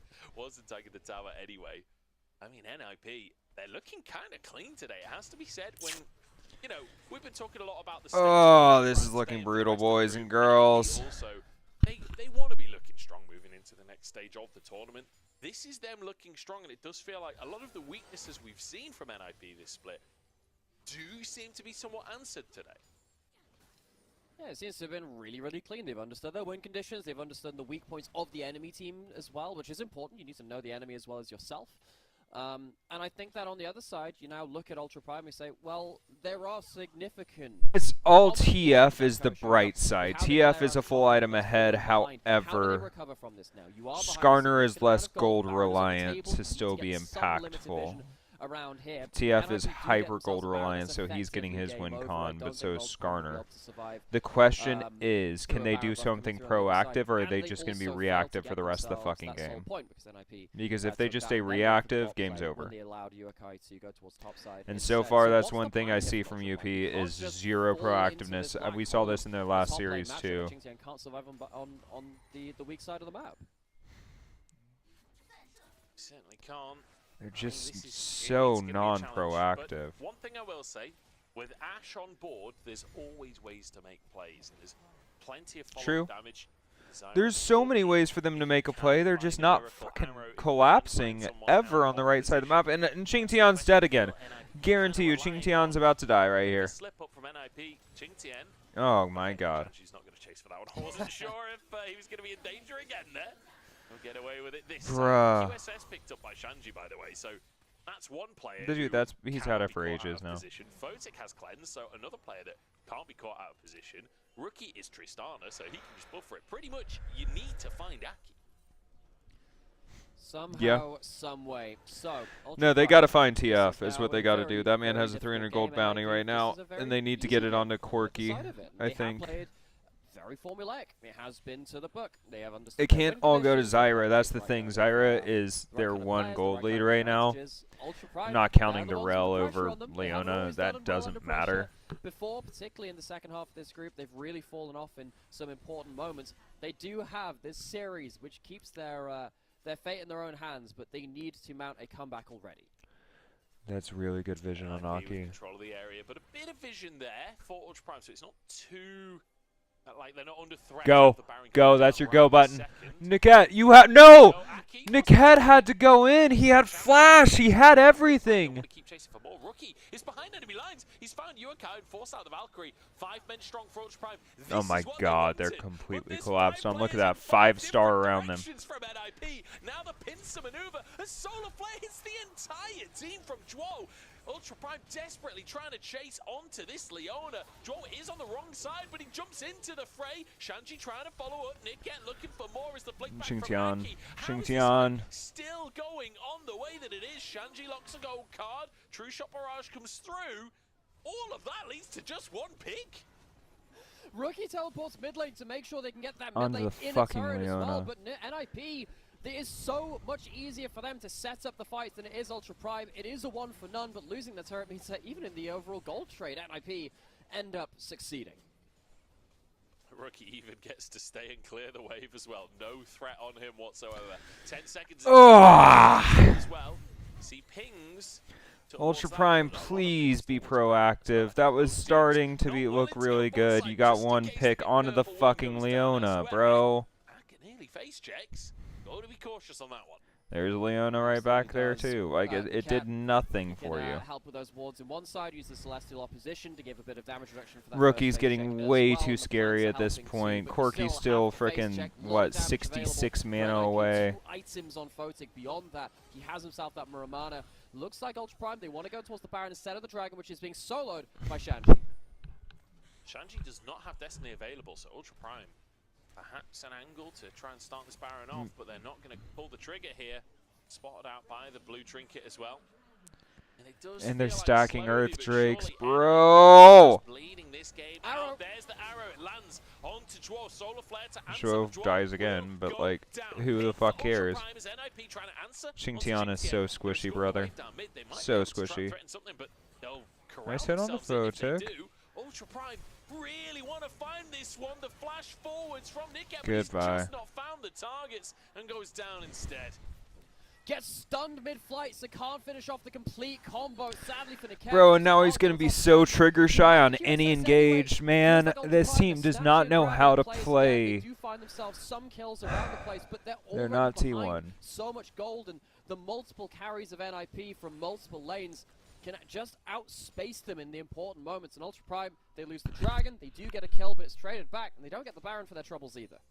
I love the way that NIP are just fanning out in these fights like, yeah, you're never getting a front to back. We refuse to give you normal team fight positions. We're just going to, like that play around the Baron pit where Ultra Prime... There's literally 5 different directions. And there's literally 5 points of a star around them from Literally, exactly. Full, entrapment coming out as they are not willing to group up. They are not willing to give that front to back fight. NIP, how hard is it now? For you called it out before in regards to the Ash Hour and some of the other CC. The amount of QSSs available in NIP and the cleanses. How the heck do you even go about starting picking up one of those plays? Well, I don't even know how to think about this game. Let's go look at LCK, bro. Ash Arrow down. 15 seconds. Find themselves the picks which their team really leverages off of.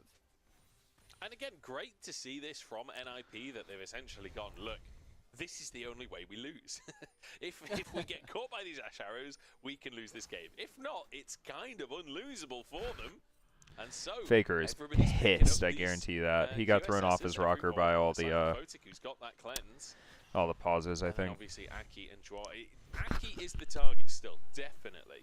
His flash still on cooldown for just a moment. Perhaps there's a small window, but he hyper carried that first game. You don't expect Aki to be stepping too far away from the rest of the gang. That's going to be a big problem. Merc treads almost the Warmogs on Draw as well. No, Draw doesn't have the flash, so he can get pinned into a fight, potentially killed. My big issue now is that even if you do force really hard for a pick onto NIP, onto either Aki or Draw, feels like Rookie, Photic, and Shanji are so strong in their own right. It's really hard to engage beyond that point. We saw a similar game from Top Esports the other day where 3 ults were being thrown into a Leona to kill them. Okay. How do you deal with everyone busted behind the Leona at that point? Good luck. Yeah, it's kind of disgusting. It is definitely kind of disgusting. Okay. Here, let's do this and see how this looks on the stream for us. Because I'd like to put my feet up. He's not even finished that first item just yet, but still going to be an absolute menace. That the 4-man solar flare came out from him earlier on today as well. It does feel like things have slowed down dramatically here, but a lot of that is because NIP are quite happy to just stack up these Drakes, play it slow. They're not necessarily the team that have been trying to just 50-50 Barons all the time. And again, they don't really want that enclosed team fight either, so Baron not necessarily an objective that is easy to brute force and find a fight off. So, Dragon spawning in a minute, Baron starting now. What are we looking for? We're looking for godlike arrows from Doggo onto what could be drawn mainly. We're gonna go Aki's the use our target looking humidifier for. since There is this a chance nose of thing an is arrow driving me into follow-up nuts. CC, so even something like a cleanse can't work its way through. But even that only really works onto Shanji, who doesn't have you know, the arcane shift or the rocket jump as well from Rookie. It's really hard for Ultra Prime to thread the needle in these fights. Whereas for NIP, what they need to be doing is making sure that if anyone is in a position to get picked, there is follow-up behind them, so even if that target is hit, someone else can be damaging in return. And I think if they manage to do that, it's really hard for Ultra Prime to out-damage, even if they do find that first kill. It's going to be tough. See if they can make it happen. I can't. Do you know what? I'm here for a tough game for Ultra Prime, because winning a tough game against NIP, that would be a hell of a way to make it into the top group. Jingtian trying to make a play onto Rookie. Don't think he's got the damage to finish the job. Arrow comes sailing through, but in the meantime, NIP just start the Baron off. I don't think they can really commit to this one with Hacker and Doggo in the area. And Niket able to face check. Yeah, they're going to peel away. And the big problem now is if Ultra Prime ever bring Qingtian away from wave clearing that bot side, then Baron goes down, or they blew the teleport and then they manage to reset and then eventually do the same. Dragon is now up. Ultra Prime, they won't be able to stop that one, I don't think. Aki can solo that one out, so that's going to be a free Dragon. Ultra Prime, they are alive, they are buying time, but it's not getting better for them as it stands. They have got themselves 3 items onto Yuakai. They're about to get the Infinity Edge onto Doggo as well. Big item spikes, but Alright, as we've welcome said back before, in. the combat stats are still really in favor of NIP. Giving over Dragons does not help with that at all. Certainly doesn't. Bit of a slow one here from NIP, but slow and steady wins the race. At the end of the day, they've got all of the advantages in the world. Just need to not throw. Hack is caught by Aki. Actually, Shanji committed his ultimate as well. Wasn't sure if Ultra Prime would try and answer back, perhaps. Aki wants to grab that red buff and will do so. And yeah, that's his red buff. Ultra Prime just not really enough. So, Hacker almost went down for his first death of the game. You know what? Real credit to Hacker. It's been a really hard game to play for Ultra Prime with the pushing lanes and how NIP have played them. Hacker still got himself that ain't happening. Bot side. Still got himself a kill onto Aki in the river as well. He's done pretty damn well, considering that you are playing with 3 losing lanes against a team with so much mobility and ability to kind of like close onto you as well. He hasn't even died this game. I think Hacker, I'm pretty happy with the under 24.5 kills at least. The better team in game 1 and played Makes so back up the loss a very for the early pushing draft. Like, there has to be some bet on UP to win. Fair effort to him. Fair effort to him. Is Ultra Prime going to try and clear some vision? I can cash it out for $1, guys. There's any real angle here because Rookie pushing in that bottom side has the TP available. You can't afford to leave that for too long. You see Qingtian going to go over and answer. So while we wait for the next Drake to come up, because it does feel like that's the way this game is going, I want to bring something up from a previous cast, if that's all right with you. Because on a previous cast, I said that there were no rules when it came to pluralizing words like octopi versus octopus. Yes. Wait, have you learned about this? Have you researched? I've been messaged by Faradmon, who has informed me that I am a total idiot. Jingtian trying to make a play onto Rookie. As soon, like, nothing's happened in hours in this game. As soon as I try and say something, immediately a play occurs on towards Rookie.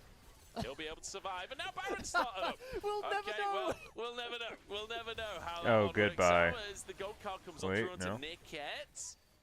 And it is going to be a disengage. NIP return to this Baron. No, they're going to go for a reset.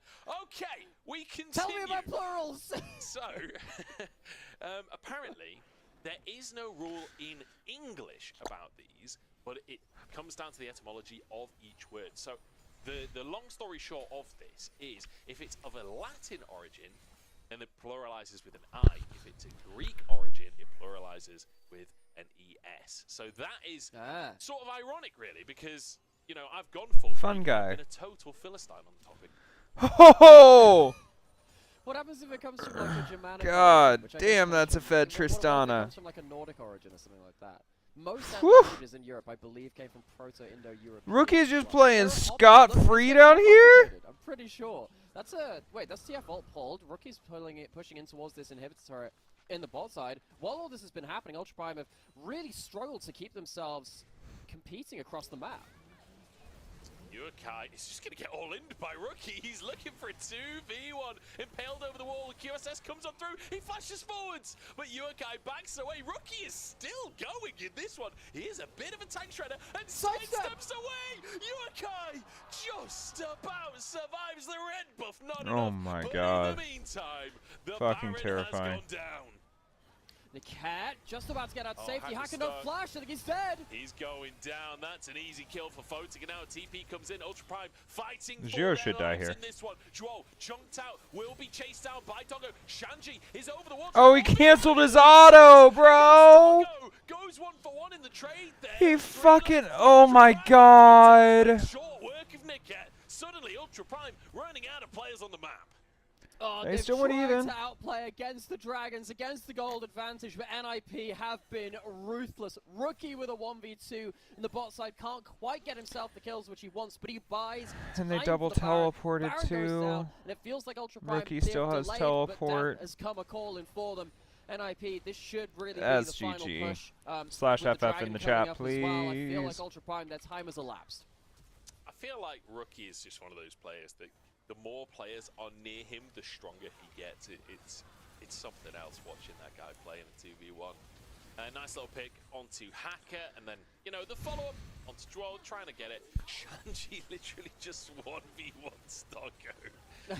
I mean, this fight was a little silly. Yeah, gotta say, that was a pretty. What was Niket stepping toward? Oh, what were you gonna do? Gold advantage, full look at the items, item yeah. difference, yeah. Look at the Yeah, item I actually think Doggo.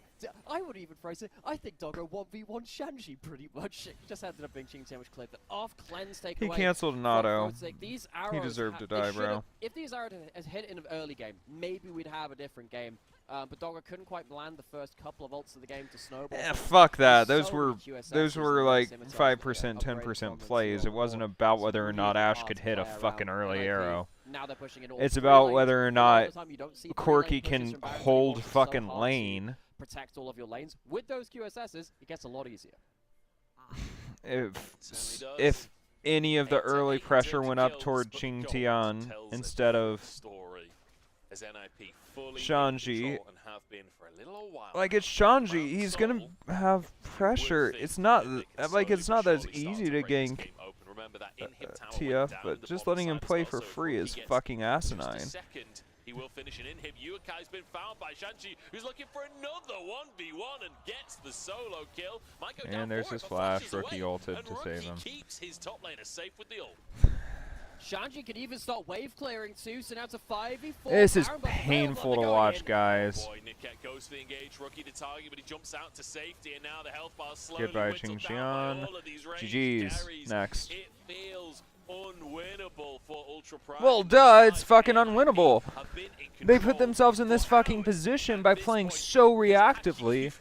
Hacker did fucking nothing. I'm just glad that he doesn't get to play Zyra again because that was a fucking abysmal performance by Hacker. Over Ultra Prime. It was a good early game from Ultra Prime, but No, it unfortunately, wasn't. the longer it went on, the more NIP won. It was now, troll as Ultra fuck. Prime, if they lose the next game, they are consigned into Group B, the lower group in the next stage of LPL. They need at least one game win to keep their hopes alive. And if they do win the series, they do end up securing Absolutely their advance towards asinine. that upper group as well.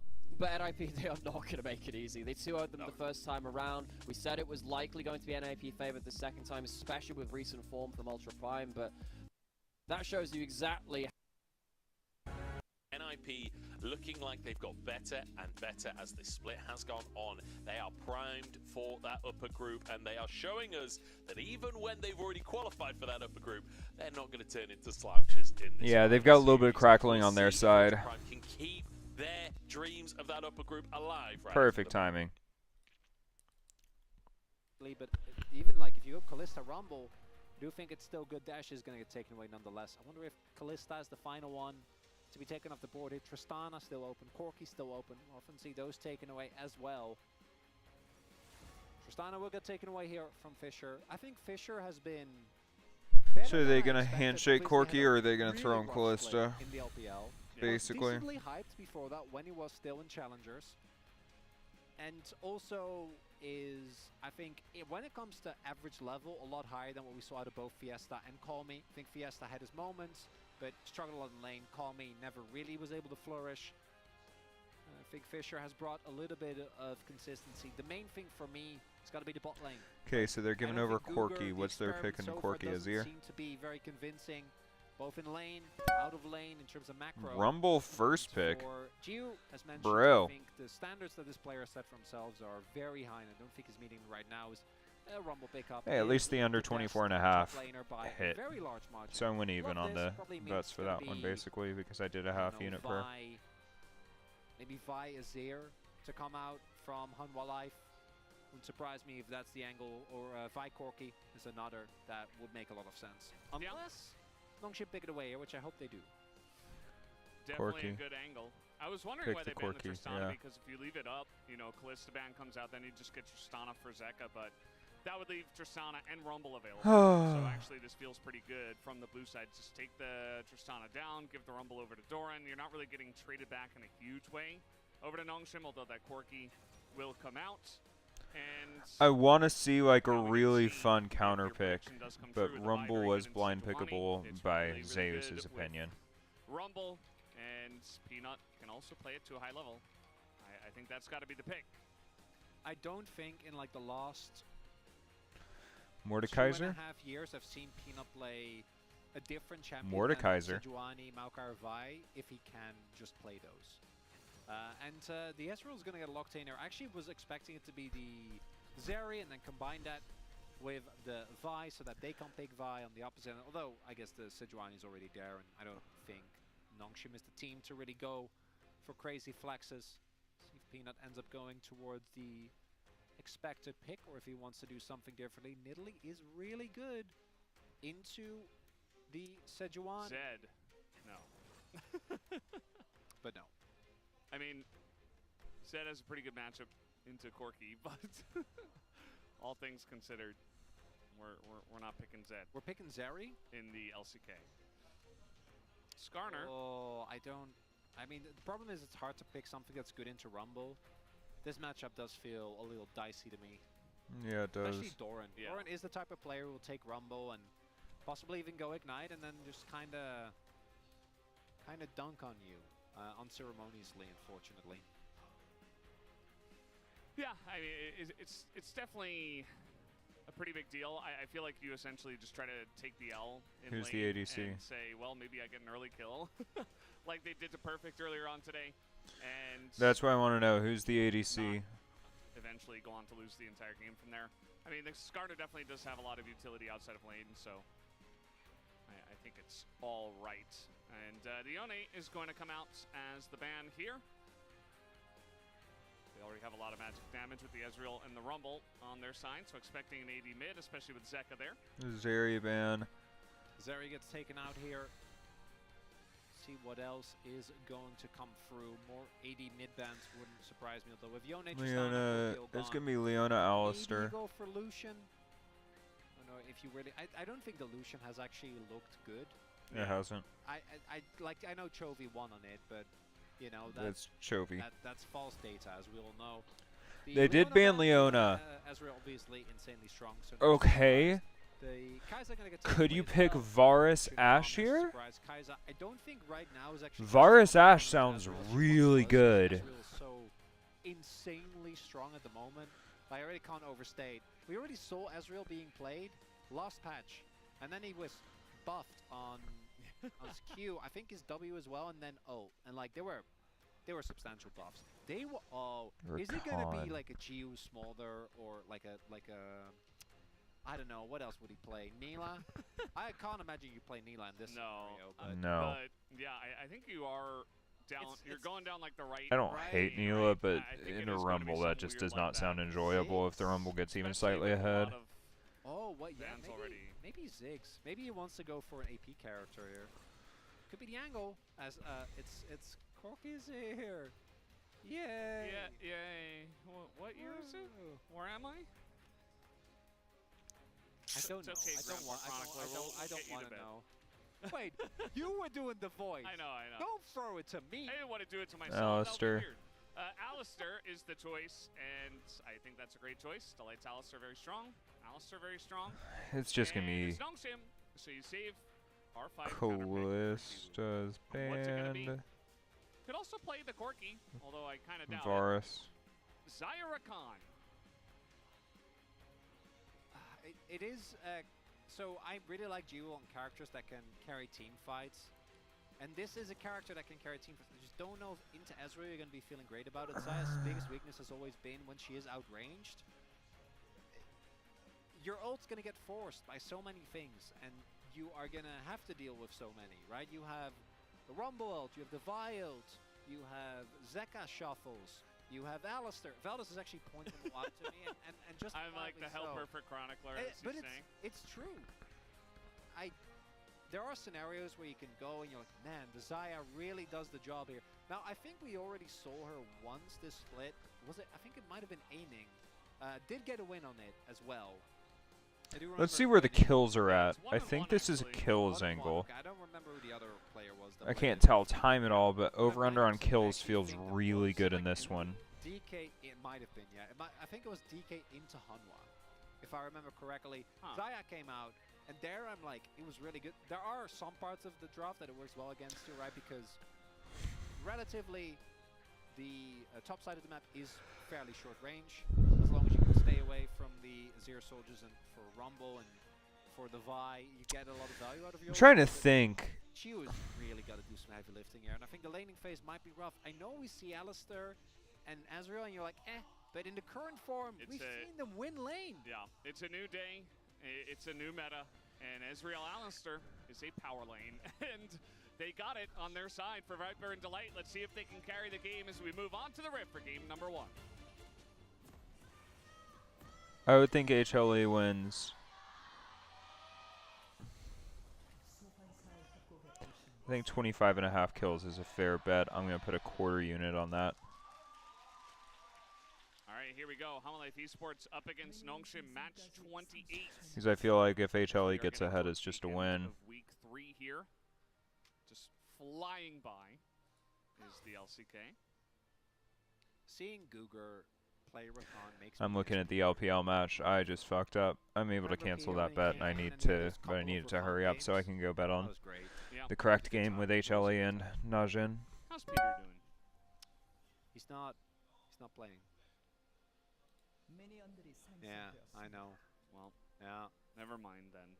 As far as last time I checked, at least Nongshim in Challengers was playing Vital. Oh, fuck that. The odds are horrible. Peter. I think Peter's just on the bench for the main team, so he is still here, just not playing. I do see the Ghost, and he'll come out here. If Jiwoo can step up majorly, maybe that's the angle here. But Nongshim's biggest issue, I think, have been how disjointed they look. I think this is a... Zek is half health, bro. Zaya is kind of a odd one out. But this is a good team comp, right? Skarna Sejuani, really strong front line. Your engage is nuts. You have only 2 carries, but they are capable of doing completely unreasonable amount of damage if you allow them to get to their item spikes.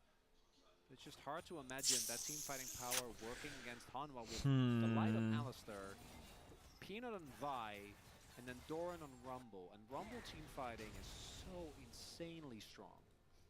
That's surprising to me. Yeah, it just feels like sometimes you get the Rumble, you have a lane, the lane exists up against the Skarner, sometimes nothing really happens, and then you might hit like a couple of ults, but it's not really consequential, and your team kind of loses the lane. It's kind of like the top lane experience, you know? Yeah. It feels surprising, but actually when I think about it, it's like, well... Doesn't matter. Sometimes the top laner carries, but it's pretty rare, so just kind of, you know... Sometimes a Rumble that could have won lane just loses anyway. So, doesn't amount to too much in terms of a lead one way or the other. Zeka back on Azir. Azir back in the meta. Up against Corki. Again. Yeah, that level of priority is really interesting. And I think it really goes to show that if you're confident that you can play an AP jungler well and your team can play around it, you pick AD mids. Like, you go to Lucian. And again, if Chovy doesn't make Lucian look oppressive, like, the pick is not that strong. Yeah. Provides what it provides. But, like, it's not like he's winning. I don't love Sejuani without Ashe, honestly. I've seen so far. And obviously Canyon on AP junglers is always going to feel amazing. But it isn't a surprise to me that both Hanwha Life and T1 are like, we don't really want to do that as Sylvie. Viper's in a lot of trouble. He already flashed, and it looks like he doesn't have a arcane shift. Down he will go. First blood goes over to Jiwoo as Sylvie was going for the large wraparound. Delight just out in the river, not able to help heal for Viper, who used everything and then died. Such a big win for Nongshim. Able to get a kill on Jiwoo of all people. Should be your most reliable carry on the team. Okay, Mihail. And Viper, they really want to get the crash here. But he's aggressively. And I think Delight, the moment that they play that aggressive, knows that, like, and I understand Delight trying to walk back there, because if he's a little bit earlier, he can just disengage the Sejuani, and then, you know, Viper uses his sums, but he gets out. But instead, it's a worst case scenario, is immediate return gank here. Yeah, Jiwoo doesn't have flash, so would be the ideal target. At the end of the day, just good reaction from the Nongshim bot lane, so they're not going to stick around for very long. I'm going to put a quarter unit on Nongshim. They ideally would want that to push back right on the next wave, but right now... Actually, I don't know, man. Gets that BF sword on the first, but first is Viper with just a tear. And as we can see here, yeah, this is frozen.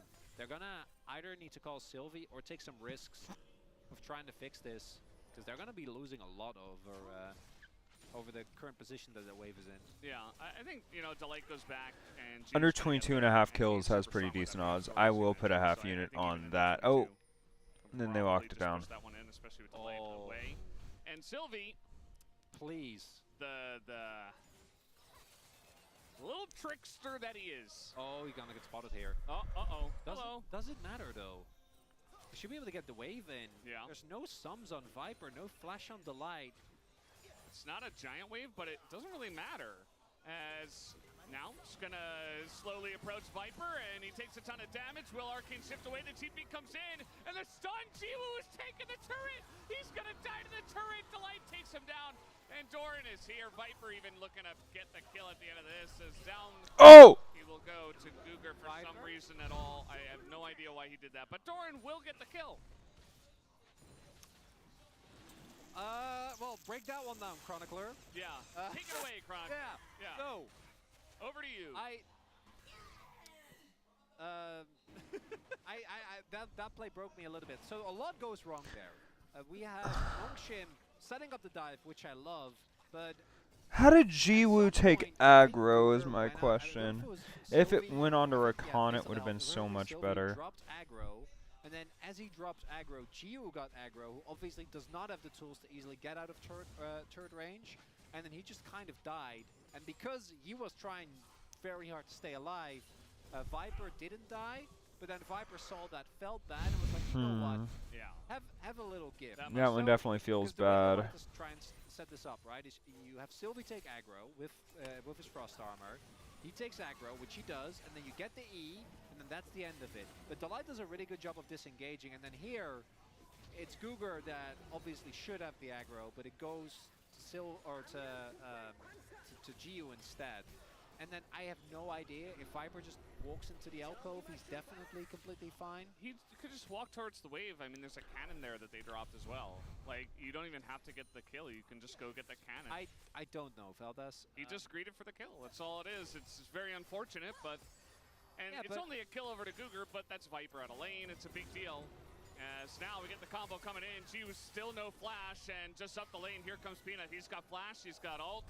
And Jiwoo is so dead. Here comes the Sejuani, though, and he was going to go wide. He's like, please kill this guy as he gets into the ground pound down, but man, he's much harder than... Corky, no! Corky, go! Oh, ah! Peanut presses flash, presses R, and I am going to pretend I did not see that. Take it away, Chronicler. Stop saying take it away, Chronicler! Even though one of those was me. You. Oh, it's the double fake. Although now he doesn't kill him because he doesn't have flash to Ian back into the wall. So, I really like the gank timing there from Peanut. Ah, Peanut has this been is so playing brutal. Like, which has been great. So let's Kiyo go look gets at LPL. into engagement Okay, we're two, in champ means select in that LPL. already takes so We're much gonna of the- take a break from that game. That game just is not the vibe right now. Let's see, how are we looking on the other game? Under 22.5. No, I don't want to do that. I don't like that. I don't trust it. Under 22.5 in this game, I feel like is very risky.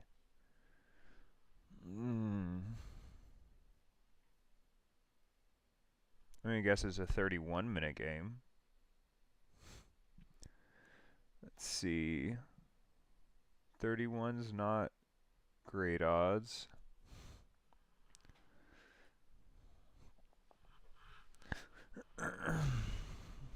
I'd say over 27 under 31 is the estimate right now. Is there anything good in there? 29.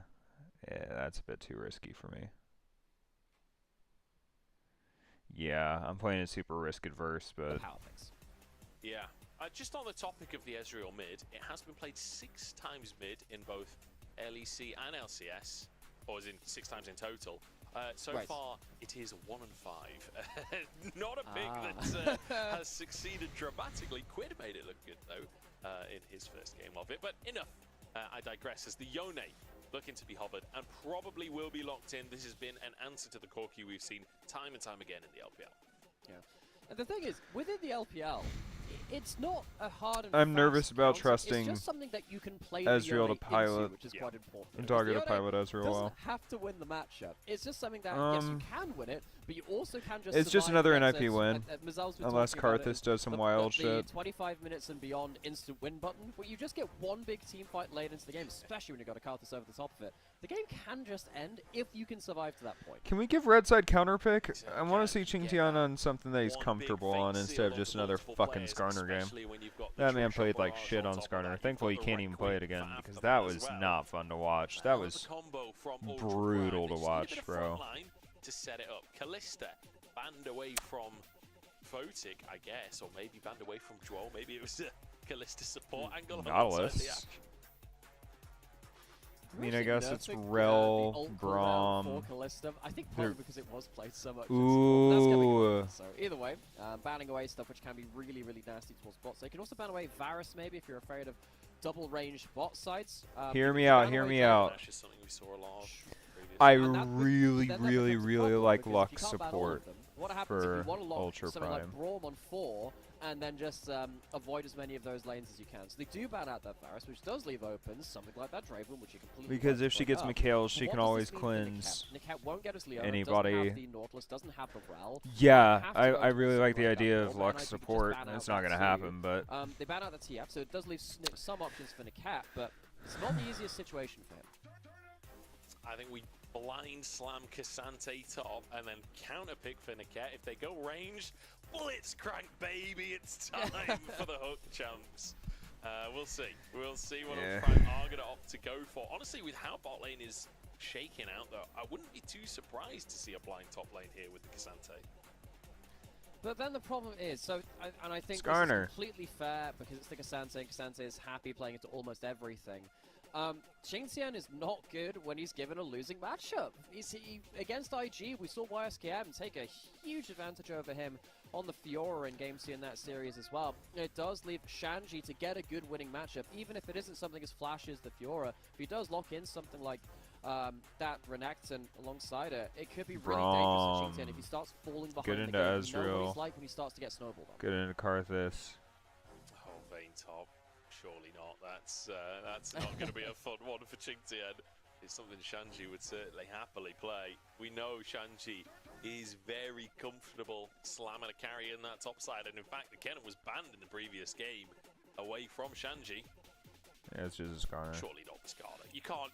Come on, Shanji. No, you come can't on. hover all of the carries and then lock Skarner. So it's Qingtian, a player that falls behind super hard. You can counter pick him. He picks this Skarner. We just have the handshake top matchup. That's sad. But thing is, for NIP, now you have This is so a very boring. similar competition to what Ultra Prime had in the last game. In fact, it's exactly the same, except just the Braum instead of the Rel from that last time. Thing is, compared to the competition against it last time, Ultra Prime has that Yone, which has to dive into a Braum. They have the Cassante, which has to dive into the Braum as well. The Rakan, it is that extra engage angle which can help them get onto those carries. But I'm looking at draw on the Braum and Shanji on the Skarner. Even though it is almost exactly the Yeah, same it's just another one for them. I'm gonna say under 25 kills is pretty fair because I think the game's gonna end so quickly. Will have his first game on this Rakan as well. So again, rookie player, we get to see a little bit more from him. Hey, that's actually a decent bet. I'll put a half unit bet on that. Different way to most of them, so we'll see how well he does to balance. Under no, wrong game. I did it again. A good support for dodging away from arrows. Ezreal Rakan. Good luck hitting an enchanted crystal arrow in the bot side. Fuck it, actually I don't hate that. So arrows once again on the table. So important to see if they hit Ultra Prime. But let's if actually they go to lose the this correct they lose any chance of qualifying to Group A, the upper group. Alright, in the we're next looking at stage of Ultra the Prime LPL, versus which is Ninjas so in important for Pajamas. NIP. They are just playing for Let's see if spoilers there's anything fun and for in there. pride, but they are very, very good at League of Legends, so they might just beat them without those stakes. Boing. And I feel like Under 26.5 still positive, so I'm also going to put a half unit bet on Ultra Prime versus Ninjas in Pajamas. NIP looking real good in game number 1 of the series. No sympathy. Under 26.5 I think is a very fair bet for this game. They are here to look as good as they can as they leave the group and move towards the upper half of the LPL. Ultra Prime, last chance here. If they lose this game, they go to the bottom group, but if they win, they keep those hopes alive. Alright, I see somebody over there in the kick chat. If you want one game to be the primary stream, please go ahead and let me know. I'll turn off followers only chat if you guys want to do that. Okay, tense here for Ultra Prime. They've had such a good group stage compared to expectations, compared to what people thought was possible. Especially Niket coming in as a rookie. Oh, Doggo, you cannot be stood there. Goes for the E, might have to flash well. Nice cleanse comes out from him. They're going to try and chase for more. There we go. Both summoners out from Doggo at level 1. And now Ultra Prime want to answer, but you're up against a Braum. It just is so hard to fight against Braum level 1. Niket forced away. That is 3 summoners used on the side of Ultra Prime. And you know, Ultra Prime, they have done Braum level 1s before. It's one of the ways that they ended up beating Weibo in their series versus them. So for That's them to disgusting. and for Doggo to lose Yeah, both that's summoners and just start E level 1. NIP, that's, yeah, nah. Hill, no wave, and Zeka having summoners, and they decide not to, which I think is very prudent of them. So we bet on less than 13 more kills. All of that, I don't love that. Maya lines up the Impale, then sure, you can. I think that this game could go late with how even it is. That I don't think you should play these type of messy games where then they get to actually just straight up 5v5 you. Nongshim is probably my front runner because they have Jiu, and he's a really good AD carry, even though right now not necessarily having the best performance either in this split or I think in this game thus far. But that play in mid, that might be a precursor of what's to come. Yeah, it definitely is. I mean, if you're ahead and Hololive Esports aren't in a position to really isolate the Xayah, and you get oh my god, he missed? out of your Featherstorm, then sure, it can be good. Out early, you know, Hololive Esports are kind of oh, Lord Fisher. For other targets. Like, Fisher's really fed as well, so there is potential for Jiwoo. You know, we said originally in an even game state, okay, the Featherstorm's not going to have too much value just because there's too many threats. Like, there's too okay. many ways to force it out. There's tons of damage. Oh, LCK gets so boring, bro. You gotta hit an ability, Sylvie. You gotta hit an ability. Now Sylvie is all alone against 3 people, and Kill him. they would absolutely dive Nice. but they don't even have All right, so we need less than 2 more major team fights. Big moment there. Peanut yet again, right place, right time. Even if Sylvie hits that, This is going over 22.5 kills, bro. Peanut will just come in a little bit earlier and imminent collapse here on Sad. I meant to place it on the Ultra Prime game. Peanut, oh no, he's into the turret, and he is going to live for just a moment, but Miles Surly, he gets the kill. No, he beats his whole team in as the bottom lane goes down, and Miles dead too. Oh no, cover your eyes. Hummel IP Sports just dunked on them. Everything was okay, Valdez. Couldn't have been okay for just Super slow Drakes. What I would like to see is a Baron slow play and a win from HLE this game, so that bet goes correctly for me. From Sundered Sky. I think so, yeah. That's probably what ended up keeping him Heals a high. lot. It does heal a lot, especially if you're that low in health. All right, let's go check in on the LPL game, I think. You see there as well with the managed to clean up some minions from the top side, which means that he gets something there, but Qingtian loses his teleport, Niket loses his flash, Niket's lost a load of XP because of the mistake from Doggo at level 1 as well. In NIP, they don't manage to get the dive. It's level 3-2 versus 4. Yeah, no. You can see 300 gold up for Photic. He's on double the CS of Doggo at this point. But on top of that, Qingtian is so far behind the top side, half the CS of Shanji, and he's also 2 levels down as he re-enters the top lane. He's close to level 4, so at least Qingtian is trolling, bro. I mean, it's not getting any easier on either side of the board. Feels like another one of those games where you just have to call out Ultra we Prime. got Kiyo chatting. If only they hadn't thrown at the Nexus versus anyone's Legend. Because you just have to have those like massive war flashbacks of that. Because they should have won that game. They ended up executing turrets in a way that they shouldn't have done. That would have secured them into the upper group already. They end up losing that game. They end up losing everything else since that point as well. And it has just gone from bad to worse. And it's another level 1 which has gone poorly for them. NIP, again, they have no stakes in this, but they're not a team which will just lose games for charity. Of course they won't do that. Everyone's still fighting for pride and for their best results. You don't get to get through NIP for free. No. Ultra Prime, they need to recover somehow. Just take a look for a second at the CS numbers in every single lane. Rookie's 10 CS up just through the merits of his own laning as he goes forwards towards Yuankai. He wants another 2v1. Rookie fears nothing. And he has absolutely every right to not fear anything. Doggo trying to trade a little bit back towards here, has himself the Contra stacking up, but Photic is... Okay, they Photic's tanking minions. I think that's the And one he's thing which is 2 not- levels up! Steps up again. Doggo going to be zoned away at this He's point. 2 levels up, bro. Cooldown. Ash will just chase you down. Tier 2 boots. Yeah, no, that's not playable. There's that. No, there ain't playing against that, bro. Leave a trade. Alright. And Aki's doing the right thing. He's actually playing Zyra properly. Yeah, nah, it's... I'm just hoping for an under 25.5 kills. How's this game going? And they're diving 2 turrets deep. Yeah, the turrets are big. So a lot of what we've seen as they're keeping the Baron alive so that Viper also gets the buff.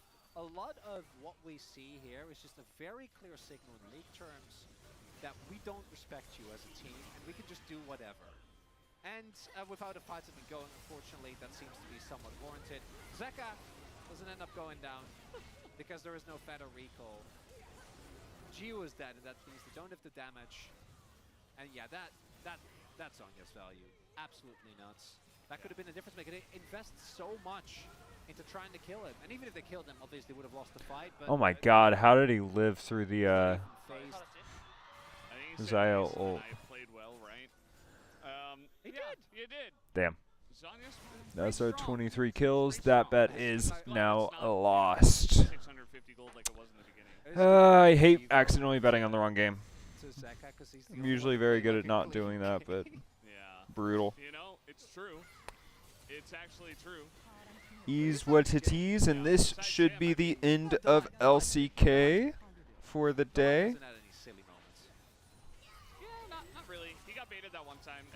Fisher. Once again, you might as well. You got Rumble, you got Vi, and you have Cougar. huge amounts of money, which Players who are dumping on their heads now. That is a couple of takedowns. We do see the Rakan and the Corki gone, and now the inhibitor also taken down.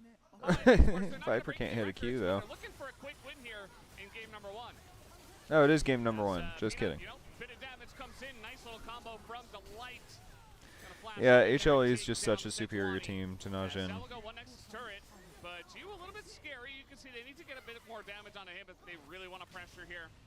And even with a minute and 10 left on the Rebel Baron power play, it looks like they do want to slowly back away. Oh! Maybe a flash ult. G was like, where is my lethal tempo?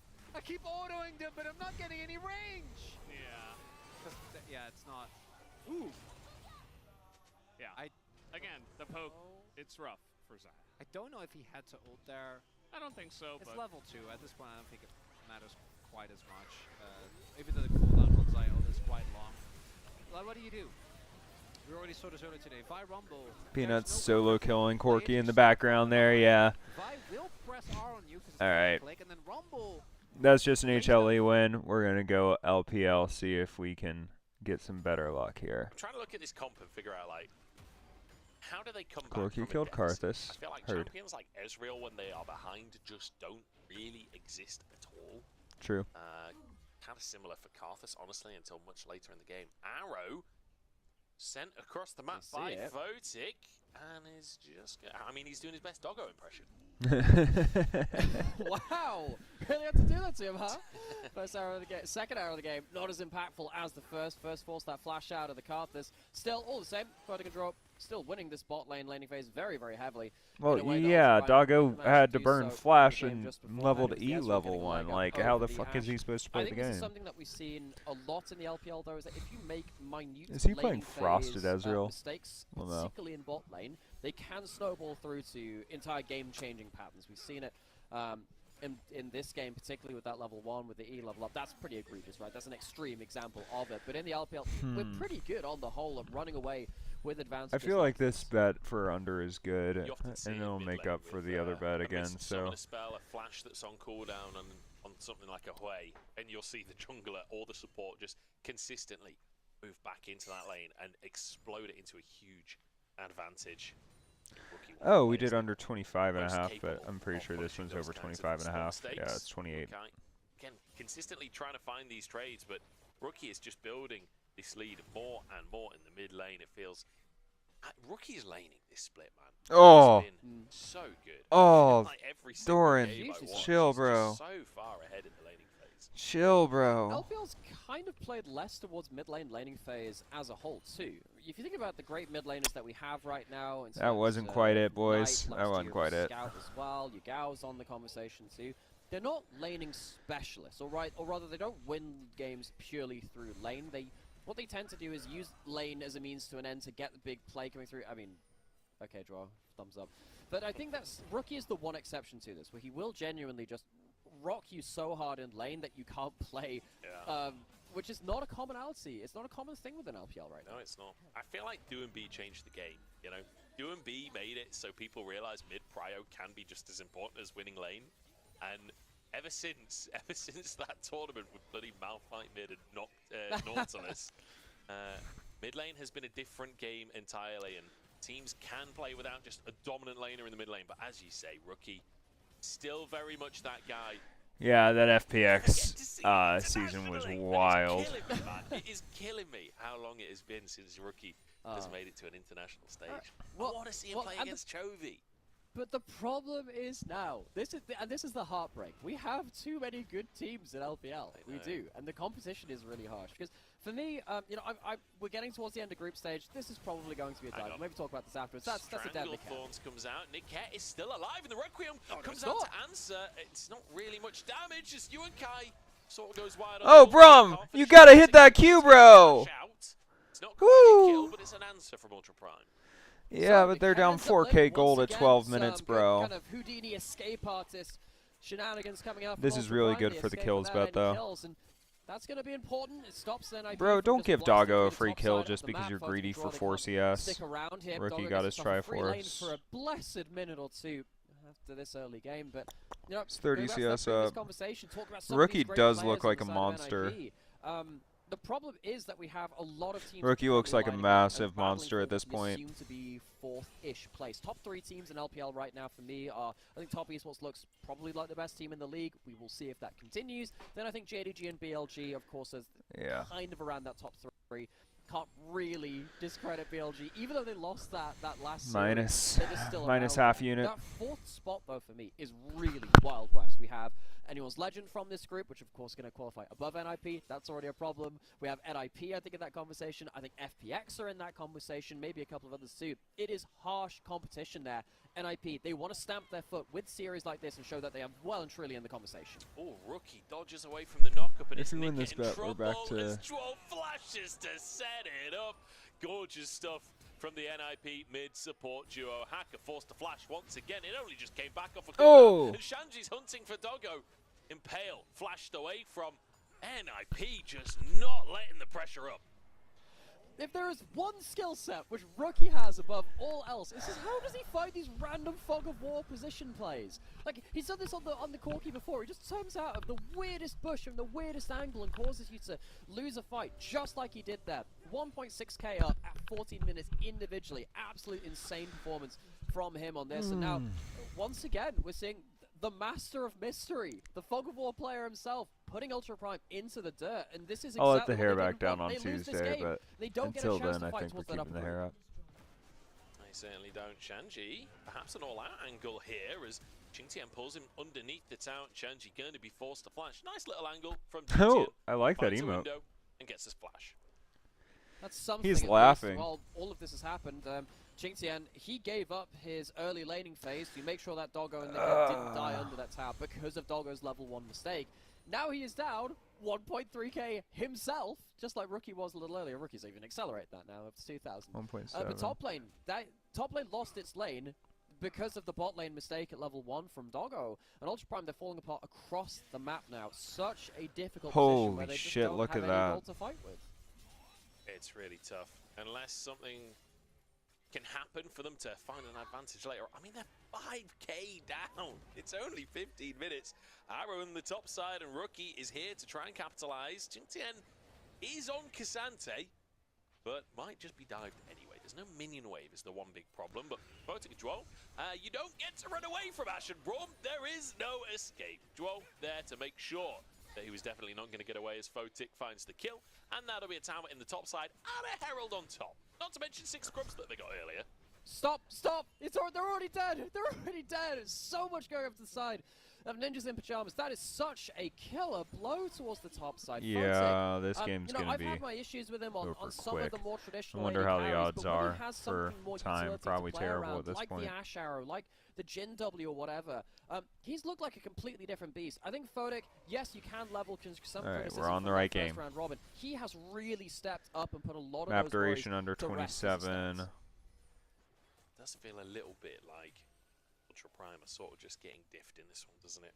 And I know a lot of that stems from the level 1, but I mean, credit to NIP for Let's see how the bets go. forcing off the back of that level 1, but Let's see if there's any good odds on under 24. this feels a little hard to watch for me, honestly, because I really like this Ultra Prime team. I don't want to see them suffer, but suffering is definitely the right word for how this game is going, as it's 16 minutes in. The Herald's just going to be slammed to finish off a tier 2 in the mid lane. In the meantime, Rookie is 1v1ing Qingtian, and there's going to be a TP up top from Shanji as well to try and finish the job there. In the meantime, Kai does manage to cancel the TP. A small win for Ultra Prime in that they stopped a summoner spell being used. Yes, glorious victory. They stopped that from happening. Never mind the fact that they might die on top side and still lose that inner turret anyway. There is silver linings. Feel quite tarnished now at this point. Do you know, we're 17 minutes in and it's still only 3 kills. This game might end looking like an actual football score. Yeah, this is not gonna. Like so NIP, keep your eyes out for what? So what? Keep your eyes out for 7-1. Look, I'm just saying there's a chance. I'm just saying. Or a hockey game. Oh dear. Yeah, I mean, to be fair, Ultra Prime this game, if we're talking about football, They're looking about as likely to win this one as England are with the Euros. Oh, don't start. Don't you start. Look, buddy. So I live in Berlin. Of course, the Euros are happening around Germany, and I get to see a lot of football fans. One of the strangest things there is, because when I tend to watch through stream games, I get spoiled for the goals because everyone watching on TV in the street gets it about 10 seconds before. So I get advanced warning about when anything happens in those. Well, luckily for you, no spoilers in the England games because there's no bloody goals. Yeah, I was chatting to my granddad about the England squad, how he reckoned we were going to do when it came to that was a very safe stages. bet, actually, under 26.5 for this when game. you're on Twitter all the time, you see people talking about the actual quality of the games and stuff. You kind of forget that, like, people that really love football and that watch football all the time, they're much more interested in belief, you know. They've got that. From here, I honestly think that FF is a very viable option. They're going to bring it out in the main stage. That's what he reckons. We need more of that in League. They're not even allowing bets for over-under on time. I have to say, it's a big thing you got to trust. Even when you are against the wall, even when stuff like this happens, you need to find some belief. They do get out without losing any kills. Just there, Shanji flashes away. Rookie diving forwards. I mean, Ultra Prime, they're just getting whittled away. A rocket lands. A chair nearly finishes the job.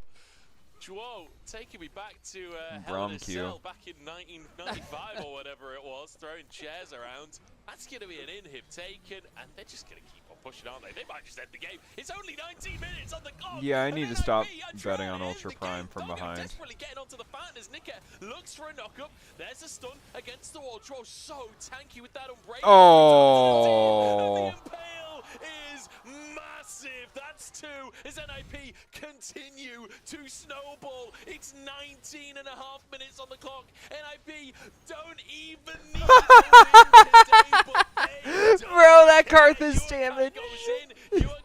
Goes out. Rocket Oh, that's brutal, guys. That is fucking brutal. Alive.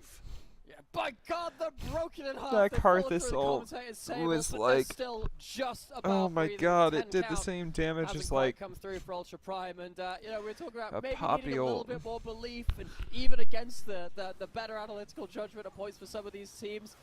It's getting quite hard to do that for Ultra Prime because these kind of fights, it feels like a victory lap for NIP. No, Nikat, he's trying to do these defensive Kiyo, thank you for popping up in the chat. This game is fucking funny, bro. This game is funny. Stick onto a target and diving through into this team is absolute hell when you are this far behind in the game. Credit to NIP. They have ruthlessly snowballed this game. This has not been a contest. Feels like watching solo queue. And you have to start asking hard questions for Ultra Prime. That's so fucked. For Ultra Prime fans, like one of the questions I'd have to ask is this a library? Because I can't hear any. I mean, to be fair, it's not very fair anyway, because the Gyos have not typically been that strong for Ultra Prime in the first place. Tough one here. 5-0. 5-0. Not a single thing has been picked up by Ultra Prime, just that one Drake keeping them away from a perfect game. Yes, Nikat, that was it. Stunned up, taken out. Qingtian dives in to donate a second one, as they didn't want to let Niket die alone. And he won't, because Qingtian's going to go down as well. Try as he might, he won't escape on that one. Ultra Prime, it has been a difficult What was that day for teleport them from as the Shanti? Nexus looks surely within the sights of NIP. This will I mean, it does put not them out of matter. contention for Group A. No 7-1 today, because that's an 8th kill on the board for NIP. Doggo gets back onto the fountain. NIP, 21 minutes on the clock. They're trying to finish the job. Unfortunately for them, they killed a Karthus, who cleared the minion wave immediately. But Doggo, again, just sent back in onto the fountain. How many times has he been sent back to fountain? We're not even 22 minutes into the game. And We got a Karthus ult. Yeah, he spawns in 18 seconds. You need to start backing now, yeah. This much damage. Nexus Towers finally sieged, and the game might finally be over. I say finally, it's only 22 minutes, but for Ultra Prime, it's been 22 minutes of sheer agony. The level 1 was a disaster, and everything else that followed was Oh, he finished his Malignance. pain and punishment out from NIP. Finally, one kill gets on the board for the side of Ultra Prime, but that is all they will find. The Nexus will GG's fall easy. Ultra Prime. Back to up.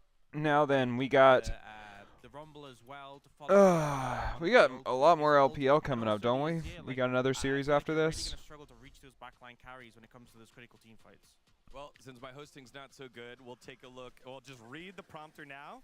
Highlight 1, 18 minutes, mid thingy. That's what it says. Let's take a Very look accurate. Good point by our host. I forgot his name right now, but all right, so let's talk about this fight. Like, I know we're memeing a little bit here. I'm sorry to tease Digon, but you can see the power of this Rumble in these team fights that happen in mid game. We had a few shaky ones, a few messy ones, but when it's all coordinated like this and it actually ends up working well together, Nongshim do kind of leave themselves a little bit out to dry. All right, we got 5 games live right now. But even though Doran made some huge mistakes, like imagine if he hadn't made those mistakes with leading. See, yeah, we got PCS on with Hell Pigs and Frank Esports. We got MG and Blue Esports playing against Team Secret. V3 Esports versus Axe's Crest, which we will not watch any of those 3. That is not worth our time. Those games are so messy, it's impossible to actually place like an accurate bet. What else we got? Invictus versus Wavo is coming up. That'll be a good one. Then LAC is later in the day. I don't think we're going to last through LAC. I'm already getting very, very tired. We'll be lucky if I make it all the way through IG Wavo. However, Hanwha Life closed the door here in the top lane, as I'll just read the prompter again. Top lane shenanigans. Once again, very accurate, and they try and collapse onto Zeka here on the Azir, but the value here of the stasis is so huge, and the fact that they've committed the Rakan on top of that with the ultimate, the Rakan gets melted just with on the back of the equalizer. There's nothing really for Jiwoo to do on the back of this. He's caught out, and then it's just cleanup from there. And, you know, I feel like the Xayah, specifically into the likes of like an Azir and Ezreal. So we are up 10% on the day so far. The picks that come into range of you We're feeling pretty decent. You know, it's just not easy to deal with that. Yeah, the Zhonya is just getting incredible value there with the equalizer layered on top. So you went all in, you went all super deep to try to kill this Azir, and then he just ends up basically going, see ya. He's like watching you through the lens of the Zhonyas as everyone burns down, and then they're way too out of position. I've already used all their abilities, so there's no way out. And you know, you made a good point, Digon, like as Chronicle did. How long is it going to take for the next LPL game to pop up? But from this far behind, you make it scrappy. He's got that extra Zhonyas of extra money. Then you lose the game off it. That's kind of crazy because you said 2 other people's names in that, Digon and Chronicle. It's really impressive you can remember 2 people's I also names. can name Valdez, who's in the space. Atlas on his day off. Yeah, really talented. You know, well done. I respect it a lot. Our last member, I got him all. Nice. Wow. Great job. You know, well done. Let's take a look at the POG from game number 1. After that one, Zeka? many places, No, it is but Peanut. we'll go to Peanut in the jungle. Look, I think there were a lot of different people you could have voted for here because it was a messy game. Like, I think for Ox and I, we didn't vote for Peanut because there were a few whoopsies. I wanted to vote for Doran, especially because even that Zhonya's play topside was really his play that Zeka was able to then kind of force the Zhonyas. I voted for Zeka because I felt like he made the least mistakes in this one, but that didn't make sense. Be a split vote. Yeah, I mean, this one was definitely not the cleanest coming out from Peanut, but he led the charge in a lot of plays. I can understand it. But he lives. That's what's so disgusting. So disgusting he lives. But I'm hoping it's a bit of a votes all over the place because it kind of is when it comes to these scrappy games. There's a lot of mistakes all around. Yeah, it is. Yeah, kind of everywhere. All right, so Digon, identify which position is missing. It's the mid bot lane. There we go. Yeah, did it. He's got it. His name's Viper. Good work. Yes! I didn't see the one mid vote in there. Thanks for setting me up there. Do you remember his name? Yeah, this whole segment, Mr. Dan Ox Harrison has been staring at me, and I just can't look. If I look at it, it's over. Let's send it on over to those other guys that do the yelly thing. That would be Mr. Brandon Valdez and Mao. Go ahead. I do love the LCK cast, guys. Spacers, yeah, we are the guys who do the yelly thing. I forget our names at this point. Man, you know, when I got introduced to the LCK, when I came in, I always felt so welcomed. You know, We got this one lurker that's coming in and out on kick, and it's so fun. Well, hit his 700 here. And nothing compares to the hazing I just saw Digon go. I think it might be Kappa Cup Brett. He wasn't very typey earlier either. I think he's just hopping in and out. The only jungler in that list is Score. Well, there's also Peanut. Well, Yeah. Oh. Because he was... Okay, yeah.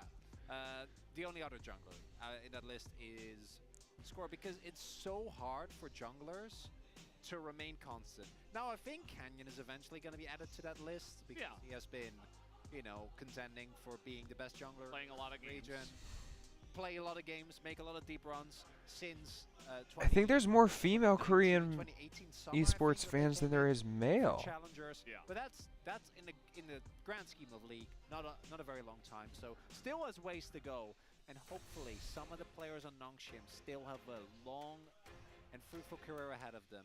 And if they can get it together, maybe they can bring us to a game number 3. Yeah, hoping for a long and fruitful series between these two teams. Nah, that ain't happening. But after what I saw in game 1, we're going to have to see Nongshim really step it up because... gotta lock in.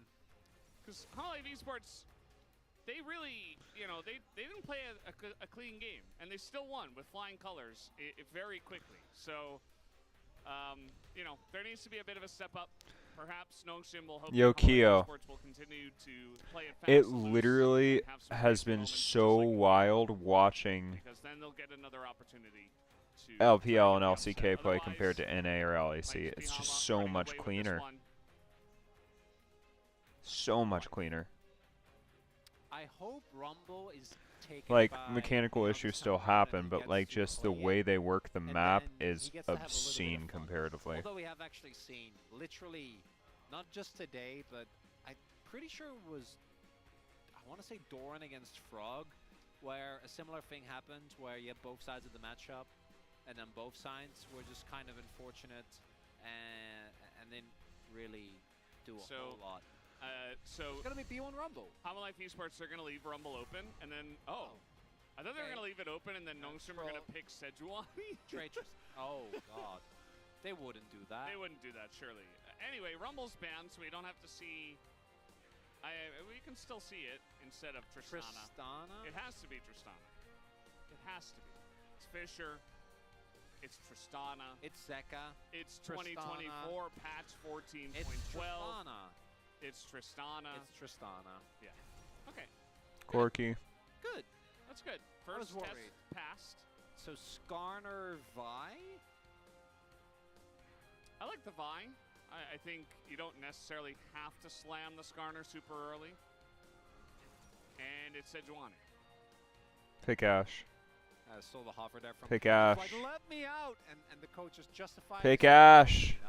You play Sejuani. Yeah. I really love that Ash Sejuani combo. As far as damage goes, was having a great game. As far as game goes, not necessarily looking the cleanest in that one. Didn't end up mattering a whole lot. What is the pick gonna be here? I imagine the Skarner lock-in is basically guaranteed. I would love this and Skarner. I think Sylvie actually has a pretty decent champ pool. I think there's a good enough amount of champions that he doesn't have to be worried about getting banned out. You know, we've seen his Viego, we've seen his brand. He can always go back to things like the Wukong, although obviously I don't think that is necessarily the best spot for it. Skarner feels like a safe lock-in because either Hololive are going to go for a last-minute pick into it, and really, outside of Rumble, the only thing, you can go Crescente. Yeah. Which is fine.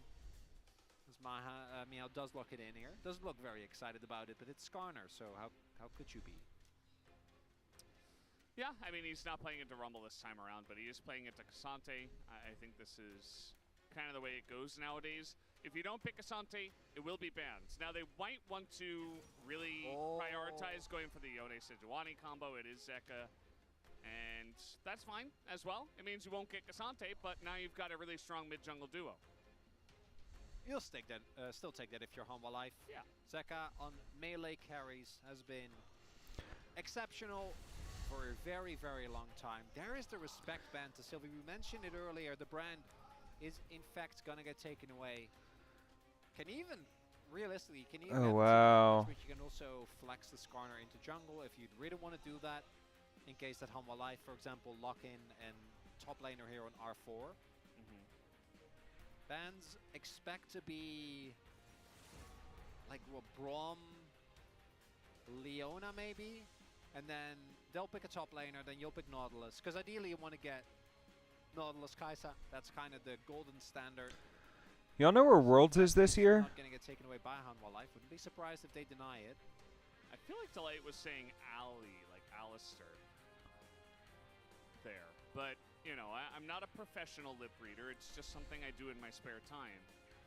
We'll see if that's where they do head towards. But it's going to be the Zyra Towards. See from Alabama. Towards. Heading over towards. Store. Towards. Really shred through the Sejuani.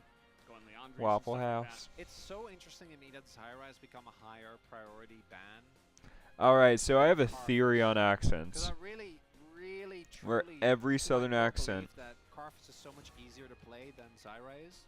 As there is the Alistair ban, so I think Alistair or Leona were always going to be on the chopping block. Leona looks even better now here for Hanwha, right? Because you often pick the Alistair into Leona. Yep. So that should be the outcome here. Slam it down. And then you go Nautilus. What is Sylvie going to go? There it is. Nautilus Karthus. Nautilus. How about a Nidalee? Definitely not Sylvie. I'm sorry, but I don't think you should try that. Even though the matchup in Fury is good, I think it'll be really rough to play out. Unfortunate. Yeah, Karthus, Lilia. Lilia. Yeah, I think Lilia with Nautilus and Rel or Nautilus or Skarner will definitely still be strong. I feel like Lilia in theory is definitely. Oh, there's the Nidalee. I mean, you know, say what you want. It makes sense. It makes sense, right? In terms of tier lists, in terms of AP junglers that are left available, in terms of matchups, I think they say, okay, Oh let's my send goodness. it. Let's see if it works out this time. And it might not, but I think the pick in itself in this draft is fine. So the Rel, Guga might not want to play Nautilus into the Leona specifically. Rel also has more setup when it comes to team fights. One of her big weaknesses that her damage is a lot lower. As the top TF for Doran, this pick has. Okay, so let's look at this. It's going to be a faster game, significantly faster. I'm going to bet over 22.5 kills for this one. Still good. Still does the same stuff. But it definitely, if you get punished and you fall behind a little bit early, which it's Doran, could happen, I do think you are going to be in a tough spot. Not great odds. Though, can Nongshim play around Sylvia Nidalee? Because I think Sylvie's had a good split, but I think Nidalee's a champion that is so hard because it requires both a player to play perfectly, not make any major mistakes, not get caught off guard by a Leona or a Sejuani or a gold card or a Yone. There's a whole. You want me to point to the champions again on the screen? Well, we get the point, right? There's a lot. Yeah. You're gonna have to really play a clean game, and Nongshim is gonna have to play around it as well. Yeah, the pause is really fucked with it. Nongshim have, and you have. Talking to somebody on Reddit.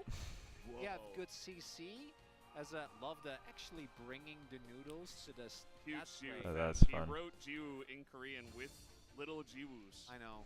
That's funny. Respect. And he also wrote it on top in English, and he brought the ramen. If this is Gen G, you're like, man, 10 out of 10 draft. Impeccable. Yeah, true. But it's not. It's not. Meanwhile, on the other side, lots of pick, lots of damage here on the side of Hanwha Life Esports. Let's see how it goes as we hop onto the rift for game 2.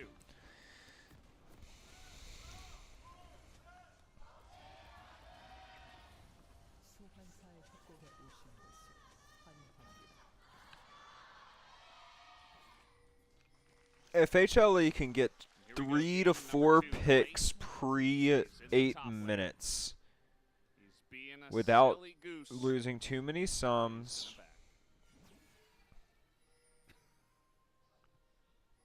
Do you think Peanut? I think that there actually is a world where Najin can win this one. I think with Peanut, it's equally likely. I feel like he would have emoted if he did that on purpose.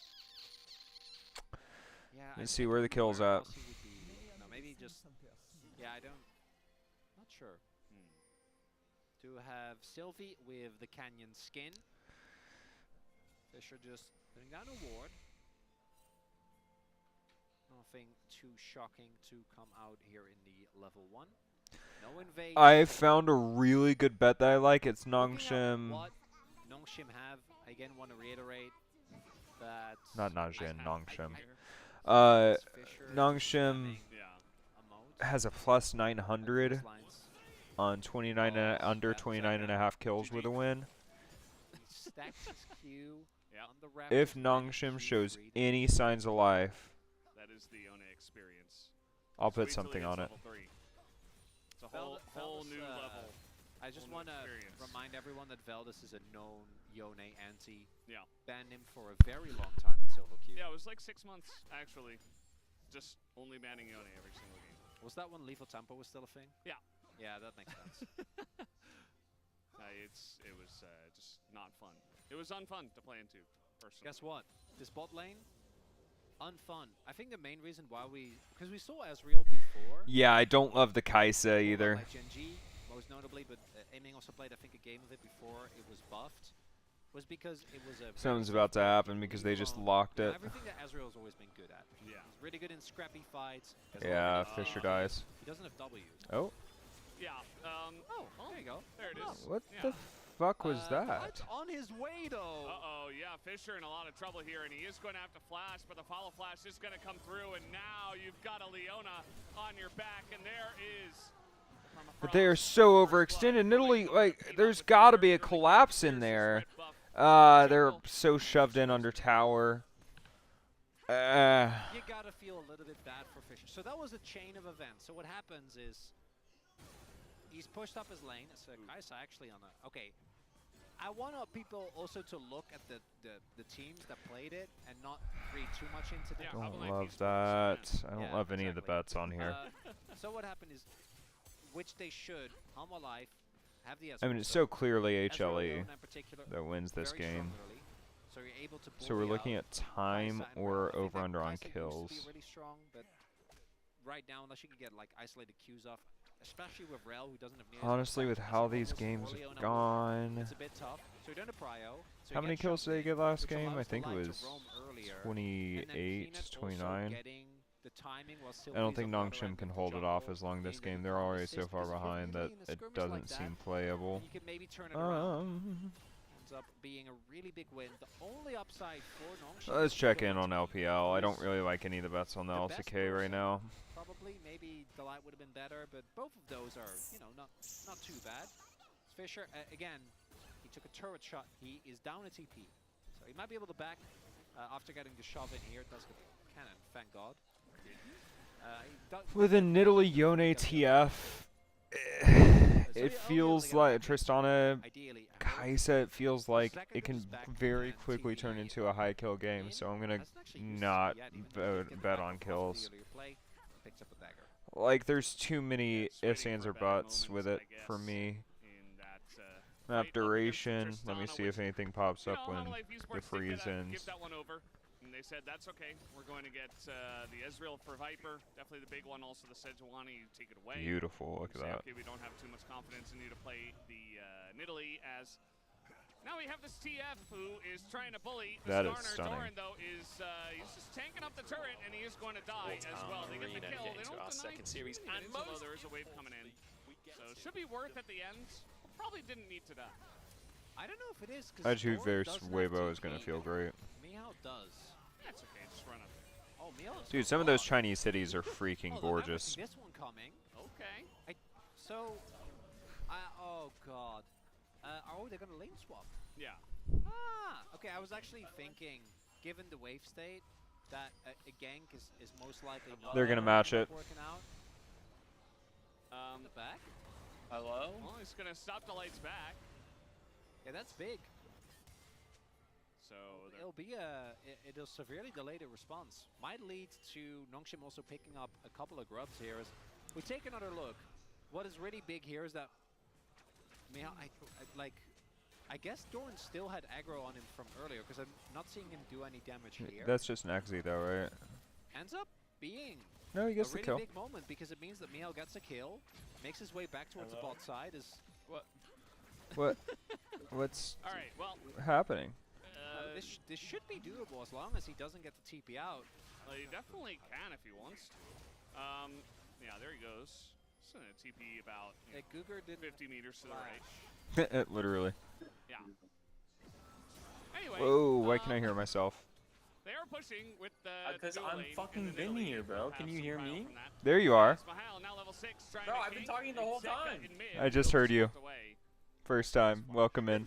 Yeah, you take that. Goodness. That's my a win. goodness. It's a small win, but it's a win nonetheless, Hey, Valdez. it's me. We take those. Grubs are being taken. Yeah, right you now. sound super quiet. That's part of the reason. So see if Humble Life is going to get anything It's because besides I'm back the on Drake. my You expect computer. to pick that one up. Gotcha. What I'll about turn you up dive here in a number second. 2? Now that Doran doesn't have his, I really like the light though. Shadowing here, making sure. Yeah, I don't really like any of the bets on this game, so I'm not going for any of them. Just gonna get him off the red for now. Yeah, well, he was 6, so never you mind. definitely should. Yeah, you should Like, be it's definitely self-aware. HLE Use that win, now. but it's just Because by if you do what time actually and how go many in, kills, and I just don't trust it because this can quickly turn into a level high kill one game with occurrence that's Nidalee really good TF, that much range is like, Yone, I think slightly larger than Tristana, Dragon Kaisa. like the outer circle, but especially once the second level is hit, you're gonna be in some serious So trouble. much pick No shit. potential. It's not bad. You know, get grubs. So that is Get a Kiyo wreck for off or anybody in chat that's hanging out. He slowly is pulling ahead a in the 1v1. last split not NA. He was especially NA after the last GM. He hasn't really been playing this split. It But definitely yeah. is. I don't know what happened to Am I Fisher not? here. Am I not convincing you about that? Put my What's headphones in. happening? Hold here? on. I'm just There we go. taking a. I'm not taking sides right now. Just letting it happen. Don't know if y'all heard that, but in the background, all we heard is, "Where the fuck are they I at?" would like them to make this a close series and a close game too. But again, that's up to them. As meanwhile, Zeka's getting in there, trying to get this turret plate. He may be able to from some of those hits. Nope. Nope. Not gonna happen. And he took a lot of damage actually to get in there and chip away at that turret. Sag. Still has his teleport. Sad. And Fisher's gonna have his by the time Zeka uses Hey, he didn't get the plate. So I appreciate Mihal being out on the map. Goodbye, this Jiwoo. much. Okay, nice little combo here on a Delight. Will force, well, nice combo from Delight onto Jiwoo. Does get the flash out of him. Jiwoo, ideally there you look for cleanse and then reposition with your R, but you don't have the opportunity. Yeah, I didn't see a single bet I really liked for this game. It's obviously an HLE win, but it was like freaking terrible odds. I'd made $1 off of like a $100 bet. It's not worth it. The freeze will come down and Really? is dead. That's so They'll give sad. that Yeah, I kill think it's to definitely Delight. Humble Life for the win. I mean, you can always do kill handicap. It's a nice kill. Oh, good I think they're gonna I take don't their time. trust hit kill handicaps. I really don't. Get out. Speaking of which, Doran will get out. Blood will Goes. bet on Flash. kills Yep. in the game, Goes but away. won't bet on kill handicap. And Yeah. we'll continue bullying here onto Mihail, knowing that he's got his flash. Because you never know how bloody the fights are going to be. Like, if one team is winning every single objective by 1 or 2 kills, It's a tough watch, Valdez. the handicap doesn't get that crazy. Whereas And you're like, I know general kills you can kind of estimate based off of, like, say it's 10 minutes in the game right now, there are 4 kills. Realistically, we're expecting 5 to 6 team fights throughout the game, an average of 4 to 5 deaths per team fight. doesn't really work or necessarily make sense in some of the cases. Plus maybe 2 to 3 picks in there, probably 5 realistically. So I'd say 5 plus 4.2 per team fight. How Meow's been playing as well. I think he has been very active on the map. That's somewhere in the neighborhood of 28 kills pretty easily, 28 to 32. I think pretty decent for his bot lane. I don't see it worth it. I could over, but then it could also go super slowly, and they just give all the objectives. So I don't love this one. They're not fighting over every single objective for me to bet on kills. And Sylvie gonna throw in a spear now. They're just handshaking like the majority of objectives. And it just seems like the better LCK teams are just the ones that do more things on the map quicker. Yeah, it's all about tempo. I didn't even see the start of that, where he doesn't actually hex flash over the wall, and then he tries the W in, and it gets cancelled. Oh, buddy. Doesn't actually have the range to connect into the damage dealers. Oh, buddy. Well, now he got Goodbye. caught once again. This time though, no cancel. He gets He out. will get away. They got the grub. That's 4. Yep. Oh my An gosh, angle? that guy is on 2 A HP. possibility, Valdez?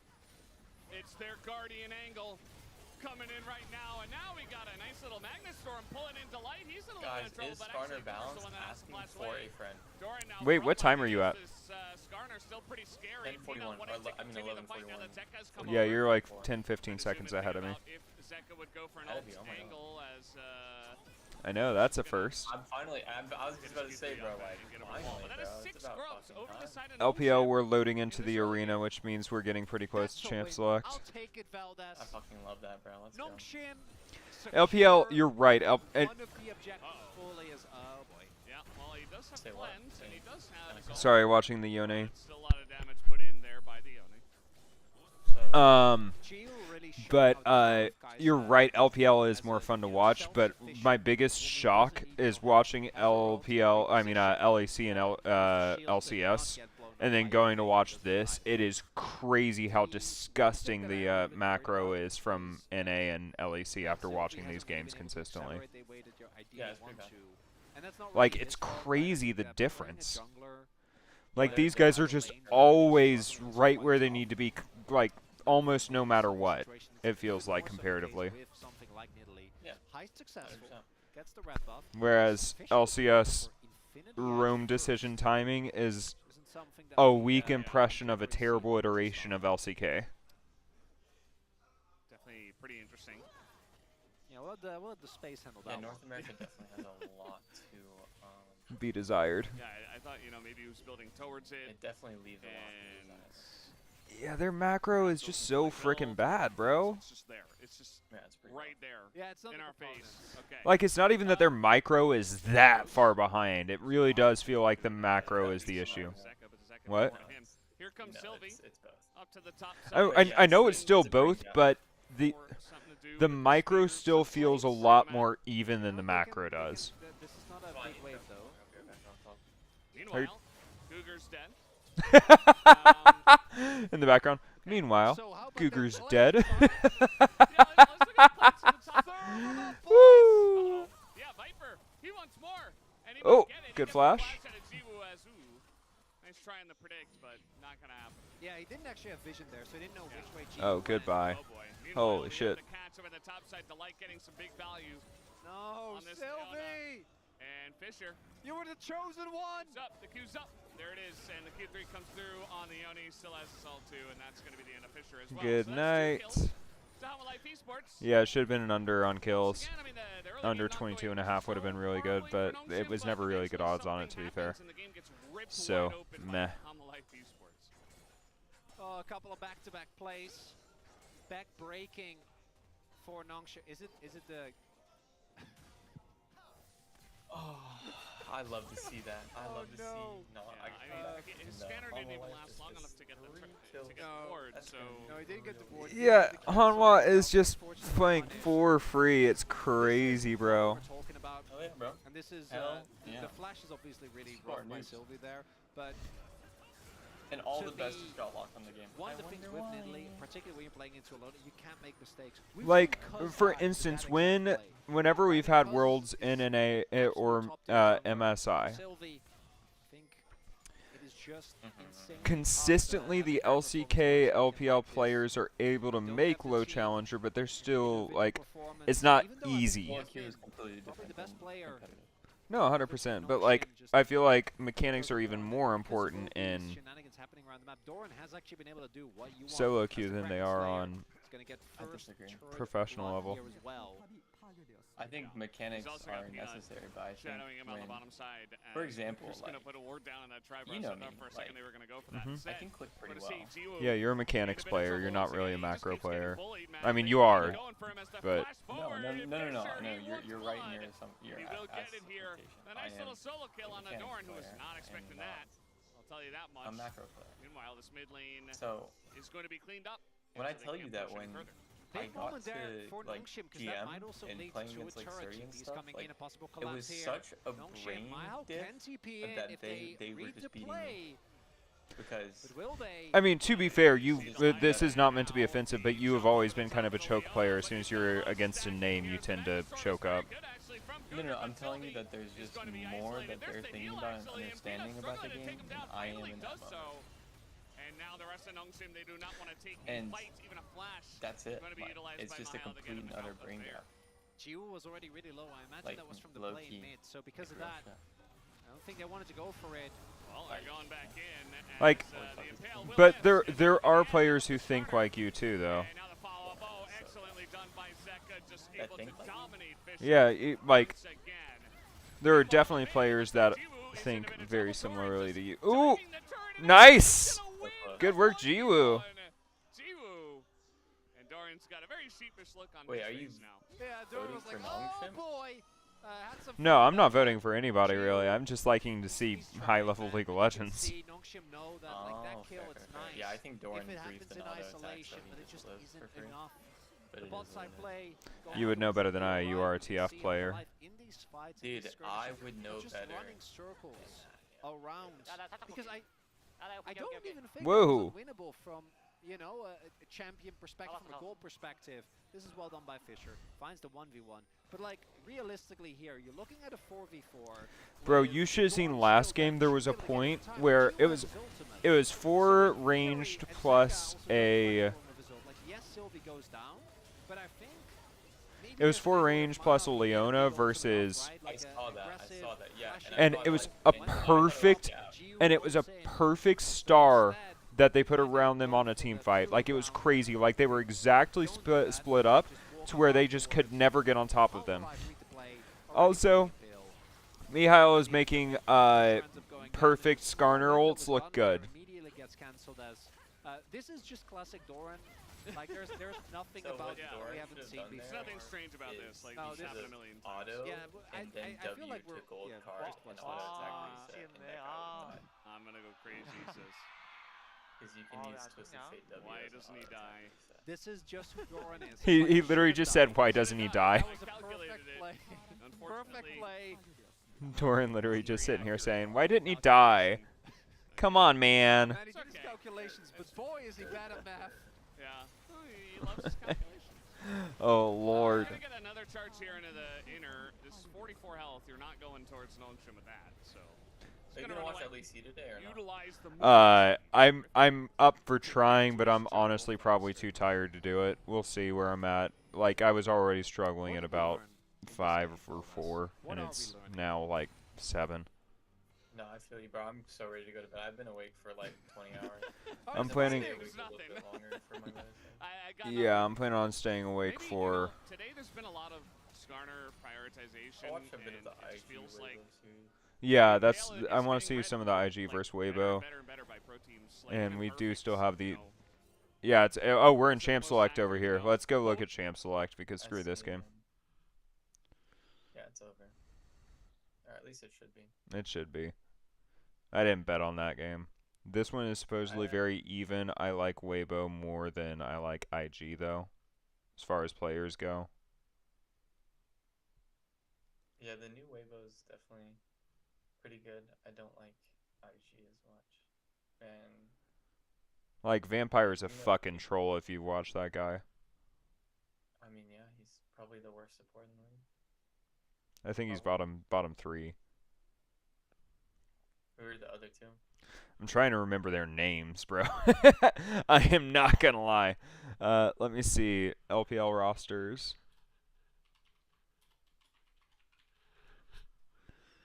Full list of teams and players. Here we go.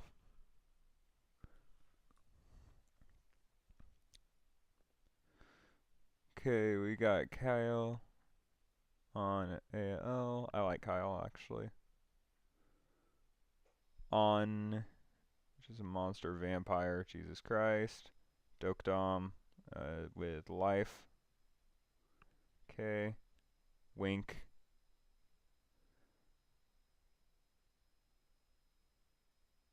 The toothpaste returns. Missing.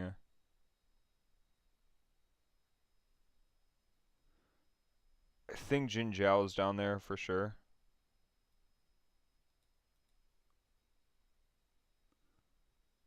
Bro, Hong has been interesting. Have you seen his games? Like, sometimes he looks like a monster with Gala, and sometimes he looks like the biggest fucking enter. Shuo. PP God. PP God is funny to watch. I can't really comment on Rare Atoms because I'm never paying attention to their bot lane.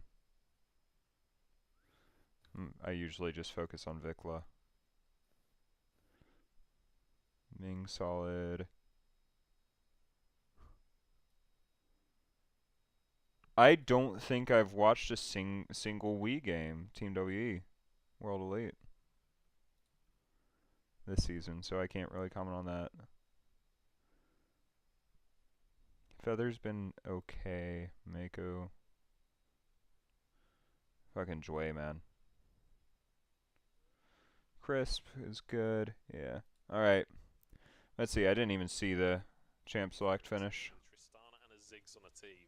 You really don't want to be giving them a host of grubs to work with. Jhin. This Mordekaiser's got to breathe. Nautilus. First time playing it this Mordekaiser. Yo, yeah, no, that is just a pure unadulterated Weibo win. On the pick. We'll see how he does in this supposed counter matchup. It's a matchup that a lot of top laners have happily taken. Yeah, I definitely like their comp. We've seen it with varying results, but I just want to remind everyone they're going to be fighting as we head into the first game I also of think this series. It's Weibo versus IG. They are exactly tied in the standings. They are tied in series score. They are tied in game score. Yeah, I'm putting a full unit on Weibo for this game. I feel like that's just clean, easy. Losers goes down into that lower group. IG, a brand new rookie squad looking to make it into the upper half of the LPL. But Weibo, yeah, no, I'm feeling very confident about that. Like, it's just so much easier to execute.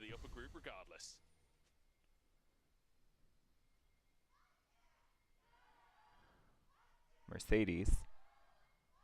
We'll have to see. We'll have to see. I'm definitely interested to see what's going to happen in this game. All I know for a fact is that fucking, what's it called, game is over. That Hanwha Life one, bro, it just exploded. That shit it is so fucking over. Yeah, that's been happening a lot in LCK, where whoever is getting the early lead, unless they're playing against T1, they win. That's some passionate fans cheering on Weibo. T1 seems like the only team in the world that knows how to play from, like, they are the best team in the world at playing from behind, it feels like. Ever so slightly shy. W actually comes through, but no more follow-up. Nani doesn't want to take. Because they somehow know how to win from behind, like, 85% of the time, which is just fucking disgusting. Is it dancing grenade or bouncing grenade?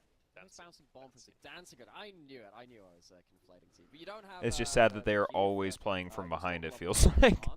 Like, I haven't seen T1 stomp an early game against, like, anything over a lower tier team in so long. It's always annoyed me. Like, mid-tier teams even seem to win early against them and then lose late. Great. But then you've got his W, the one that roots people, is called Deadly Flourish. And then his E, the one that does not root people, is called Captive Audience. How? Yeah. How is the root not Captive Audience? I thought that they were changed in development. I thought that they used to be called that way and they switched them around. I seem to remember also, that. Anyway, the trap is a flower. How is that not the flower flourish? You know? I don't know. Like, look, such things. What are we talking about, guys? I wish I could tell you more, but that's just the genius of Jhin. He's not meant to be understood by us mere mortals, you know? True, yeah. It's yeah, this HLE game is just disgusting to watch at this point. Or something. I guess it's not really an orchestra because he's a solo violinist. Well, think it's like one of my Bruh, Zeka's almost 16 and Fisher's just got 15. When he speaks, and when you hear him as another character, he's got this really dry, voice, which kind of gives that opinion. Fisher's done 18,000 damage. That's one of my favorite things about the champion. It's really cool. Yeah, he's cool. He is cool.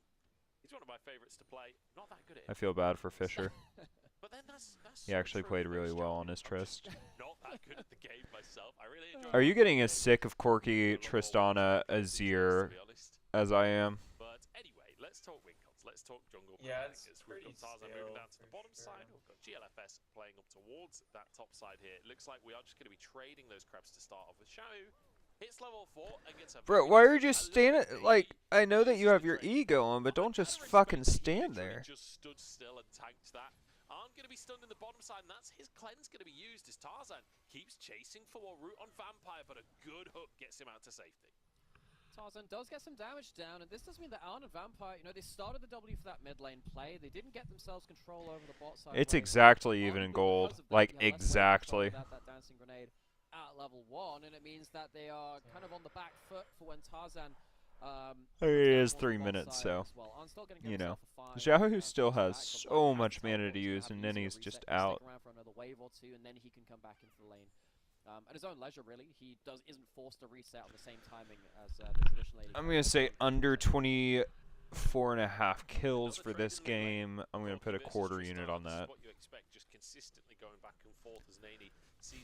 I like the odds on that right now. To get that trade, but won't be able to find too much more, and the fleet footwork on both sides does mean they can kind of stay in that lane. But Xiao finally gets his opportunity to recall. Very likely will grab himself that call. Just realised we got a little bit interrupted on the win con condition. Win con condition. Yeah, win condition. Yeah. Yeah, or the famous one from Halo was Mac Cannon. What did the mass accelerator cannon? You're firing cannons out of a cannon. Incredible. Yeah, so when we talk about the win conditions for these teams, I do really think that IG have a good ranged pick combo. I think if you manage to get the Nautilus Jhin into brand damage, I think anyone on Weibo is going to die very, very quickly. And I think they have the range to pull that. I've been having a lot of kick people come in this morning. Like a lot. I posted on Reddit, and that's been getting me a few people in, which is nice. Takes a big chunk. Arn is pushed away by the W from Light. You there? Very, very nicely done to protect his support. I said nice. That's important to note because if one of these bot lanes wins, I think the combo from either side gets much, much stronger. If the Jhin Nautilus get to roam out of lane, very powerful for them. If Chris gets to roam out of lane and combo up with a Light beyond level 6, that also gets very, very powerful. But Xiao and Light's tower damage, bro, doesn't seem playable. Vampire checks the brush, good stuff, and the 2018 IG flare comes out from Vampire as he looks for a hook on Light, and he finds it, the deadly flourish to follow it up. Light forced to flash away, and now Xiao just jumped on everybody. On Vampire's head, 2 for Xiaohu as IG sent packing at the Drake. A bomb lands, and that's a triple kill. Xiaohu's back. Easy game. Game's over. Bullet into IG in the early game. That combo, which could have been so powerful, is now going to be set behind, and Xiaohu on the Tristana gets to explode into the game. Next. Goes back with 3 kills, gets himself a cull to keep on scaling as well. Holy shit, this game is still going? In this early game. Isn't that crazy, by the way? Like, what the fuck, bro? I'm so glad I didn't bet on this game. The kills could hit frickin' 30 at this pace. In the early game, from the Sidroni is decent damage. Xiaohu gets to set Look at how much damage multiple resets, and IG, this is not the fight we want in such an important series.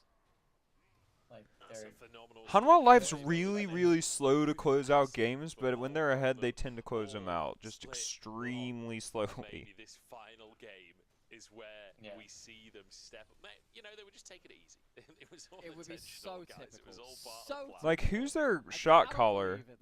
Peanut or Viper? But IG, you know, need to really track what they're doing now with the next fights, which they. I'm pretty sure it bounces between Peanut and Viper, and Doran, of course, has the go button top lane. So. I think as a team to make that call to fight there was just the wrong decision when they didn't know where Xiaohu and Tarzan could impact that fight. I'm really afraid that if they keep back to LPL, this game is screw not that. going to be a particularly big contest. If they're making big engages onto the front line again, it's going to get that much harder for them.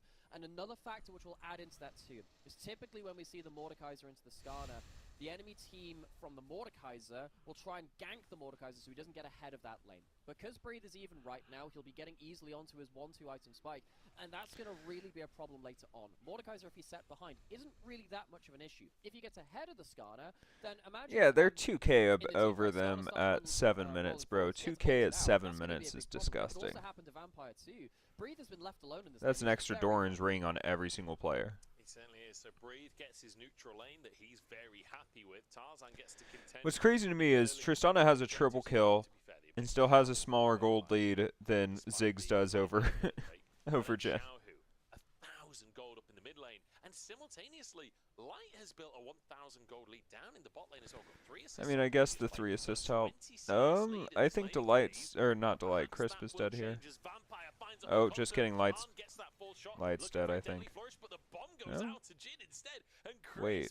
Doing his best to protect Light. Bomb goes, the stun comes out onto GLFS, and everybody dives on top. Crisp will fall, but it's 1 for 1, and Weibo have flipped it. 1 for 1, and it's a jungler for a support, so they get all the tempo from it. But there's not really anything to do with the kill. Vampire finds a hook onto Light, but they can't finish the kill. And another kill going over to the Ziggs is a yeah. I do think that GLFS getting himself a kill on the Brand, that's helpful. He can very much burn through the front line and is What bets did I put in for this one? I think I put in 2. Yeah, I put a full unit on Weibo to win. I put a quarter unit on under 24.5 kills, which might be wrong. Later into the game too. Honestly, Zig's already having first item. He's not what you want as IG. And you fully expect Tarzan to be trying to move to that bottom side to help Light finish that tower if he can. But first, Grub's going to be spawning in a minute and a half. Drake up in a minute. I expect those objectives to be... That's one thing I got to remember is the worst teams aren't as good at closing out games. Because they have themselves the winning side lanes in a lot of ways. You have that Tristana with so much early gold, and you have that Mordekaiser who is very, very good at dealing with Skarner if you do get that neutral lane, as we called out earlier. So Weibo, they'd like to contest towards that. Need to see whether they'll get that ability to get that big combo off before that fight. I think they're getting to the point where they really can start. They don't know how to close a fucking game out. Oh, it's over. HLE won. Oh my god, no way. Shocked. If they can get those growth, Oh, is that a 31-minute game? I think. It's very, very impactful for them. And that is the end of LCK for the day. Sorry, that was kind of a boring day for LCK, but the games were very, very, very, very, very slow, and like especially that last game was just so sloppy. Building a lead over the next few minutes, it could get real dicey real quick for IG. Another plate goes the way of Light down in the bottom side because Vampire roaming up to try and make a play with GLFS, but just going to be spotted on that ward, clears away that vision. All right, let's end that LCK for the day.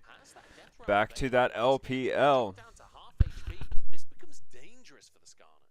This is why you want to gank the Mordekaiser early. Make sure that Skarner can get a good first back. Yeah, LEC kicks off at 11. We still have an entire series going on here in China, but I don't think that's going to last us to 11. I think as soon as this series is done, I'm done for the day, guys. Someone is dying. If Griffith gets caught, that could be it.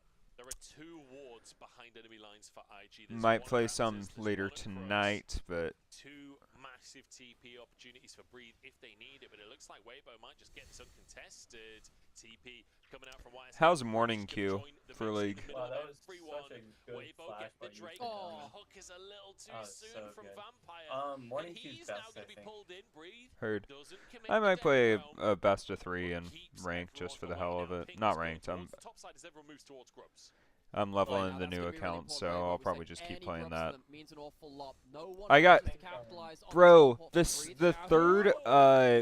third box I opened gave me Quinn, and I was like, well, I guess I'm just playing Quinn.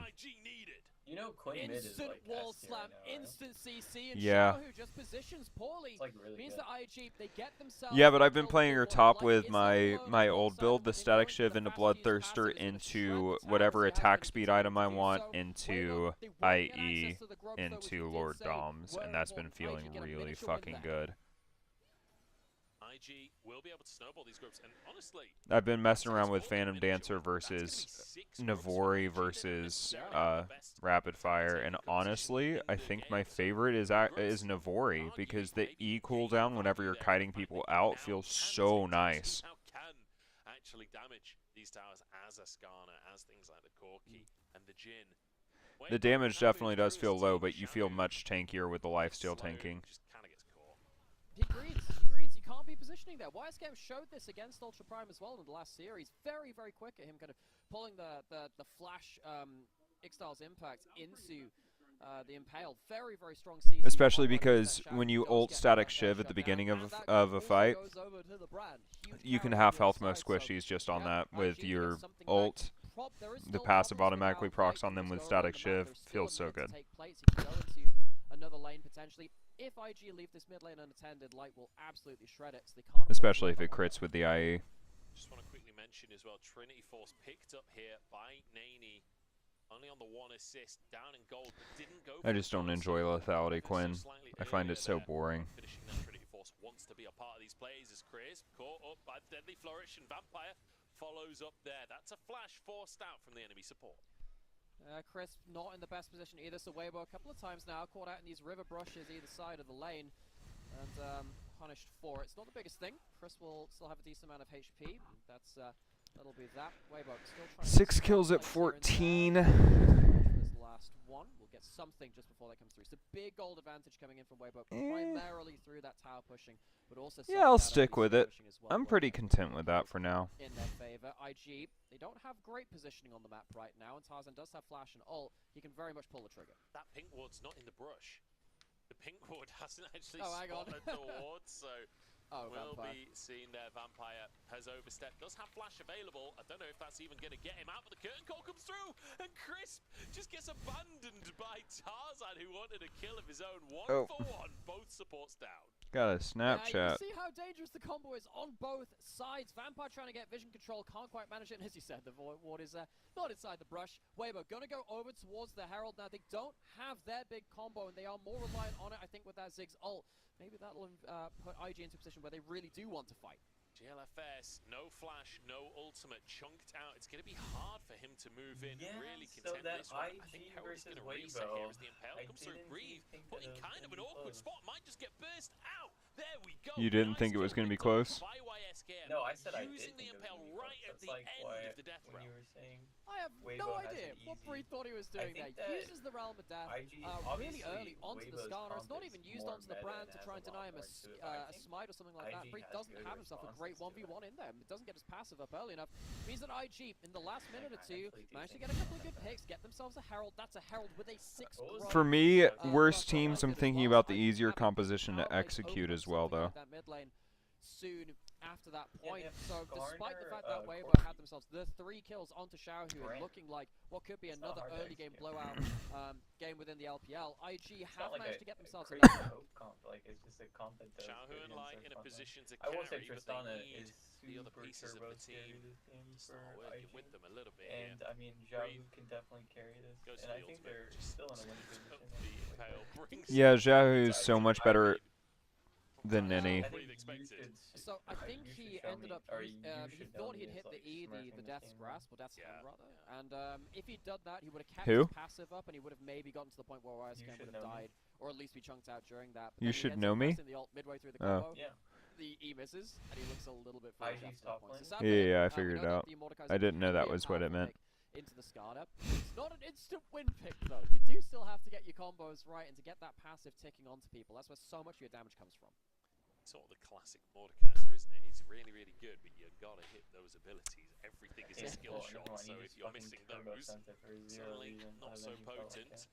Herald going to come down in the mid lane here. He was like, oh yes, Skarner's OP, let me face tank 4 people under they really want to try and finish this tower. YSKM actually going underneath the tower to try and follow up for more. Has to flash instead. And lived. On top of his head. At least. YSKM survives. The curtain call. Just going to look for a last little bit. Yeah, but it got him tower. IG, they use that power play to get that full mid lane turret. That's important. Lots of ultimates. But Breathe does go top. Dragon spawns. Breathe has teleport, has his ultimate back available. No grubs to help with taking this tower though, which means that maybe that dies and he's collapsed on as a Weibo. Maybe just trade for the dragon. Oh, he's gonna eat him. Oh my god, is this a kill? Stop, hit it one more time! Up in this top side, has his ultimate available. No shot, guy. Missing. Okay, there we go. Half health. Oh my god, I guess Breathe is just the goat, bro. Dodges away from the pullback though, and kind of just stays at range. Breathe is just the goat. Ready for Breathe He's reminding me to take a breath. YSKM tanking and Breathe walks away. Holy shit. That was very close. 7 HP is what I saw there. Walks away. I thought he made a mistake by bringing Nani into the death row, because he's the higher damage person. He might just be able to kill you during it. Lucky to get away with that one. Walks away with his life as Weibo walk away with the dragon on the other side of the map. It's so funny because they actually do have communication, so they could have delayed the Skarner tanking tower a little bit, or Corki should have stepped into tower range while Skarner was taking it. They certainly are. That was a little That's too what they close did. for comfort. Neither team. It was so late, though, when Corki actually walked up for it. That's the important thing. Well, it was during the Death Realm. The one objective that was taken was that Drake. And now Breathe gets an opportunity to hit this tower once more. We'll finish off the job that started that sequence of play in the first place. He returns to the scene of the crime. This might be dangerous for IG, because now you have Breathe with a significant advantage in that lane. We saw how that went, and You know, Nani has a decent amount of damage, chooses to cross map here. They didn't want to fight towards the dragon. Oh my god, I think it's that's so fine. disgusting. That goes down during the cross map and breathe. Yeah, I think there was a mistake made here. If you go onto the So, Skarner, he is close. yeah, Skarner goes in and tanks. Yeah, no, Nini should be stepping up like 3 seconds before he did. More damage at this point, so it's pretty risky. Of breathe, so close, but breathe comes away with that calculation. So 8 HP, not 35, 8 HP, incredible. About as close as you can get realistically. Yeah, no, Nene should have stepped up sooner. I get why he was nervous and waiting for the communication to go in, but like, at a certain point in time, you have to do it. They may not have a herald, but they have got 3 towers down. Crisp. Oh my god, we missed that Toad Vampire? That's so disgusting. Instead, oh my god, you should know me. GLFS. That's going to be a flash burn. Nani forced to Valkyrie, and he has to flash as Yeah, you're just here. I need to reset my stream because I need to be caught up with you. Let's see if we get an ad. Yeah, we got smacked with an ad when we reset it. 20-second ad. Damn. GG. That was so close. Yeah, Vampire is literally looking there. Geico can help when you get a flat tire with their easy app and what do you do when 24/7 this is help. your fucking support? Like, I think it's impossible to miss Nas. Whatever you need, from coverage to service, get more with Geico. But you're going on to breathe on one side. I really feel like that's just not the time. Taken down to solo HP and hooks himself into down pretty much at the end of it. Maybe he could have tried to disengage. It's quite hard to tell when you can't see where the death realm's borders are. But he can't fight beyond that point, and very dangerous. He might just Look go at down again now. Hook, bro. Like, how disturbing. See Xiao Hu, I think, was trying to get behind him in the bush so he could use the Yeah, Vampire Xiao Hu deserves a report for failing that wall hop. So instead, Vampire will get out with his life. A pick there. Maybe could have set up for a Baron, honestly, for Weibo, but won't find it in the end. Still, 2 Drakes for them. They've still got a massive 6,000 gold lead right now. And in fact, they don't need the pick. They've got complete darkness on that side of the map. Man. And I mean, there's not even a Scooby on the side of IG. They have no way of... It's going to be gone before they even It's going to be gone. It's going out so quick. Light's not on the objective. How low's the HP? It's going down. And there we go. Baron taken. Weibo, make it look easy. Where has this Weibo been? All split long. Wire scam. There it is. Weibo, this is clean as hell. They take the Fog of War, they take the Baron, IG, they try and commit towards So we definitely take that. We were a full unit on Weibo for the game. On the side lane to get something else. We're getting to the point now where there are objective bounties available because Weibo is so far ahead of the game.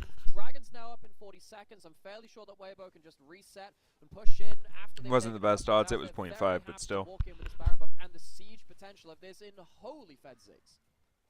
Yeah, this is a bit of a massacre, isn't it? As a tier 2 goes down in the top side as well.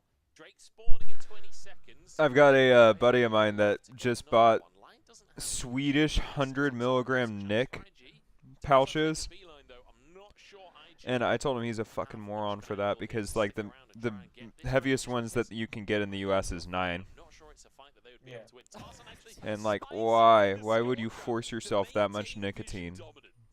Oh man, that's gonna feel That's bad not how for you GLFS. quit. It really does feel like I don't think Weibo the have people blown who do that want open to this quit. bot side. Arn, I think, has been IG's best Yeah. performance across the entirety of group stage, and that's also We shall see. I'm gonna go to the restroom. I'll be back in a second. with Arn and Vampire failing in the laning stage a little earlier into the game.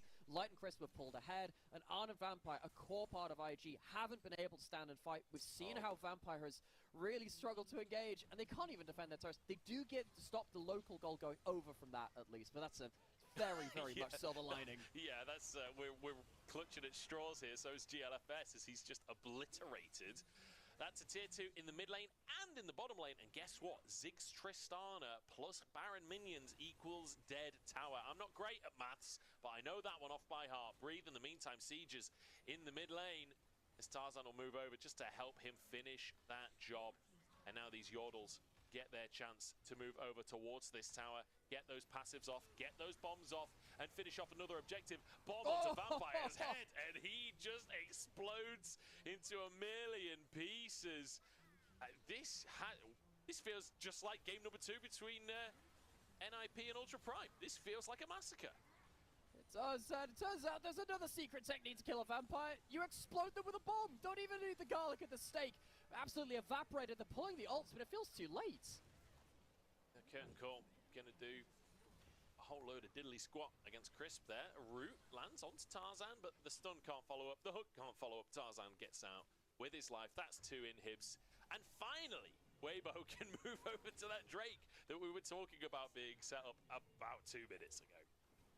So Weibo, real curb stomp of a game. I think they hugely won through that bot side skirmish and the bot lane laning phase beyond that point.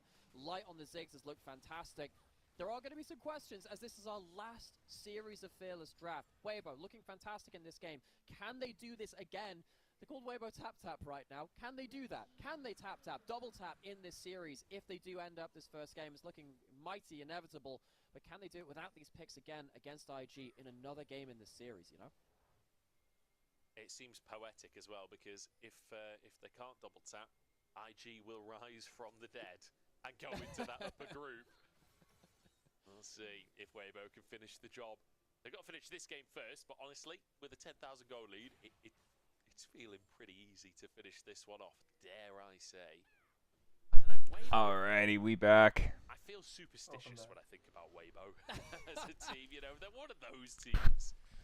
Maybe not quite to the extent of like a KT over in the LCK, but they're headed in that direction. There's a lot of emotion. You should give me a sub over on YouTube. They're kind of like our region's flavor of it. So that you get a pop-up. I want you to get a pop-up with the Kiyo. He's spotted on the flank as well. He can maybe get something, but it's so hard. Light just flashes it away. Tarzan dives in. That's why his cam gone. Oh, goodbye. GLFS as well. He's chunked and will be finished off as Breathe. I thought pulled Vampire into the death realm there, but apparently not, as Vampire still surviving. Tarzan goes down. It's a kill for IG. An absolute win in this situation. I don't think he threw. I think it was over either way. They managed to get a kill onto Tarzan.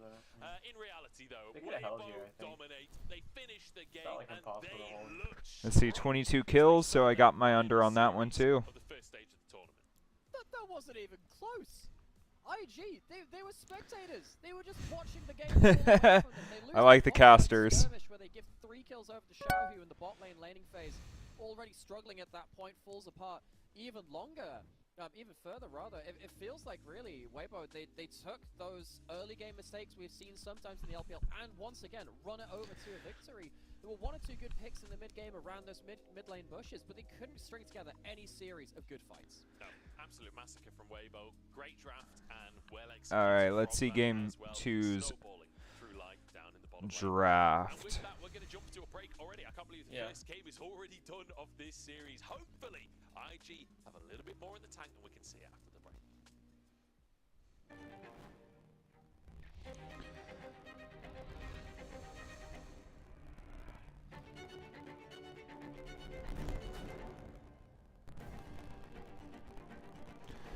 Bro, their broadcast is so crackly today. I don't know what it is with LPL, but their broadcast is super crackly.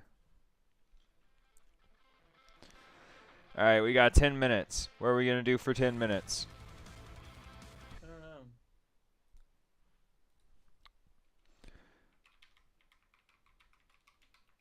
Territorial IO it is.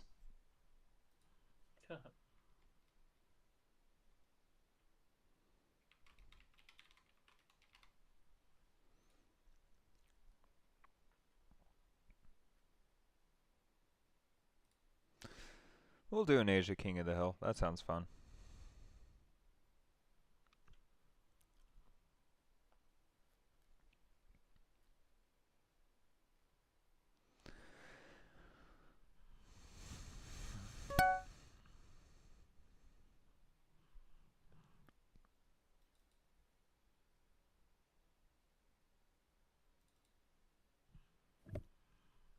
I like that spot. There's nobody down here, bro. Yeah, no, I'm chilling right here. It has so much space.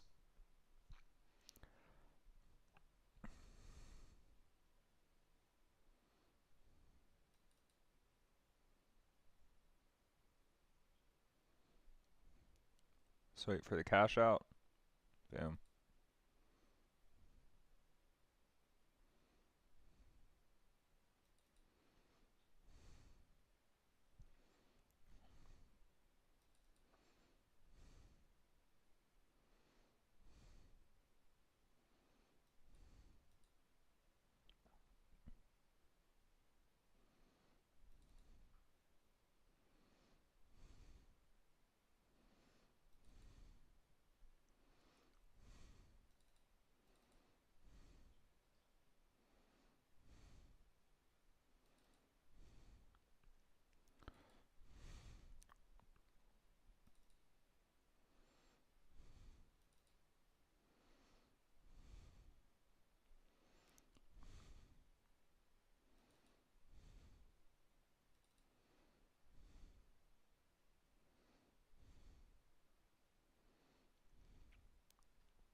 Yeah, we're definitely a little guy right now.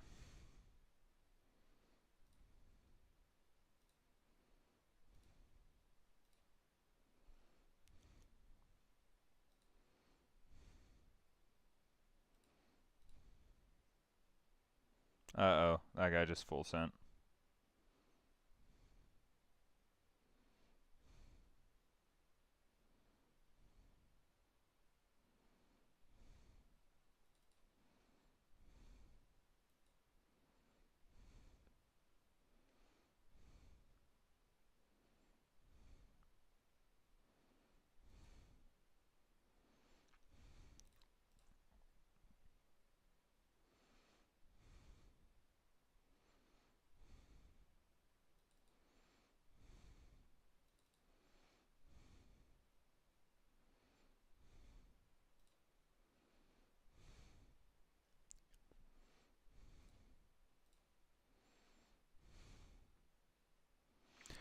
Yeah, we gotta save. We are really small right now.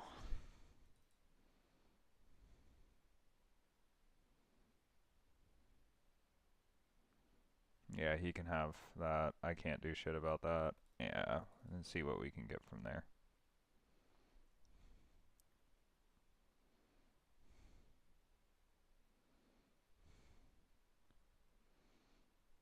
I gotta save for a bit. I can't do shit.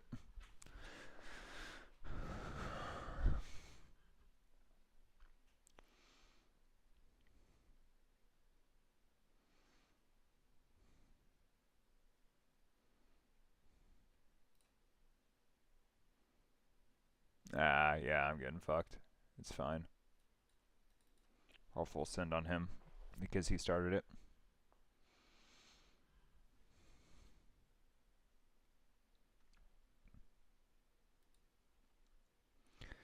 That is fair.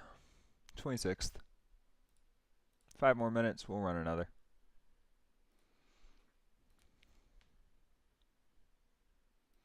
Africa seems interesting.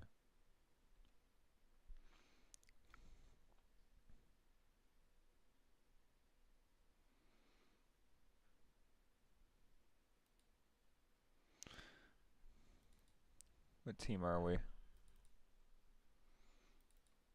Cyan, okay.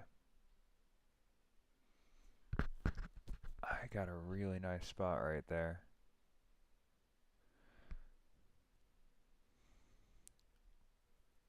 Really nice spot. I'm surrounded, but...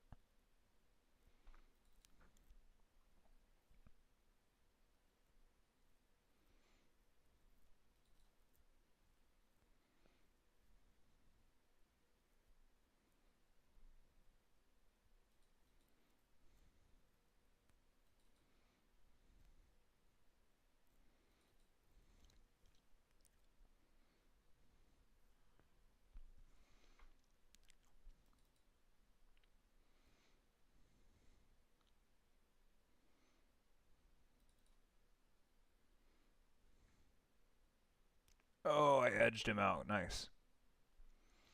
Okay.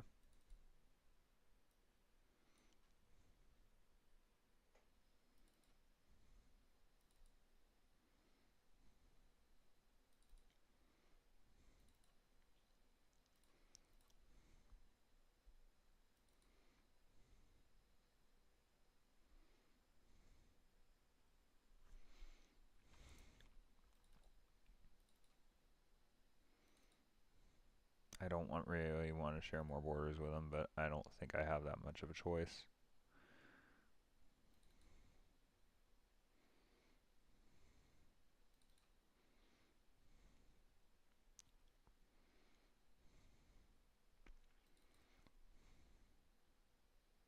Oh god, green is completely fucking me over here.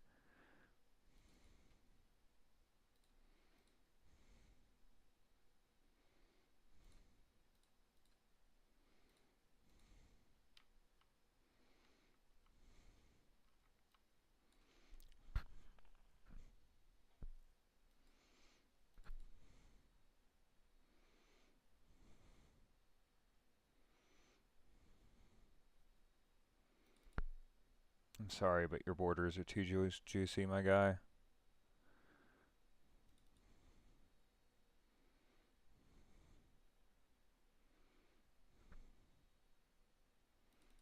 Nice. Ooh.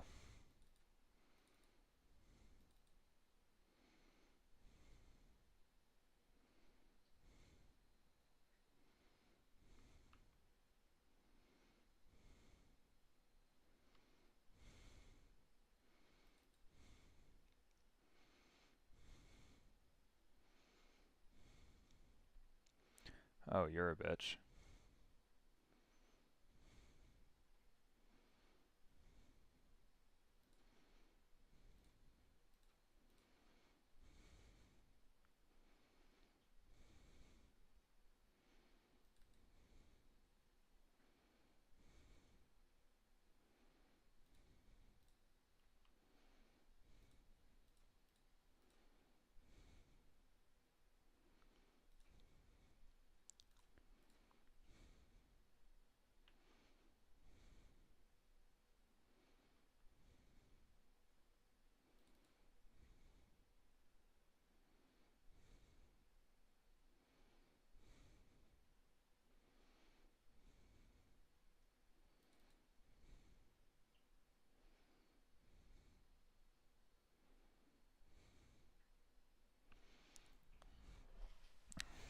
That's all he can really do. Yeah.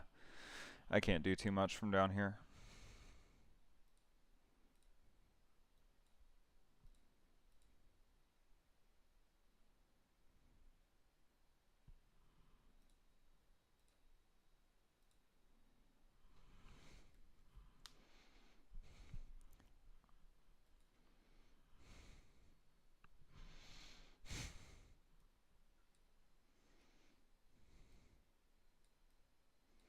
I don't like your name, though.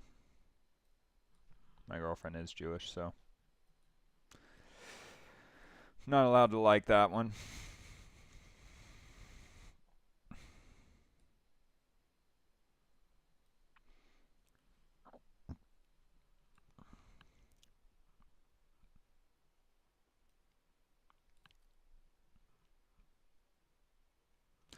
Black is capped right here. And his territory is completely surrounded by white. Shit, the bottom cyan's losing.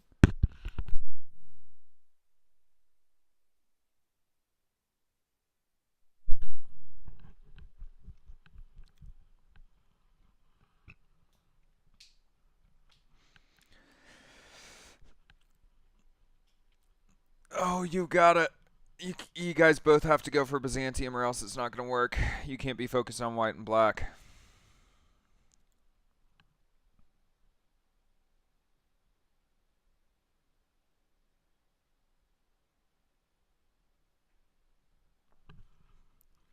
This guy should be gifting resources. He's being AFK up here, which is terrible for his team. Here comes boats up here.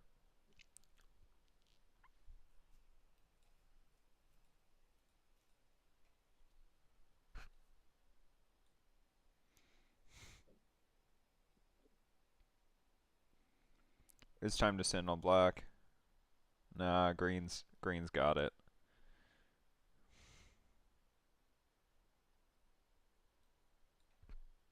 Green 100% has this game. Look at that.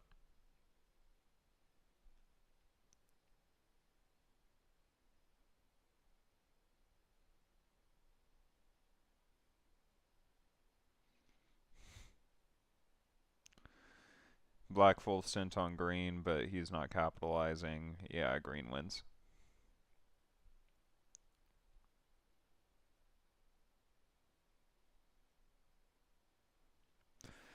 I tried, my man.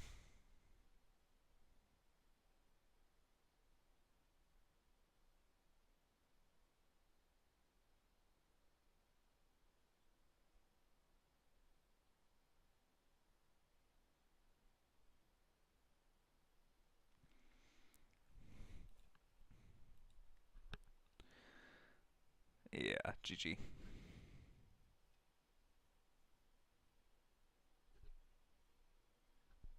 You're not winning this battle, my guy. It's impossible.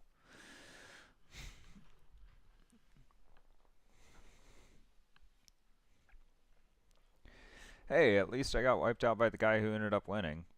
He just full sent, and I don't think Hitler King can stop it.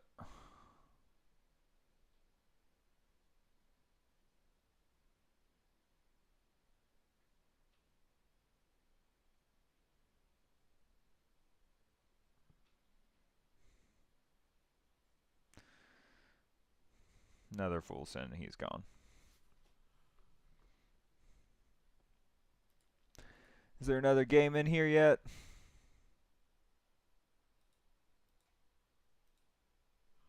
Alright, we are in Champ Select, guys. But not for IG. You probably leave that to 2-3, but Weibo can still pick that one up. Certainly could. We'll see what they're going to prioritize as that first pick. There it is, that Corki.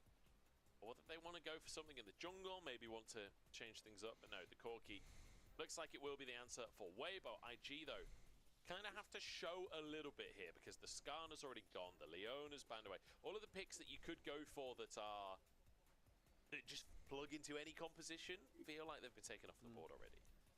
I am surprised IG would ban LeBlanc. red side, you know. That is LeBlanc Graves, bro. Kiyo, you here? Also picking up that long, yeah, that LeBlanc, very aggressive mid jungle from Invictus Gaming.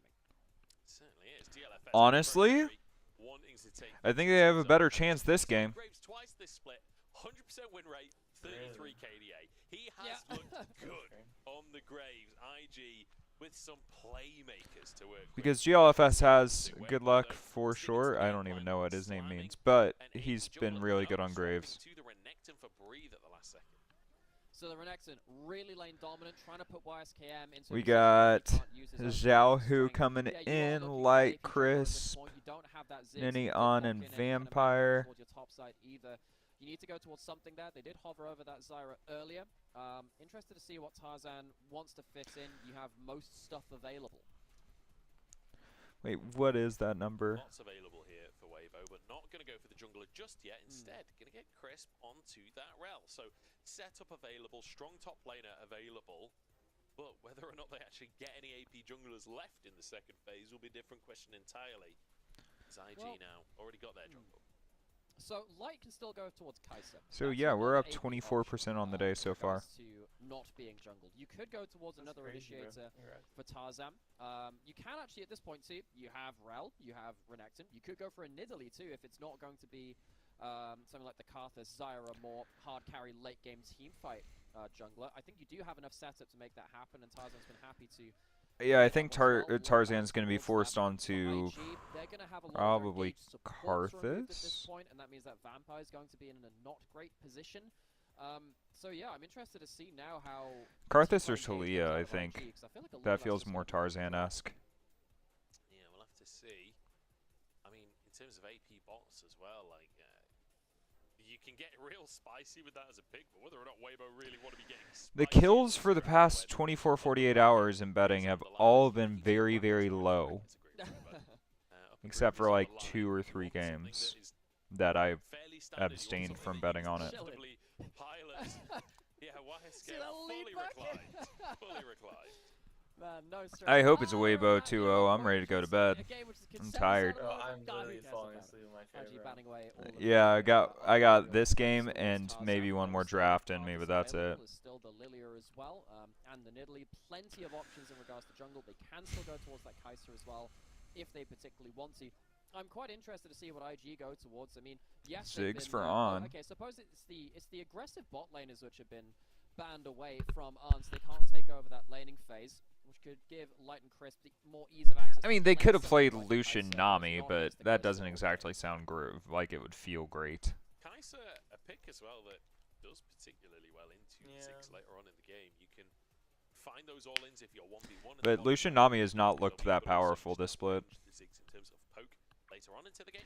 Dude, there was an Ivern Nami Lucian game in NA, and Lucian was like their only hope, and it just, even though he executed it extremely well, it just still felt so bad. But now you already have your magic damage. You're not locked into the Kai'Sa. You can go towards that if you want to give Light the assassination potential. The Ezreal, stronger in early game, stronger at quite a lot of the game right now than Kai'Sa, and also just much more easy to leave alone early into things. You can just keep poking out with your Q and keep farming. So either one is completely fine to go towards that Ezreal.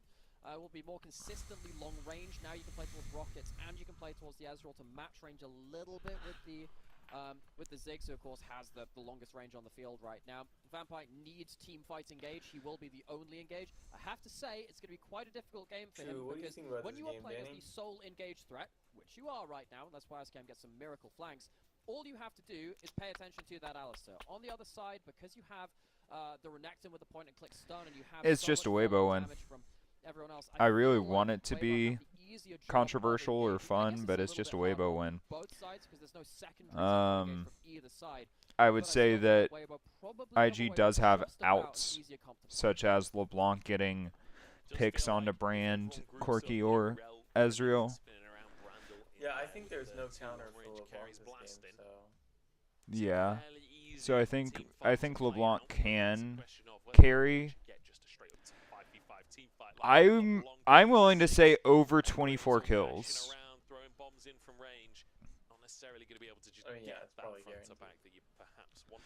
Let's see what the odds are on it.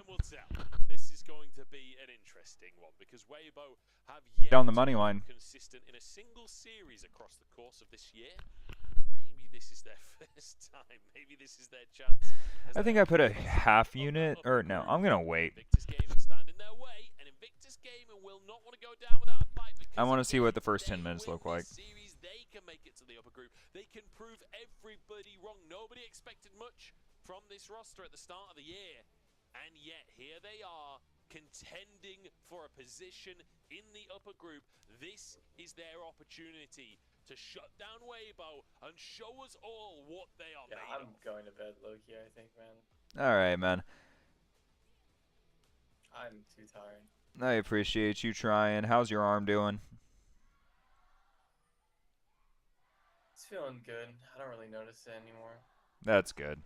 That's good. Is it rash or anything? Oh, you have any of your tattoo stuff? Yeah. Tell you what, Put some of that on it. It'll help heal it quicker. It's been a while since IG have had notable results, so it's worth kind of calling out the fact that the fans are starting to get a little bit behind this team. First round robin was pretty awful. Second round robin, a lot better from them. And it feels like some of the fans have still managed to hold on for this very last series to see if they can make it through. Certainly feels that way. Xiaohu trying to get a ward down. Oh. Couldn't quite get a quick enough auto reset there for GLFS. Will be spotted on his chickens.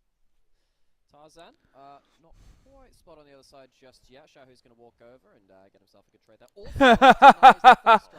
No, okay, yeah, nah. He doesn't get the first strike, loses a huge amount of HP to that level 1 Gatling gun. It is the double first strike over from IG. If Xiaohu suddenly... I can't believe he's had an entire year of really not having good games. If he ends up getting this series to go through after the triple kill and then early lane dominance, maybe we'll see if that can continue in this game. That would be just so fitting for Weibo. It really would. It would epitomize this team for me, honestly. As IG's just so much worse at the game, bro. They just are. Level 1 trades, considering his passive and his Q. It does quite a lot of damage, but knocked up here and gives Light an opportunity to get a bit of damage down. I mean, Nani just zoned a million miles away. Hey, like, losing that level 1 trade off the back of warding for your jungler, and then Xiaohu just gets that open fire. This is going to feel really, really rough, and it's going to be a little while before things start to feel... I'm going to say under 23.5 kills. Put a half unit on that, or a quarter unit. It's a little bit too risky for me to put a full unit on there. Or a half unit. I'm going to say quarter unit on under 23.5 kills. And I'm also going to say under 26 minutes. Is there 26 minutes that's worth it? Smokescreen comes down. That's going to be the passive proc for Tarzan, but that's all Tarzan's got for a while. Oh wow, the odds are amazing on that. I'm going to say, I think this game's going to 26 minutes, and I'm going to put a full... Oh, they suspended it right as I was putting it in. Crisp has moved over. Tarzan really wants to steal this away. Light on his way, but on a level advantage over Light. So I'm that's gonna not say. that Light actually wants anymore, and Arn's chasing for more as double pillar of flame comes through from Tarzan. GLFS is burning, and that's first blood for I mean, Crisp got first blood. Rejoins the roster and starts game 2 strong. Oh, wait a second. No. Oh, just 1v1 Light in the meantime. Crisp maybe can find something. He's got flash available. He's got red buff, but no! Vampire punts him away. But now Vampire, he's got everything on cooldown. Tarzan flashes towards On. Surely he goes down, but Tarzan is the one to fall. A bonus kill before the jungler drops. Oh, but it's still not a great wave stay. Arn's going to lose a little bit here. He'll be able to teleport back in. Yeah, I'll put a half unit on under 28 minutes because the odds just got really good. GLFS, who loses a lot of jungle farm, and he ends up dying and getting no kill participation on the other side. Yeah, half unit on under 28 minutes. We put a quarter unit on under 23.5 kills. I think the 23.5 kills was reaching a bit, but had decent odds on it. Early damage ends up going straight into him. And yes, the minefield misses, but he's still a level down. He doesn't have himself. Dude, Light, you gotta hit at least one of these Doesn't end Qs. up getting it, and even with the Conqueror, can't quite get himself the kill. Yeah, you gotta get that Q off. You gotta predict that a little bit. And gets that final auto in. So Light just getting a little bit outplayed there. On the TP back into that bottom lane as well. So slightly down in CS, lost a lot. Yeah, I think we lost the. Ultimately, because he got that kill, he's going to be ever so I think we lost the 23.5 bet because it is pretty deadly already, pretty bloody. Would be in really big trouble once they separated Arn and Wink. I think Wink going over to EDG has really helped EDG. The veterans here, both those players, and the duo. But if one team gets 5 kills, then it's only going to be 2 more wipes before GG, I think. But Arn, I think it goes Weibo, but actually, let's look at Weibo. Do they have good odds at all? No, that's disgusting. Minus. Holy shit. Doing some magnificent work on the Ziggs as well. Oh, Nane's in so much trouble here. Distorts away. And actually, it's at .2, bro. He's fine. Just W's away. And keeps himself safe. Xiaohu does get a tower play in the meantime. Tarzan just going to help him shove this next wave in as well. Xiaohu off to the races in this one, and all off the back of that level 1 trade. Literally. Pain point as well, because Tarzan gets the passive spread onto him through the E, so the blade starts affecting him, the extra damage from the E as well. Means that he gets Nane's passive, which means he is now much less safe, has to farm under that turret, and has just been ceding control over to Xiao, who has been having so far some of his best games in the group stage. I can't believe he's done it for this series. It is such perfect timing for them. Weibo, control in mid lane. Yes, some gold down in bot side because of Arn's wonder. I just want to see no more kills before 10 minutes, and then one explosive fight on Drake 2 or like. Oh, Xiaohu wants to punish Nane, trying to finish the wave using his ultimate Vampire. That's a level 3 Alistair. That guy is dead as fuck. Overstepped for the play. Tarzan picks up Oh, so bad for Xiaohu that you didn't get that. And, we talked a lot about stakes in this game. That stake has been well and at this point Vampire goes down, and you like that one? Yeah. Because I'm sure it feels like all that early pressure is amounting to nothing right now. I mean, 10 CS is nice, but one less big playmaking tool to work around for your carries. And that means that GLFS is alone in the spot side, watching currently just the Dragon go down for free. Yeah, it does look like GLFS does want to influence this play, wants to get involved. Lang not willing to step back into Pixel Brush to finish the ward, but that will be Drake going down just about. Weibo grab the objective. Tarzan no flash. Can they get out is the question. Tarzan's caught in the back of the pit, not level 6 just yet, and blown to smithereens, as is Crisp. Definitely losing the kill bet, but thankfully that's the quarter unit bet. To follow. Crisp gets a stun, gets a bit of move speed, but he's so slow, and GLFS will have the dash any second now, but Crisp remounts and he gets out. The satchel charge brought him closer to the wall, which meant he could hop over. Such close things, and in the last game, it felt like it was a bot-side Dragon skirmish, which led Weibo to a huge snowball victory. IG potentially could have looked for the same, but they couldn't quite manage it. It's going to be the Dragon going up towards Weibo, and not with LeBlanc, I mean, she's now even on CS, sorta. She's still a little bit down, but I don't know. I just feel like it's so... It's so good for Tarzan right now. It's so good. I would be so happy to be Tarzan in this game. Drake was taken. Take another look, as Vampire was the one that started all off. Yeah, he died before this play started. Comes through, gets the Ziggs combo 3. Still level 3, by the way. But hey, that's enough. This satchel charge ends up saving Crisp's life, though. So Arn, as much as we praised him, not so great there, and they won't even show the escape. It was too magnificent. I should have trusted my instinct and waited until 10 minutes to bet on the kills. During the replay, Tarzan not only got the chickens, he also takes the red buff away from GLFS, so you can see 12 CS up in the jungle, 3 full camps ahead of his counterpart. And while GLFS does those Krugs on the top side, the grubs have been started by Tarzan, and we all know how fast Brand can finish those off. No chance of contestation from GLFS. So, Weibo, all neutral objectives so far in this game. It's looking pretty hunky-dory for them. Why have we not had a barbecue Brand yet? I feel like that is one of the easiest skins you could do in the game. That's how you make your money, folks. You get barbecue Brand. I would like that. You could do a whole barbecue series, couldn't you? Because you could have barbecue rumble as well. True. We have Leona already. She's got that already. She has the like sausage on the sword, which is great. Yeah. I mean, it I could just be feel a like it's spin-off great. from the pool party series, right? Where you've got the people, the dads all holding their beers around the barbecue, talking about. Oh, doesn't sports. Gangplank already have that in his splash art? I believe that pool party Gangplank already has that one as well. You know, I feel this is great. I feel like we get to see, we let the league champions be happy for once. They get to have a day off from, murder and violence. They get to have a quick meal break. I appreciate that. I'm gonna cash out the under 23.5. Well, it's 6 kills by 10. I'm guessing it's gonna get to 26. So yeah, I'm thinking 3 team fights plus several picks. Aggressive trades at the top side. Breed doing really, really well in this 1v1 actually on the Renekton. Yeah, I mean, you expect Renekton to be dominant in the early lane. It's only a 10-15 CS lead as it stands right now, and it is only that one play. This is still within acceptable margins, but you need to make sure it Missed doesn't one get CS. beyond this, because if Breathe Worth of gets to a XP, point that's beyond annoying this where he can when you be pull a Tele. huge mid-game threat of 1 to 2 items, then we start seeing the vintage Breathe 369 kind of Renekton performance where they just start popping people in mid-game. See if he can. Blips is finished off.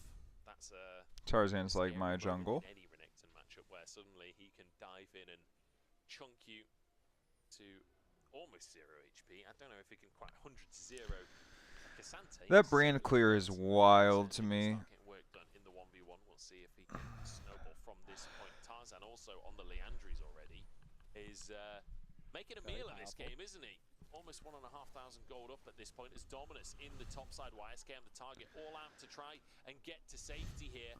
Breathe had already used the stun though, so YSKM will pull himself out of the play. Ult for ult on the top side, but Tarzan now wants a chance to get involved in the action. GLFS is on his way over, as is Vampire and Nani. I don't know if this is a dive the Weibo want to make, and I think they've realized It is a shicker. It's just going to be Breathe looking for, hey, that's nice. What you can do there is just tank up the Eclipse Shield, you take the first tower shot before it's heated up, and you get yourself a free trade. So that's nice from him. Gone for the Eclipse, of course, over something like that Black Cleaver first. When you've got so much magic damage in your team, you care less about it. Does have the double AD carries, though, so it would be nice to get that if at all possible. We have ourselves some big movements around the map, moving up towards top for that play. Not quite managing to make anything out of it, though. And we're going to return elsewhere onto the map. Yeah, this game's gotten boring. Dragon. Second grub spawning just beyond that point too. Arn's been doing well in this laning phase to chunk that out, but now people have moved away from top lane, and now YSKM is in danger. Yeah, we just repeat the play that we set up earlier. Nice flash from YSKM, but the Pyroclasm will still finish the job. The minions betray him in the top side. Yep. Both summoners now down for him. As a wave crashes, Breathe is going to get probably 2 plates off the back of that. That's where this matchup breaks apart. We just said, hey, let's make sure that Breathe doesn't get that much further ahead. Okay, now that's a problem. He is that much further ahead now. And he's going for the bursty build. If he gets himself onto these squishier targets in the backline, they are going to absolutely disintegrate. And Tarzan, we talked about him at the start of the day being someone that's done really well on carries in the jungle for Weibo. It helps him with their team fight damage. He wasn't on that in game 1 and still walked away with an MVP. Now he has 3-2-1 scoreline, 1.5k individual. They are down 1 Drake. GLFS are one of his On picks so big, in Jesus. That, Graves as well. I think that Tarzan is completely ready to pop. That's the tower finished in the top I mean, Nini just does not feel good, man. I would not want that mid laner on my team in that top lane. as a pro player in the LPL. What's picked up on the recall? he upgrades his boots and gets a phage on top of it. That is a big old croc in the bot side. Gotta say, you know, so I was reading some of the post-match comments about Breathe from the Anyone's Legend series last time as well, and there was a lot of negative sentiment towards Breathe. I have to say, though, he did really well at getting that individual advantage and carrying away from it. Couldn't win that game, but maybe this game could be different. I want to see, now with a huge advantage... Yeah, Breathe, I mean, Renekton's fine, I guess. It's nice to have the lead over the Graves in particular, though, on the brand. That's not a combo that you can survive. Now level 6 has the Magnet Storm, but I mean, just Crisp gets caught, which means it's a bloody, stupid game. Stupid pick. Keeps pushing forwards and nearly finishes off Vampire with the True Shot Barrage. Pyroclasm on cooldown at this point as Nani continues to trade, but I mean, at the end of the day, they've just kept on going. They lost their support and didn't even seem to notice. Tarzan continues to push further forwards as Nani now trades onto him. The collateral damage, the bomb dodge. Tarzan is totally unafraid. He just doesn't care. He walks forward, no mobility. I've got my own 2 feet and a pair of boots on them. That's enough. Xiao, who also playing on the limit there too. He has had much better series, cashed in that Damn, gold. if he knew that was a kill on LeBlanc, but he didn't have the vision. Out of that bot side and denies more gold to IG as a He didn't even know to ward, so you can't really blame him for that, but a little sad. Even though he does die for the attempt, someone kind of had to. It's not the most egregious death ever. Weibo were in position on a strategic sense to make sure that it didn't matter. Now what that means is that Weibo, they still have their lanes pushing across the map. IG will have to deal with them. And 2 kills in 5 minutes. Now is that they are getting to a point where any one of several members from this top side, particularly from Weibo, can just pop off in one of these team fights if they approach it well. Look at the Fog of War. You see everyone around, he tries to dodge out in the minefield, just so happened that there's a LeBlanc on the side of it, but it stops the Herald going completely down, buys Tarzan a little bit of time to get a combo off, because some of the combos are down from IG. Xiao, who comes over as well, and make sure that the Herald can't be finished. It's really good that the GLFS... to smite that grub as they despawn for the Herald there, so IG only getting the singular grub off the back of the play. Breathe. TP's into the mix, as does YSKM, and Breathe immediately flashes on top of Navy. He's ignited, and he'll be blasted with a rocket to finish the job. Herald at least for GLFS, but can he get away with his life? The Croc is taken down by the True Shot Barrage. True, very much the name on that one, as Light finds his mark again. Vampire falls, and Weibo find another fight. Alright, that's 12 kills. IG, they needed to be aware that any one of these top side members could start popping off in these team fights. This time it's Breathe. Instant turnaround. And IG can't. We're looking at 7 kills per team fight. In 2 fights, it's 14 minus 3. It's 11. 11 kills on 12 is 23. So we just need there to be either one dragon fight that completely blows up the game, or a Baron fight at like 23 that just snowballs straight into a win. You can't just walk up to him like that. Bit of a blunder from Nani there, it has to be said, stepping up as the all-out at least capitalizes on one, but True Shot Barrage, beautifully done, alongside, I believe that was a rocket from Xiaohu. It was. Alongside it to just finish the job, and then Xiaohu cleans up on Vampire too. So really, really nice. I don't even think Xiaohu was necessarily in any form there, but might have been. Getting even closer towards 2 items at this point. He's 1,000 gold up individually. It's a 3,000 gold lead up top for Breathe, as well as Tarzan being 2k up. And I have to now ask the question, have Weibo just been hustling us this entire time? Like, were they actually a good team after all? No, it's just IG is very, very, very poor, and Weibo's kind of a slight step up. Weibo's dead. I mean, that's a dead Breathe. That's really fucked. Please live. Vampire has just given Breathe a breath of life here as Nani jumps in. Oh my god, that was a little bit scary, wasn't it? Nearly got one shot. Oh, Vampire, that's some that phosphorus bomb was interesting. The rest of the map. They're slow to get to this turret, which means that some damage goes down there. It means that because they've committed a lot towards bot side, and then they go back to those lanes, they can't defend the Dragon. IG, they try and attack this insanely fed Renekton, and yes, they do get the kill, that's important, but it is at the cost of tempo. They are going to turn up to the Dragon in time at least. Dragon resets. Health bar's fairly chunked for Weibo here. Breathe not up for another few seconds, and he doesn't have TP, so this is a man advantage for IG. Weibo, I think the wise play would be to concede here. No TP, remember. Breathe can't be a part of the play, but Weibo still want to take the fight anyway. They're 5,000 gold up, and Xiaohu's just 1v1ing Nani on the top side of the play. IG, though, in the pit. Vampire finds Tarzan's dead. Flight gets out, but Tarzan is down, and Nani got the kill. Huge for them as Xiaohu now on the wrong side of the play, as is Crisp. Breathe has arrived on the seed, and they're still going. Crisp just finds no one and dies. I take it all back. They were not hustling. Weibo are not the ones. Xiaohu gets his TP off and gets out of dodge. But I mean, what was that sequence of play? I have no idea. Vampire makes up a little bit for his play in that bot side. Great engage onto the carries of Weibo. Tarzan goes down, and he can't be the team fight difference maker. You called out that He could have gotten that tower to half. Fight as well, so IG managed to find a I guess they could find a way to track him down. Weibo back. Going to go right back to the start of this play. Crisp is looking for an engage. He should realistically just be stood trying to play blocker for his carries, I feel like here. Bit of a mistake from him, and then this is just... I don't know, Chris. He gets subbed out for one series. He comes back. Good first game, and I suppose maybe just thinks he can get on top of Arn. If he can catch him, maybe something can happen, but it's really hard to get through the Alistair as the Renekton to follow up on that damage.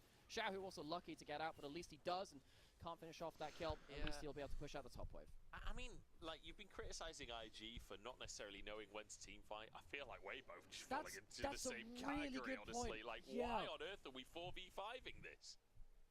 That's a really good point. Now, it would be okay if Tarzan could get his full combo on someone, but as soon as he's gone, that holds for... I mean, he might just get comboed on here again. Then there's no point in having a brand if he's gone that quickly. He's galloping away as the horse is jolting about like crazy. GLFS will... Oh no, Tarzan actually grabbed the Scuttle Crab. That's a bit unfortunate for GLFS. Does mean that the vision cleared away by Weibo. As Breathe now trying to put some pressure on the side lane. Still a 4,000 gold lead in favor of Weibo, but 2 Drakes for IG off of the back of that last one does give them at least some advantage on the map, you know, at least something that they can play towards. Yeah, it's not going to be as easy as that for Weibo. It looked like with the huge advantages they got through topside, that could just be... Yeah, this game is very, very wonky, but I still think it can end by 27-28. I don't think it's over for my bets, but it's definitely not looking good. That's when I think they start really turning on the afterburners again. Xiaohu has already been really dealing with I think one Baron could end the game if one team wins it convincingly. For this group stage, role swapped from top lane to mid lane, subbed in, subbed out of this roster throughout much of 2023. But this series, he's been targeted, and he might just go down. As a Seeker's arm guard, that's going to be broken. What? Now has to flash. Will get out with his life. And it's in trade for a TP from Arn and from YSKM as they look for an answer onto Weibo. But the Pyroclasm goes in, and that forces IG away. Breathe now TP's into the play. Pillar of Flame is all right, come on, B picks. Yeah, there we go. From Tarzan as Breathe just jumps onto the backline, and Arn is almost one shot. There he is, culled along with the rest of the Meek. And IG that's Baron. Remain as Weibo walk towards the Baron. And they have so much damage available. Still a 50-50 because it's a freaking Graves. More like 70-30. They got teleport coming in. They don't end up consolidating that side lane. They lose that GLFS. He could look over this, but I don't think there's any hope of him getting a steal. I feel like he's got to try at this point. That's your last ditch effort. He's trying. Really. He's trying. He's going to try and get in, but they can just jump on top of him. He's gone. GLFS removed from the equation. It's 19 kills. Yeah, we're definitely losing our under kills. That's good. We did have a quarter unit on that, so it's not as brutal for us, but I'm really hoping it's an under a 28-minute game. It's looking like it's a 31-minute game at this point. Vampire's too far away. He's not able to do much, and it means that the teleports have to come in on the other side. They double teleport, but it's just as Xiao who transforms his Manamune into the Muramana. He gets so much damage. And then Tarzan, look at the Rylai's and the Leandris burning down here. This is the power spike of the brand. You can't escape this now, which means you have to go, and it feels bad for Vampire and for YSKM, but it can't do much. And Breathe is the end of his power spike too. How powerful is he at 2 items? That Renekton gets huge value too. Fantastic stuff from Breathe. Crisp And then he's dead. Crashed down, or I guess Nani dodged it, to be fair to him. It's going to be a kill for Bree. That's 20. And So with Baron and a bonus pick onto Nani, it has to be said, Nani, this is one of the worst games we've seen from him this split, to be honest. He's consistently been out of position on this LeBlanc. And it's a sad way for this group stage to end for IG. There was some real high highs for them, but Weibo looked like categorically the better team here. Chris perhaps caught out as the Pyroclasm goes on through all out. Actually brings Chris towards his teammates, and he gets out with his life. The burn's going through. Shahu one more kill. Two more. Yep, that puts us over that. Weibo are looking the best they've done all summer so far, and IG have just been blown away to the wind. The team which we thought was on the up and up comes up again. Come on, please end here. Please end here. Don't do a reset. Fuck. Y'all had time. With a 10,000 gold lead, be able to roll over Invictus Gaming and ride that wave into a upper group. All right. Finish from group stage. I think a lot of people home are furious with this potential result, with how Weibo have looked during this group stage. But today, on the final day, when it matters the most, it feels like they have stepped up. It feels like Tarzan's had a fantastic day. It feels like Breathe on this Renekton is having a bit of a statement game. Had one kind of awkward death earlier, but aside from that, looking good. Light great on the Ezreal. Xiaohu really putting pressure onto Nini in that mid lane. Feels like a changed team. It's 25 kills. And let's just hope that, you know, assuming that they do make it into that upper group, let's just hope they can keep this kind of performance up. All right, we're at 25 minutes. We got 3 minutes. Please end the game here. We'll keep it there all the same. Teleporting onto the wave towards top side. Only 20 seconds left of that Baron buff. It's likely just to be that one inhib. And out. Vampire goes in, but the combo dodged away from slickly by Light. Xiaohu just pressuring in the mid lane in the meantime. Nearly finishes that tower off. Supers starting to stack up in the bottom side as Nani. He doesn't get to play the game. He does not even get a look in on this one. All right, 2.5 minutes for the bigger bet, the half unit bet on under 28 minutes. Now crashing with the Nexus tower. Somebody's got to deal with that. It's not like anyone on this composition is even particularly good at dealing with super minions. As now the mid lane inhib tower goes down, as does GLFS's HP bar. Vampire forced away. I mean, Weibo. Where's the Ezreal? There's no way they can be fought. It's a wallet diff it's right down. now. The bomb from Arn will send them away, but that's 2 inhibs. Yeah, the damage is done. Yeah, sure, you stop them from ending the game. That's nice. That is a nah. But you don't end up Bro, we lost both bets still bleeding out gold. You can see that Vampire on this last game. From the draft. It's really hard to be the sole engaged threat because all people have to do is just watch for you. There is no real threat on the rest of this team. It means that Light always gets to walk away completely fine. And Griffith is Congratulations, you got a wolf. Was just used on the wolves. Dragon is alive. IG might go towards that, but the problem is it's not Mountain Soul, and if they leave their base, they might just lose the game. It could be another Dragon for Nexus trade. It's a minute and a half left. Set up to take this game home. That feel when you just use your smite on the wolves and Tarzan's taking your blue. GLFS now going to be chased down the lane. He wanted a Gromp, he wanted a blue buff. All he'll find is okay. death. Come on, 1 minute, guys. Let's end it. Let's end it, please. Let's end it through bot. Just be all she wrote. IG, they have really come on, guys. Just not 1 minute, 1 minute, please, please, please. They've been slow to defend Nani. Nani's been out of position. They've been slow to defend everyone, and Nani, he's going to fall. Bad to worse here for the solo laners of IG, and well, Nani specifically. It's unfair to lump YSK in there. He's 5.5k down. I mean, yeah, he's not had a great game. Let's be honest, I don't want to single anyone out on IG because it's not been a great game for the whole. All right, 40 seconds, 40 seconds, 40 seconds. Struggling away on this Ziggs here is now Weibo. Way off on kills, but I think as long as they end, please just fucking end the game. Please don't try to be fancy.